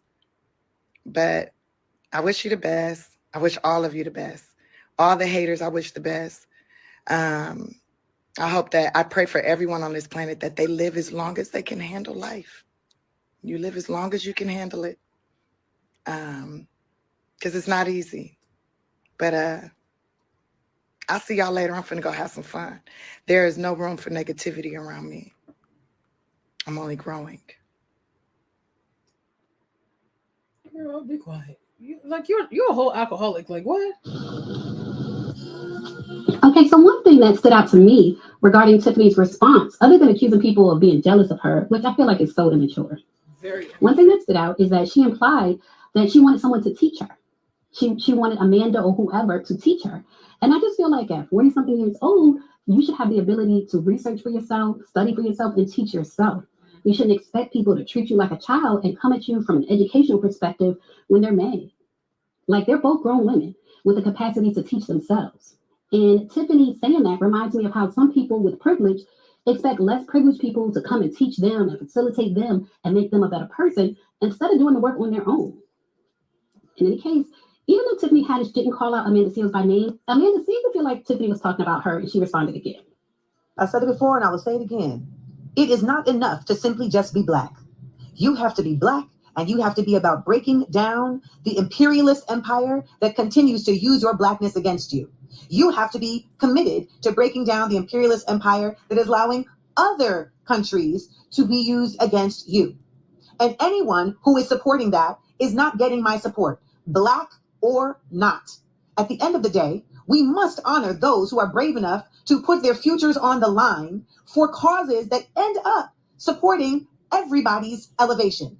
An example of that is these students that are currently protesting. The same students who, though peacefully protesting, are having the same militarized, state-sanctioned police force put upon them that we as Black people in this country have been fighting against since we were let out of slavery and into their hands. So miss me with any kumbaya bullshit that is expected, because at the end of the day, we can no longer support Black people who are supporting any structures that are propping up the white supremacy that continues to oppress us. Period.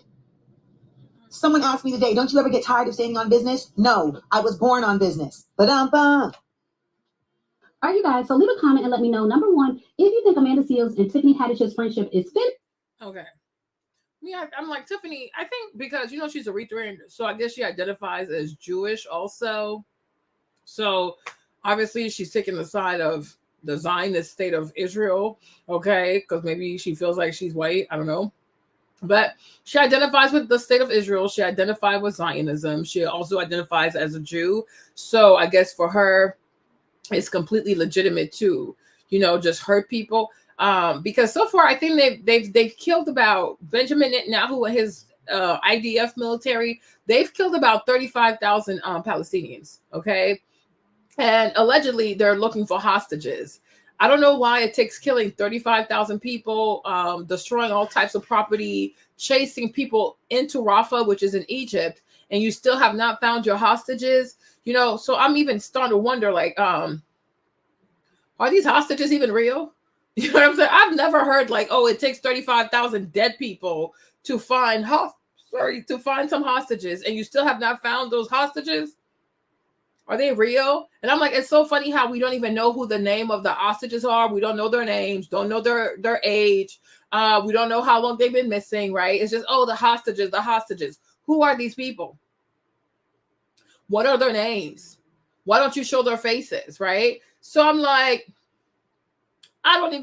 like me personally, I doubt that these people are actually real. I doubt that they really have hostages, because I don't see how it takes killing 35,000 people and you still have not found those hostages. So you're going to keep killing. So if it takes killing 100,000 people, you're going to kill 100,000 people to find hostages. You know, I'm like, I'm starting to believe that these people are not real. Okay, these are just made up excuses to pretty much justify a genocide against these Palestinians, right? And America is behind it because I do feel like American foreign policy is racist.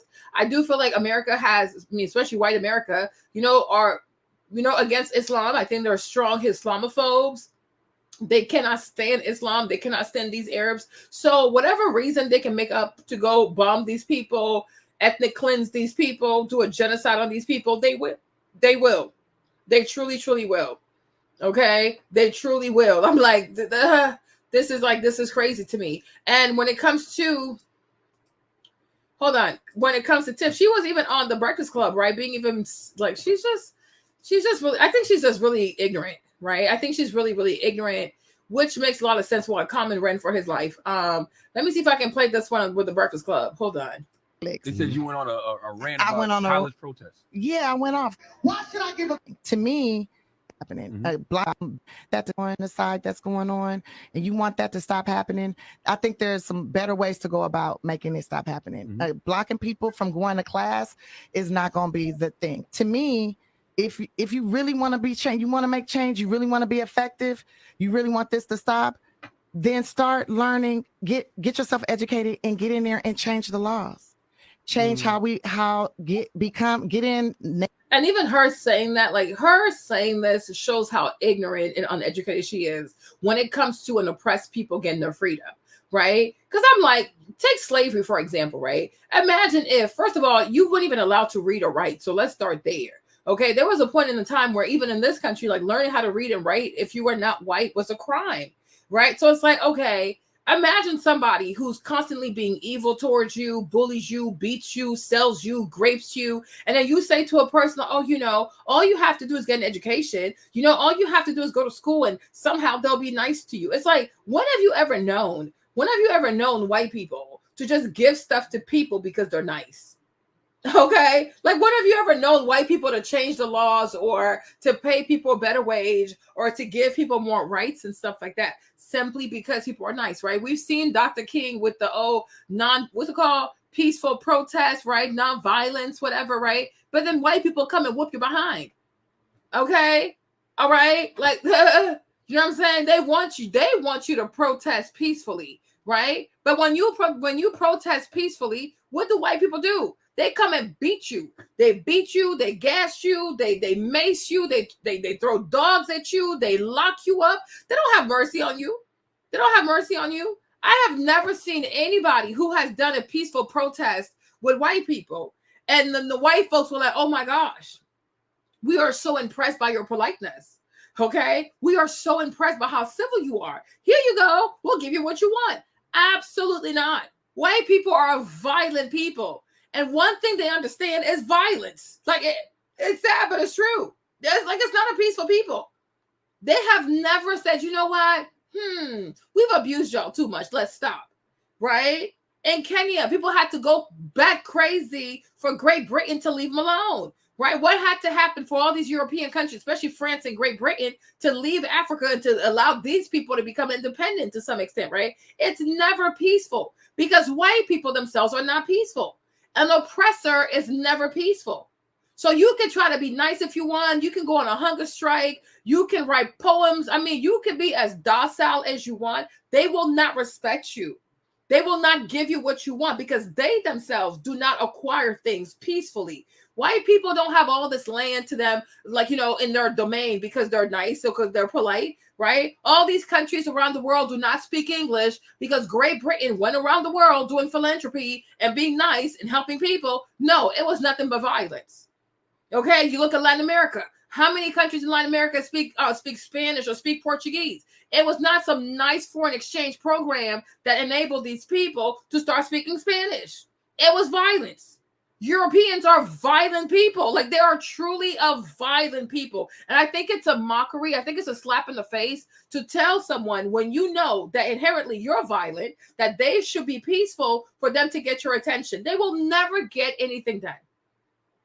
Nothing will get done. Like, for me, I side with the kids at the colleges, right? I really do. It's the same thing that happened with the war in Vietnam. Like, young people were protesting in the schools, in campuses, college campuses, high school campuses, right? They were against it, right? And ultimately, they were right. Today, you look back at Vietnam and like, yeah, they made the right decision. America was involved in this war for 13 years. For what purpose? For what purpose? Went over there, dropped a whole like nuclear bomb yet again, right? Agent Orange on these Vietnamese people for no reason. Why are you in Asia? What, like, whatever's happening in Asia, how does it concern you? How does it concern you? Why are you there? Right? Involving yourself in stuff that has nothing to do with you. And once you start to lose the war, because white people can't stand to lose, right? Now you want to bring the whole biological weapons into it because you don't know how to win the stuff because these Vietnamese people were better than you. Don't know how to lose. So first, you're extremely violent because you think you can bully people into submission, right? And you think that you're better, you're superior, you're more intelligent, you're more, I don't know, like you're more gifted at this, right? But then you go to war and you recognize that the people that you thought were savages, were yellow, were stupid, they're actually pretty good. They're actually pretty smart. Wow, you don't say. You don't say. Then you get upset, you get in your feelings because you're losing to people that you thought were intellectually inferior to you. Now you want to start using what's called Agent Orange on these people. Are you insane? Are you insane? Like, are you literally insane? Hold on, let me see if I can find this over here.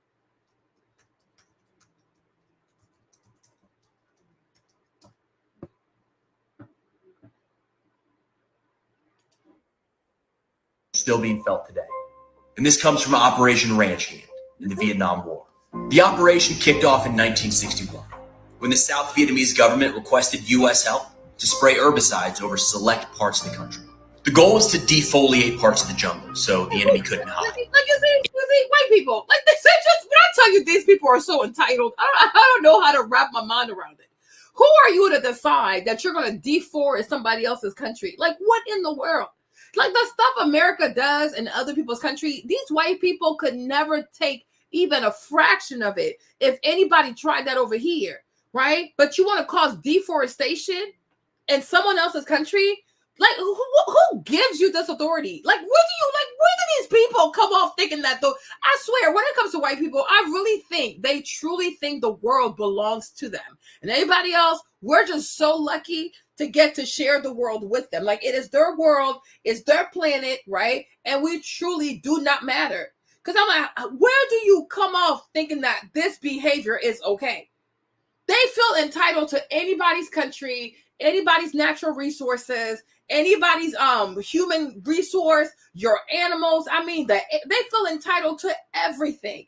And it's like, you're lucky that you get to share anything with them. Hold on. Let me say correctly, right? But I'm like, you see the kind of stuff they do? This is pure madness. And kill crops so they couldn't eat. To do that, the U.S. used something called Agent Orange. Wow. Called that because of the orange band around the barrel. In the middle of the operation, the United Nations questioned its legality. Yeah. Saying and they still don't learn. They do not learn. Like America, like when I tell you white people are racist, I don't care what nobody says. Intrinsically, they are racist. You look at the world, you look at world history, nobody has caused more harm than this one ethnic group. Like this particular group of people, nobody has caused more harm to the planet, to other humans, to even humans that look like them, like animals. I mean, you name it, the environment. I mean, you just name it. It's like, who is it that white people have not oppressed? What is it that white people have not destroyed? Like, seriously, it's unbelievable. Like, these people have such they're so entitled, and nobody ever checks them. Like, you need to stop, and you need to be stopped.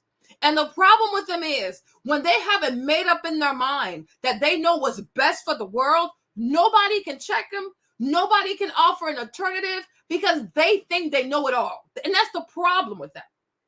And that's the reason why I think the majority of them will never not be racist. Because part of racism is automatically thinking that you know better than people, you know more than people, your way is always better, you're more sophisticated, you're more intelligent. It's like you're truly not. You're a bunch of bullies. The world caters to you because you have found a way to steal the majority of the wealth. Like, yeah, you stole the majority of the wealth of the world. So because of that, people have to get close to you to have something to eat, right? But it's not because your languages are better, your art is better, your fashion is better. Definitely not your cuisine is better, right? Or your music or your arts. No, it's all stale, okay? But people lie to you, they pander to you, they cater to y'all because you have the majority of the wealth. You have that. That's the only thing. So everybody's playing dumb in front of y'all, right? But it's like, in all honesty, though, no, nobody's impressed by you. You're a bunch of violent ass brutes. Like they're violent people. It's a violent people. It's a violent, non-repenting people. And they love to bully people. And when they don't get their way, they will use some of the worst weapons you've ever known to force you into submission. Because they're not a peaceful people. And I'm like, it gets really offensive and it gets really insulting to tell a person who's being oppressed by white people that, oh no, you should be nice to them. You should try to talk to them. No, these are not a people that want to talk. They don't talk.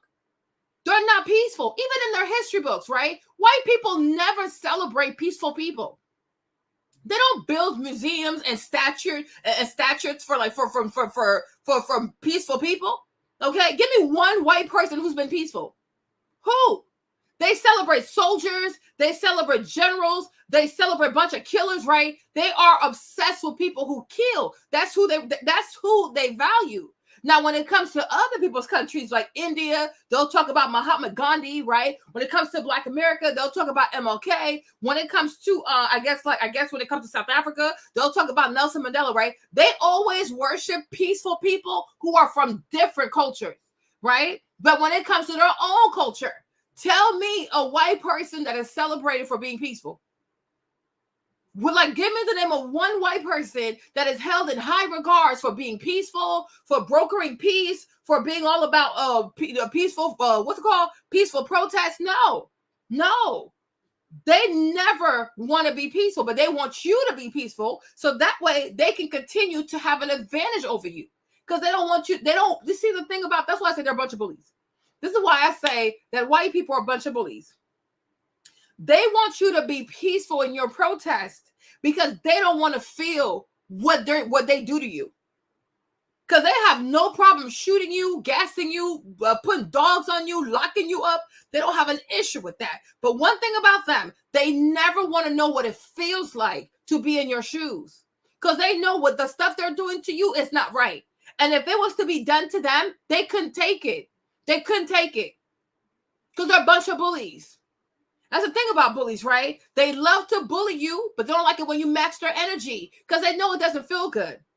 Doesn't feel good. Doesn't feel good to be trampled on. Does not feel good to have dogs chasing you. Doesn't feel good to have your head knocked inside your head. It don't feel good, right? It feels good to bully. It feels good to be the authority. It feels good to walk all over people. But when it's reciprocity, you don't like it. So I'm like, to me, it's really, really insulting to tell people who are oppressed to just sit there and just cry and go on a hunger strike and just do things a nice way, hoping that eventually the white man will have compassion. Since when do white people have compassion? Since when? Even here in America, you look at America, everything Black people got from white people, you had to drag it out of them. It had to be dragged out of force. Because it is not a people who know how to share. It is not a people who quickly has an admission of guilt. Like, you know what? Maybe we took it too far. We need to stop. No. And I even feel like, even though sometimes it can be a little extra the way Black people treat white people, but at the same time, I feel like if you don't apply pressure on white people, they are so capable of going back to their old ways. They are so capable of going back to their old ways. So I understand too why you have a lot of Black people who don't want to let up because they have a strong distrust of white people. Because I'm like, it's true. They have it in them. Okay? It don't take much. In 5 years and 10 years, they could revert back to the way they used to act in the 1800s. Because they know how to do it. They know how to be evil. It's just that now, especially like 2024, these like the younger Black people, I guess like the Gen Z, Gen Xers, whatever you call them, they're really crazy. Like they're really, really crazy. They have a short amount of like patience with white people. They don't feature white people, and I can't really blame them, because it's like it's too much. It's too much. And it's like you have the ability to revert to being some crazy ass bullies. So I perfectly understand when some Black people are like, nah, I don't play with them people. Like, I get it. I truly do get it because they're a bunch of bullies. They're a bunch of bullies. Does this cross the line? Hey, are you a veteran? I am. You know, just dropping all kind. Like, look at this. This is pure madness.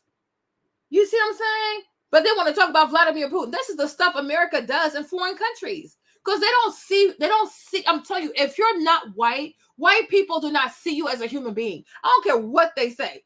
They can sit here and lie to you in your face, right? They do not see you as a human being because who does this? Agent Orange Deformities, an extremely effective herbicide, was dropped all over the country of Vietnam during the war by the U.S. military. From 1962 to 1971, over 19 million gallons of herbicide was dropped, nicknamed by the orange stripe going across the 55-gallon drums. It wasn't a herbicide, but a concoction of herbicides, ones that contain dioxins, which are extremely persistent pollutants, and most importantly, highly toxic to humans. Toxins cause immune system damage, interfere with hormones, cause cancer, and cause some pretty extreme physical deformities, along with developmental problems. The most common second-generation effects from the poison are neural tube defects, which are neurological disorders caused by malformations of the spinal cord, but also comes with an impossible to count number of deformities, like fish skin and being born with no eyes. The U.S. dropped the millions of gallons over the packed Vietnam force, causing 4 million people to suffer due to exposure, and ended up with over 500,000 babies born with birth defects. Lingering Agent Orange was potent enough to kill 400,000 U.S. soldiers. The Vietnam War is known as the war that lingers, and there's no telling on when the effects of Agent Orange will fully disappear from humankind. Agent Orange Deformities, an extremely effective... But they want you to focus on Vladimir Putin. They want you to talk about Hamas. No, America does terrorist activities abroad. Okay? Like, look at all these children.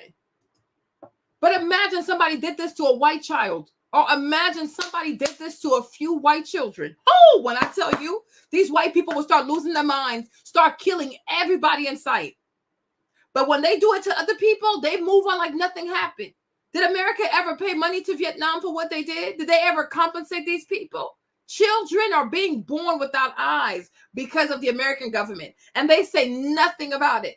But it's what is it? It's the Vladimir Putin. Have you ever heard of the Russia dropping this type of stuff on people? They do the worst stuff, but they'll convince you that somebody else is worse than them. No, you're evil. You are seriously evil. This is pure evil. This is pure evil. They say it's triggering. This is pure evil. And they don't talk about this in school. They don't look further into it. Look at what they've done to these babies. White people, white presidents, right? Who was it? Who was involved in this? LBJ was involved in this. Who else? It's like 4 of them. I forgot their names, right? Okay. Hold on. Yeah. Okay. You see? Bunch of white people. Hateful. Bunch of hateful people. Look at them. Every single one. And you see, and this is why when you hear about Kennedy getting pew, you can't even feel bad for him. At least he got the easy way out. Right? Because he was also involved in this stuff, right? So I think this is Eisenhower, this is Kennedy, this is LBJ, Nixon, and who is this one? What's this one's name? I can't even think of this. What's this one name? Carter? No, Ford. Yes, this is Ford. Okay. All right. Bunch of white people deciding to kill Asians because they don't see them as human beings. Okay. They would have never done this to any European country, but they can sure do it to Asia because they don't see these people as human beings. Anybody who does not look like them, they see you as some kind of weird creature. I don't know, something else, but they don't see you as a full human. And that's the same stuff they're doing right now in Palestine. It's the same behavior that they don't learn because they just want to kill people. It's like just a murdering machine. They're just a murdering machine. Kill, spill more blood, kill more children. They do not care about killing children. So it's like, to me, it's very insulting to say, you should peaceful protest. No, be quiet. And today, you look at all these young people across all these college universities who walked, who protested. They were right. America was doing something very evil. Okay? And they were right to say, stop the war. Stop doing all of this. This is crazy. They were right. Today you look back, they were on the right side of history. And anybody who supported the war in Vietnam, I'm sure they got bad karma because of it. And that's why some people out here have cancer, right? Because they were rooting for this war, and now somehow the karma found them. Oh, you were okay for other kids to have cancer. Now cancer's knocking at your door. Now you know what it feels like.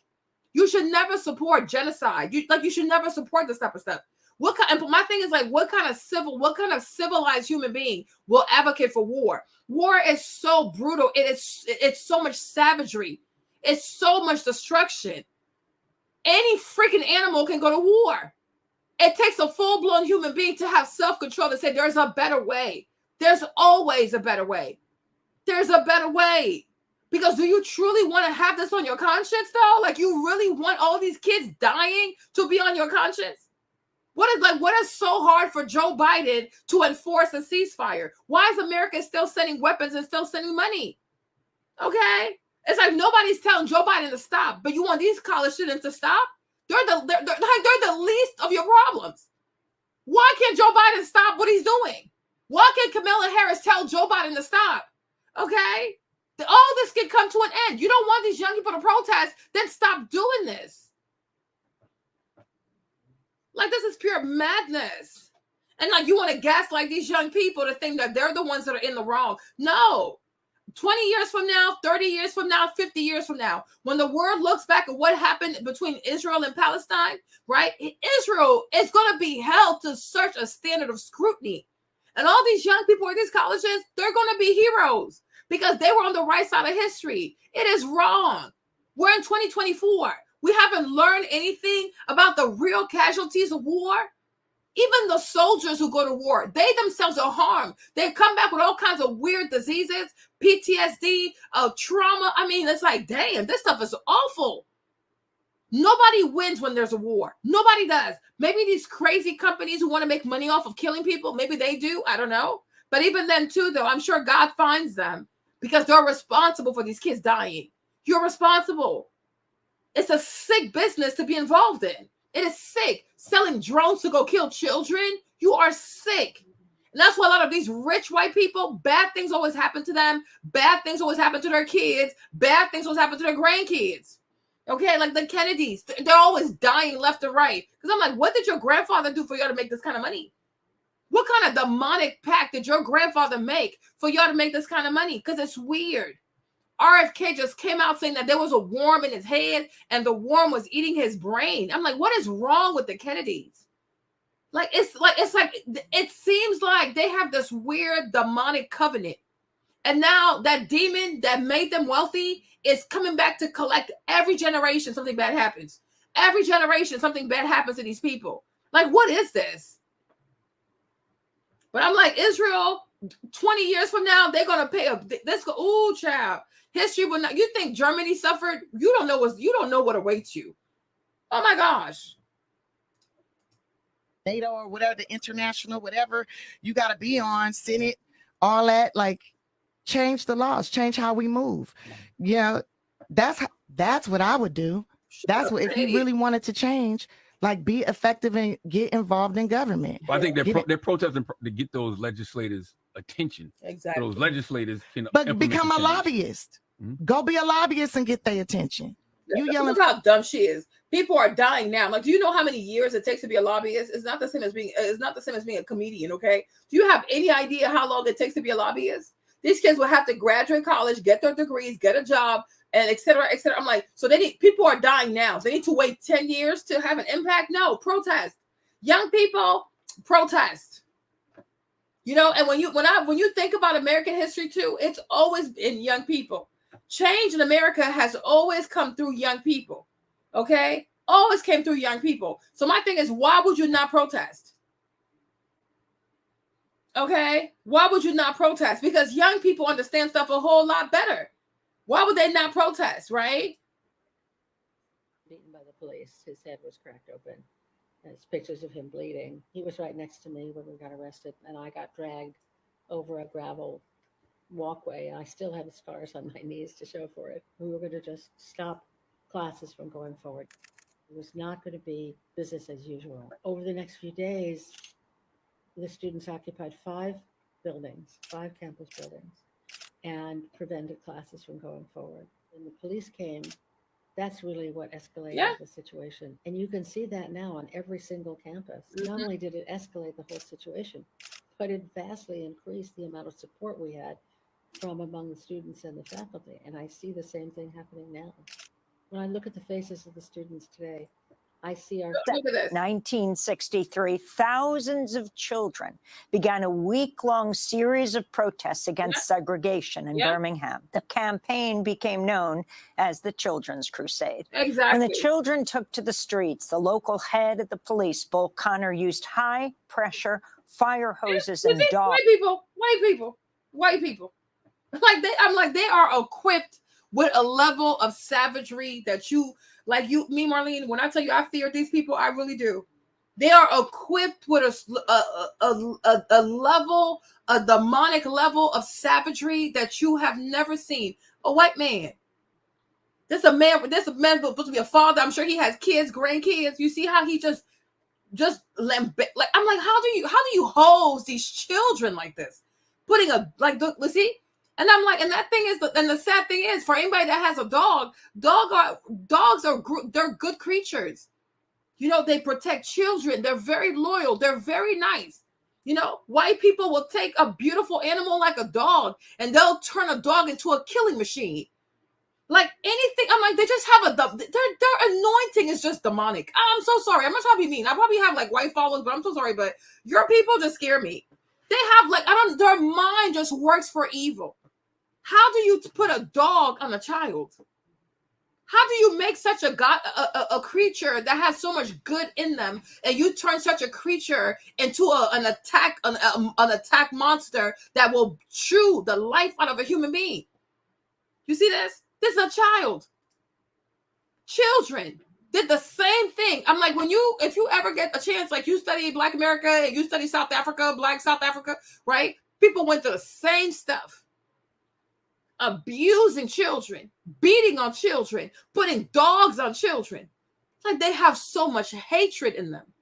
Like you start to pity them. Like, damn, these people really don't know God. All they know is violence. And maybe that's why they have to be violent. Because if you don't truly know God, then you have to rely on, I guess, like self-preservation, I guess. I don't know, right? But it's like, to me, it's so amazing. Like, it's actually impressive how quick to violence, okay, white people can be. They're truly, truly violent. Like, I'm like, it's not a joke. Like, it really is not a joke.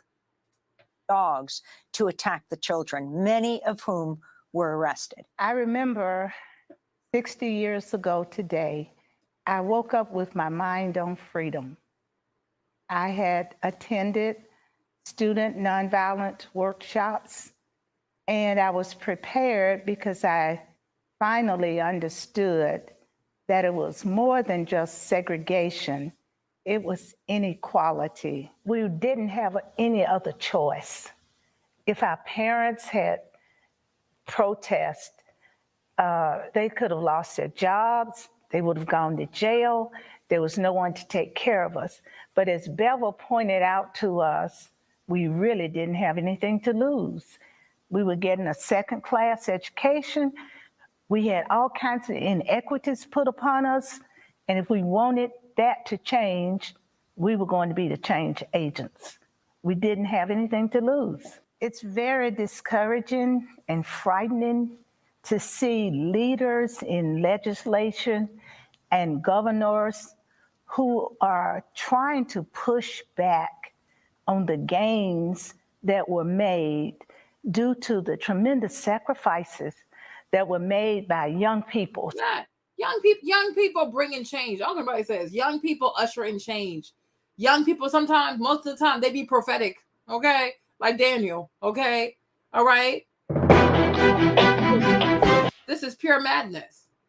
Okay? But it's like you don't accomplish nothing by being peaceful with white people. You do not. I don't care what they say. You do not. Dr. King was peaceful. How'd they say thank you? They put a whole bullet in his head, a shotgun. Pop, pop. Shot him in the head. Okay? They don't, you know what I'm saying? They do not. They do not respect peace. They don't respect peace. They will beat you. Okay? They will. I'm like, oh, please. To me, they're hateful people. For Gaza, but you ain't saying nothing for the Congo. 12 million people been killed over there. You ain't said shit about all these. So why don't you start by saying something? And people have been saying something, but I guess you were so drunk you didn't realize what time it was, right? Like, girl, bye. Jesus mama house. She's a weirdo. For Jesus mama. She's a They said weirdo. you went on a You yelling for Gaza, but you ain't saying nothing for the Congo. 12 million people been killed over there. It's You ain't said 12. shit about all these black people that's been getting killed for Why don't you do it? 100 years. Let's just go the last 100 years. We've been getting slaughtered over there. And nobody's saying anything. There was a war in my father's country for 30 years. Okay. And nobody said shit about it in America. You say Y'all didn't something, protest. Y'all didn't nothing because it was black people. No, please. Straight up. In Cameroon, they was over there killing, just slaughtering them. Y'all didn't say shit. Y'all didn't do nothing. Nobody cared. It was on social media for a second. And if you want to protest like that, I want to see you protesting like that. Imagine a woman who's famous. You have fame. You have a stage. You have millions of followers. Why don't you start? Maybe that's what God made you famous. I don't know. Right? You care. Oh, this about my dad's country. Like your dad's country ain't your country. Okay? There was a war for 30 years in Eritrea. Why don't you speak about it? You can still speak about it. Who's stopping you from doing fundraisers about it? What's stopping you from supporting a nonprofit? You have all this fame, but you'd rather be drunk driving your Tesla, okay, getting arrested for DUIs. Nobody's stopping you, Tiffany. Why do you want somebody else to do it? You do it. You're from Eritrea. You got money. You got fame. You know Kevin Hart. You know people on Netflix. You got a bunch of money, right? Start a gala. Start a non-for-profit. Start being involved in it. Instead of chasing behind Shakira, okay? Use your platform for good. Use your platform for a change. Yeah, they're mean. They're like really mean. They're like really mean. I don't know why they're so mean. They're so mean. They even have a new show on Netflix about like something in like San Francisco, like when the Chinese were trying to settle in San Francisco. And guess who's bullying them? Irish people. I'm like, here we go. That for the 12 million that's been killed just in the Congo. So you don't disagree with the protest. You just disagree with how they're protesting. How they protesting is not. I don't agree with how they protesting. Yeah, you even know how they're protesting? Who said I wasn't going to Gaza? You even know how they're protesting, or you just getting your information from CNN? Okay, did you actually go to the college campuses to see how they're protesting? Girl, shut up. They said you went on a rant. Think that's gonna make a change? Yeah. You think it's gonna make a difference? It's gonna make people pay attention? Yeah. But the way y'all going about it, I don't think it's right. I don't think you spray painting the library is gonna really make anything change. I know niggas been spray painting the library for years. And my thing is, how do you know that it's the people protesting who are spray painting the libraries? Like, how do you know this? Did you see it for yourself?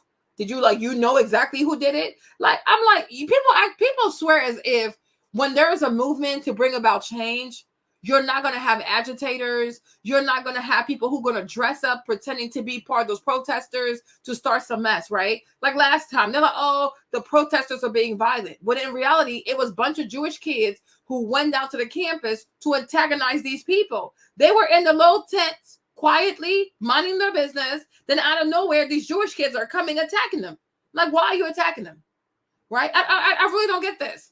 You feel like, to me, I'm so confused, right? You feel like Israel is so justified. You're so proud to be a white Jew. You're so proud to be an Ashkenazi Jew. You're so proud to be a Zionist. You feel like you have God on your side, that you are justified in what you're doing, right? Then why are you triggered?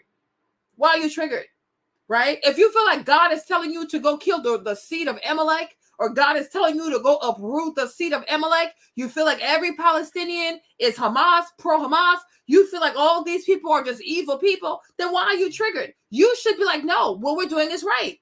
So you should not care who's protesting, right? Because you should feel like inherently we're on the right side of history. Why are you triggered?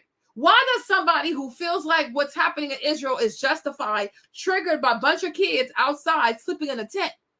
Why go above and beyond to go trigger these people? Why go above and beyond? Leave your house, right? Park your car, walk on the campus, go find these young people in a tent to go mess with them, right? Because every time somebody challenges what's happening in Israel, it wakes up your conscience.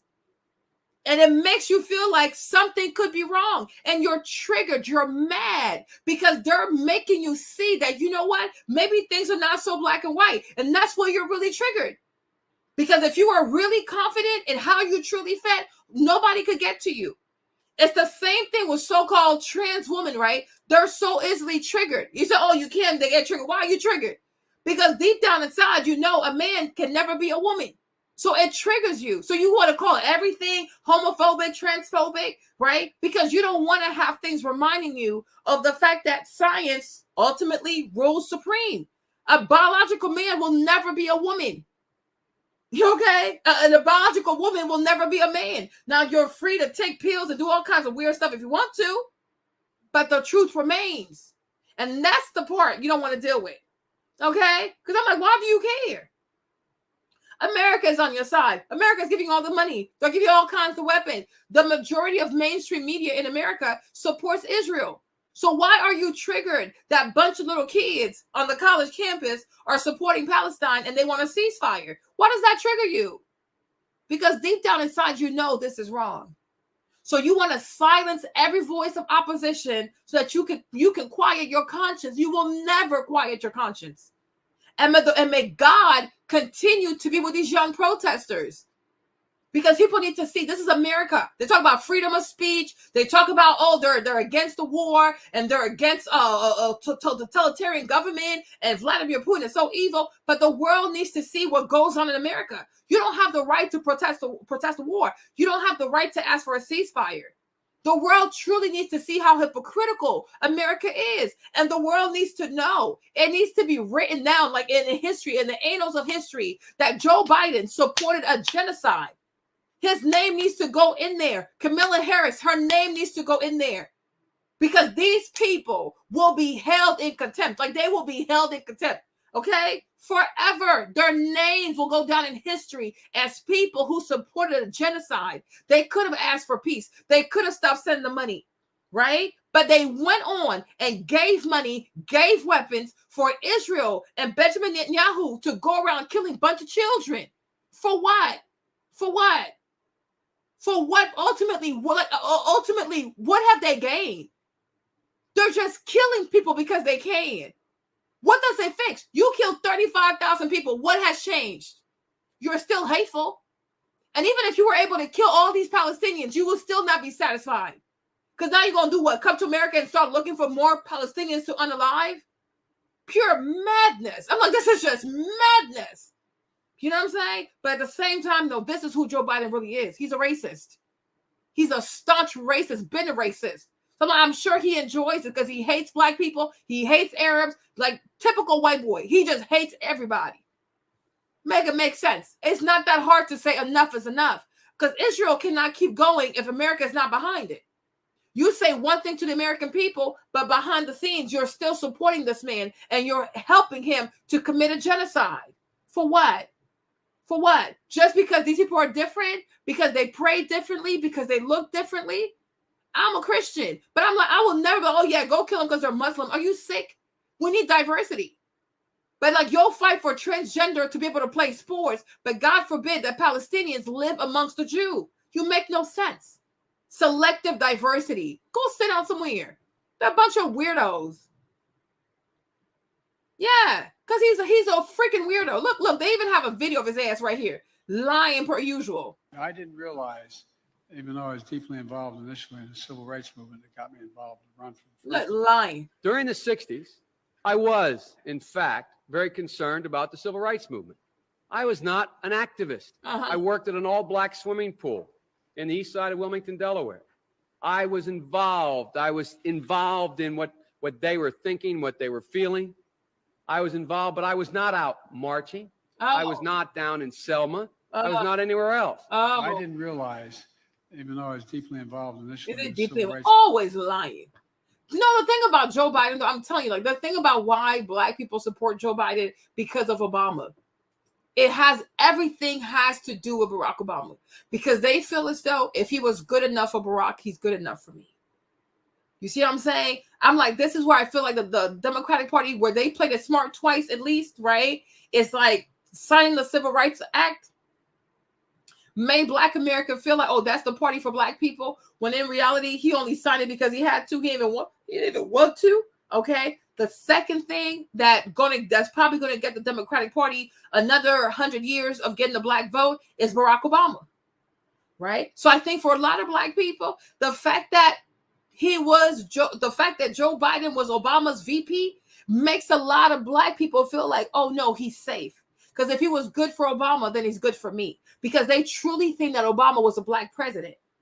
They like Black as in like the social construct of Blackness, not like, oh, biracial, like it's his complexion, right? They truly think they're still lying to themselves because nobody wants to admit that they got scammed. That's why even a lot of people who get scammed, they never call the police. They never say anything because they feel embarrassed. Like, I am too smart to get got, right? I am too smart to get got. Like even Jennifer Lewis, she said when she got scammed, it was hard for her to say like, yo, this man stole my money. Okay. A lot of people get scammed and say nothing about it because the shame of it, right? So I think a lot of Black people know Obama didn't do nothing for Black people, but they don't want to see it that way because if they do, the sadness, the remorse, the depression, how did he get one over on me, right? So people will just lie to themselves, create a narrative, right? And force themselves to see good in Barack Obama, when honestly, there's no good in that man, okay? In all honesty, this man did nothing for Black people. But that's a hard truth to swallow, because when you think about how hard Black people went for him, and how they saw him as like this Messiah, to admit that you got conned, that you got scammed, it is hard. It is hard. And then it's like, if they have to also admit to themselves that Obama knew that this man was a monster and he sold this man to them as a good person, now that's like you being used double. Okay. So I think like that's hard. That's hard. So they have to force themselves to believe like, no, this was a good thing to do. He was the right person. He was a Black president. He cared about Black people. But we look at his policies, we're like, no, he did. Right? We saw the Trayvon, we saw the Sandra Bland, we saw the Mike, like we saw the slaughter. Okay, we saw it all. Gotta stop, right? Even his rate of pardons very low, very low. You know, ask anybody, what's Obama's legacy to Black people? Slip zero with the Nero, but compare the LGBTQ movement, how much they got out of Obama, right? Compare the big banks, how much they got out of Obama, right? They were still able to keep their banks, keep their bonuses, keep their houses, keep their mistresses, keep everything, right? So I'm like, I feel like that's what the problem is. Like even with just like the Civil Rights Act, I think a lot of Black people know that LBJ was racist, that he was saying the N-word up and down, up and down, up and down. And most likely he was saying the N-word when he signed the Civil Rights Act.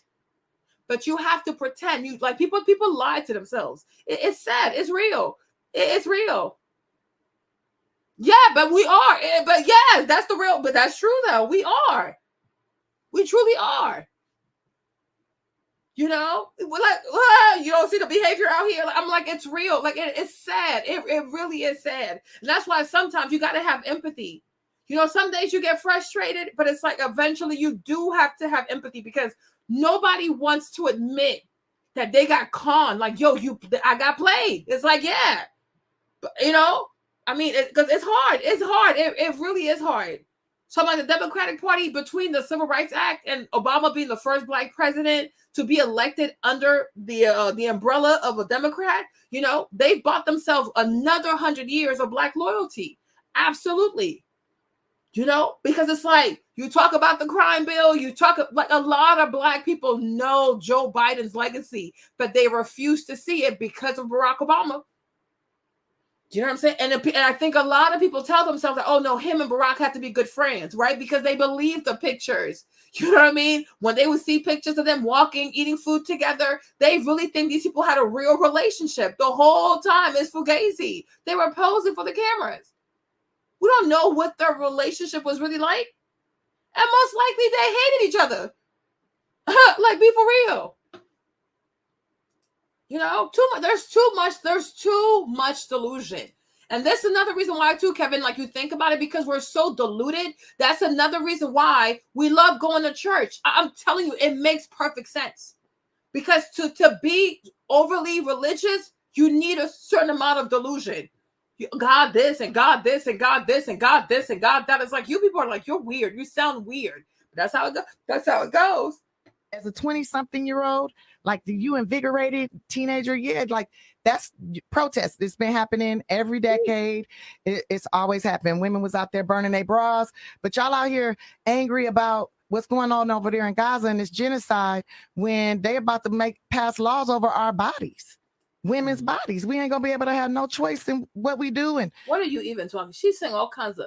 She just wants to like deflate the flex so badly, girl. You said you went on a rant about college protests. Yeah, what the Supreme Court said is that abortions need to go back to the states. It's not going to be at a federal level. And I'm like, and to me, it makes sense. Y'all want democracy? Good. I think every state should decide for itself. Go vote. Because I'm like, why should something apply to all of America when the people can decide based on their state? I'm like, they didn't say you couldn't do it. They said, per your state, you guys go vote. Y'all figure it out. That's it. You know what I'm saying? That's it. But I'm like, y'all acting like people are coming to put a GPS in your cooch. People are coming to like do something to your ovaries. Nobody's touching you. Nobody's touching you. Nobody even cares to touch you. You live in a state. Your state should decide your moral rules. Like y'all, your morality should be like y'all as a state should decide your morality. If you want to be a state that allows abortion until 36 weeks, until birth, then y'all do that and let that be on your heads. If you want to be a state that allows abortion until like 12 weeks, let that be that too, right? But it's like, why should what California wants applies to Alabama? Okay? If Maryland wants something, why should what Maryland wants apply to Dakota? It's not the same state. It's not the same culture. They don't have the same values. Certain states have really strong biblical values, and certain states, anything goes. California. So it's like, child, please. No. Go vote. Think this right. I don't think you spray painting the library is gonna really make anything change. I know niggas been spray painting the library for years. As a 20-something-year-old, like you invigorated teenager, yeah, like that's protest. It's been happening every decade. It's always happened. Women was out there burning their bras, but y'all out here angry about what's going on over there in Gaza and this genocide when they about to pass laws over our bodies, women's bodies. We ain't gonna be able to have no choice in what we do. And like Roe v. Wade already overturned. Yeah. Like, hello, we need to be paying attention. The distraction is. Who said I wasn't going to God? Why is it doing that? They said you went on a and they not really like doing. And might not be every. We're not gonna. It's gonna be Handmaid's Tale out here. When you start really reading all the legislation, read everything. Like, and I might not be articulating this the best, but I'm concerned. I'm concerned for our future, and I'm concerned when our youth are. All their knowledge is coming from TikTok and Instagram. And where is your knowledge coming from? You're a whole alcoholic though. Like, where is your knowledge coming from? And I feel like that's why they hate TikTok, because there's a lot of tea on TikTok. Because TikTok sometimes does make people think. Okay, TikTok does make people think outside the box, and they really can't stand that part. Not really like doing the real research and really reading. They just taking some blogger's word for it. It's like, no, there's no doubt there is a genocide happening. There's no doubt about that. But like, that's not the only one that's happening right now. So if we're gonna be protesting genocide, if we against genocide, we need to be against all the who said genocide at the. Anyway, she's so damn stupid, y'all. This lady is a whole drunk. Like, she's a whole drunk. She's a whole drunk. She is a whole alcoholic. Like, I'm like, girl, we can't take you seriously. You're insane. Oh yeah. I forgot to show you all this too, right? Same thing happened also in South Africa with the Soweto uprising, right? White people killing children again. Okay? White people killing children. Okay? They went and murdered these kids. Okay? These English, Dutch people, whatever you want to call these white people, they went and murdered these kids. This is the Soweto uprising, you guys. It was just bloody. Killing children, babies, teenagers, children. I'm like, I don't know. White people love killing kids. I'm going to tell you, man. I guess that's why they love abortion too, because that involves killing kids. But I'm like, killing all these kids. Just killing all kinds of kids. Like, I mean, it was so bad. It was so bad. Elementary school kids, middle school kids. Like, look, this baby is gone. Okay? Like, if you ever look into the Soweto uprising, I mean, it is nauseating. You know, because these are Black people, because these are African people. Who cares? Who cares? Right? But and meanwhile, while they're killing Black children, they're golfing, they're invading a country that does not belong to them. They're golfing, they have parties, they have brunches, right? And they make sure that the rest of the people whose land it actually is, the native people of the land, they're beaten, they're enslaved, they're in prison, their kids are being murdered. And meanwhile, they have black maids. They expect these black people to come, to smile, to serve them, to take care of them. Okay? Meanwhile, they're spending all kinds of money making sure your child gets unalived. No. We will not fall for this. No. So me, I stand with the young people at the college campuses. I really pray for them. It's not easy. They're truly, truly brave. Like I said, if it wasn't for young people, where would the world be today? Because every time there's been a movement to change things, to make things better, to make things more fair, more equitable, to talk about injustice, it always comes from young people. Okay? The civil rights movement would have gone nowhere without young people. The sit-ins would have gone nowhere without young people. The integration of schools would have gone nowhere without young black people. We owe them so much. You know what I'm saying? I mean, like we really, really do. Even the one who passed away, what's his name? The black man who passed away, the congressman who passed away, right? He was young too. He was doing the sit-ins back in the day. Okay? What was his name? Oh my gosh, I forgot his name.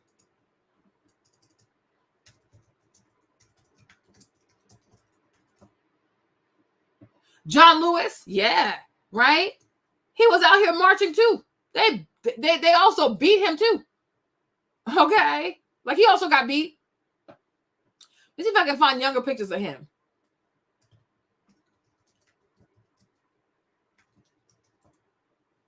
Okay, you see? Got arrested also. They locked his ass up. He got locked up, beat up, okay, drugged up. I mean, he was out there because he did the sit-ins also. Look, arrested, see? That's what, December 22nd, he got arrested. What about this one? Child, he got arrested so many times. But they don't put the date on this one. Okay. But he got arrested back to back to back. Okay. We ain't going to stop. All right. He was there. See, Bloody Sunday, he was there too. So I'm like, he got arrested many times. John Lewis got arrested plenty of time. It didn't stop him from being a U.S. senator. It didn't stop him from doing what he was supposed to do. So to all these young people protesting, getting arrested, don't worry. Think about John Lewis. Okay. Okay, just because they want to arrest you and give you a criminal record, because that's what they really want to do, does not mean that you can't be somebody. So don't allow anybody to scare you, because he got arrested plenty of times, and he still became a U.S. senator. Bloop. Okay, that's a period. Okay, they're insane. They are insane. They are truly insane, and you cannot allow these people to scare you. Oh, protest peacefully. No, go sit down somewhere. If you want to arrest me, then go ahead and do it. Stop lying. You see? But don't be afraid, though. So to all the young people, be strong, be resilient. You are on the right side of history. You are truly, truly on the right side of history. You're not going to be appreciated today, but 10 years, 20 years, 30 years from now, people are going to come find you, do interviews about you. They'll write papers about you for your bravery, for your courage, for your foresight, for your gift of prophecy, and not just that, for your humanity. Because what's happening in Gaza is not right. That's not right. This is not how you solve a conflict. Because the reality of it is, it's nothing more than Islamophobia. They want to do an ethnic cleansing. They want to just murder all these people, unalive all these people, get rid of them, take their land, and have beachfront properties that they're going to sell for millions of dollars. That's it. Colonizers, colonizing with false pretenses. We already know white people have the same playbook every time they want to take somebody's land. Oh, you attacked me first. Oh, there was an act of terrorism. It's always like that. Tulsa, Oklahoma, the way they took land from Native Americans, the way they took land in Africa, the way they took land in Latin America. Like, this is what they do. It's the same playbook. Pretend that somebody attacked them first, and all they try to do is defend themselves, right? Leave it to white people. They're always defending themselves, but yet they're the aggressor. They are in a land that don't belong to them.